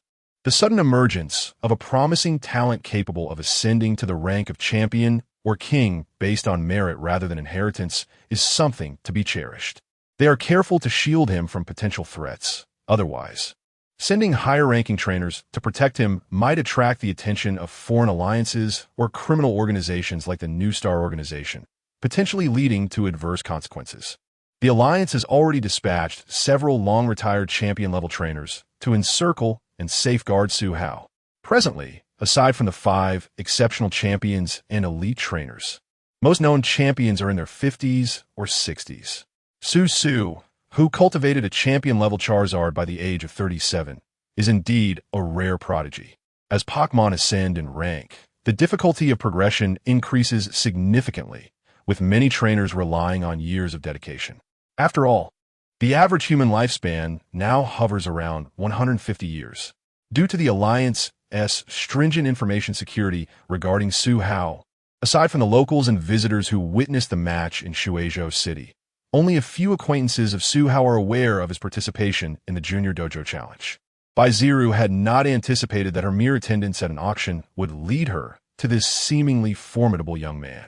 After a brief encounter, she rushed over to engage him, intending to test her mettle, only to discover that he was someone the school team coach had specifically advised her to befriend. Wow, my luck is extraordinary today. Baiziru's eyes sparkled. Earlier, while lost, she had doubted her fortune-telling. But now it appeared that the good fortune mentioned in the divination had manifested here. Noticing Baiziru lost in thought for several moments, Su Hao felt somewhat bemused. Did she call me over just for an introduction? Is there something else? If not, I'll be on my way, Su Hao mused. Recognizing her as a Navi child of privilege, who could easily lose herself in conversation. Observing her expression deteriorating, he felt a hint of trepidation. Could it be that her affluence had affected her mental state? Perhaps it would be best to discreetly slip away. I truly am fortunate. Immersed in self-satisfaction, Baiziru was abruptly jolted back to reality by Su Hao's remark about leaving. Glancing up, she saw him on the verge of exiting the backstage area. In a flurry, Baiziru executed a once-in-a-lifetime maneuver, appearing behind Su Hao and calling out to him. Please wait a moment. Su Hao regarded Baiziru with curiosity. What did she possibly need? How about adding my Pokémon contact? If you ever attend Qingbei University, as your senior, I can assist you with any questions. After halting Su Hao, she swiftly retrieved her phone to display her QR code. With a resigned expression, Su Hao pulled out his phone and scanned Baiziru's code. This affluent young woman appeared to possess considerable strength. Name, Baiziru. Age, 21. Pokémon ID, 77777. Occupation, third-year student in the battle department at Qingbei University. After a moment of surprise, Su Hao inquired if she would now let him leave. Yes. We can chat online if you need anything. Baiziru waved her hand, indicating that she truly had no further matters to discuss, as she bent down to retrieve 2 neglected quasi-divine eggs. Her gaze brushed over the Pokémon egg in Su Hao's right hand, triggering an immediate response from her dragon aura. Realizing something, Baiziru set down the quasi-divine eggs and called out to Su Hao once more. Is there something else? A hint of irritation seeped into Su Hao's voice. Why could she not convey everything at once? Is that Pokémon egg in your right hand a dragon type? Su Hao frowned slightly, subtly shifting the small dragon Pokémon egg away from Baiziru, inadvertently revealing the fire dragon egg as well. Baiziru's expression brightened with excitement. Being as astute as she was, she quickly devised a plan to cultivate goodwill with Su Hao while enticing him to Qingbei University. Through her dragon aura, she sensed the exceptionally pure dragon-type energy emanating from the Pokémon egg in Su Hao's possession. Just by instinct, she could foresee that the Pokémon within this unknown dragon-type egg possessed potential that could rival or even surpass her uncle's prized Pokémon. My uncle, who constantly uses his champion to bully my Haxorus. I have finally found a way to counter his antics. This plan would not only foster a good relationship with Su Hao, but would also provide her with an opportunity to deal with her uncle. who shamelessly flaunted his champion status within the family. It was truly a win-win situation. I apologize, I just noticed the Pokémon egg in your hand. It appears to be a dragon type. As I mentioned earlier, I'm a dragon type specialist. I hail from the esteemed Yulong family, known for mastering dragon type Pokémon. The Yulong family? Suhao recalled that in both the animated series and the games, the Yulong family was a prominent lineage in the Kanto region. The dual champion of the Kanto and Johto leagues, Adu, known as the flying-type King Dajuo, belonged to this family. The current champion of the Shinjo Alliance, Dragon King Baidu, also emerged from the Yulong family and happened to be her uncle.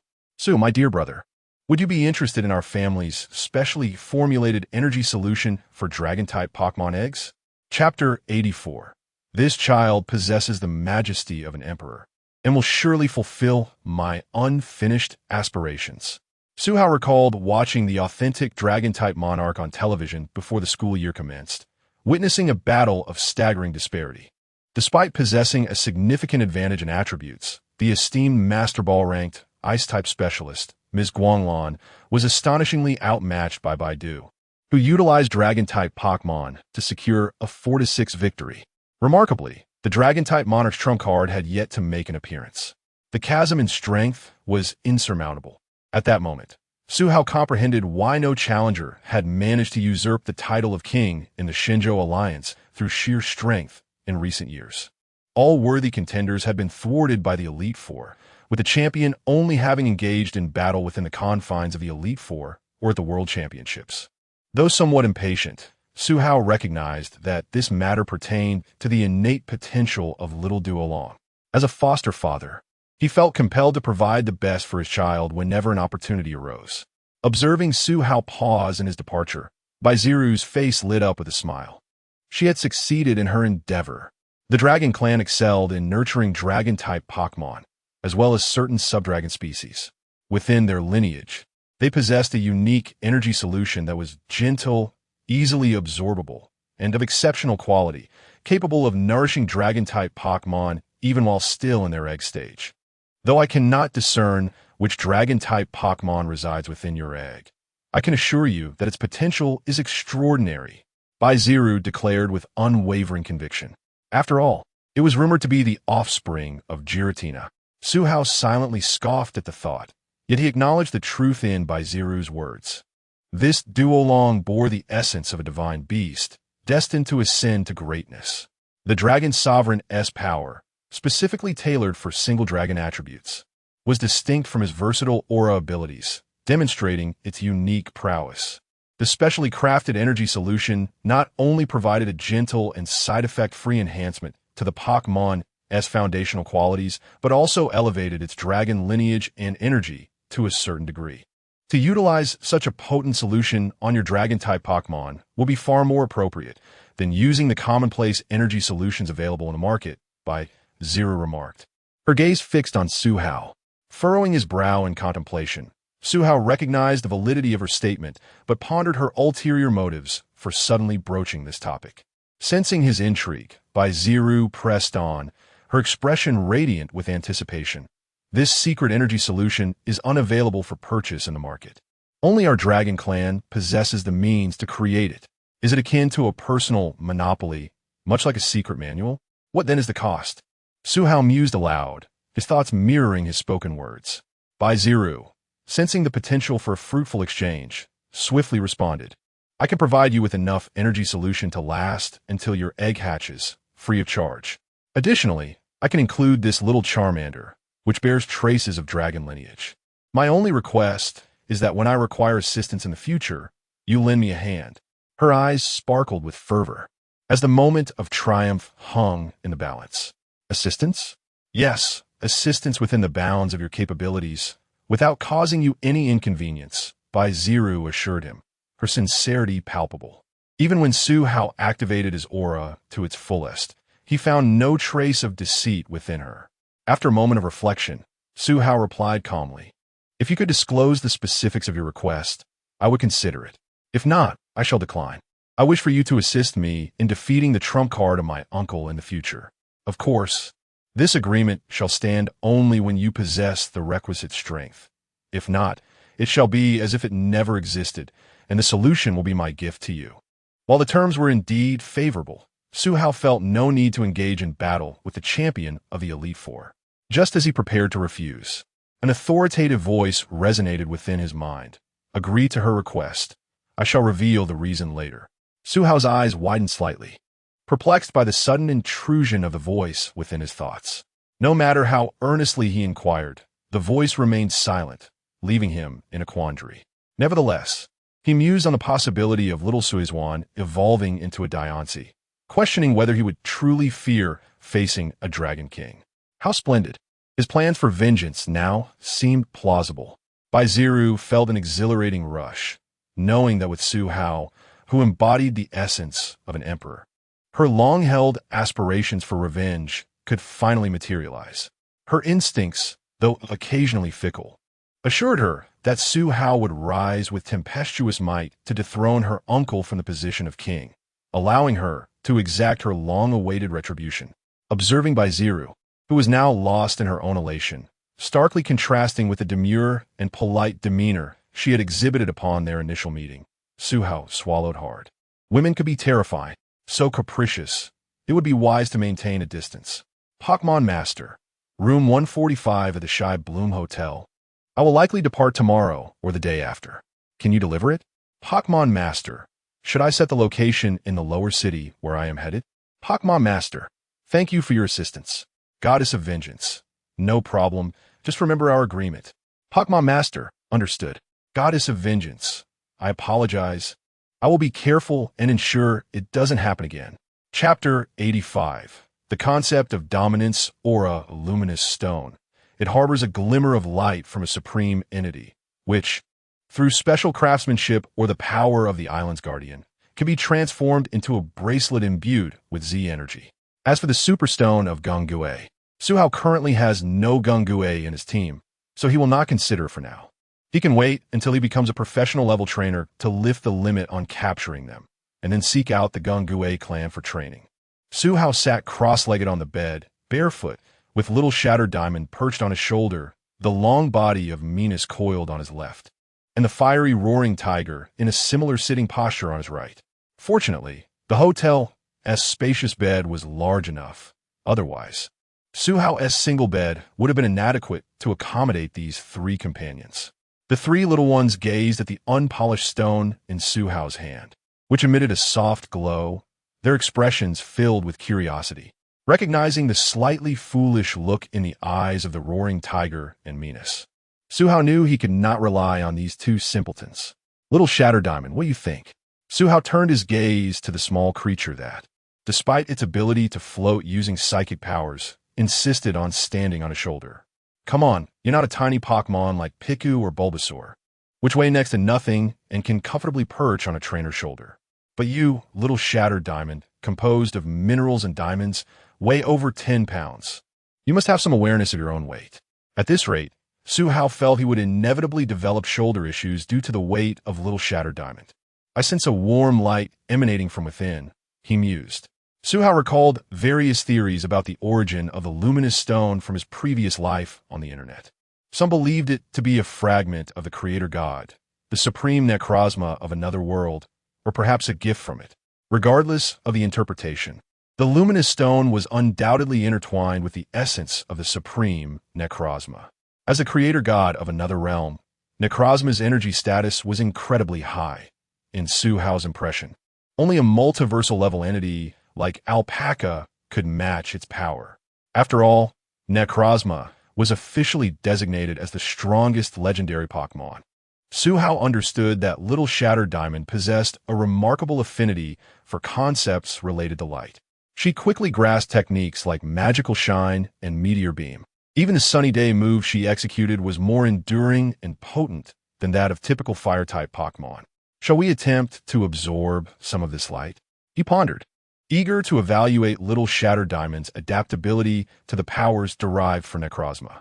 I'll give it a try, little Shattered Diamond replied, her eyes shimmering as the pinkish-purple psychic energy enveloped the luminous stone, lifting it gently from Su Hao's hands and bringing it before her.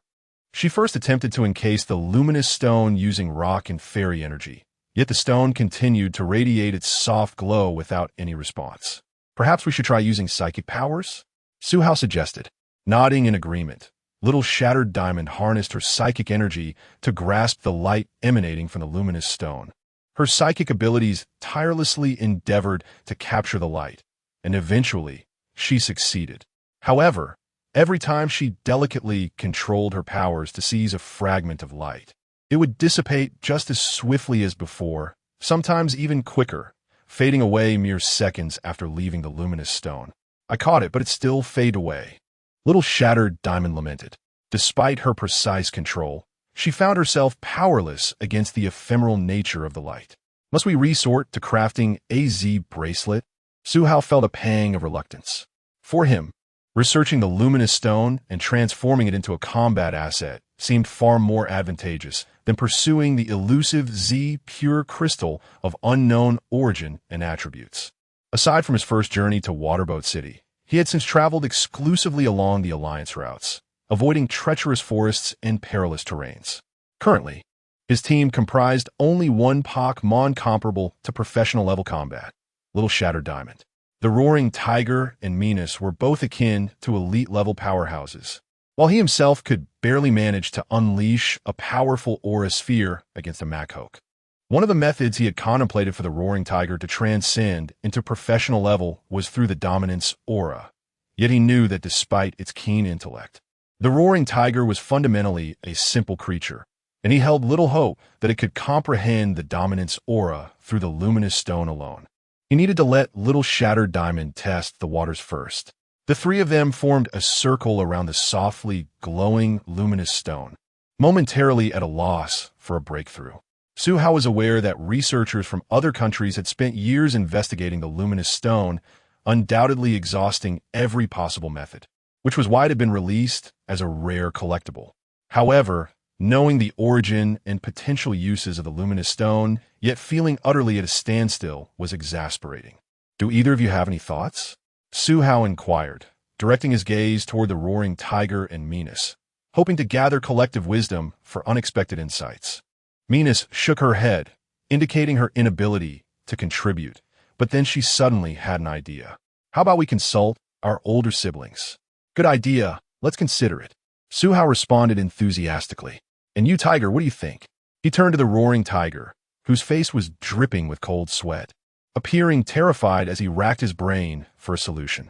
Maybe. Eat it? You want to eat it? Suhao queried, surprised.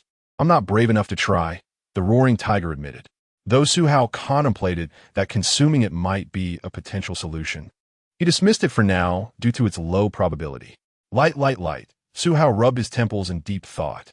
Suddenly, a phrase from his Pokédex flashed in his mind. Of course, we can try it this way. His eyes sparkled with determination. This method might indeed prove viable. He recalled that the diamonds on Little Shattered Diamond served as excellent energy conduits, and light energy were among the most compatible sources of power for these diamonds. Many fairy-type moves were inextricably linked to light. Magical Shine, Moonlight, and Dazzling Gleam, all of which involved light in some capacity. Although Necrozma was a psychic dragon-type deity, light itself bore no inherent type. Little Shattered Diamond, let us give it another shot. Follow my instructions. First, capture the light using your psychic abilities, and then quickly envelop it with fairy energy to store it within the diamonds on your body. Chapter 86. She captured the light. Now is the moment before it dissipates. To envelop it with a luminous membrane formed from fairy energy, and then attempt to store it within a diamond. Nodding earnestly, the small diamond, with its pink eyes filled with determination, swiftly encased the radiance in fairy energy and then sent it into the diamond perched atop her head in one breath.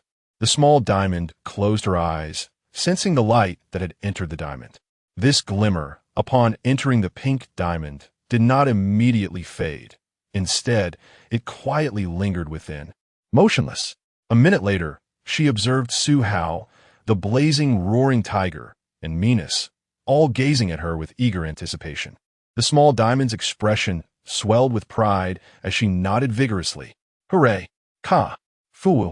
The trio embraced, their faces alight with excitement, celebrating the significant progress of their experiment. After a moment of calm, Su Hao inquired whether the small diamond could utilize this glimmer in any way. The small diamond shook her head, indicating that she could not harness this light just yet. However, she sensed that this glimmer, having taken root in the pink diamond above her, began to emit a peculiar, albeit faint, energy fluctuation. Upon hearing the small diamond's explanation, Su Hao speculated that the current amount of light was still insufficient and that a quantitative increase was necessary to provoke a qualitative change. Perhaps in due time, other reactions would manifest. They continued this process until dawn, with the small diamond tirelessly repeating the steps to gather light. The meticulous control required was immensely draining, and after 2 hours of continuous effort, they had only managed to collect a few dozen strands of light. Both the small diamond and Su Hao were left panting from exhaustion. Su Hao discovered that his aura power could more precisely assist the small diamond in locating the rapidly dissipating light in the air, enhancing their efficiency. Thus, they collaborated closely, and despite their fatigue, they managed to capture several dozen strands of light. Exhaling deeply, Su Hao felt a slight throbbing pain at his temples. His aura power, derived from his mental energy, could still tire him when used with high intensity. Let us call it a day. Everyone should rest early. Tomorrow, after acquiring the solution for the little dragon, we shall proceed to the next city to challenge the gym. Before sleep, Su Hao, on a whim, glanced at the small diamond's panel. To his surprise, the mutation progress had surged to 62.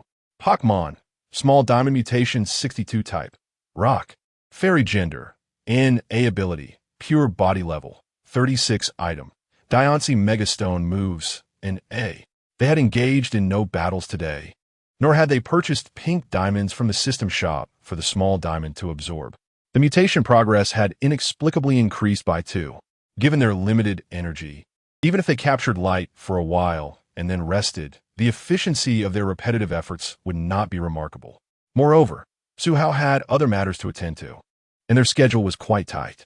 Even if they concentrated on capturing light for 2 hours each night, alongside the small diamond's natural growth, it still seemed insufficient. However, why did the light of the ultimate necrozma contribute to the small diamond's mutation progress? And who was the voice that had suddenly appeared in his mind while he conversed with Bai Ziru? With many questions lingering, Su Hao fell into a deep slumber. On the morning of April 9th, at 10 o'clock, a terrifyingly powerful Dragonite descended upon a clearing. Pokémon, Dragonite type, Dragon, Flying gender, N.A. ability, multi-scale level, 71 moves, Punch, Thunder Punch, Fire Punch, Ice Punch. These 2 jars contain our family's secret dragon type, Pokémon Egg Energy Solution. Once exchanged, the energy within will suffice to support the hatching of the Pokémon egg, Bai Ziru said, handing 2 dark jars to Su Hao. You have quite a unique aesthetic in your family, Su Hao remarked, struggling to imagine that such unremarkable jars contained energy solutions worth millions. Last night, he had researched that the energy solutions tailored for Dragon-type Pokémon by the Dragon Clan had been priced at millions without being sold. Well then, goodbye. Bai Ziru waved as she climbed onto the back of the Dragonite, which appeared to Su Hao as a legendary creature. The Dragonite's orange wings gently flapped, lifting her into the sky. Also, consider applying to our Qingbei University. Her voice drifted down, slightly distorted. I'll leave it to you. Send it via the Expresta by Niao delivery service. Su Hao handed the incubator, now containing the energy solution gifted by Bai Ziru, to the courier. He had scanned the solution with the system beforehand to ensure it was harmless and highly effective before replacing the energy solution in the incubators for both Charmander and Dragapult. The Dragon type is a comprehensive attribute. Other than a yet-to-appear Bug-Dragon type combination, it has compatible attributes with the other 17 types. Thus, Su Hao was pleased to see that the system indicated this solution could adapt to all known Dragon-type Pokémon of the Dragon Clan. Even for the future Fire-Flying Charizard, it would still provide nurturing effects comparable to high-level solutions. He could only wonder how the Dragon Clan managed to create such a powerful solution. Given the substantial value of the Charmander egg, Su Hao specifically chose the direct delivery service of the Shenzhou Alliances by Niao and selected several guarantee services. Of course, it was cash on delivery. Alolan Vulpix. Chapter 87. Ride, Reiku. To be honest, he felt a twinge of fear. The Ice-type moves of Articuno not only held a fourfold advantage over Dragonite, but also boasted a higher level. However, fortune smiled upon them as the League summoned this esteemed veteran. His gaze descended, falling upon a Pokémon that bore a striking resemblance to a lion, emanating an extraordinary elegance as it silently trailed behind them. It merely ran and leapt across the snowy terrain, effortlessly keeping pace with the soaring Dragonite. Its fur shone in a vibrant orange hue, and powerful limbs adorned with black iron rings. Red star-shaped markings graced its cheeks, while a golden, clover-like crest rested upon its forehead. Ethereal white smoke perpetually wafted from its back. This legendary fire-type Pokémon was Entei, alongside Suicune and Raikou. It was revered by the Shinjo League. In accepting this veneration, it naturally bore the responsibility of providing protection to the League. Whenever faced with cataclysmic natural disasters or disturbances instigated by other legendary Pokémon of its caliber, they often intervened. This time, due to the sudden blizzard unleashed by the deity Articuno atop Ice Feather Mountain, the League summoned Entei, who possessed the elemental advantage against Articuno, and instructed one of the Elite Four, Shirado, to accompany them to investigate the situation. How could this be possible? When Shirado led Entei into the cave that served as Articuno's lair, remnants of individuals clad in New Star Organization uniforms lay scattered, frozen into ice sculptures and shattered into pieces. Most alarmingly, the lair that Articuno should have occupied was now bereft of anything but a few blood-stained, exquisite ice-blue feathers. Could it be that Articuno had been captured by the New Star Organization? Shirado could not help but contemplate the direst of possibilities. He cast a glance of disbelief toward Entei, only to find the legendary Pokémon's demeanor had shifted from calm to one of distress, its expression even graver than his own. "Ride, Raikou." The incredulous tone of Entei resonated within Shirado's mind through telepathy. The infrastructure of the Shinjo League was commendable. A fixed and secure rail network now connected major cities, facilitating direct access to destinations. Beyond trainers who sought to retreat into remote mountains for training, many efficiency-minded trainers opted for train travel. Unlike the wilds of the parallel world known as Blue Star, where the most one would encounter were perhaps a few tigers that could be easily dispatched or mischievous black bears.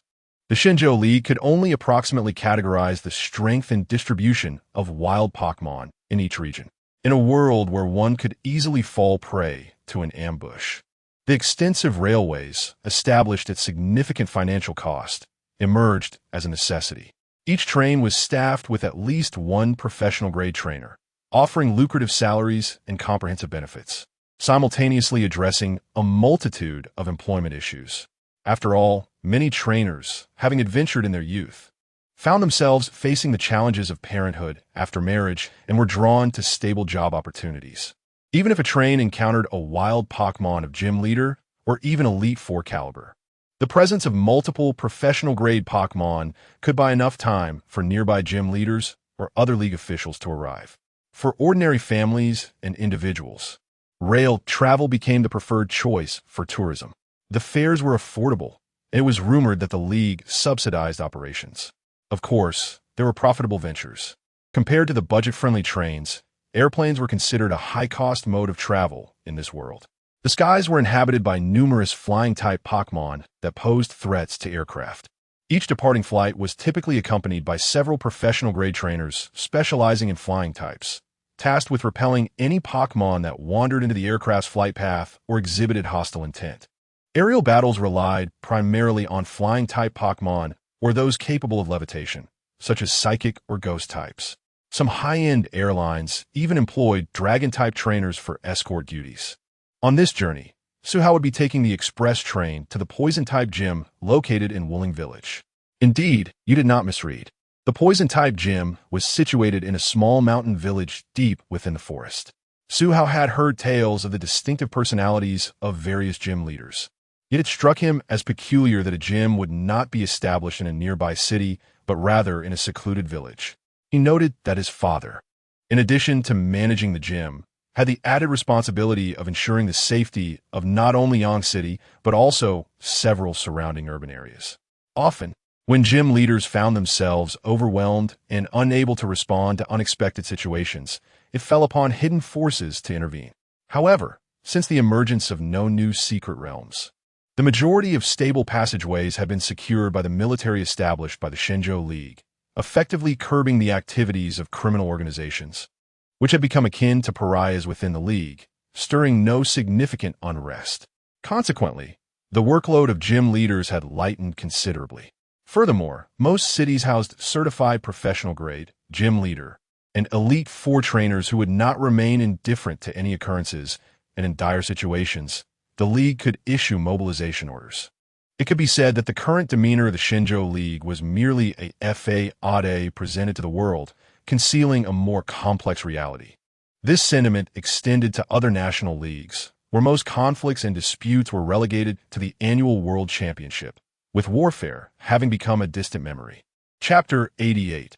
Emergency Meeting of the Shinjo Alliance. At the heart of the meeting was a colossal round table, where those fortunate enough to secure a seat were none other than the most influential, powerful, and contributing figures at the pinnacle of the Shinjo Alliance.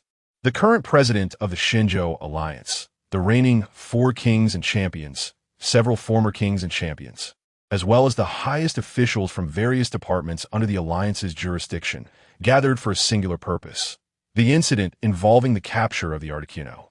On April 7th, an unprecedented blizzard swept down from Ice Feather Mountain, a once-in-a-century phenomenon that also affected the nearby Ice Peak City.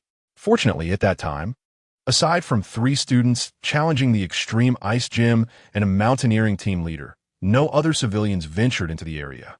It has been confirmed that these individuals remained unharmed, and Mr. Zhao Xueqing at the Extreme Ice Gym was also safe, despite the significant property damage in Ice Peak City. Thanks to the collaborative efforts of humans and Pokémon, there were not many casualties reported. The blizzard raged throughout the night, only gradually abating by daybreak. Upon receiving the news, Baidu, accompanied by the summoned NTI of the Shinjo Alliance, hurried to Ice Feather Mountain, only to be met with the sight of shattered human ice sculptures clad in the uniforms of the New Star organization and blood-stained ice-blue feathers in the lair of the Articuno. If only the Articuno had been captured by the New Star organization, it would have been a manageable situation, as the Shinjo Alliance could have coordinated with other alliances to rescue it. However, the most alarming revelation came when NTI, acting as a deterrent, sensed the presence of a formidable entity amidst the bloodied feathers of the Articuno. Giratina, according to the oral accounts of the 3 holy beasts and certain ancient texts preserved by the Shinjo Alliance, Giratina is not a being to be trifled with. The ancient texts recount a legend wherein the exalted creator deity Arceus emerged from a chaotic and unordered world. Initially, the deity was but an egg, in a realm devoid of the concept of time. It is unclear how long had passed before Arceus hatched from the egg. Upon its birth, faced with the emptiness of its chaotic world, Arceus felt a profound solitude. Thus, utilizing its innate power, it delineated time and space, subsequently purifying the disordered chaos to create the distortion world, representing the antithesis of the universe. As order gradually manifested in this new world, Arceus classified the characteristics of all things into 18 distinct attributes: normal, fire, water, electric, grass, ice, fighting, poison, ground, flying, and psychic. With the advent of these elemental concepts, life began to emerge in the universe. Interestingly, the first life forms did not arise in the vibrant reality of the universe, but rather in the distortion world. The inaugural being to emerge from this realm, apart from Arceus, was Giratina, the deity governing destruction and reversal. As a product of the distortion world, Giratina is known for its capricious and tyrannical nature, leaving a legacy of notoriety as it presides over annihilation, inversion, and antimatter. The news that such a formidable entity, a being who is both the first deity born after Arceus and a notorious tyrant, had fallen under the control of an evil organization is profoundly unsettling. Xiaoxi, please distribute this to everyone. An elderly gentleman clad in a Zhongshan suit, well into his 70s, instructed as he handed a thick stack of papers to his aide. Understood, sir, the aide replied. This document pertains to the suppression of all members, associates, and protectors of the New Star organization within the Shinjo Alliance. With a unanimous vote of support in this meeting, the document will soon be disseminated across provinces and cities for enforcement. From then on, we will rely on the efforts of your subordinates. Next on the agenda was the proposal regarding whether to awaken the guardian deity of the Shinjo Alliance, Ho-Oh. Xiao-Shi, you may present this. Nodding gently, Xiao-Shi swiftly composed herself and began to speak. Given that the deity Giratina may assist the New Star organization in their nefarious deeds, the power of the highest deity is beyond the capacity of contemporary humanity to withstand. Although the great Ho-Oh sent the 3 holy beasts to protect the Shinjo Alliance before entering slumber, Ti, Hukun, and Reiku have stated that they can indeed hold off a first-tier legendary deity. However, Giratina is not merely a first-tier legendary being. As the master of the distortion world, its power and authority surpass that of any first-tier legendary Pokémon. What we require is not to defeat Giratina. Instead, once we locate the lair of the New Star organization, we need Ho-Oh to hold Giratina at bay for a moment. Now, I call upon the President, the 12 earthly branches, the 4 kings and champions, and all esteemed members to cast their votes. I have a fondness for both the Black Kyurem and the White Kyurem. Chapter 89, Poison-type Gym versus Poison Gubo. The inhabitants of the village are exceptionally skilled in the art of toxin creation, which deters many from visiting. After disembarking from the train in a nearby city, Su-Hao traversed rugged terrain to reach this quaint village nestled deep within the mountains. Prior to his arrival, Su-Hao harbored concerns about the temperament of the gym leader, prompting him to call his father. As a colleague, his father was likely familiar with the character of Poison Gubo coincidentally. The leader of the Poison-type gym was none other than the seller of the highly toxic secret manual at the auction, Poison Gubo. In their conversation, Su-Hao's father mentioned that Poison Gubo was ostensibly among the weaker gym leaders in their cohort of 18, though this was merely a reflection of surface-level rankings. It was said that Poison Gubo shared a generational connection with Zhao Xuecheng from the Ice Gym and hailed from a region renowned for its proficiency in toxin crafting. Influenced by his birthplace, he chose to specialize as a poison-type trainer. While Poison Gubo's poison Pokémon may not excel in battle, they are certainly competent enough to compete at the gym level. However, his innate talent for toxin creation is magnificently displayed in each of his Pokémon, each carrying various types and effects of potent poison. This myriad of toxins proves nearly unavoidable, making evasion virtually impossible. Although Poison Gubo may have a greater number of defeats than victories in gym battles, he often relies on his toxic abilities to incapacitate opponents. Below the gym level, the potency of his toxins remains undiminished. One touch is enough to bring down an adversary. Before concluding the call, Su-Hao's father specifically advised him to exercise caution around toxins. He was aware that Poison Gubo, when challenged by juniors, would refrain from employing exceedingly lethal mixtures, opting instead for a few straightforward toxins. Bumping along the mountain road in a Kentaro cart, Su-Hao finally arrived at the Poison-type gym located in Wuling Village. Contrary to his expectations of thatched huts or tile-roofed houses, the village was characterized by exquisitely constructed villas that sharply contrasted his preconceived notions. The beauty of the architecture was complemented by lush green mountains and flowing streams that surrounded the village, presenting a scene of refreshing natural splendor. Su-Hao admitted to feeling a pang of envy at the idyllic setting, contemplating a future retirement in such tranquility, accompanied by his companions.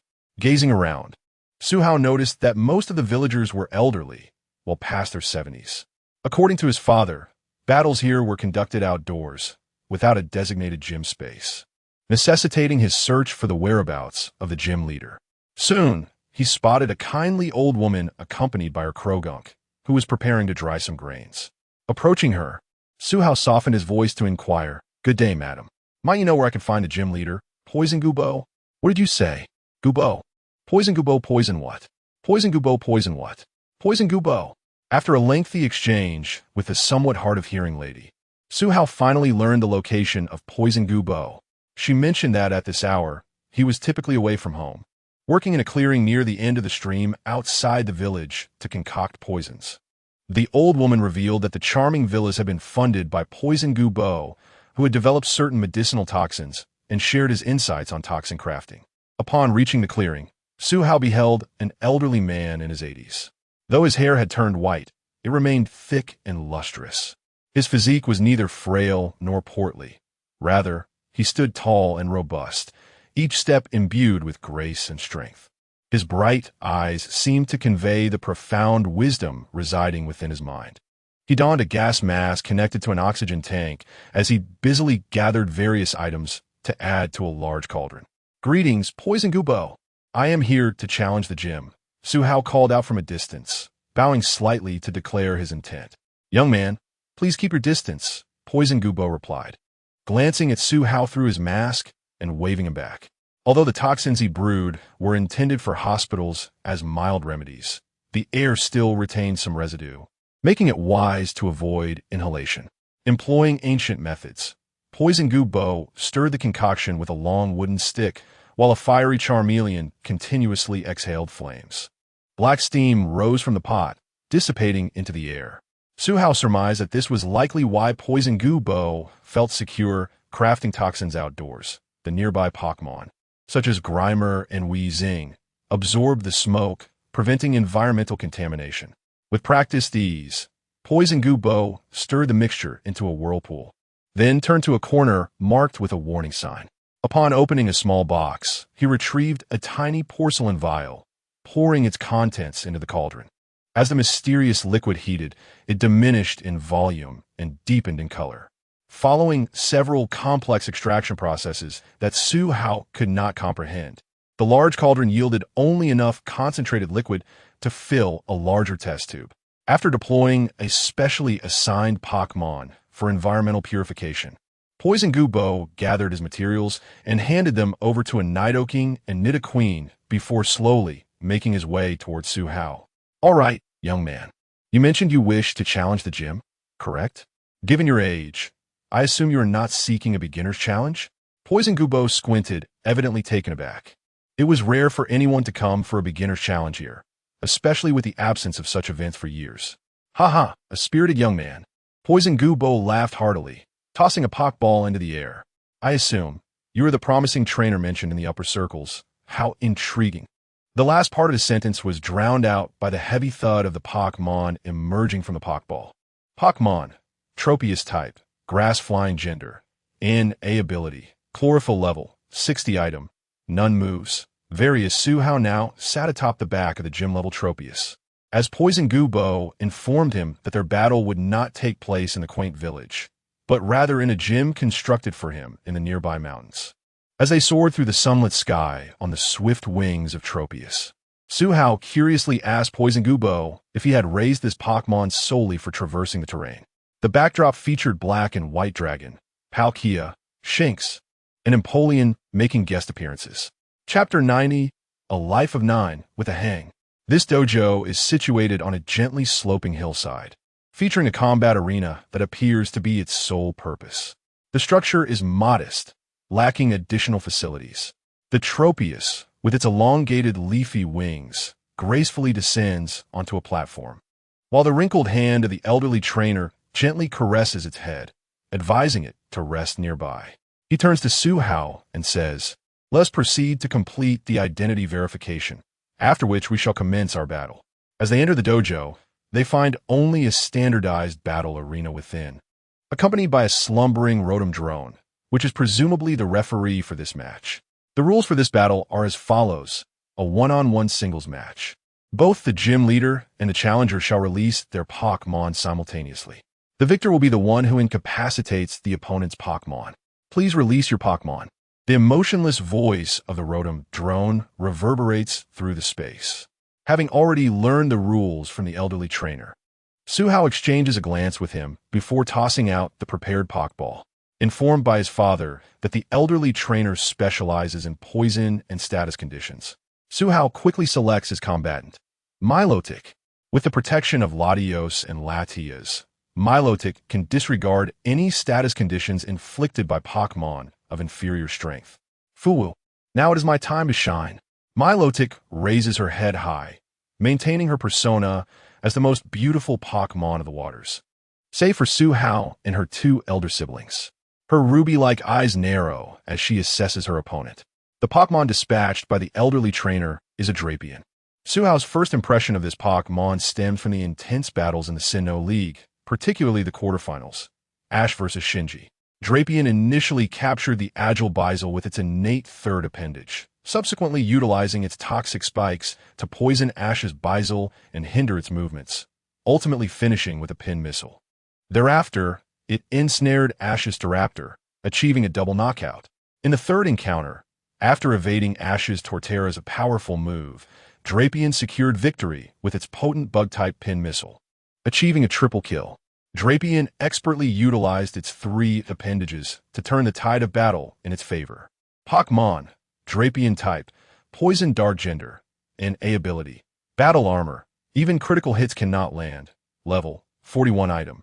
None moves, cross poison, night slash, pin missile, toxic. Shadow Ball.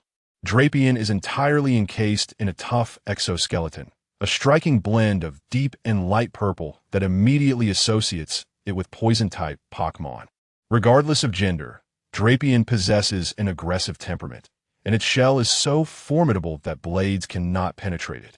Coupled with its immense physical strength, Drapion can easily be described as a land tank, even without relying on its toxic capabilities. With the referee Rotom announcing the start of the battle, Drapion charges toward Milotic with fierce determination. Night Slash. As dust swirls around from the ground, Drapion's right claw, enveloped in dark-type energy, swings down viciously at Milotic. Dragon Tail. Block it. Milotic, her expression serious, unleashes a pure blue-purple dragon-type energy from her tail, meeting Drapion's Night Slash in a clash of power. For a moment, Milotic appears evenly matched against the strength of Drapion. However, Drapion possesses two additional appendages. As expected, sensing the standoff, Drapion swiftly utilizes its left claw to conjure a stream of light purple toxic energy, aiming it at Milotic. The elderly trainer squints, observing the scene. This Drapion is a descendant of his mainstay, inheriting its battle strategy. It excels at leveraging its anatomical advantages to execute multiple moves simultaneously, seizing the initiative. Although coordinating 2 or 3 moves may diminish each move's potency, the technique remains remarkably effective. Unfamiliar opponents often fall prey to this tactic, tipping the scales in Drapion's favor. Let me see how this rising star, under the scrutiny of a league, will respond when afflicted by potent toxins. After rigorous training, his Pokémon can simultaneously employ various toxins with distinct effects. The toxic substance unleashed by Drapion is designed to slow the movements of its adversaries. No matter how agile the Pokémon, its speed will be significantly reduced while under its influence. Moreover, this toxin is remarkably resilient, resistant to the effects of any moves aimed at alleviating status conditions. As Milotic is struck by the toxic attack, an unpleasant scent envelopes her. Rarely does she display anger. The power derived from her wrath is formidable. Milotic retaliates by launching Drapion away with her dragon tail. Has her latent potential been awakened in this moment of desperation? The elderly trainer watches with admiration. Milotic's physical prowess is commendable, allowing her to contend with Drapion. Yet, how much strength can you muster while poisoned? After countless battles throughout his life, the elderly trainer knows well that opponents are always wary of his toxic moves. He is confident, while he may not excel in other areas, he will not be outdone in the realm of toxins. With a self-assured expression, Drapion and the elderly trainer gaze at Milotic. Surely, the poison has now infiltrated Milotic's body, beginning to take effect. Fuwu, is that it? Milotic remains unscathed, showing no signs of poisoning, prompting both Drapion and the elderly trainer to think. Help. It's rigged. Chapter 91.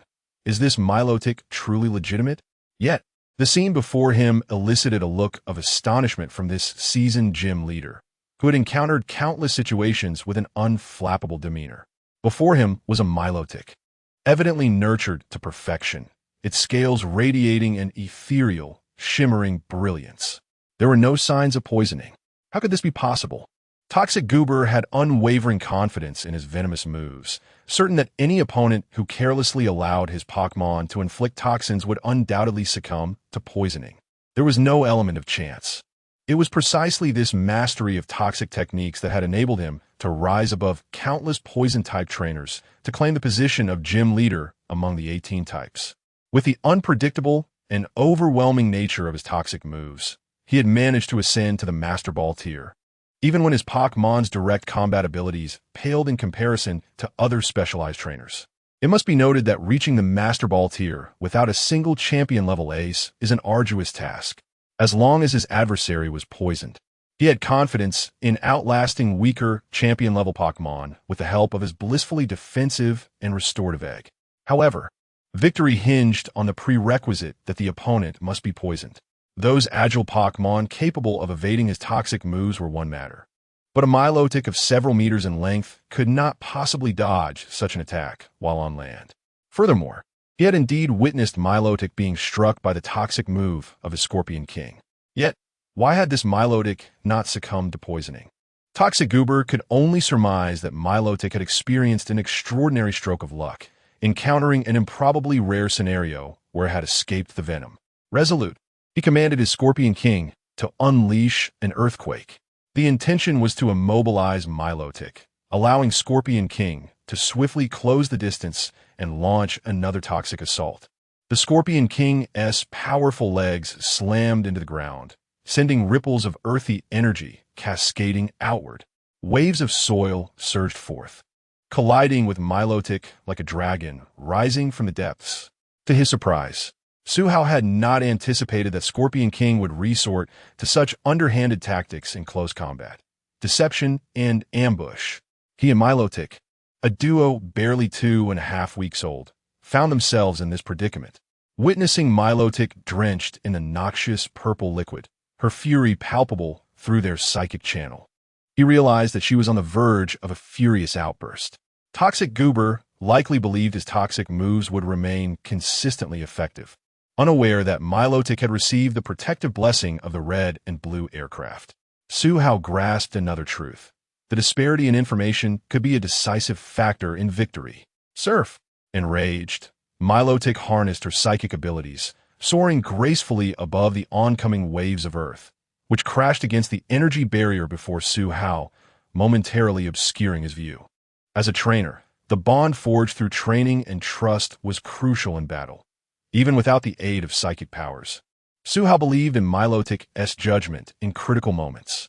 When did water-type Pokémon acquire such freedom and agility in the skies? Is this Milotic truly legitimate? For reasons unknown, Toxic Goober felt an inexplicable resonance with an ancient entity slumbering within a volcano. Channeling her vast reserves of energy, Milotic summoned a colossal wave that perfectly fit within the confines of her energy shield, sweeping towards Scorpion King. Despite the protection of the energy barrier, Toxic Goober gulped nervously at the sight of a wave that towered over both himself and Scorpion King. Not only was this Milotic physically formidable, but she could also fly and wield such extraordinary techniques. Scorpion King, unleash your full power with cross poison. The Scorpion King crossed its 2 claws, forming a massive, deep purple blade, imbued with potent corrosive venom, rapidly coalescing. Though cross poison was a physical move, it could be employed in close combat, and even as a ranged attack. With unyielding force, the cross poison grew larger than Scorpion King's entire form. With a fierce roar, it charged toward the oncoming wave. As the massive cross poison collided with the wave, the venom within quickly spread through the water. In an instant, the previously pure wave infused with water energy became tainted by the corrosive toxin. Milotic emitted an ethereal call, understanding Scorpion King's intent. There was no need for the toxin to infect the entirety of the wave. As long as a small portion of it was contaminated, the surf move would simply become a bath in venom for her. Being a poison-type Pokémon, Scorpion King undoubtedly possessed the resilience to withstand this move. This technique was known as Purifying Light. Typically, psychic moves have no effect on Dark-type Pokémon. However, there exists an exception. As a second-tier legendary Pokémon, Latios wielded a unique ability granted by its divine status. While the lesser members of Latios' lineage might find their purifying light resisted or negated by dark-type Pokémon, Milotic's version was taught by a genuine deity through the legendary item, the Heart Water Drop. The power of high rank could never be constrained by the forces of a lower rank. Milotic, albeit unpracticed and still nascent in her purifying capabilities, summoned forth this power, one of Latios' divine abilities, to cleanse all impurities with the purifying light.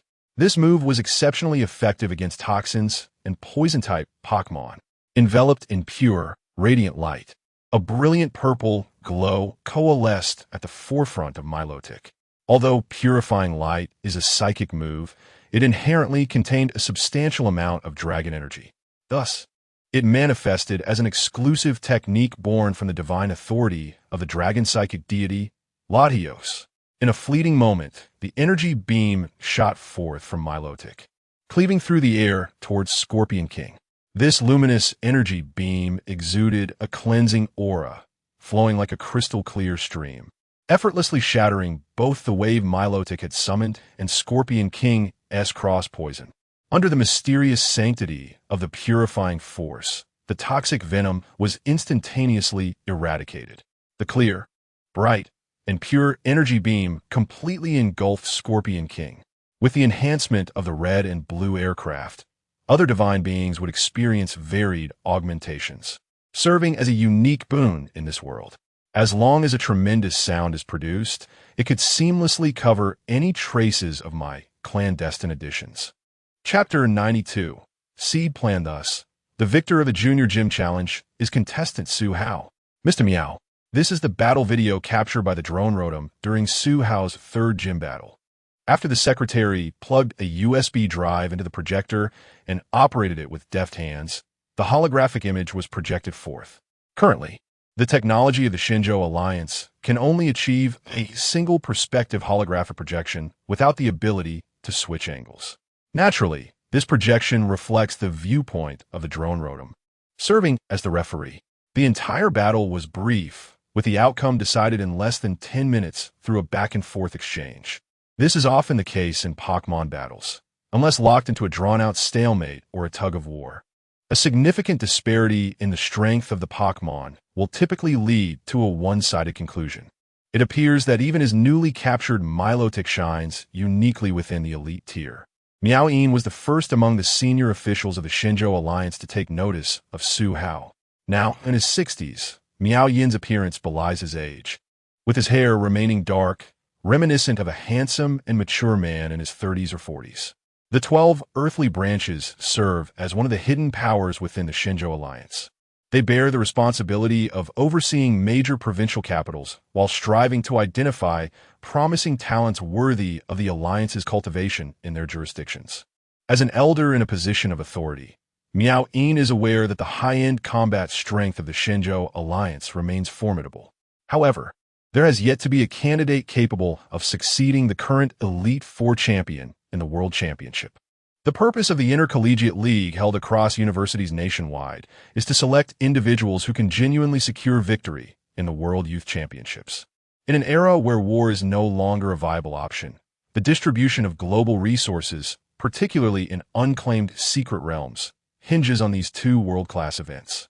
The Shinjo Alliance's ability to undertake massive construction projects and enhance infrastructure is a testament to the resources and funds accrued from years of monopolistic dominance. Although there are still numerous prodigies within the Shinjo Alliance, their stability is in question. Talented individuals from other alliances have gradually caught up, and the current cohort of third and fourth year students, despite their prowess, are now seen as equals when compared to the intelligence gathered by the Alliance. At present, the Shinjo Alliance seeks a talent akin to Liao Xingqian, someone whose exceptional gifts can lead an era. The Alliance has increased its investments in the welfare of grassroots trainers, even allocating substantial funds to ensure that every student possesses their own initial Pokémon. As a member of the Seed program, Miao Yin is keenly aware of the substantial investments made by the Alliance in recent years. Among the Pokémon available for students to select, Even the weakest bug type possesses a commendable level of potential within its lineage. It can be said that as long as one has talent, even if they choose a Huntail or a Beedrill as their initial form, they can cultivate it to a certain extent. The Shinjo Alliance has invested considerable effort to ensure that gifted trainers do not fade into obscurity. He happened to hear from visitors while working in Shueizhou City that a Junior Gym Challenge will be held tonight at the Shueizhou Arena. The Junior Gym Challenge had not been held for years, and out of curiosity, he secured a ticket through internal channels of the Alliance. He recalls his first impression of Su Hao, a youthful and vibrant high school student, fitting the mold of a candidate he had envisioned, yet still lacking. He needed to witness what enabled this boy to pass the scrutiny and embark on the Junior Gym Challenge, assessing whether his strength was sufficient to be considered a seed. Whether it was Su Hao's striking performance with his Litten against the Maril, or the remarkable prowess displayed by his Incineroar after evolving. Showcasing expert-level skills and exceptional swordsmanship with his Gardevoir, Miao Yin silently resolved within himself to train an Incineroar to such heights, even if he faltered against the professional-level Pokémon likely to appear in the first Junior Challenge. Su Hao had already qualified to inherit his legacy as one of the 12 seeds. While other members of the earthly branches had selected college students whose combat strength was already taking shape, he remained confident in guiding Su Hao to catch up. Initially, he believed that even with only an Incineroar at elite strength, he could provide Su Hao with Pokémon of excellent qualifications to bolster his team, complemented by his own secrets and experiences to offer guidance. Even if this challenge were to end in failure, he could still assist Su Hao's growth before the college entrance examination. However, the existence of that shiny Carbink profoundly challenged Miao Yin's long-held beliefs about battle.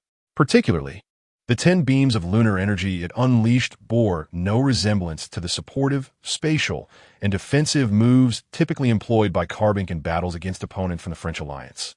Upon exiting the Shueizhou Arena, the information regarding Su Hao swiftly reached him, detailing his background and accomplishments. Up until now, even after his third gym battle, his public battle records were still being updated. Su Hao, a local of Yang City, has a father who is the gym leader of the Fire-type gym, boasting a Master Ball ranking of 66 with remarkable stability, mentored by the former Fire-type Elite Four, Master Xia. His mother is a Pokémon researcher in the Alliance, specializing in evolution, having discovered the methods through which EV evolves into its various forms, including the stable transformation from Magikarp to Milotic. Su Hao's history is impeccably clean, marked by excellent academic performance and commendable character. As one of the first outstanding students selected from Yang City High School, it is curious that he did not choose a Fire-type Pokémon or those with higher potential in Dragon, Psychic, or Ghost types, which his father excels in. Instead, he opted for the Carbink that had unexpectedly ventured into the Alliance's cultivation center. However, there lies a mystery. Su Hao's initial Carbink was not shiny, and the one that emerged in the Shueizhou Arena appeared as an ordinary Carbink, albeit with exceptional power. Yet subsequent reports indicated that Su Hao's Carbink had transformed into a shiny variant, distinct from the known characteristics of shinies. Moreover, his captured Litten and Milotic possess outstanding potential, undoubtedly ranking as ace Pokémon in the hands of other trainers. Res Hiram, Chapter 93. I now require a henchman. Who shall be the fortunate one? Through the magnified imagery, the radiant beam instantaneously shattered both the Surf and the Cross Venom Blade, even purifying the toxins from the latter amidst the tumultuous waves. Miao Yin pondered. This bears resemblance to the purifying power of the Water Sovereign. Could it be that the Water Sovereign has, unbeknownst to him, already made contact with this young lad? Regardless, at this moment, Su Hao, with the aid of his trio of Pokémon, surpassed even some university students in strength. Moreover, Su Hao himself is a formidable special abilities wielder. Has his next destination been determined? Yes, and I'm also preparing to set forth in search of him. Miao Yin's brow lifted with a hint of joy. After all, he had been captivated by Su Hao at the Watercraft Arena and wished to take him as an apprentice, to enroll him in the Seed program. As a preeminent martial artist within the Shinjo Alliance, Miao Yin's expertise in Pokémon transcends mere attributes. He has dabbled in all humanoid Pokémon to varying degrees, for the techniques and methods he has devised can only be fully realized by such beings. Should Su Hao express a desire to become his disciple, he already has a Pokémon that would complement Su Hao perfectly, just awaiting the right moment to arrange it. Thus, it is time to embark on my journey. Fortuitously, I am headed to a nearby city to fulfill the Alliance's mandate of eradicating the emerging star organization. Miao Yin donned his coat, concealing his remarkably robust physique beneath the fabric. The Shenzhou Alliance has resolved to entirely eliminate the star organization from its territory, even deploying those who had previously operated from the shadows. Meanwhile, Su Hao, wielding a brush reminiscent of the Switch's color palette, diligently cleaned his Milotic. Each of his Pokémon, Small Diamond, Brain Axe, and Milotic, possessed their own designated brushes, which he employed to rid them of the grime accumulated after battles. Brain Axe had once loathed baths in his youth, requiring considerable effort from both Su Hao and Small Diamond to coax him into cleanliness.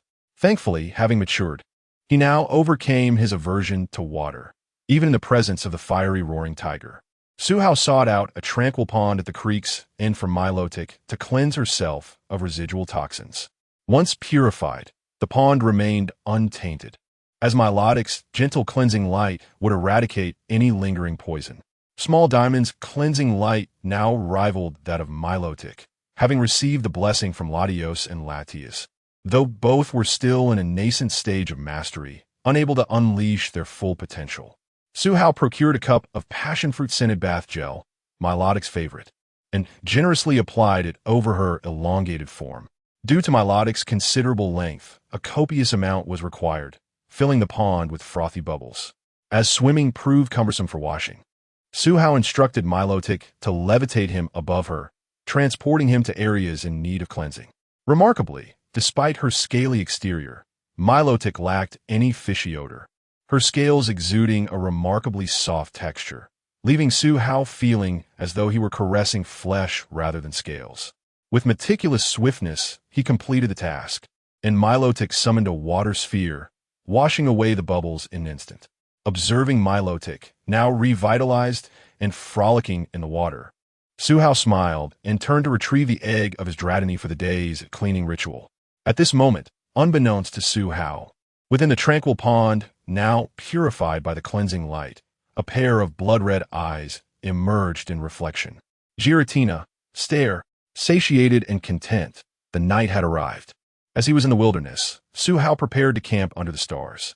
He had utilized his aura to ensure that no ferocious wild Pokémon lurked nearby. The weather grew warmer, with mosquitoes nearly eradicated by the Pokémon, thus eliminating any concerns of insect bites. Su Hao unfurled a single sleeping bag, nestling himself inside while cradling the incubator containing Dratini, gradually drifting into slumber. In the middle of the night, a cool breeze brushed against his face, carrying the fresh scent of grass, while the stars twinkled faintly above. In such a serene environment, an unexpected visitor approached, a cunning thief of a fox, who had not found suitable prey for 2 to 3 days. Famished, he ventured into the territory of the stronger Pokémon, hoping to locate food near the city. As he wandered, he stumbled upon a slumbering human. Being a Pokémon abandoned by humans, he recognized both the human and the backpack beside him. In the wilderness, a human's backpack is often laden with food, perhaps even containing that Pokémon food he had tasted only once. He harbored no malicious intent towards the human. Although his previous owner had forsaken him, he had not been maltreated. All he desired was the sustenance within that backpack. However, in his thoughts, the fox thief failed to notice the pair of blood-red eyes watching him intently. Giratina, believing the small Pokémon intended to attack Su Hao, had prepared to unleash Articuno. Yet the fox thief's gaze was fixated solely on Su Hao's backpack. As an ancient dragon who had witnessed countless events, Giratina understood that for some Pokémon, finding nourishment was a daunting challenge. Nevertheless, such matters were of no concern to the master of reversal, destruction, amusement, cruelty, and chaos. These issues were best left for the likes of Wormhole and the Green Hat to fret over. The fox thief will be spared should he merely seek food. However, should he cast his eyes upon something he ought not desire, Giratina would have no qualms about intervening. even if Giratina could not act directly in the physical realm. He had specifically captured Articuno in the distortion world for the sake of finding a capable henchman. The emergence of these second-tier legendary Pokémon would pose no issue. Chapter 94. My life is at an end. Giratina found itself in deep contemplation. It could not merely fixate on Su Hao, for as the immensely powerful master of reversal, it had a multitude of tasks to attend to. Perhaps it would be prudent to transport this human, Su Hao, to the reverse world and assign that icy, scruffy bird to serve as his guardian. Being one of the oldest deities, Giratina often acted on impulse.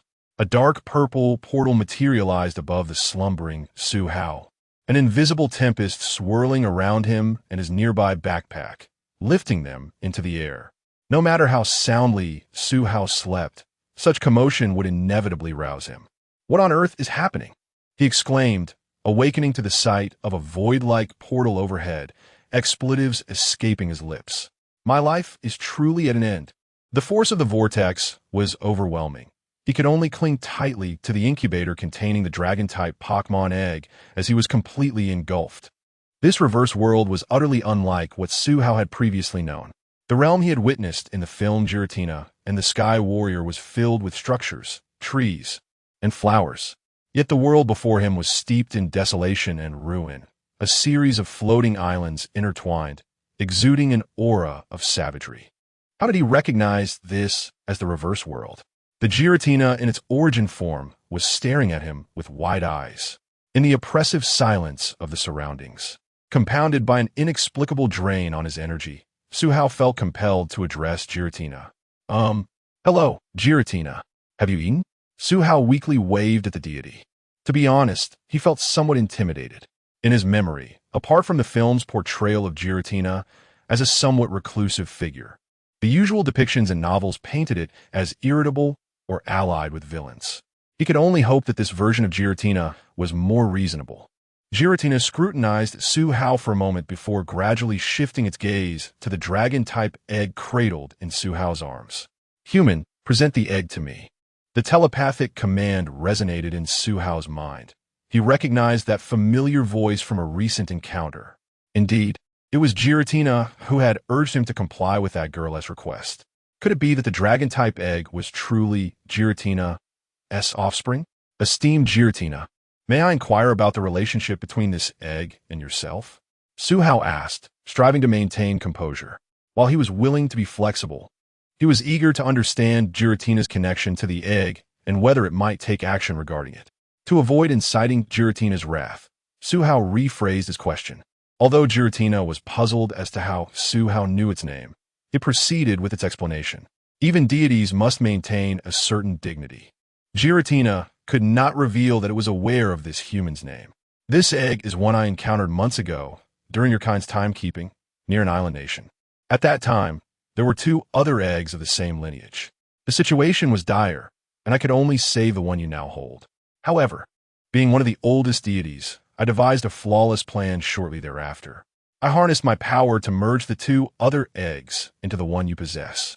Thus, once this egg successfully hatches, the subsequent evolutions will allow the 2 Pokémon to manifest as intangible phantoms, accompanying the dragon type, revived by the light of evolution and aided by other materials.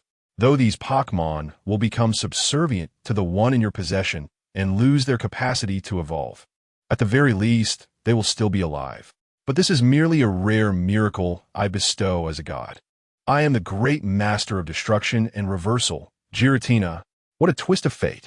Su Hao could only imagine that Giratina had conveniently omitted the softer aspects of its nature. However, with his unique skill, Sunder Radar, he sensed the underlying toughness in Giratina's tone. This dragon was indeed a tough character. Relieved, Su Hao thought it fortunate that this Giratina resembled the one depicted in the film. Perhaps he would not need to expend all his system currency to unlock the function of sending 3 luxury balls out of the reverse world. I grasped the general situation. But could you explain why this egg has come into my possession? What is the reason behind your urging me to fulfill that girl's request? With the threat to his life abetted, Su Hao felt emboldened to jest. He quickly seized upon Giratina's earlier omissions, targeting its vulnerabilities with deliberate inquiries. It was merely a coincidence that I cast the egg to a random location. Yes, you were simply fortunate. I wasn't even considering you. Fearing Giratina's potential ire, Su Hao hastily seized his audacious line of questioning.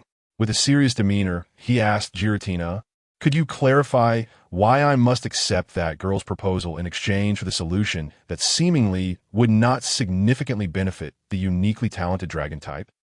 Because that solution contains a rich life force that I cannot provide for the egg.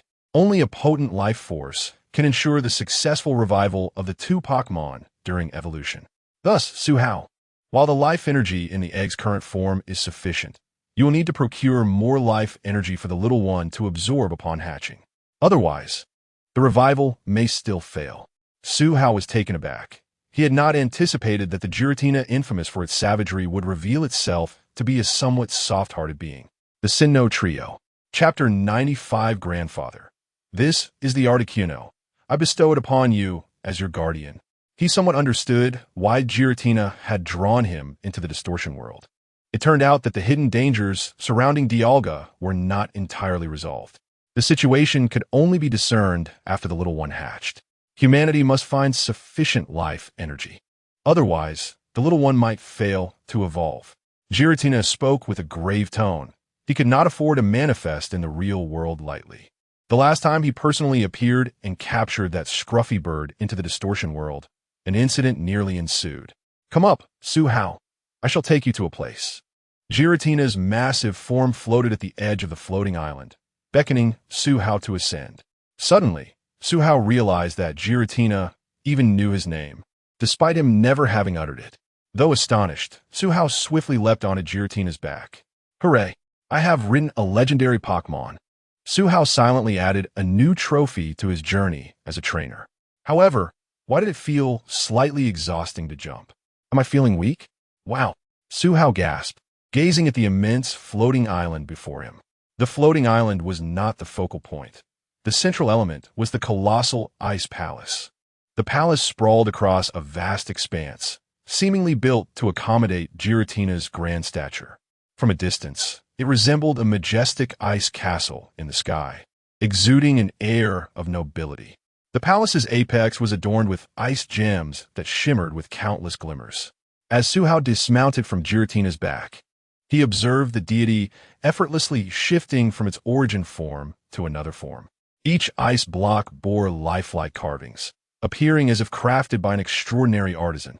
It seemed implausible that such artistry could be achieved by human hands. "Giratina, is this palace?" Su Hao inquired, curious about the entity that could construct such a magnificent ice palace in the distortion world for Giratina. Speaking of which, Giratina also possessed dragon attributes. Surely, deities should not fear the cold, right? This is a skilled craftsman I summoned, who personally fashioned this abode befitting my status. Although, as a deity, even if he was of dragon lineage, he would not be excessively hindered by ice-type moves. However, this Articuno was not like those other beings that merely possessed divine forms without authority. The ice palace crafted by an authoritative Articuno was undoubtedly of high caliber. Yet the icy aura still made Giratina feel somewhat uncomfortable. He resolved to use this palace for show, preferring to sleep on the ground henceforth.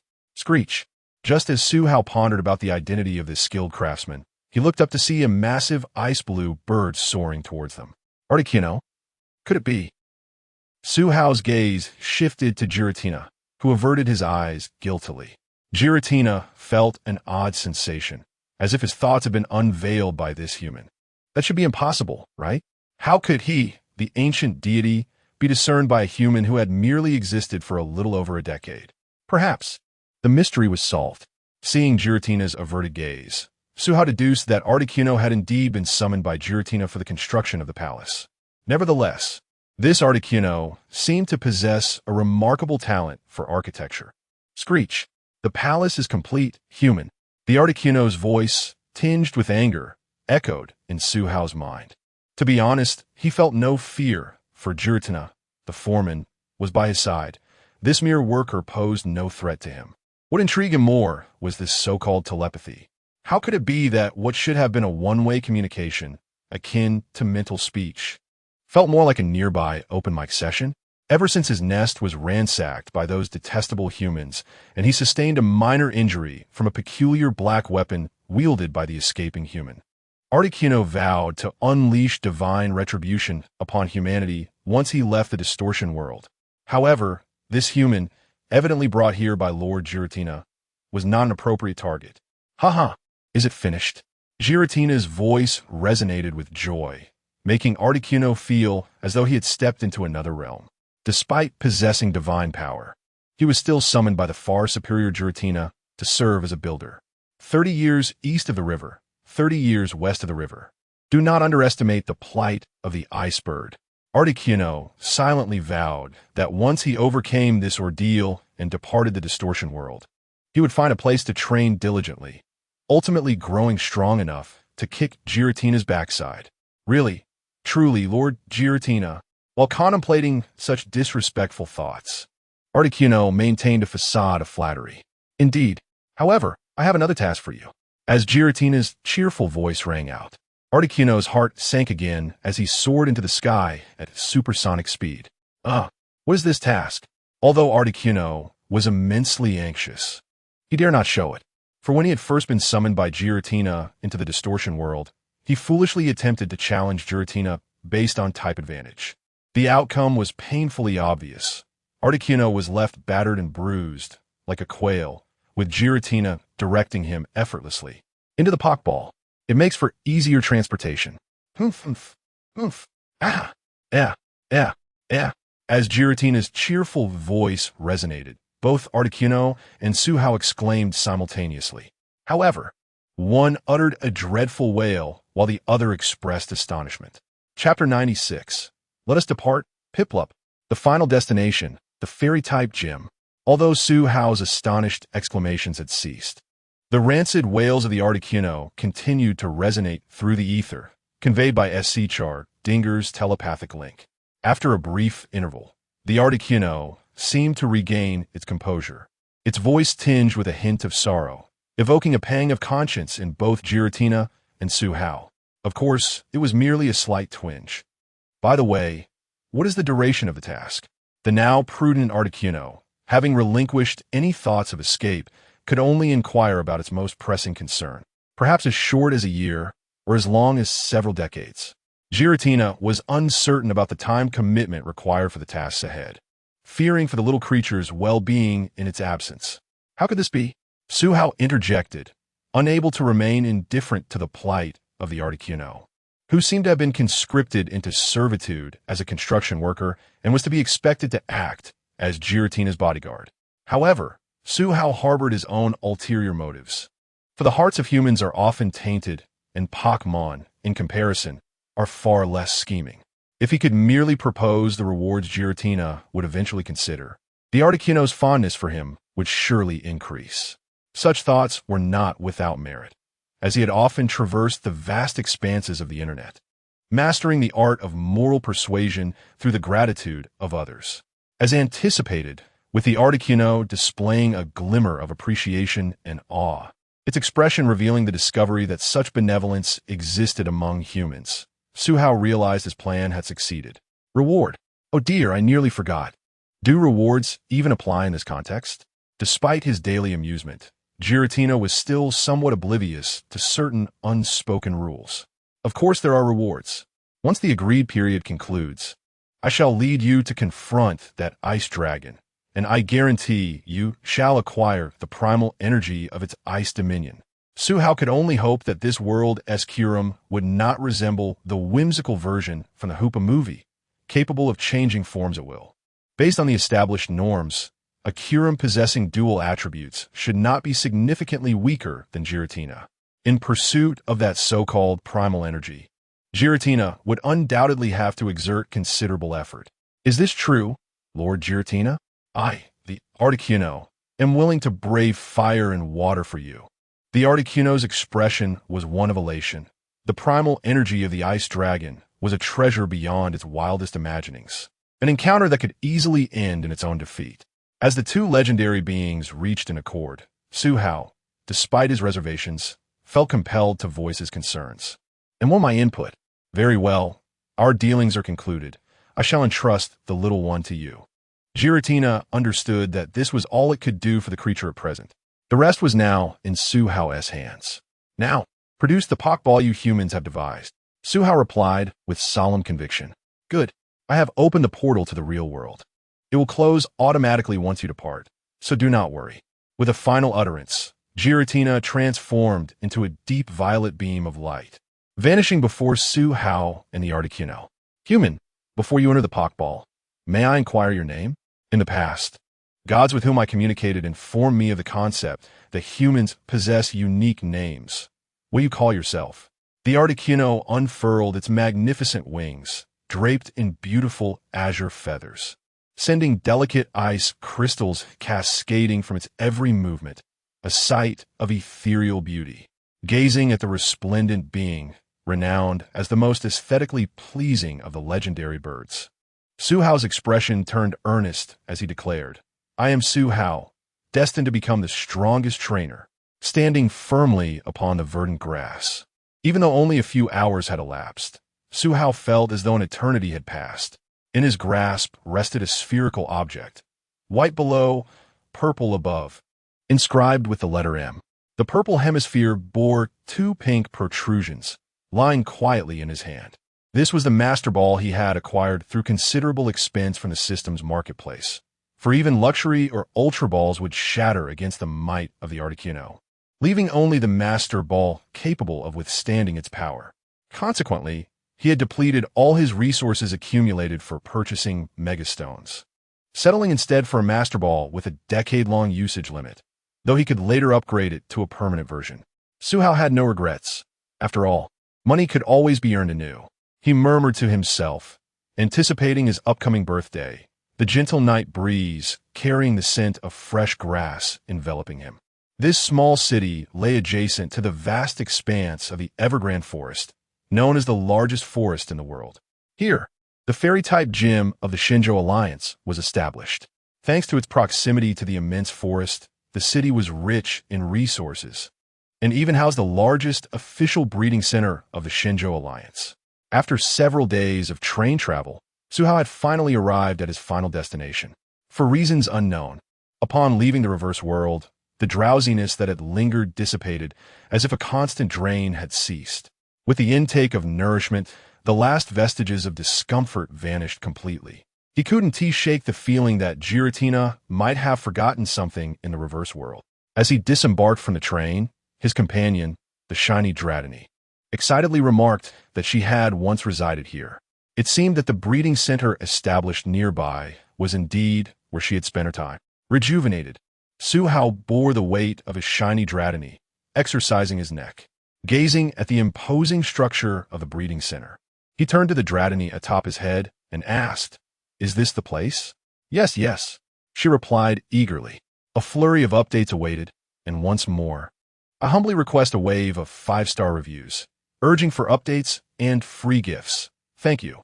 Noticing a request for a group in the comments. I wonder if anyone is willing to join. If you're interested in forming a group, please indicate with a 1 in the comments. Once I gather 10 individuals, I shall create it. The special feature on the 3 dragons has concluded. Next up are the 3 legendary birds. If there are any specific images you'd like to see, feel free to leave a comment. Chapter 97. The falling moonlight, the evergreen forest stands as the largest woodland on this azure planet, aside from the hidden realms existing in alternate dimensions. Many cities have chosen to establish themselves in proximity to this forest, capitalizing on its abundant resources. However, with considerable benefits come inherent risks. Within the evergreen forest, countless wild Pokémon thrive, including formidable overlords that reign over their territories. The cities surrounding the forest frequently encounter wild Pokémon ranging from novice to gym leader levels, which pose threats to humans venturing near the forest's edge. The Shinjo Alliance cannot completely prohibit ordinary citizens from entering the evergreen forest to gather resources for profit. Instead, they have increased patrols along the borders. Nowadays, the areas where the forest meets the cities are patrolled by capable guards on rotation. Signs beside the fences leading to the evergreen forest caution. Pokémon are dangerous creatures. They are aggressive and powerful, possessing supernatural abilities. Those lacking sufficient strength should not venture deep into the evergreen forest. Do not enter. Do not enter. Do not enter. Jiang Yueluo, beaming with joy, carries a basket filled with freshly harvested fruits and vegetables as he strolls home. His family resides on the outskirts of Chongqing City, where they have recently embarked on the trend of running a farmstay. However, their business has not flourished as depicted in viral videos. They receive only occasional visitors, far fewer than the well-known farmstays. Although they have attempted to create short videos for promotion, the results have been lackluster, with minimal view counts that have dampened their spirits. Despite their confidence in the quality of their environment and cuisine, they have struggled to attract customers. Recently, however, there has been a source of happiness for Jiang Yueluo. Since childhood, he has been physically weaker than his peers. The reason is simple. According to his parents, he is a rare mirror person. This term refers to individuals whose vital organs, such as the heart and liver, are positioned in reverse compared to the norm, though it typically does not affect bodily functions. Jiang Yueluo is one of the few known cases. A few days ago, a handsome high school student named Su Hao visited their farmstay and expressed his desire to book the entire establishment. Initially, Zhang's parents thought he was simply a student from a local high school enjoying a weekend getaway. However, Su Hao revealed that he was alone for the duration of his stay. Jiang Yueluo had no concept of the strength possessed by the Elite Four or champions. Yet the 3 Pokémon Su Hao released were already among the most powerful he had encountered in his 11 years of life. After being turned away, Su Hao began searching for a place to settle. Even if he started his journey to the nearest gym, it would take nearly a week. Thus, he decided to reside temporarily at the farmstay, which, despite having few guests, garnered positive reviews online. The choice to stay at the farmstay rather than a hotel was straightforward. The spacious grounds provided an ideal setting for his Pokémon, like the small diamond, to undergo daily training. Since receiving his initial Pokémon, he had not rested a moment, and the charming environment and delicious local cuisine offered a welcome respite. The farmstay is operated by a couple with the surname Jiang, who introduced themselves as third-generation farmers. Now, in their generation, they have accumulated enough resources to support their son's aspirations of becoming a Pokémon trainer. Most of the facilities at the farmstay were already part of their family property, allowing for a relatively low-cost establishment. From a moment Su Hao showcased his Pokémon in front of Jiang Yueluo, the naturally white-haired and endearing boy became quite attached to him. Over the past few days, whenever Su Hao conducted his daily training in the open space, Jiang Yueluo eagerly brought over his small stool to watch intently. Jiang Yueluo, why do you wish to become a Pokémon trainer? Su Hao, having become familiar with Jiang Yueluo, finally voiced his curiosity. During a meal, Jiang's parents mentioned that a year ago, Jiang Yueluo had expressed his intention to simply tend to the fields rather than pursue a career as a trainer. 6 months ago, he had mysteriously vanished, only to be discovered by the Alliance's police at an unnamed shrine on the outskirts of the evergreen forest, where he was found asleep. Since that incident, Jiang Yueluo had been determined to become a trainer. Friends? A dear friend, Xerneas and Yveltal. Chapter 98. Nightmare. A well-built man, clad in the uniform of the police station, slammed his hand on the table in frustration. Captain Wang, the members of the Nova organization, who were secretly released by the deputy director, have completely evaded the pursuit and have entered the J-Ban forest. Should we inform Lord Miaoyin? Although Captain Wang's deputy felt a sense of dissatisfaction, he calmly voiced his opinion. It seems we have no choice. We were careless this time. Captain Wang's expression was slightly dejected. Who would have thought that their seemingly foolproof encirclement plan would falter due to a traitor within the Alliance police? And that this traitor happened to be the deputy director? This oversight allowed some of the culprits to slip through and successfully enter the J-Ban forest. Indeed, were these individuals planning to provoke the legendary Pokémon residing within the J-Ban forest to attack the city? With no time for self-pity, Captain Wang closed his eyes momentarily, then rose to don his hat, preparing to report the current situation to Commander Miaoyin. Knock, knock, knock. Come in. Commander Yin. I have something to report regarding the encirclement plan. It was evident that the news was not favorable, judging by Captain Wang's demeanor. Commander Miaoyin surmised that the originally flawless plan must have encountered some flaw. With his fingers interlaced beneath his chin, Miao Yin adopted a serious listening posture and said, "Speak. Has the police station been infiltrated by them? We must immediately prepare for a more rigorous screening process among public officials. Furthermore, it seems they intend to lure the legendary Pokémon to attack the city, so the safety of the city will be my responsibility."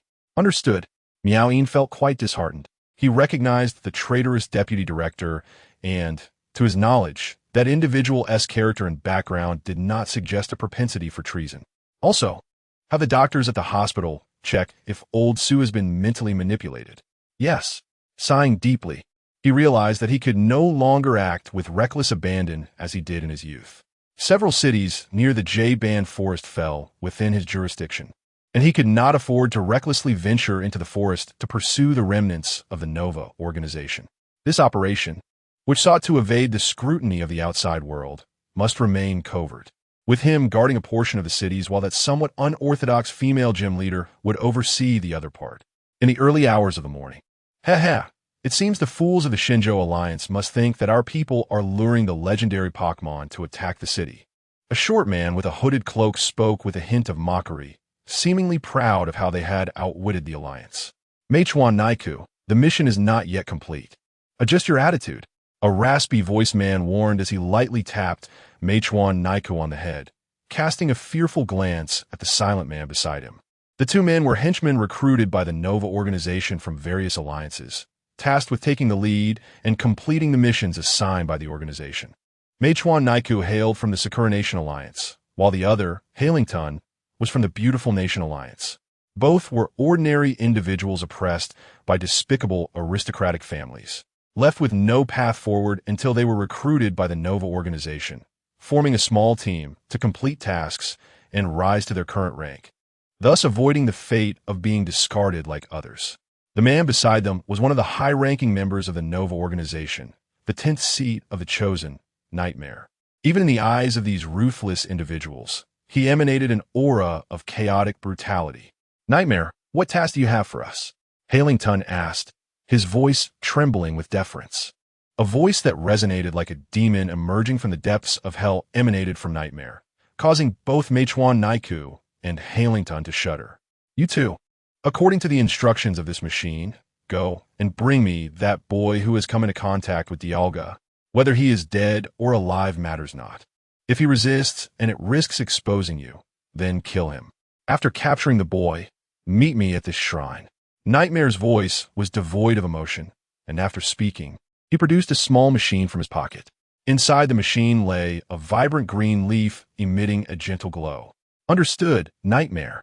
Meichuan Naiku and Hailington respectfully accepted the machine, not daring to breathe too heavily as they cautiously distanced themselves from Nightmare. That was terrifying. I almost lost control. Once they had put several kilometers between themselves and Nightmare, Meichuan Naiku finally spoke with a trembling voice to express his fear. "Speak in a common tongue. Even if my voice is hoarse, I cannot hide the tremor in my tone." Though he had been with Meichuan Naiku for some time, Hailington still struggled to understand the meanings of certain short phrases in their native languages. He found it easier to communicate in the common tongue, as it spared him the need to translate Meichuan Naiku's words into the common tongue and then into his mother tongue, English. The common tongue is so difficult. Hailington sighed, recalling the painful experience of learning. To exact revenge on the aristocrats who had toyed with and ultimately caused the death of his sister, even as he committed countless evils himself, he found a twisted sense of satisfaction in it.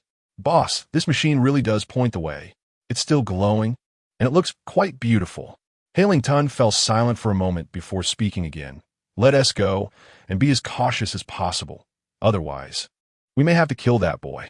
At least this alliance lacks those despicable aristocrats. If possible, I would much prefer to carry out tasks in the Beautiful Nation Alliance." In the early hours of the morning before bed, Su Hao once again checked on the status of the small diamond and the Drakazald egg. The Blaziken had made little progress lately, relying on candies and emotional energy to gradually enhance its strength. Su Hao had requested that Milotic undergo training to improve her energy control. Although her surf move appeared quite impressive during battles against Toxapex, most of her energy was wasted on amplifying the wave size. This needed correction. Due to Su Hao's fervent insistence, the system reluctantly issued a training task.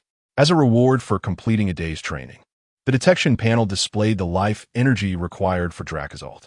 Pokémon, Drakazalt, Shiny, Unhatched Type, Dragon Ghost Gender, in a life energy, 10 ability, Levitate level, 0 item, none moves, Bite Quick Attack, Scare Bind Ambush, Shadow Sneak. The system noted, the illegitimate child of Giratina. This deity seems to care for him deeply. A substantial amount of life energy must be acquired to ensure the revival of the siblings residing within him during evolution. Warning: attempt evolution at 50 and 100 life energy. Otherwise, the risk of failure is imminent. According to the detailed explanation provided by the system, there was no issue with Drakazalt's hatching. Its inherent life energy was sufficient for breaking free from the shell, but the life energy displayed was supplementary energy required for reviving its siblings during evolution. However, even though it had not yet absorbed all the energy, the solution provided by the Dragon Clan only yielded a little over 10 of the necessary life energy. It felt inferior to that of Xerneas and Ho-Oh. Pokémon, Little Shard, Mutation 75 Type, Rock, Fairy Gender, Ability, Pure Body Level, 37 item, Diancie Megastone moves. Over the past few days, Little Shard has diligently absorbed 2 hours of sunlight and experienced natural mutation each day. Although its level has not significantly increased, the mutation progress has rapidly reached 100%. Suhao believes that within a month, a genuine mythical creature will emerge in his team. Chapter 99. The Sovereign of the Forest. According to the guidance, the objective should be right here. It is the dead of night, and the machine entrusted to them by Lord Nightmare has led them to this unremarkable farmhouse. Boss, what exactly is Shalabi? Meichuan and Ei Ku inquired, feeling a surge of curiosity. He had never heard of this Shalabi that Lord Nightmare mentioned. It is said to be the deity of the evergreen forest, the god of the woods. Only upon learning that they were to carry out a mission in this forest did Hailing Dun take the time to research. Legend has it that there exists a forest deity within these woods, a being possessing the formidable power to revive a dying forest and capable of guiding the fated through time and space. This entity is known as Shalabi. However, legends are merely tales. The actual existence of this forest deity remains unknown, with no sightings or reports to substantiate its reality. Yet, given that Lord Nightmare, who commands the powers of a deity, has come specifically to this place, it suggests that the forest god may indeed exist. The farmhouse comprises a modest structure, a small villa on the right and a few wooden cabins situated 100 meters away. Hailing Dun lowered his voice. The indicated direction is towards the villa. The adjacent cabins are likely for visitors. The boy mentioned by Lord Nightmare should belong to the owners of this farmhouse. Have your dream demon hypnotize him. Be cautious not to cause a commotion while bringing him out. Understood, boss. With a flash of red light from the Pokeball, the dream demon, resembling a witch with its magical hat, appeared in the tranquil night. Little dream, proceed like this first, and then do that. Meichuan Nei Ku gently instructed the dream demon, his initial Pokemon. It was through countless perilous missions that he had managed to survive, thanks to Little Dream. A strange, melodic laugh, akin to a witch casting a spell, escaped the dream demon as its once solid form gradually faded until it vanished entirely. Meichuan Nei Ku understood that this was a unique ability of ghost-type Pokemon, allowing them not only to become invisible, but also to traverse through walls and obstacles. The dream demon penetrated the wall, entering the designated room as indicated by the trainer. The dream demon's gaze settled upon the sleeping boy before her. She recalled her first encounter with her trainer, when he was of a similar age to the boy before her. It was merely a fleeting moment of nostalgia. For the dream demon, she would carry out any task her trainer commanded, even if it meant acting against the child before her. Her mastery of hypnosis was not yet formidable enough. She needed to awaken the boy to establish a gaze for the hypnosis to take effect. Ghost-type Pokémon possess abilities akin to psychic types, using ghostly energy to levitate objects. A ghostly violet light illuminated the dark, silent room, casting an eerie glow. The dream demon tapped a pencil against Jiang Yueluo, attempting to awaken him. Jiang Yueluo was in deep slumber, having promised Su how to take him to see the shrine the following morning.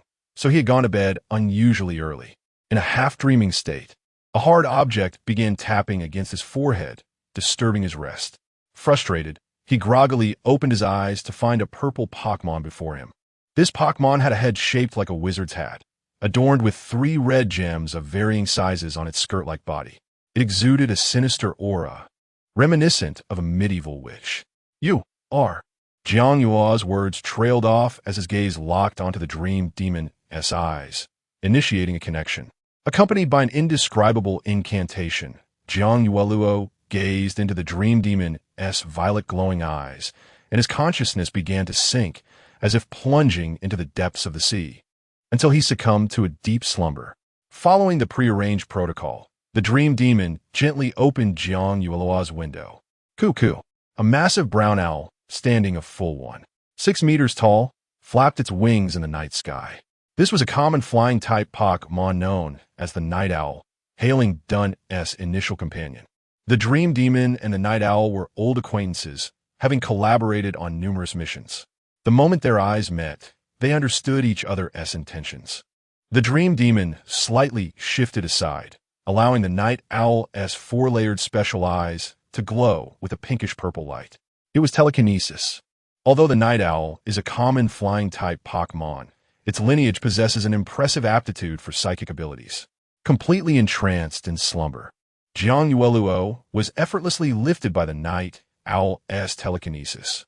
Clad in adorable Pikachu pajamas, he floated in the air before being transported in a hailing Dun's arms. He is merely an 11-year-old child.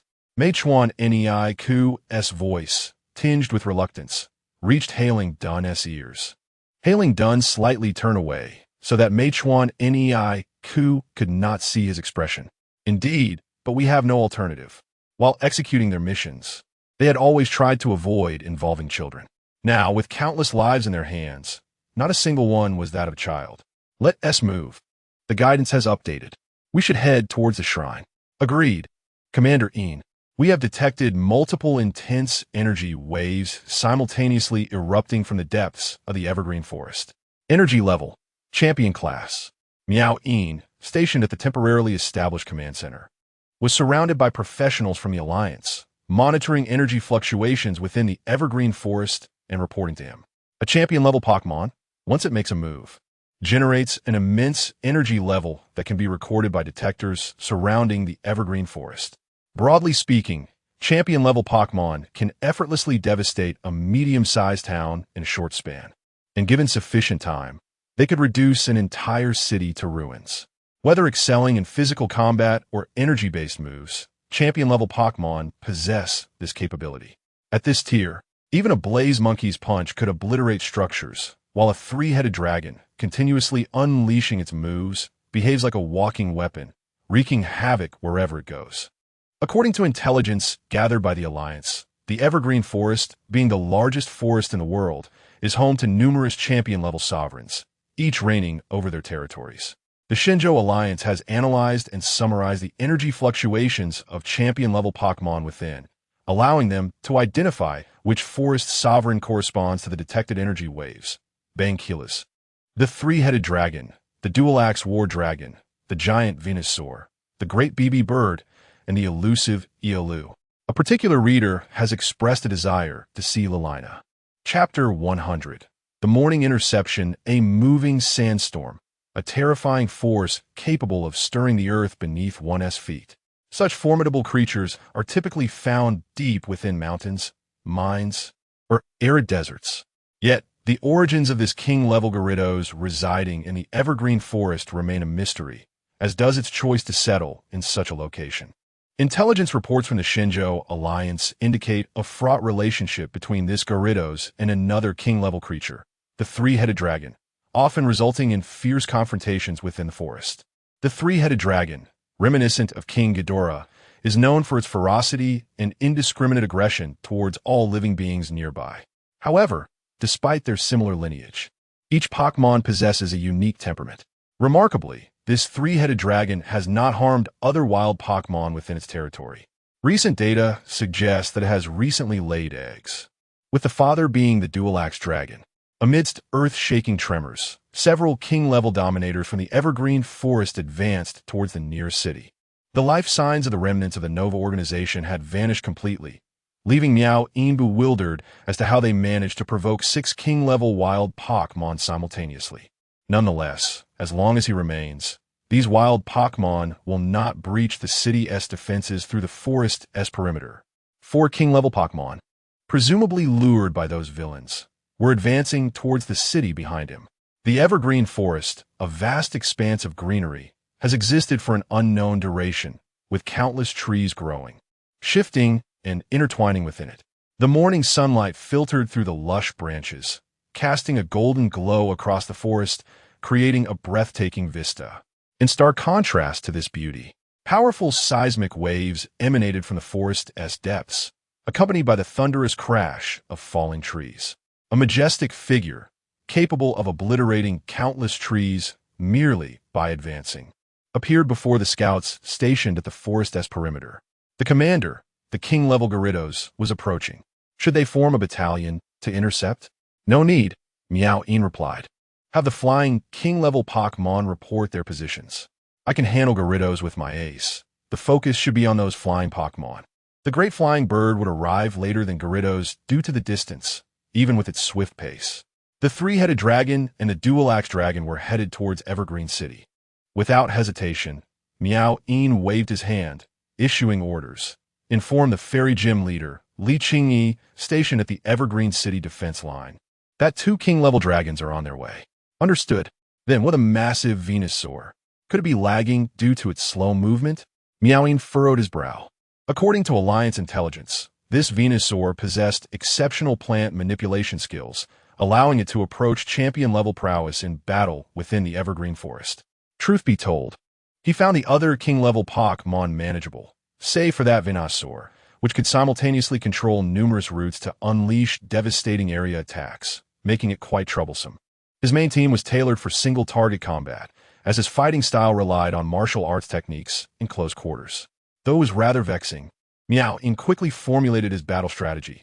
Gyarados, I will intercept with my ace Eoryup. Everyone else, form a battalion to hold off the great flying bird. I will swiftly deal with Gyarados and Eoryup. Your task is to delay and minimize casualties among both trainers and Pokémon. Every king-level Pokémon, even those with innate weaknesses, possesses endurance and energy reserves that are not easily depleted, unless subjected to attacks exceeding their limits. A war of attrition remains the viable strategy. However, this only applies to ordinary king-level Pokémon. As one of the 12 earthly branches of the Shinjo Alliance, representing the tiger, Miao Yin's Pokémon are skilled in precise martial techniques. Yet, as the tiger, he too possesses explosive martial prowess. Flare Monkey, you are tasked with attacking Gyarados. Babutaba and the bear will handle Gyarados' ranged attacks and the rocks it produces, creating opportunities for Flare Monkey. Eliolito will restrict Eorup's movements, allowing Heracross to launch an attack. At the king level, the actions of Pokémon become increasingly difficult to discern without a trainer possessing special abilities, necessitating preemptive tactical arrangements and adjustments during battle based on situational developments. Given that this is an outdoor setting without protective measures like those in formal battles, he must keep the Tailfin Armor Dragon close by to guard against surprise attacks. 2 dragons, how fortuitous! Li Qingyi mused, playfully tossing her recently permed hair. It had been a long time since a dragon trainer had come to challenge her gym, and despite the overwhelming strength of dragon-type Pokémon, they have a significant weakness, fairy-type moves. Even if these dragon trainers utilized moves of other types, they would find themselves outmatched by her specialized fairy-type techniques. The last time she faced a dragon-type Pokémon was several months ago in a ranking match. The memory felt distant. Li Qingyi, the 3-headed dragon and the dual-axe dragon are nearing the Evergreen City defense line. Your task is to ensure that the battle does not disturb the city's residents. I will handle these 2 dragon-type Pokémon. Received. Knock, knock, knock. Suhao, have you seen Yuluo? The incessant knocking and shouting roused the sleeping Suhao. Lalina. Sonia. Kaido Chapter 101. The selfishness of parental love Jian Yuluo had vanished, yet the window remained ajar. After listening to the frantic pleas of Jiang Yu Luo's parents, Su Hao gained a general understanding of the situation. As farmers, the Jiang family had little exposure to trainers. Typically, when Su Hao instructed the little Pokémon to train, the residual energy would attract Jiang Yu Luo, who was particularly eager to become a trainer herself. Jiang's parents believed Su Hao to be a formidable trainer, and upon suspecting that their daughter had ventured into the evergreen forest, they rushed to the police station to report her missing and sought Su Hao's assistance. "Can you help us find Yu Luo?" they implored. "Of course. We shall compensate you appropriately for your efforts." They continued, "However, we understand if you choose to decline, but we sincerely ask for your help." Observing the man bowing fervently before him, Su Hao remained composed. Suddenly, a notification chimed in his mind. Host's intention detected. Task initiated. Locate Jiang Yu Luo. Abducted by the Nova organization. Reward. Power of Evergreen Beginner. You needn't offer such compensation. I would assist you regardless. Su Hao reassured the tearful Jiang couple. This is our responsibility, they insisted. No need for concern. Consider it a favor I am doing for you. Save your funds for Jiang Yu Luo's journey as a trainer. The only cost is that you prepare a sumptuous meal for me and my Pokémon before I depart. Su Hao understood the financial burdens of being a trainer, especially for families of modest means. He had found comfort during his stay at the farmhouse, and now, with the presence of his Pokémon, he felt confident in rescuing Jiang Yu Luo. However, the pack of hyenas, responsible for the chaos and the abduction of Jiang Yu Luo, hinted that her disappearance was indeed linked to mythical creatures. The distance between the farmhouse and the Jiang residence was approximately 200 to 300 meters, suggesting that the abduction was deliberate and stealthy. The place where Jiang Yu Luo was found after her disappearance was a forsaken shrine, devoid of worshippers. The fact that it was located within the evergreen forest intrigued him, especially since the system had rewarded him with the power of evergreen. Coupled with the legends he had come across online, he wondered if the Nova organization's objective was to capture Shalebi. Legends of Shalebi spanned across the globe, associated with vast and small forests alike. As a mythical creature capable of time travel, Shalebi was believed to possess a certain degree of temporal manipulation, albeit inferior to that of the deity Dialga. Moreover, tales spoke of Shalebi's ability to rejuvenate forests ravaged by calamities, thus earning it the title of the forest god.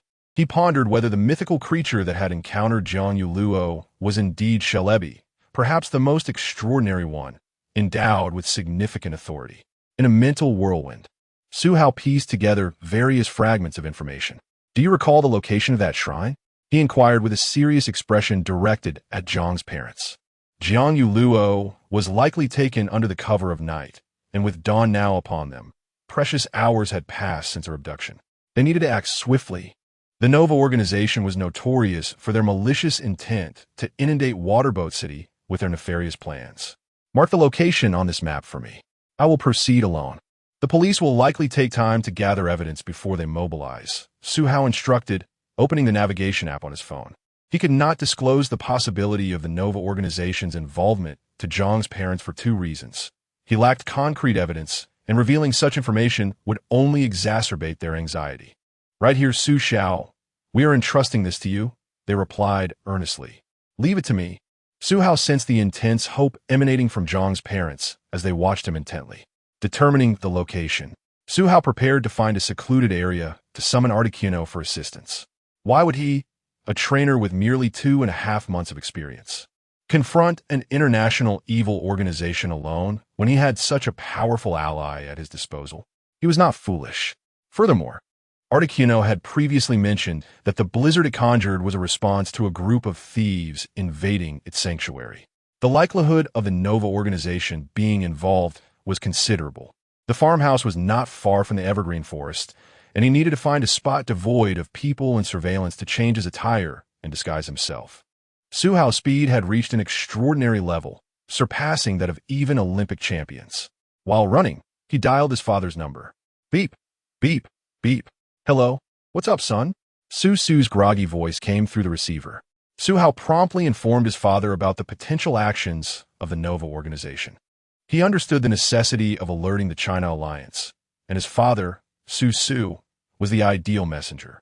Even with the support of his legendary Articuno, it was prudent to have additional preparations in place. He succinctly conveyed the information he had gathered: Jiang Luo's possible encounter with Shalebi, the Nova organization's intention to capture her for control over Shalebi, and his current mission to rescue her from the shrine. After a moment of silence, Su responded, "What about your safety? You, with your current strength, cannot confront those villains. Here's the plan. The Alliance is currently encircling the remnants of the Nova organization near the Evergreen Forest. I'll contact the commander immediately. Based on what you've said, they may have fallen into a trap. It would be best if you didn't go. I cannot bear the thought of my own child being harmed, even if that may seem selfish toward Zhang's parents." Su recognized his selfishness.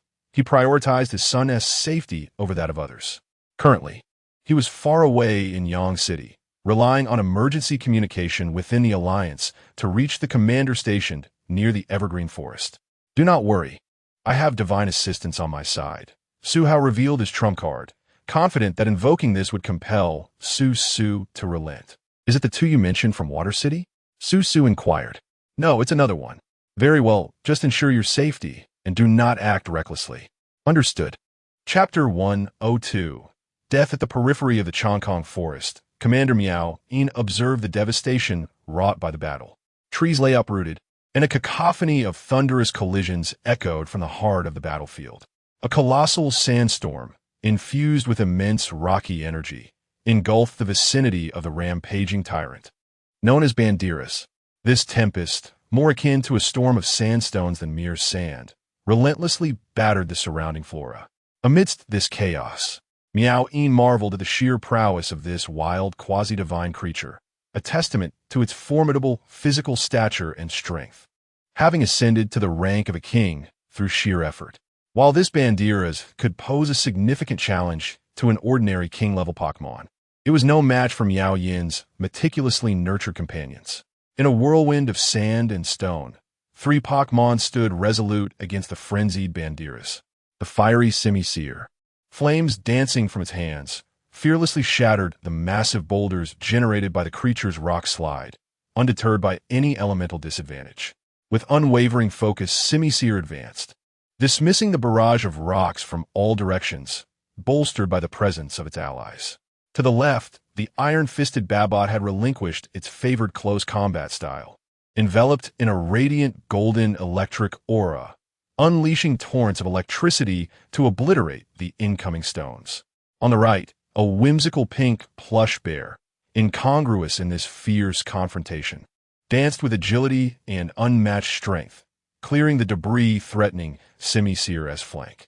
As they pressed forward, Simisear regained its footing, now standing before Bandiras. Its azure eyes locked onto the Titan, while its 2 teammates continued to fend off the onslaught of rocks. The moment had come for Simisear to unleash a decisive blow.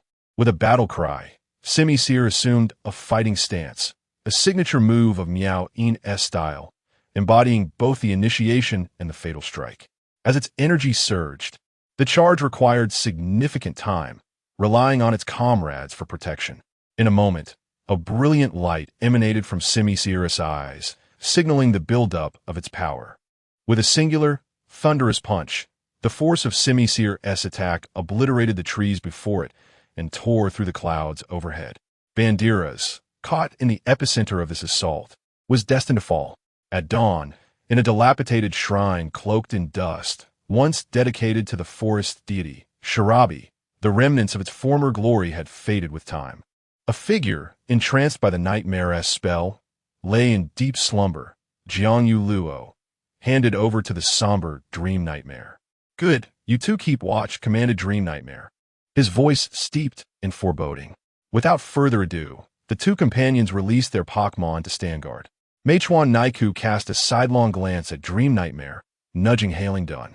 This boy, brought here in a state of unconsciousness, would become useless once he summoned Sharabi. However, this was contingent on the 10th seat harboring no intentions of harming the child.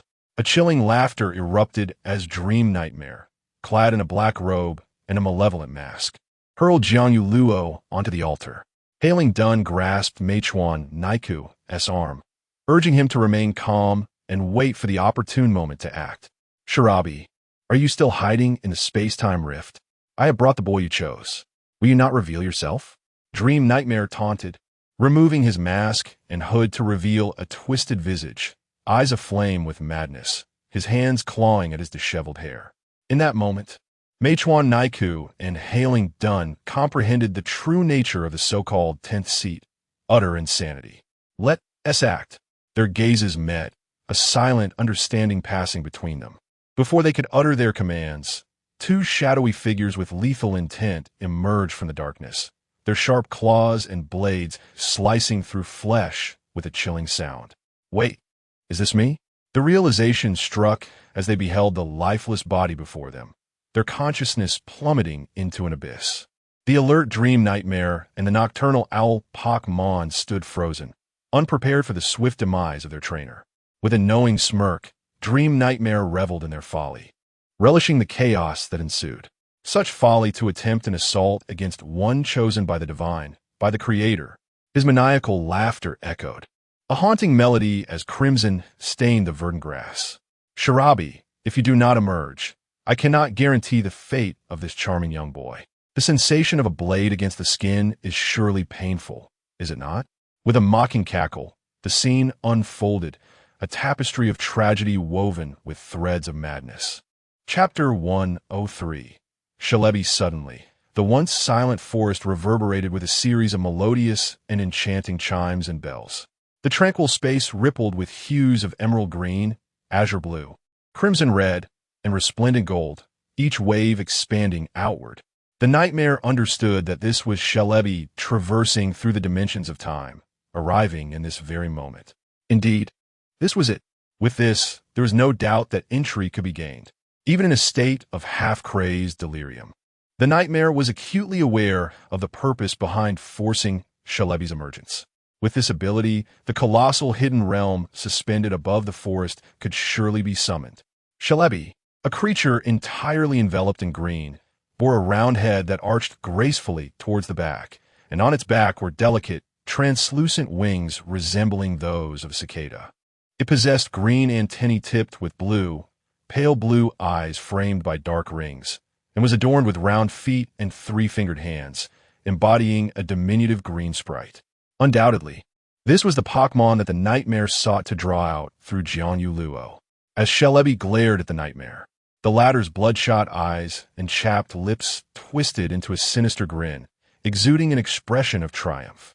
The moment Shalebi exited the time-space corridor, it summoned its grass-type energy, unleashing a tempest of razor-sharp leaves directed at the nightmare.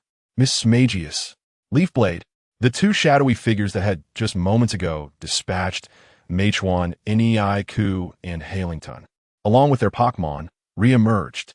This time, they positioned themselves in front of the nightmare. Mismagius Blizzard, Leafblade Commander, Cannon Beam, the pure, frigid blizzard combined with a power-infused cannon beam momentarily countered the leaf storm unleashed by Shalebi. A flicker of panic flashed in Shalebi's eyes. As an illusionary Pokémon born of dreams, its strength paled in comparison to the might of its kin. The nightmare, while adjusting the ominously dark energy emitter aimed at Shalebi, observed the scene with confusion.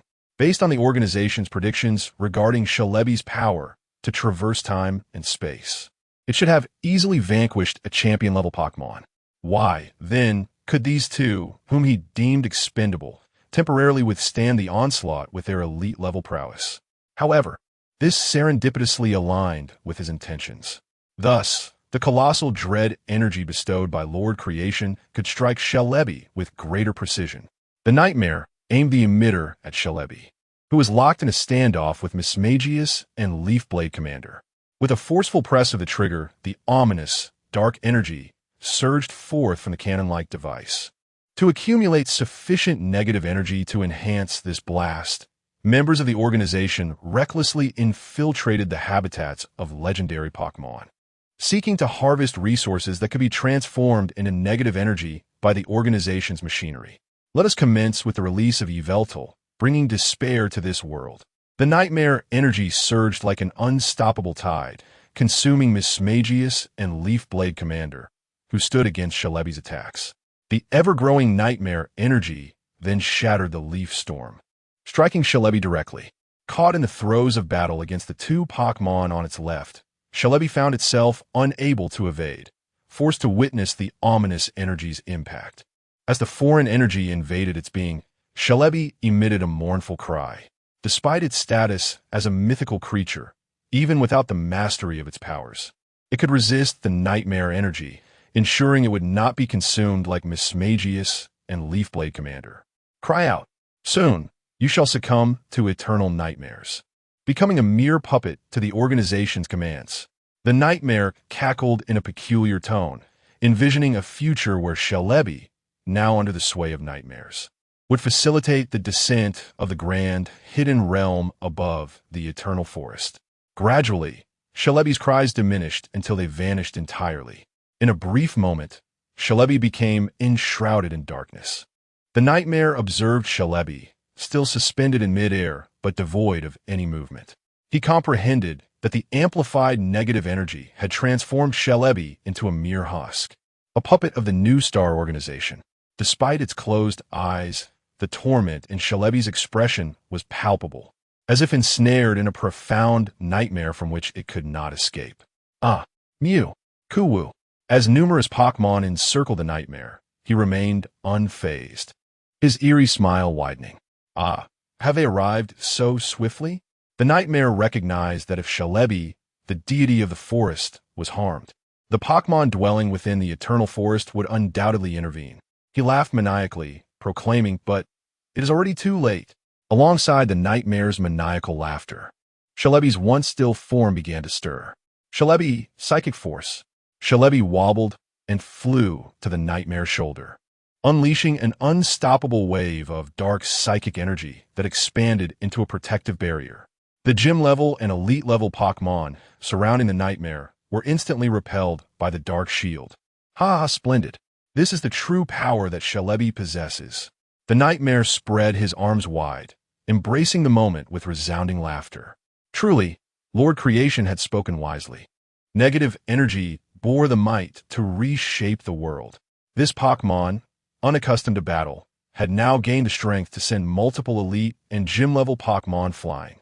In the face of the impending arrival of the Hidden Realm, this boy had become superfluous. The nightmare drew a pitch-black dagger from his waist and slowly approached Jianyuluo. Ah, does it still possess awareness? The nightmare tilted his head at Shalebi, who had suddenly called out. It seemed a realization had struck him, and his smile grew even wider.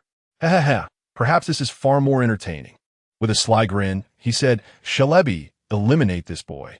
Shalebi appeared to struggle internally, its expression growing increasingly tormented. Yet it remained unable to resist the pull towards Jianyuluo. A slender beam of dark destructive energy coalesced in Shalebi's grasp, striking true at Jianyuluo's left chest, piercing a small hole through his heart. As crimson blood flowed from the wound, the nightmare writhed in ecstatic satisfaction. Bliss! Bliss! Bliss! After a moment, the nightmare, with suspicious liquid seeping onto his trousers, calmly instructed, "Shalebi, use your time-space waves to guide the Hidden Realm's descent from above." This boss Sakaki truly amuses me. Chapter 104. The Joker is Yu Miao-in received an urgent call from the father of his promising disciple from the future, representing the Alliance, to draw the tiger away from its mountain. I understand. He gazed upon the incapacitated Bangilas and the battered Orup, with the only remaining resistance coming from the wounded Big Bird, whose defeat was merely a matter of time. I am nearing the end here. I must act immediately. Just as Miao-in prepared to rally his team to overpower Big Bird before hastening to the shrine, a sudden, vast wave of pitch-black energy erupted from the other side of the Tokawaki forest, impacting an invisible presence above. What is this? Miao-in thought rapidly, searching for answers in his mind. Could it be a hidden realm that has never before manifested? This was dire. He needed to report to the Alliance immediately and evacuate the surrounding cities. Even though he had not witnessed the era of random realm appearances, he understood the implications of an unknown realm existing above Tokawaki Forest for the nearby cities. A new realm signified countless rare resources. In the absence of new realms, every existing realm's resources were limited. Moreover, This realm had appeared directly on the homeland of the Shenzhou Alliance. According to Article 1145 of the International Realm Accord, any realm that manifests within the territory of a nation grants that nation the right to manage it. With potential benefits came unknown risks. The Shenzhou Alliance was more concerned about the unknown Pokémon within the realm, potentially wreaking havoc on nearby cities, causing casualties. Ugh. The command has been handed over to the Fairy Pavilion Master, Li Qingyi. I will thwart the actions of the Nova organization. As soon as he finished speaking, Miao Yin threw out a high-grade Pokeball. It contained a gym-level Salamence, a flying mount provided by the Alliance. According to Master Su Su, the Nova organization likely had control over the forest deity, Shalebi. Thus, it was time for top-tier trainers like them to confront this perilous battlefield. The fiery red wings of Salamence flared as it tore through the clouds, racing towards the far side of Tokiwaki Forest. The clock struck 7 in the morning. They swiftly arrived at a desolate area devoid of people or surveillance. Su Hao immediately retrieved a disguise from his system backpack, a rain girl outfit. Donning a wig and long boots, he was confident that even his father would fail to recognize him now. Thoughtfully, he attached a high-tech voice changer bow tie at his throat, its long blue collar concealing it. Cough, cough, cough, test, test. The voice changer worked perfectly, adhering to his principle of never revealing his true identity without king-level power. Su Hao's disguise was fully prepared. From the moment he learned of the incident to stepping out and changing clothes, barely 5 minutes had passed. Su Hao took out a Master Ball containing Articuno and released it. Su Hao, what is it? Wait. Just as Articuno emerged, it sensed an aura from the forest that was repugnant to the divine. Undoubtedly, that presence was linked to the energy that had once ambushed it, leaving it dazed and unable to comprehend. There was no need for further explanation. Articuno instantly understood why Su Hao had summoned it. Squawk! How dare you appear before your lord, Articuno? Hey, get ready. As Su Hao settled onto its back, Articuno formed a shield of flying energy around him, ensuring he would not fall during their rapid ascent. The icy blue brilliance from Articuno's expansive wings radiated as it gracefully soared into the sky. At their level of power, the act of flapping one's wings became inconsequential, having no effect on their flying speed or capabilities. However, remaining completely still in the air appeared quite peculiar.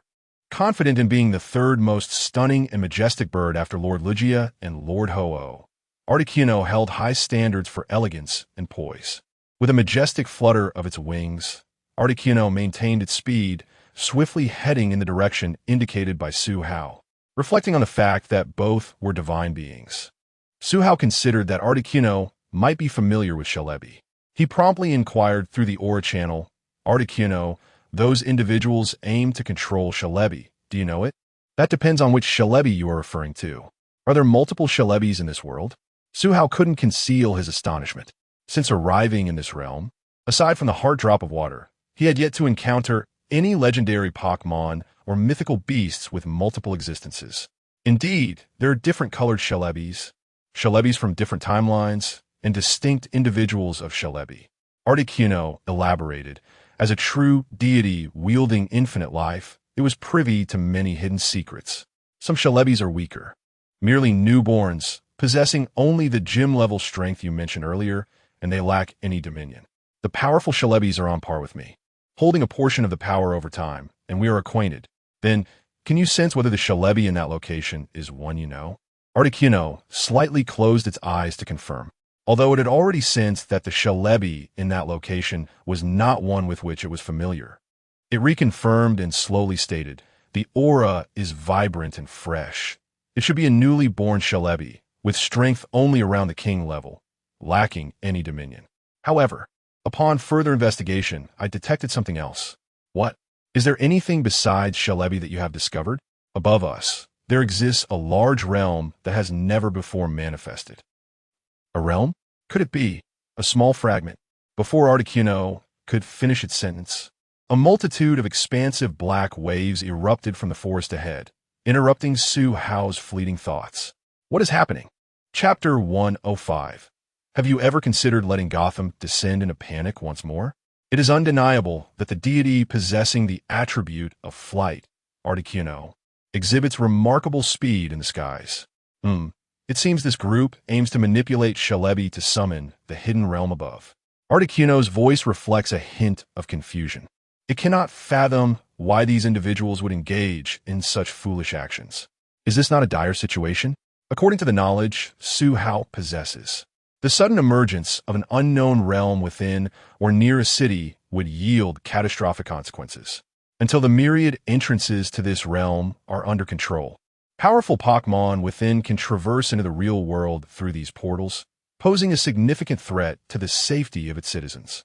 However, given the scale of the realm in the alternate space above the forest, a powerless Celebi of the kingly tier would be incapable of inducing turmoil to facilitate its premature arrival. Only a Celebi endowed with authority could achieve such a feat. Su Hao, what troubles you? Articuno inquired, as they neared the location of the nameless shrine. Noticing Su Hao's silence, Articuno tilted its head in curiosity. Su Hao's gaze was fixed intently upon the ground below, his brow furrowed. What was once a verdant landscape was now stained with large patches of congealed crimson blood, alongside 2 headless corpses and 2 gutted Pokémon carelessly discarded. Truth be told, this was the first time Su Hao had witnessed such a gruesome scene in his life, causing his stomach to churn and a wave of nausea to wash over him. Yet, this was not the moment for weakness. Judging by their attire, it was evident that the headless corpses belonged to members of the Nova organization. But what of Jianyu Luo? Upon awakening to the distressing news of her abduction by the Nova organization, whose origins were unknown, his thoughts were still in disarray. Typically, villains would seek to trouble someone like him, a traveler from another world. Why were they stealthily attacking others instead? Quickly regaining his composure, he prepared to confront the masterminds behind Jianyu Luo's kidnapping. Caution was imperative. After all, the previous incident involving the Water of Life had occurred due to the Nova organization harnessing the nightmare powers of Darkrai to successfully steal it. Now, with their involvement with Celebi, another mythical Pokémon, it was plausible that Darkrai's true form was also present. Be wary of Darkrai, Su Hao communicated through the Aura channel, alerting Articuno to the potential danger. It was not suitable to release small Pokémon like Shiny Diamond for combat at this juncture. Setting aside the risk of revealing his identity, Su Hao found himself outmatched in this evidently high-stakes battle against legendary beings. His hands gripped the flute of infinity tightly. If he confirmed the presence of formidable foes capable of matching Articuno, he would summon Latios and Latias for assistance. As long as the enemy did not genuinely control a first-tier deity, 3 second-tier legendary Pokémon would suffice to handle the potential threat of Darkrai. Articuno gradually descended, nearing the culprit concealed beneath the dense canopy. Dark, rippling waves emanated from below, crashing against the invisible spatial barrier before dissipating. Damn it, you worthless fool. Nightmare had presumed that Celebi was at a stalemate with the 2 empowered king-tier Pokémon due to its lack of combat prowess. However, when he sought to harness Celebi's time manipulation to accelerate the emergence of the hidden realm, he realized that Celebi lacked the strength to impact the realm at all. This meant that their elaborate scheme, hinging on the activation of hidden pieces within the Shinjo Alliance, had led to the scattering of their forces as they dealt with emergencies across various locations. Meanwhile, the elite forces stationed in the cities near the Evergreen Forest were preoccupied with the uprising of wild Pokémon within. Yet, Nightmare had failed to anticipate that the Celebi summoned from the now-deceased boy would be so feeble. If only this Celebi possessed a bit more strength, it might withstand the encroaching Nightmare energy for a longer duration. Unfortunately, this Celebi was merely of kingly tier, lacking the so-called authority wielded by Darkrai.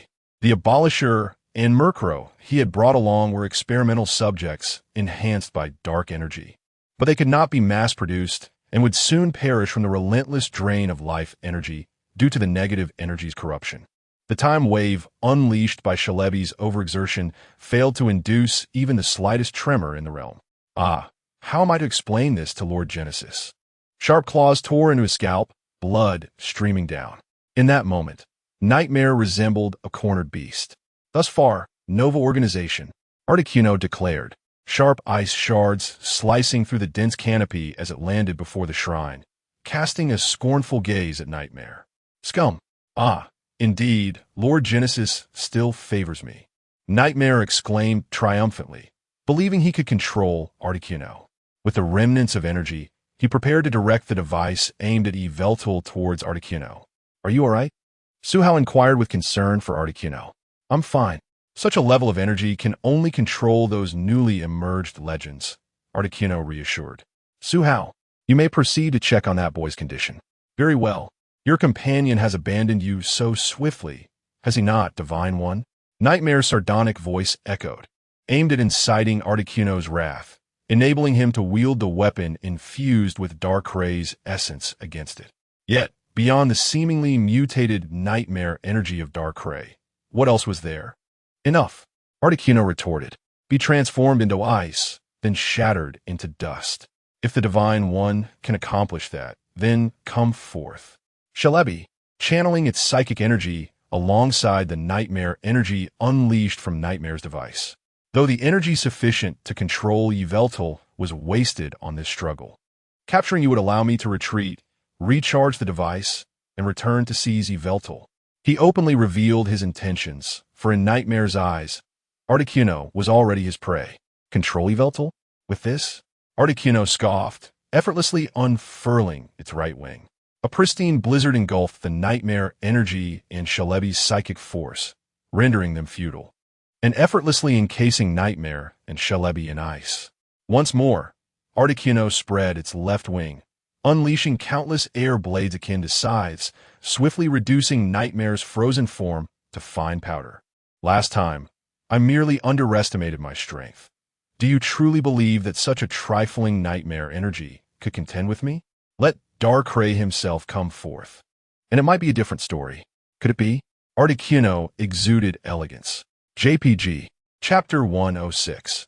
Rebirth. He dared not move Jiang Yulao's body for fear of causing further harm, but cautiously probed her injuries with the power of aura. Perhaps Arceus had manifested, as Suhao discovered that Jiang Yulao's heart was fortuitously located on the right side, sparing her from a fatal wound. She was a mirror image of life. Sensing the faint rhythm of her heartbeat and the shallow breaths escaping her lips, Suhao let out a sigh of relief, marveling at the resilience of those from the Pokémon world, maintaining absolute trust in Articuno. Suhao summoned Milotic to utilize the life water droplets to sustain Jiang Yulao's life. Meanwhile, Articuno effortlessly crushed the nightmare, striding regally while transporting the ice blocks of Shalebi. Would they be encased in ice until healing could commence? This boy had merely lost too much blood. His wounds were not healing. Articuno was now resting on the azure bricks before the shrine, gazing at the two large ice blocks. His heart was on the right side, narrowly avoiding a critical injury. Milotic, still honing her healing abilities, could only use the powerful energy sealed within her to mend her own wounds. This energy source had been specially prepared for Milotic by Latios, making it uniquely suited to her. Thus, whenever Milotic attempted to heal others, her efforts would falter. Fortunately, Articuno still possessed this capability. To Suhao's admiration, Articuno had mastered the icy energy to such a profound level. With a slight adjustment in energy output, Articuno could encase them in ice, thereby slowing their life force's decline. With a hint of sorrow in his voice, Articuno lamented that while the boy could be saved, Shalebi's foundation had already been hollowed out. I can only delay its passing. Pokémon, Shalebi growth stage, near death, type, psychic grass gender, none level, 70 item, none moves, psychic leaf storm, hyper beam, energy ball, grass knot. System note, a phantom Pokémon with but a breath remaining. Its vitality drained by foreign energy. Time is running short. As Articuno had said, this was a Shalebi that had only recently been born and was still growing.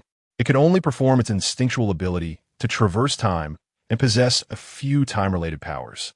For Shalebi to open a realm hidden in another dimension or engage Articuno in battle was indeed a tall order. Suhao could later accompany Jiang Yulao to seek treatment, as the doctors of the Shinjo Alliance, in conjunction with healing Pokémon, could manage such injuries. The pressing concern now was Shalebi. Ding! Congratulations, host, on completing the task. Reward: Basic power of eternity has been integrated into your being. Su Hao felt an influx of methods for utilizing the power of eternity flooding his mind, which essentially allowed him to comprehend Pokémon's voices, enhance his affinity with them, and heal their wounds. Currently, the rudimentary power of eternity was less potent than Milotic's life water droplets. Su Hao inquired of Articuno, "Is there any other way?" "There is a method, but ironically, the boy harboring the power of eternity is currently gravely injured. Is the power of eternity all that is required?" Upon Articuno's revelation, Su Hao awkwardly concentrated, gathering points of green luminescence in his palm. "Don't you only possess aura?" Articuno exclaimed in astonishment, recalling that the power of eternity was a rare ability typically awakened only in those born near the Eternity Forest. "You are not from the vicinity of the Eternity Forest." This peculiar human not only understood the secrets of legendary Pokémon, but also possessed various extraordinary abilities. Yet he was oblivious to some basic knowledge, a truly fascinating individual.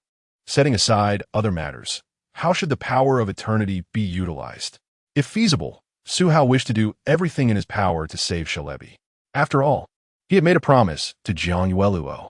It's simple. The power of eternity is a gift from this forest.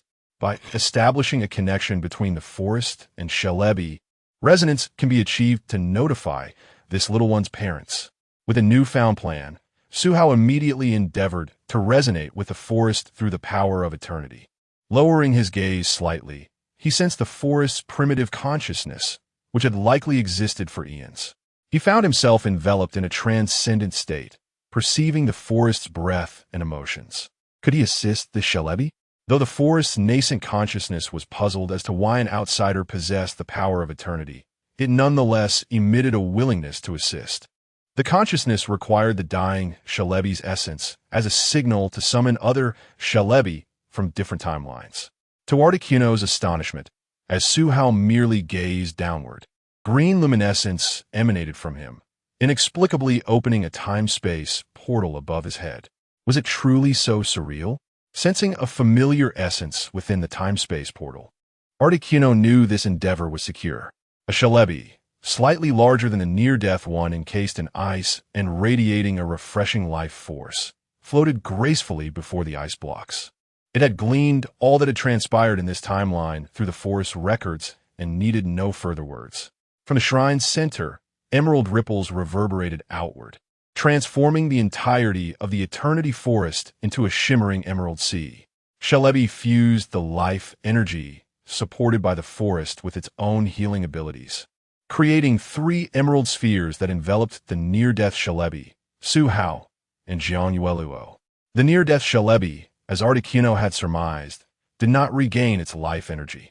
Instead, it was encased in the emerald sphere and transformed into a Pokémon egg. Its essence had been irrevocably damaged, even with intervention. The Eternity Forest as an energy source could only facilitate its rebirth as a new Pokémon of a different species. Articuno and the sorrowful Celebi exchanged glances, sighing softly. Flower Leaf Tea. Chapter 107. The Blessing of the Foresting. Congratulations, host. Your power of Evergreen, beginner level, has been upgraded to Evergreen Power, master level. Enveloped in a warm green cocoon, Su Hao felt as though his entire being had been rejuvenated by an overwhelming surge of life energy countless times. This was the 3rd form of blessing he had encountered, following the protection bestowed by the red and blue plane from Minas and the blessing from Dialga that came from riding on the back of the small dragon. It is said that humans or Pokémon chosen by the divine have the opportunity to receive such blessings, with the favored ones even wielding a portion of the deity's authority. Due to the host's own acquisition of the blessing, he can now view the blessings he possesses on his personal panel and Pokémon panel. Name: Su Hao. Gender: male. Age: 17. Type: grass. Fighting base stats: HP 100, ATK 100, Def 100, SPA 100, SPD 100, SPE 100. Special abilities: Aura Power Intermediate, Evergreen Power Master Level, Blessing of the Forest Pokémon, Shiny Diamond. Blazing Roar Tiger, Minas, Infinite Blessing, Dragonite Egg, Reversal Blessing. Articuno System Currency: -1, 000, 000 items. Infinite Flute. Suhao's special heart energy cube. Various items stored by the host. Impressive. You are the most refined user of evergreen power I have ever encountered. A foreign voice echoed in his mind. At that moment, Suhao had not used his aura power for telepathy, nor had the Shalebi before him communicated with him through telepathy. This was one of the abilities of evergreen power, allowing one to comprehend the language of Pokémon. Suhao murmured to himself, still somewhat bewildered. Are you awake? The boy has healed, but he is currently in a temporary slumber. That little fellow, due to severe damage to its essence, can only be reborn as an egg using the energy of the forest. Articuno, seeing that Suhao was still recovering, took the time to explain. Ever since Suhao resonated with the evergreen forest, his consciousness had fragmented, and upon awakening, the system's notification and Articuno's explanation blended together, causing him to take over 10 seconds to comprehend the current situation. He had successfully summoned the Shalebi, a master of authority, through his resonance with the evergreen forest. Pokémon, Shalebi type, Psychic, Grass gender, None level, second-class legend items. None Suhao felt that this Shalebi might indeed be the strongest among its kind. Thank you, Shalebi. Not only have you saved Jiangyu Luo and the near-death Shalebi, but you have also granted me the blessing of the forest. This is the will of the evergreen forest itself, though it is unaware of where you awakened your evergreen power, Shalebi responded. Can I say it was bestowed by the system? An awkward silence fell over the atmosphere. Suhao shifted his gaze toward Jiangyu Luo, who was peacefully sleeping while clutching a Pokémon egg, her Pikachu pajamas stained with blood and a hole in the left chest. While Suhao could not scan the data of other humans, he could still examine the egg. Pokémon, Flabby Green Flower, Unhatched type, Fairy gender, None ability, Flower Veil level, 0 items, None moves, Tackle, Vine Whip Confusion. Leaf Storm. Suhao had initially thought that due to severe damage to Shalebi's essence, it would be reborn as an egg and subsequently hatch back into Shalebi. To his surprise, the species had changed in the process of rebirth. He voiced his confusion. Why has Shalebi's species changed? Shalebi glanced at the motionless egg nestled in Jiangyu Luo's arms and began to explain. Pokémon whose life essence has suffered severe damage. Even deities and mythical beings like us can only watch helplessly as they approach death. Generally, most Pokémon do not have the opportunity for rebirth. Death is simply death. The young Shalebi was able to be reborn as another Pokémon thanks to the unyielding energy support from the evergreen forest and its own authority. Having explained that, I shall take my leave. Ensure this child takes good care of the Pokémon egg, for it is the young Shalebi who has chosen this person. Shalebi did not intend to linger, as it would directly traverse time to witness the rebirth of the young Shalebi as Flabby in the future. Suddenly recalling something, Suhao called out, Shalebi, wait a moment. Under the curious gaze of Shalebi's blue eyes, Suhao prepared to voice his request. Could you assist us in entering the secret realm above? Diancie Hug. Chapter 108. Place of Origin. Shalebi inquired with considerable interest. Why do you seek entry into that hidden realm? Its ability to peruse the forest's memories allowed it to discern the villain's intent to breach the sanctuary and seize control of Yveltal. Consequently, the aforementioned realm was likely inhabited by a deity of at least first-rate legendary status. Regardless of the villain's certainty regarding Yveltal's presence within that sanctuary, what was Suhao's motivation for entering? Suhao hesitated, finding it difficult to articulate. Shalebi, are you familiar with Diancie? I possess a general understanding, but Diancie is not within that sanctuary, is she? To Shalebi's knowledge, the current Diancie queen of this timeline resided elsewhere. Articuno, reclining nearby, with eyes closed, had already observed Suhao's carbink undergoing a transformation toward Diancie. Show Shalebi the carbink, and it will comprehend, Articuno advised. Shalebi conceded that Suhao had piqued its curiosity. Whether it was his ability to coax the notoriously ill-tempered Articuno into its Pokeball or the presence of an inexplicable evergreen force within him. His desire to enter the grand sanctuary above intrigued Shalebi enough to linger and observe the unfolding drama before journeying to the future. Suhao retrieved the luxury ball. First in line on his specialized belt which housed Carbink. With a flash of red light, Carbink, whose transformation had steadily progressed since departing Wuling Village, materialized before Shalebi. Upon beholding the Carbink, its diamonds now nearly indistinguishable from Diancie's pink diamonds, Shalebi grasped Su Hao's objective. The unopened sanctuary harbored the god of death, Yveltal. Logically, even in its dormant state as the cocoon of destruction, Yveltal's deathly power would relentlessly consume all surrounding life. However, if Yveltal were the sole deity within the sanctuary, how could it have failed to completely erode the realm over centuries, regardless of its size? Once the sanctuary lacked life for Yveltal's deathly power to devour, that power would breach the spatial confines and invade the real world. Undoubtedly, another deity, one who governed life, was currently suppressing or sacrificing itself to prevent the cocoon of destruction's deathly aura from spreading. All clues pointed to a single deity, Xerneas, one of the deities who governed life, rumored to bestow eternal life upon humans or Pokémon when its antlers shimmered with iridescent light in its active mode. Shalebi had heard that the first Diancie queen was transformed from Carbink by Xerneas' exclusive fairy aura ability, with Su Hao's Carbink nearing its transformation into Diancie. His desire to seek Xerneas within the sanctuary was understandable. However, the current Diancie queen was in her prime, far from natural demise. The exclusive authority of Diancie was still held by the current Diancie queen. So why was this Carbink transforming into Diancie? Su Hao reiterated his explanation of Carbink's origins to Shalebi as he had to Articuno. I understand. Do you wish to enter now? Shalebi had an epiphany, realizing that this Carbink might indeed originate from the sanctuary.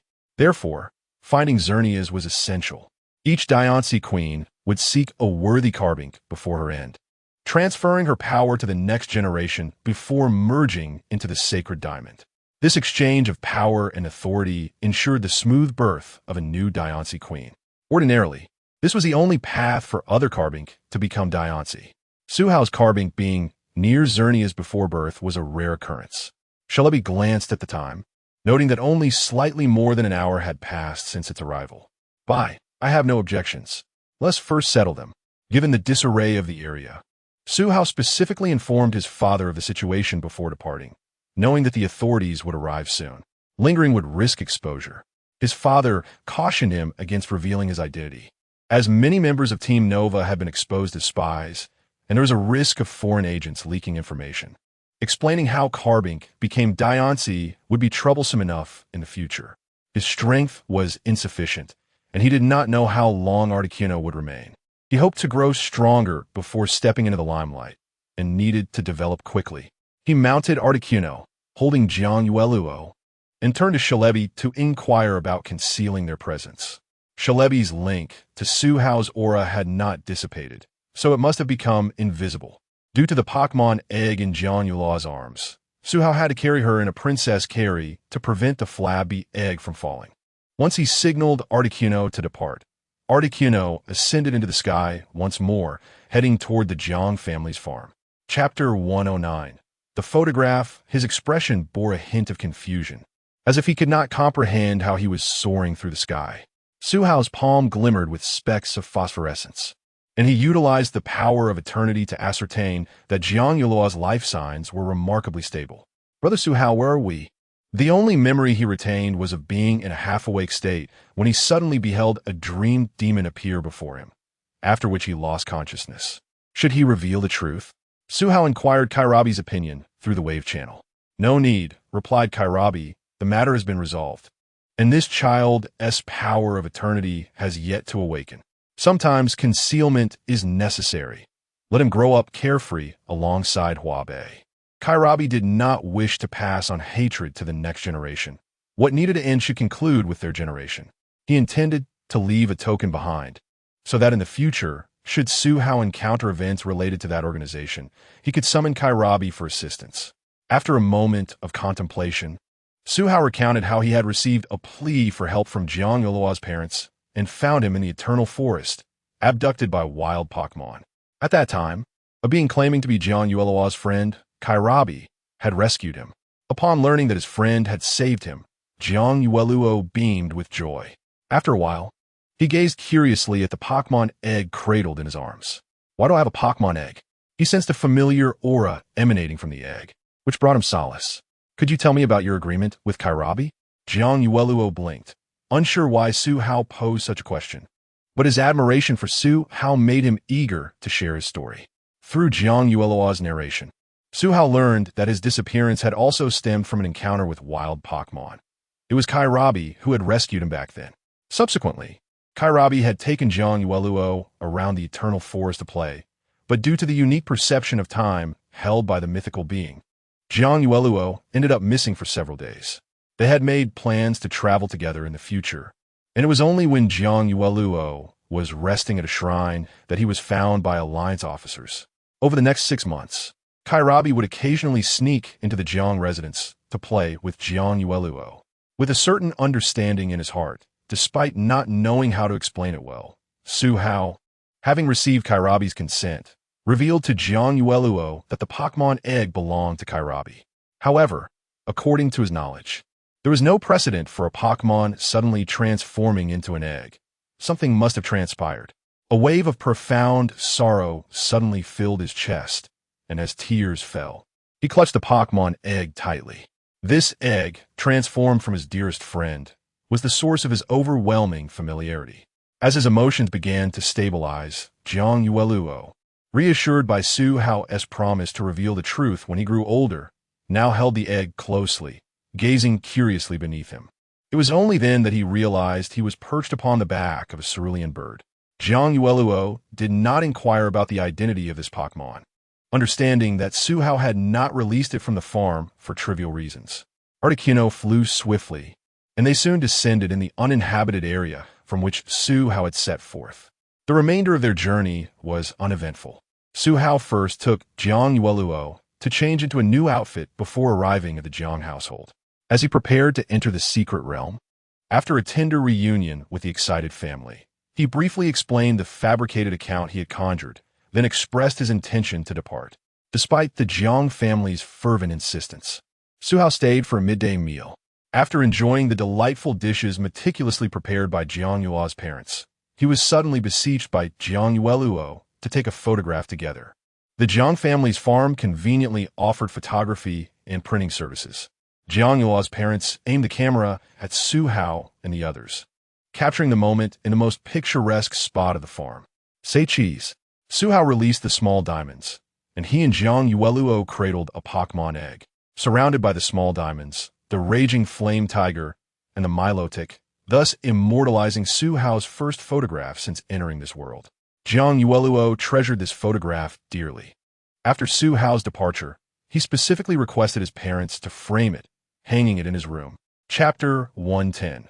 The secret realm interwoven with life and death. Here lies the edge of the Jade Band Forest. Shilabi informed Su Hao that near a lake at the center of the Jade Band Forest, there exists a weak point in space where he could open a portal to the secret realm.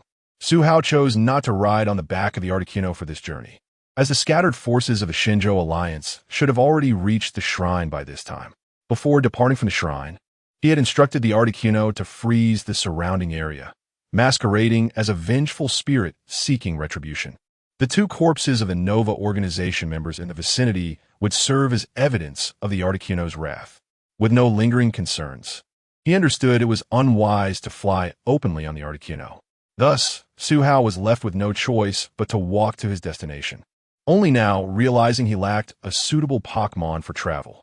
Although Milotic possessed psychic abilities, its speed was not particularly swift. The Blaziken could perch on his shoulder, but that was hardly comfortable. As for the Shinx, it was not worth mentioning. After all, Milotic and Shinx had yet to master their psychic powers sufficiently to carry Su Hao while maintaining speed. Only after the evolution of Dragapult into Dragapult could he ride and fly. Finally, Shilabi, unable to bear the sight, used his psychic powers to assist Su Hao in low-altitude flight through the forest. No wild Pokémon emerged to obstruct their path along the way, perhaps due to Shilabi's presence or the innate affinity brought by the Jade Band's power. Are you prepared? Shilabi's voice resonated with anticipation. Having experienced countless epics, his temperament had gradually become more composed, yet he still felt a thrill at encountering such intriguing events. Suhao confirmed the presence of the Dragapult egg within his canvas bag, along with the 6 luxury balls and a master ball hanging from his belt. With a nod, he signaled to Shilaby that he was ready. Shilaby possessed only a modicum of spatial power, for time and space are intertwined. Unlike Palkia, he could not open spatial portals at will. A simple green wave of temporal energy gently rippled through the empty air before Suhao, and then a small spatial portal instantaneously opened. Let us proceed. This portal will close swiftly. Shilaby propelled them both into the portal. Unlike the slight sensation of weightlessness Suhao had experienced when entering the secret realm previously, this time he felt as though he had been tossed into a washing machine, disorienting him. The intense sensation of weightlessness made him feel nauseous. Once his feet found solid ground, he could not help but exclaim, "I nearly lost my lunch." Observing Suhao's reaction, Shilaby remarked, "The portal I opened is not stable. It is akin to smuggling, hence you cannot enjoy the benefits of a stable portal." Why such a strong reaction? It seems humans are indeed fragile. Even my enhanced physique, having undergone numerous augmentations, nearly succumbed to nausea. Anyone else would have fainted by now. Suhao silently scoffed. After regaining his composure, he suddenly noticed the eerie silence of the secret realm. Even in the Jade Band Forest, the sounds of various Pokémon were ever present. Here, it felt as if life were absent, leaving only the illusion that he and Shilaby were the sole beings in existence. It seemed you have noticed. Look at this land. Shilaby's expression turned grave as he surveyed the surroundings. Before them lay a desolate world, shrouded in thick, heavy clouds that allowed no sunlight to penetrate. The mountains and rivers were parched, and the floor and soil were rendered a lifeless gray. The trees appeared as gray, withered trunks, as though they would crumble to dust at the slightest breeze. Countless stone statues of Pokémon stood silently, regardless of their type, water, land, or sky. Each lay still upon the ground. A world of death, Suhao murmured, utterly taken aback by the scene before him. Upon encountering the Shinx for the first time, her description suggested a realm where life and death intertwined, each refusing to yield to the other. How could this be? The Shinx emerged from its luxury ball, sorrow etched upon its features. Typically, trainers would lock their Pokeballs to prevent their Pokémon from straying. But Suhao refrained from doing so, feeling that it resembled imprisoning them, a notion he fundamentally opposed. Shall we seek out that withered stump? Suhao gently scooped up the Shinx, caressing its head, aware of its distress. Let us go. After taking a moment to gather itself, the Shinx's expression became resolute. Regardless of the circumstances, it was determined to find the stump, the place of its birth. The Shinx leaped from Suhao's embrace, leading him and Shilaby in the direction of its memories. It felt as though the Shinx had suddenly matured. Suhao gazed at its retreating figure, a bittersweet mix of nostalgia and pride washing over him. Su, the doting father, another child is growing up. Zangmrit, I always wanted to see you with that expression. Zangmrit, that furious expression. Chapter 111. Mutation 99. A delicate glow, reminiscent of fireflies, began to envelop her petite form, interspersed with flecks of resplendent golden light. As the radiance coalesced into a tangible essence, the brilliance behind the petite diamond and the golden luminescence intertwined, subtly resembling the flowing hem of an ethereal gown. This child was undergoing a transformation. Shilaby, astonished, regarded the scene. As a creature that traversed numerous timelines, it prided itself on its vast knowledge. Yet, apart from witnessing the initial stages of Queen Tincture's petite diamond transformation, it had never encountered such a remarkable iteration. A wild notion crossed its mind. This petite diamond might one day eclipse even the first Queen Tincture in greatness. The purity of the fairy energy was unparalleled, intermingled with the formidable essence of its mineral form. Undoubtedly, this was the very glow that Shilaby had once glimpsed in a distant timeline. It recalled the indigenous deities of a cluster of islands that harnessed this very radiance to manifest into colossal golden titans of unmatched power. With its seasoned perspective, Shilaby discerned that these deities merely tapped into the brilliance to unleash their formidable might. Yet, the petite diamond before them was assimilating this light, transforming it into her own strength. Like Shilaby, Su Hao gazed in awe at the petite diamond, his mouth agape in disbelief. This was the mutation process was accelerating. An instinct urged Su Hao to recognize that the petite diamond was experiencing the most vital metamorphosis of her life. In order not to disturb her, he established a private communication channel with Shirabi. Pokémon, petite diamond mutation, 81 type, rock, fairy gender, ability, pure body level, 38 item, Diancie megastone moves, system note, mutation is about to accelerate. After departing from Wuling Village, Su Hao sought out the location of the nursery where the petite diamond had once resided. He surmised that her birthplace must be in close proximity to the nursery. He hoped to locate that secret realm, allowing the petite diamond to undergo her transformation in front of the withered stump created by Xerneas, ensuring a more stable process. There may be opportunities to communicate with Xerneas for assistance, not directed at himself or the petite diamond, but rather at Shirabi.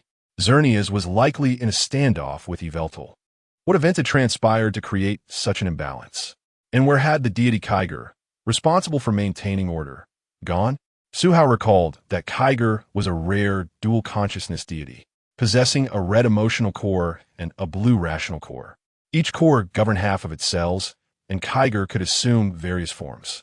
Countless cells, akin to leeches, dispersed across the world to monitor ecological environments. Hence, Kyger bore the title of the ecological overseer in addition to being the god of order. The cores could summon their respective cells for transformation. Each core could individually manifest into 10 and 50 forms. It was said that true order would only emerge when both cores aligned perfectly, resulting in the ultimate 100 form of Kyger. Kyger naturally countered Yveltal and Xerneas. Logically, whenever one side gained overwhelming superiority, Kyger would intervene to restore balance. Yet, Su Hao had been trailing the petite diamond for several hours now. Her pace quickened, and Su Hao struggled to keep up, relying on Shirabi to float alongside the accelerating petite diamond.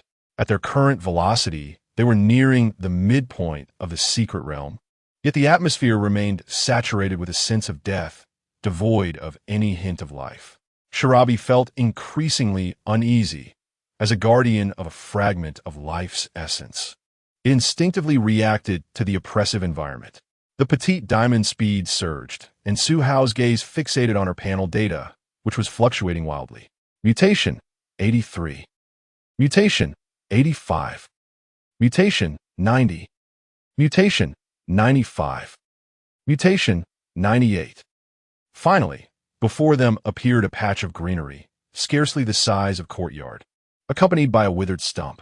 At that moment, the petite diamond's mutation process reached 99. Diancie x Yuanshun, Chapter 112. Balance. Her expression was one of sorrow, unable to comprehend how things had come to this. Before unexpectedly falling into the spatial rift and departing from the secret realm, she recalled that the entire protective circle was enveloped by a mystical aura imbued with dreamlike colors. A multitude of life was continuously reviving the once dead land, skies, and rivers. Even in the end, those Pokémon that had turned to stone began to slowly awaken. At the very least, it was a world where life and death were in a delicate stalemate. What could have led to such a one-sided situation? Little Diamond, feeling helpless, cast a pleading glance towards Su Hao. Su Hao himself was equally perplexed by the circumstances. Holding the deity, Shelebi, who also wielded a portion of the authority over life, he inquired with a sense of urgency, "As a fellow deity, do you possess any insights?" Shelebi's demeanor was grave as it closed its eyes to delve deeper, ultimately arriving at a conclusion.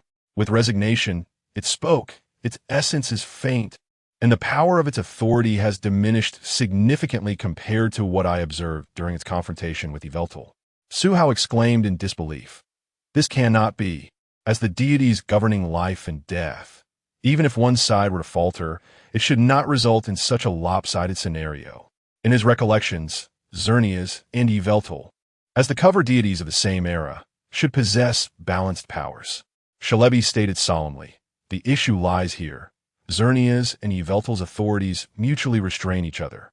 As long as the balance remains unbroken, their confrontation is eternal. If it is unbroken, could it be?" Noticing that Su Hao was following his train of thought, Shalebi offered a nod of approval. Indeed, the balance was disrupted at some moment. Shalebi speculated that something must have transpired during their standoff, leading to this outcome. It directed its gaze towards the desiccated tree that was once Xernea's, then glanced at Su Hao and Little Diamond, finally resting its attention on Little Diamond. A flash of inspiration struck, and Shalebi considered a possibility. It flew in front of Little Diamond, placing a hand upon her form. Closing its eyes, it instructed, "Do not resist. Allow me to see." Little Diamond nervously nodded, her expression filled with anticipation as she looked at Shalebi. "Ah, I see." Shalebi marveled. Xerneas has left a fragment of its authority, a remnant of the fairy aura, upon Little Diamond, rendering it powerless to contend with Yveltal. No wonder your Little Diamond has already exhibited such extraordinary qualities even before evolving. With determination, Little Diamond queried, "What must I do to assist her?" Su Hao had previously explained that the essence of the desiccated tree that aided her birth was the legendary Pokémon Xerneas. For Little Diamond, growing up beside Xerneas, the latter held a maternal role in her heart. Even without direct communication with Xerneas, she yearned to aid her mother. Shalebi pondered for a moment before suggesting, "You might attempt to awaken her using the power of Xerneas that resides within you. Is there anything I need to do?" Su Hao interjected from his side. "You will need to harness your ancient powers and aura to collaborate with me." "Very well." Little Diamond leaned against the desiccated tree, as Shalebi instructed her to maintain close contact to enhance the likelihood of awakening Xerneas' consciousness. Shalebi and Su Hao positioned themselves on either side of Little Diamond, with Shalebi's right hand channeling its ancient power, aiming to merge with Su Hao's left hand, which bore a similar ancient energy bestowed by the forest, thereby amplifying their strength. Following the rehearsal Shalebi had conducted with Su Hao beforehand, two vibrant spheres of ancient power swiftly enveloped Little Diamond and the desiccated tree. The aura connected with a latent fragment of authority hidden deep within Little Diamond, linking it to the tree. As the blue aura merged with the ancient power, Su Hao keenly sensed a shift in the energy's nature. However, there was no time to ponder, as merely establishing that enigmatic connection had exhausted him. His aura, although steadily growing in strength, had yet to reach an advanced level. Had he known, he would have completed the fairy gem first to elevate his aura to a higher level for a more stable connection. With Su Hao's current aura, the link remained tenuous. After waiting for what felt like an eternity, beads of cold sweat trickled down Su Hao's brow, his lips trembling slightly. Just as he was on the verge of losing his grip, a faint, loving voice resonated. Xerneas. Chapter 113. The Roaring Flame Tiger Humans, Shalebi. Thank you. Everything is fine now. The voice of Xerneas, even through telepathy, felt like a gentle spring breeze. Su Hao ceased the output of his aura, and now, the power of the everlasting was even stronger than before. Wiping the sweat from his brow, he nudged the dazed little fragment with his left hand, encouraging her to speak. Little fragment timidly inquired, "Xerneas, do you know me?" She felt apprehensive, as she had never communicated with Xerneas before and was uncertain of its feelings towards her. Xerneas' consciousness enveloped Little Fragment gently, imbued with a soothing essence. Possibly influenced by the authority of life, Xerneas identified more closely with femininity, creating a tender bond akin to that of a mother and daughter with Little Fragment. After a moment, Xerneas advised, "You should leave quickly. Soon, the deathly power of Yveltal will strike again." At that moment, Xerneas had opened a small rift in space to release Little Fragment from the realm of life and death, knowing that it would soon be unable to withstand Yveltal's force. Shalebi, who had been silent, suddenly spoke. "Xerneas, please recount the events that transpired." He wished to understand the motive behind Xerneas' decision to relinquish a portion of its authority to Little Fragment. After a brief silence, Xerneas seemed to arrive at a realization and explained, "Little one, Little Fragment is my child." "Swell?" Shalebi. 666 Little Fragment. Suppressing his urge to interject with sarcasm that might disrupt Xerneas' explanation, Su Hao continued to listen. Xerneas' voice carried a hint of nostalgia. At that time, Yveltal and I maintained a balance of mutual restraint, and this child unexpectedly emerged from my essence. Logically, even our offspring should belong to our own kind. Yet, for reasons unknown, this little one was born not as Xerneas, but as Little Fragment. Unable to contain his curiosity, Suhao interjected, if I may, wasn't Little Fragment born from an egg? However, as long as she is my child, her lineage matters not. Little Fragment grew within the ecological sphere nurtured by my fairy aura, but sadly, such bliss was short-lived. Both Suhao and Sheila understood that the crucial moment was yet to come. The reason Xerneas chose to sever its authority and send Little Fragment away. Xerneas continued. Yveltal's power suddenly surged, and it would not be long before its dark aura overwhelmed my fairy aura. With deathly power poised to consume everything within this realm of life and death, except for me. Xerneas was aware that the competition between itself and Yveltal had persisted for countless years, regardless of the victor. The defeated would merely transform into withered wood or a cocoon of destruction and fall into slumber once more. However, with Little Fragment present within Xerneas' fairy aura, it could not bear to witness its unendowed child being engulfed by deathly power. Yet, it feared that the newly born Little Fragment would fare poorly in the outside world. Without hesitation, it severed a part of its own authority and the strength of its fairy aura, sealing it within Little Fragment. This way, Little Fragment could evolve towards the direction of Diancie, undeterred by the fact that the authority of that lineage now belonged to the current Diancie queen. Now, Xerneas had transformed into withered wood and slept, awakened only by the essence and lost authority connected to Little Fragment. Upon concluding its tale, Xerneas lovingly gazed at Little Fragment and urged her to leave, assuring her that it would awaken again after its slumber. Little Fragment's eyes brimmed with tears as she sorrowfully questioned, How long will you sleep? I do not know. I don't want that. Little Fragment cried, leaping into Suhao's embrace, looking to him for solace. In her heart, aside from Xerneas, Suhao was the one she trusted most. He had the ability to solve problems in extraordinary ways, and perhaps he could find a solution. As he held Little Fragment and comforted her, Suhao posed a question to Xerneas, voicing a thought. Will your authority affect Little Fragment's transformation into Diancie? No. Authority is merely the manifestation of certain rules. Her transformation is inherently destined. Then, there is no issue. Hearing this, Suhao displayed a confident smile. He switched to a private channel and proposed an idea to Little Fragment. Hey, Little Fragment has no objections. She can do it.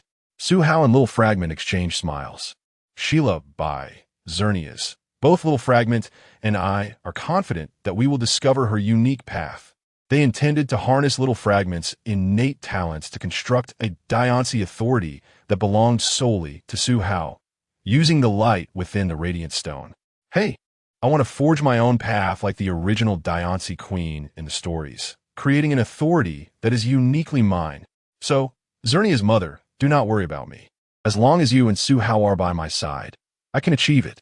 The legendary Pokémon deity Xerneas, who had lived for countless years, was experiencing the joy of motherhood for the first time as it witnessed its child as growth.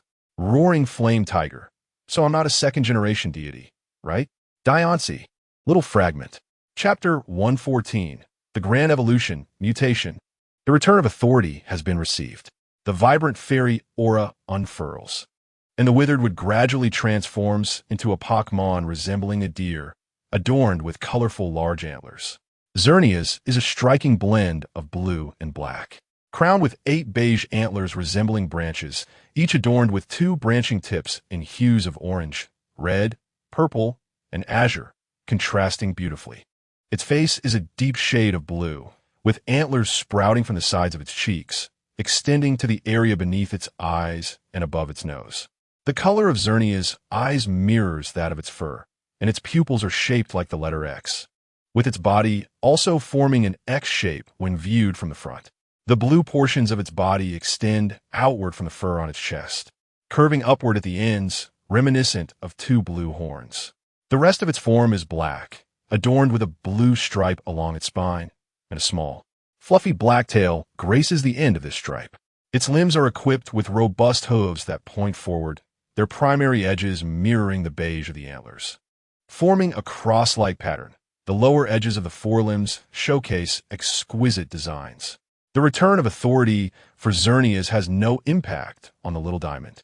Her mutation progress remains at 99. Celebi floats nearby, marveling. The highest level life authority can relinquish its power at will. What wondrous beings humans and Pokémon are. Chuckling, Suhao inquired of Xerneas, "Will you remain here?" With its powers fully restored, Xerneas is now free to move and even depart this sanctuary. In response to Suhao's question, Xerneas shook its head and replied earnestly, "Without my restraint. Yveltal will ultimately devour the sanctuary and descend into the real world to continue absorbing all life with the power of death. This is its duty. It will neither leave nor evade." Xerneas' deep blue gaze fixed upon the other end of the sanctuary, where the cocoon of destruction lay. After a moment's pause, it declared, "Let us begin." The little diamond now stood at the threshold of mutation. After deliberation among Xerneas, Suhao, and Celebi, they decided to conduct the mutation ceremony here. "I will. Strive diligently." The little diamond's resolve was unwavering. She now possessed a clear objective: to complete the mutation, to grow stronger alongside Suhao, to master her own authority, and then to aid her mother. Before Xerneas utilized the life authority to enhance the fairy aura to assist the little diamond's mutation, Suhao approached Xerneas with the radiant stone for consultation. The light emanating from the radiant stone had already been absorbed significantly by the little diamond, rendering it somewhat dim. Suhao proposed to seize the opportunity of the little diamond's life elevation to completely absorb the radiant stone. As a formidable first-tier deity, Xerneas was intrigued by the light contained within the stone. This was an energy it had never encountered before, though limited in quantity. Its quality and rank made it seem more potent than Xerneas' own fairy energy. Xerneas inquired of Suhao regarding the origin of the radiant stone, to which Suhao could only respond that it was an accidental acquisition. After all, he had no proof that the radiant stone originated from the otherworldly creator god, the radiant deity. The radiant stone floated above the little diamond's head, poised before Xerneas as she prepared for the most crucial elevation of her life. With Xerneas present, Suhao was confident of a 100 success rate. Soon, the little diamond would transform into the illustrious Diancie. Suhao took the initiative to retrieve the Dragonite egg from the incubator, a task usually entrusted to the little diamond. He felt that even if Dragonite had yet to hatch, it should witness this moment. Celebi and Articuno soared above, tasked with standing guard against the potential emergence of death energy. Should it arise, they would hold it at bay. At this moment, the Blaziken and Milotic had also left their luxurious balls to stand beside Suhao, observing the little diamond. They each bestowed their blessings upon her. The radiant, colorful fairy aura enveloped the entire meadow, and the surging life energy caused the previously sparse grass-covered ground to sprout numerous small trees and plants. Xerneas' unique ability, the fairy aura, enhances the power of fairy-type moves for Pokémon within its domain. The reality of this effect is astonishing, as it can be said to be Xerneas' exclusive realm. Within the fairy aura, all fairy-type Pokémon are empowered, and their affinity for fairy energy is heightened. Furthermore, Xerneas' life authority can be disseminated through the fairy aura, enabling the revival of all things in an instant. Years ago, Xerneas had used the fairy aura to assist a little diamond in becoming the first Diancie queen. At that time, it was merely a spontaneous act by Xerneas, yet the conviction of the first Diancie queen had deeply moved it. Now, Xerneas is prepared to exert itself fully to aid the little diamond in achieving her life elevation, simply because the little diamond is its child. The little diamond gently closed her eyes, her expression serene. With Xerneas, Suhao, and the companions in their team watching over her, she felt that even without a multitude of Pokémon in attendance, this moment was the most precious and grand mutation of her life. It was nighttime, and in the stillness of the world, the heavy clouds above them dissipated, allowing the light of the full moon to cascade down. The pink fairy energy transformed into luminous orbs, ascending and converging into the floating little diamond. This process continued for several hours. Instead of merging into the little diamond, the orb spontaneously coalesced into a pink cocoon, enveloping her completely. How warm. But now is not the time to sleep. The little diamond focused her spirit and concentrated on absorbing the light. Perhaps due to the fairy aura, her absorption speed increased, until the last vestige of light flowed into the diamond on her body, causing the radiant stone to fade into fragments and disappear. The brilliance within the diamond on the little diamond's form reached a state of overflow, and at Xernea's behest, she released a burst of resplendent golden light. Diancie. Chapter 115. Diancie and Duolongmijia. Meanwhile, the Duolongmijia egg in Su Hao's hand began to tremble and then shattered. The radiant light of two new lives emerged simultaneously, momentarily eclipsing the brilliance of the full moon, bathing the area in a daylight-like glow.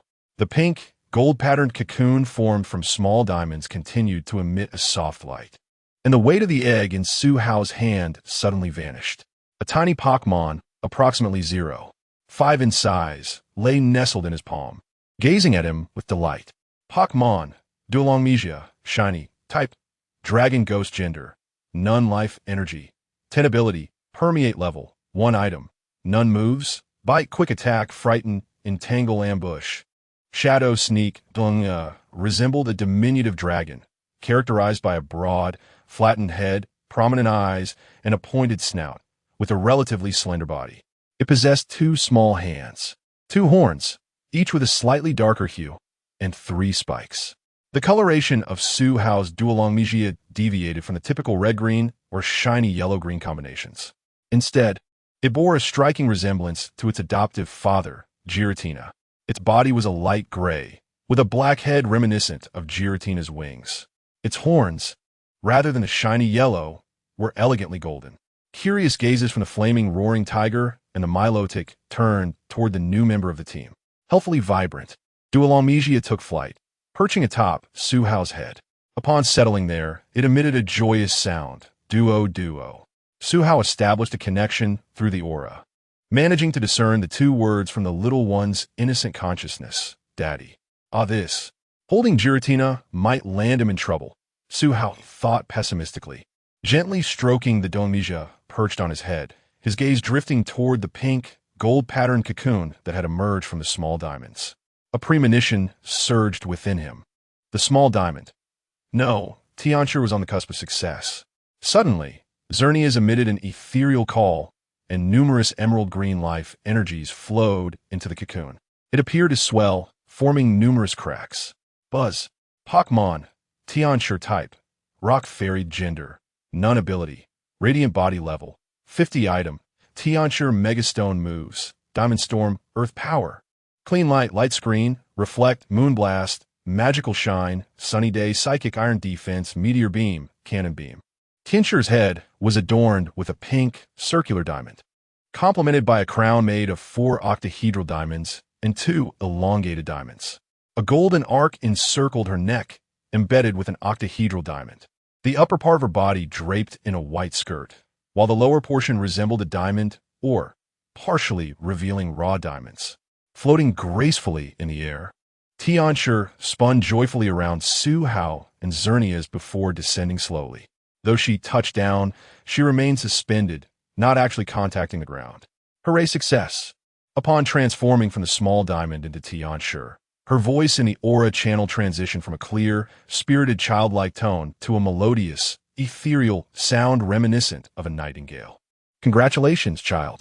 Xernea's gazed at Diancie with eyes as tender as flowing water, filled with satisfaction.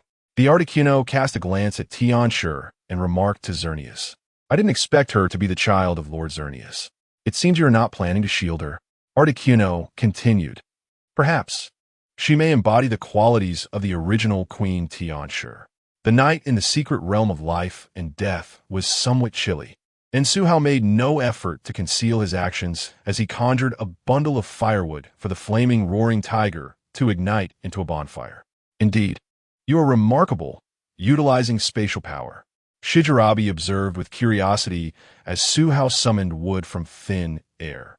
This human not only understood their legendary Pokémon, but also possessed various extraordinary abilities. Su Hao chuckled awkwardly in response. As if recalling something, he turned to Xerneas and inquired, Xerneas, Given the current imbalance of power between you and Yveltal, why has Zygarde, the overseer of order and the ecosystem, not made an appearance? Xerneas and Shijirabi exchanged astonished glances before Xerneas replied, I am uncertain how you learned of Zygarde's existence. But as long as the secret realm remains intact, Zygarde, situated beyond its confines, will remain oblivious and will not take any action. I also do not know Zygarde's current state, whether in slumber or active. Ultimately, this secret realm is jointly governed by Yveltal and myself, and Zygarde's influence does not presently extend here. Regrettably, unless you can locate Zygarde, we must rely on ourselves to confront the suddenly empowered Yveltal.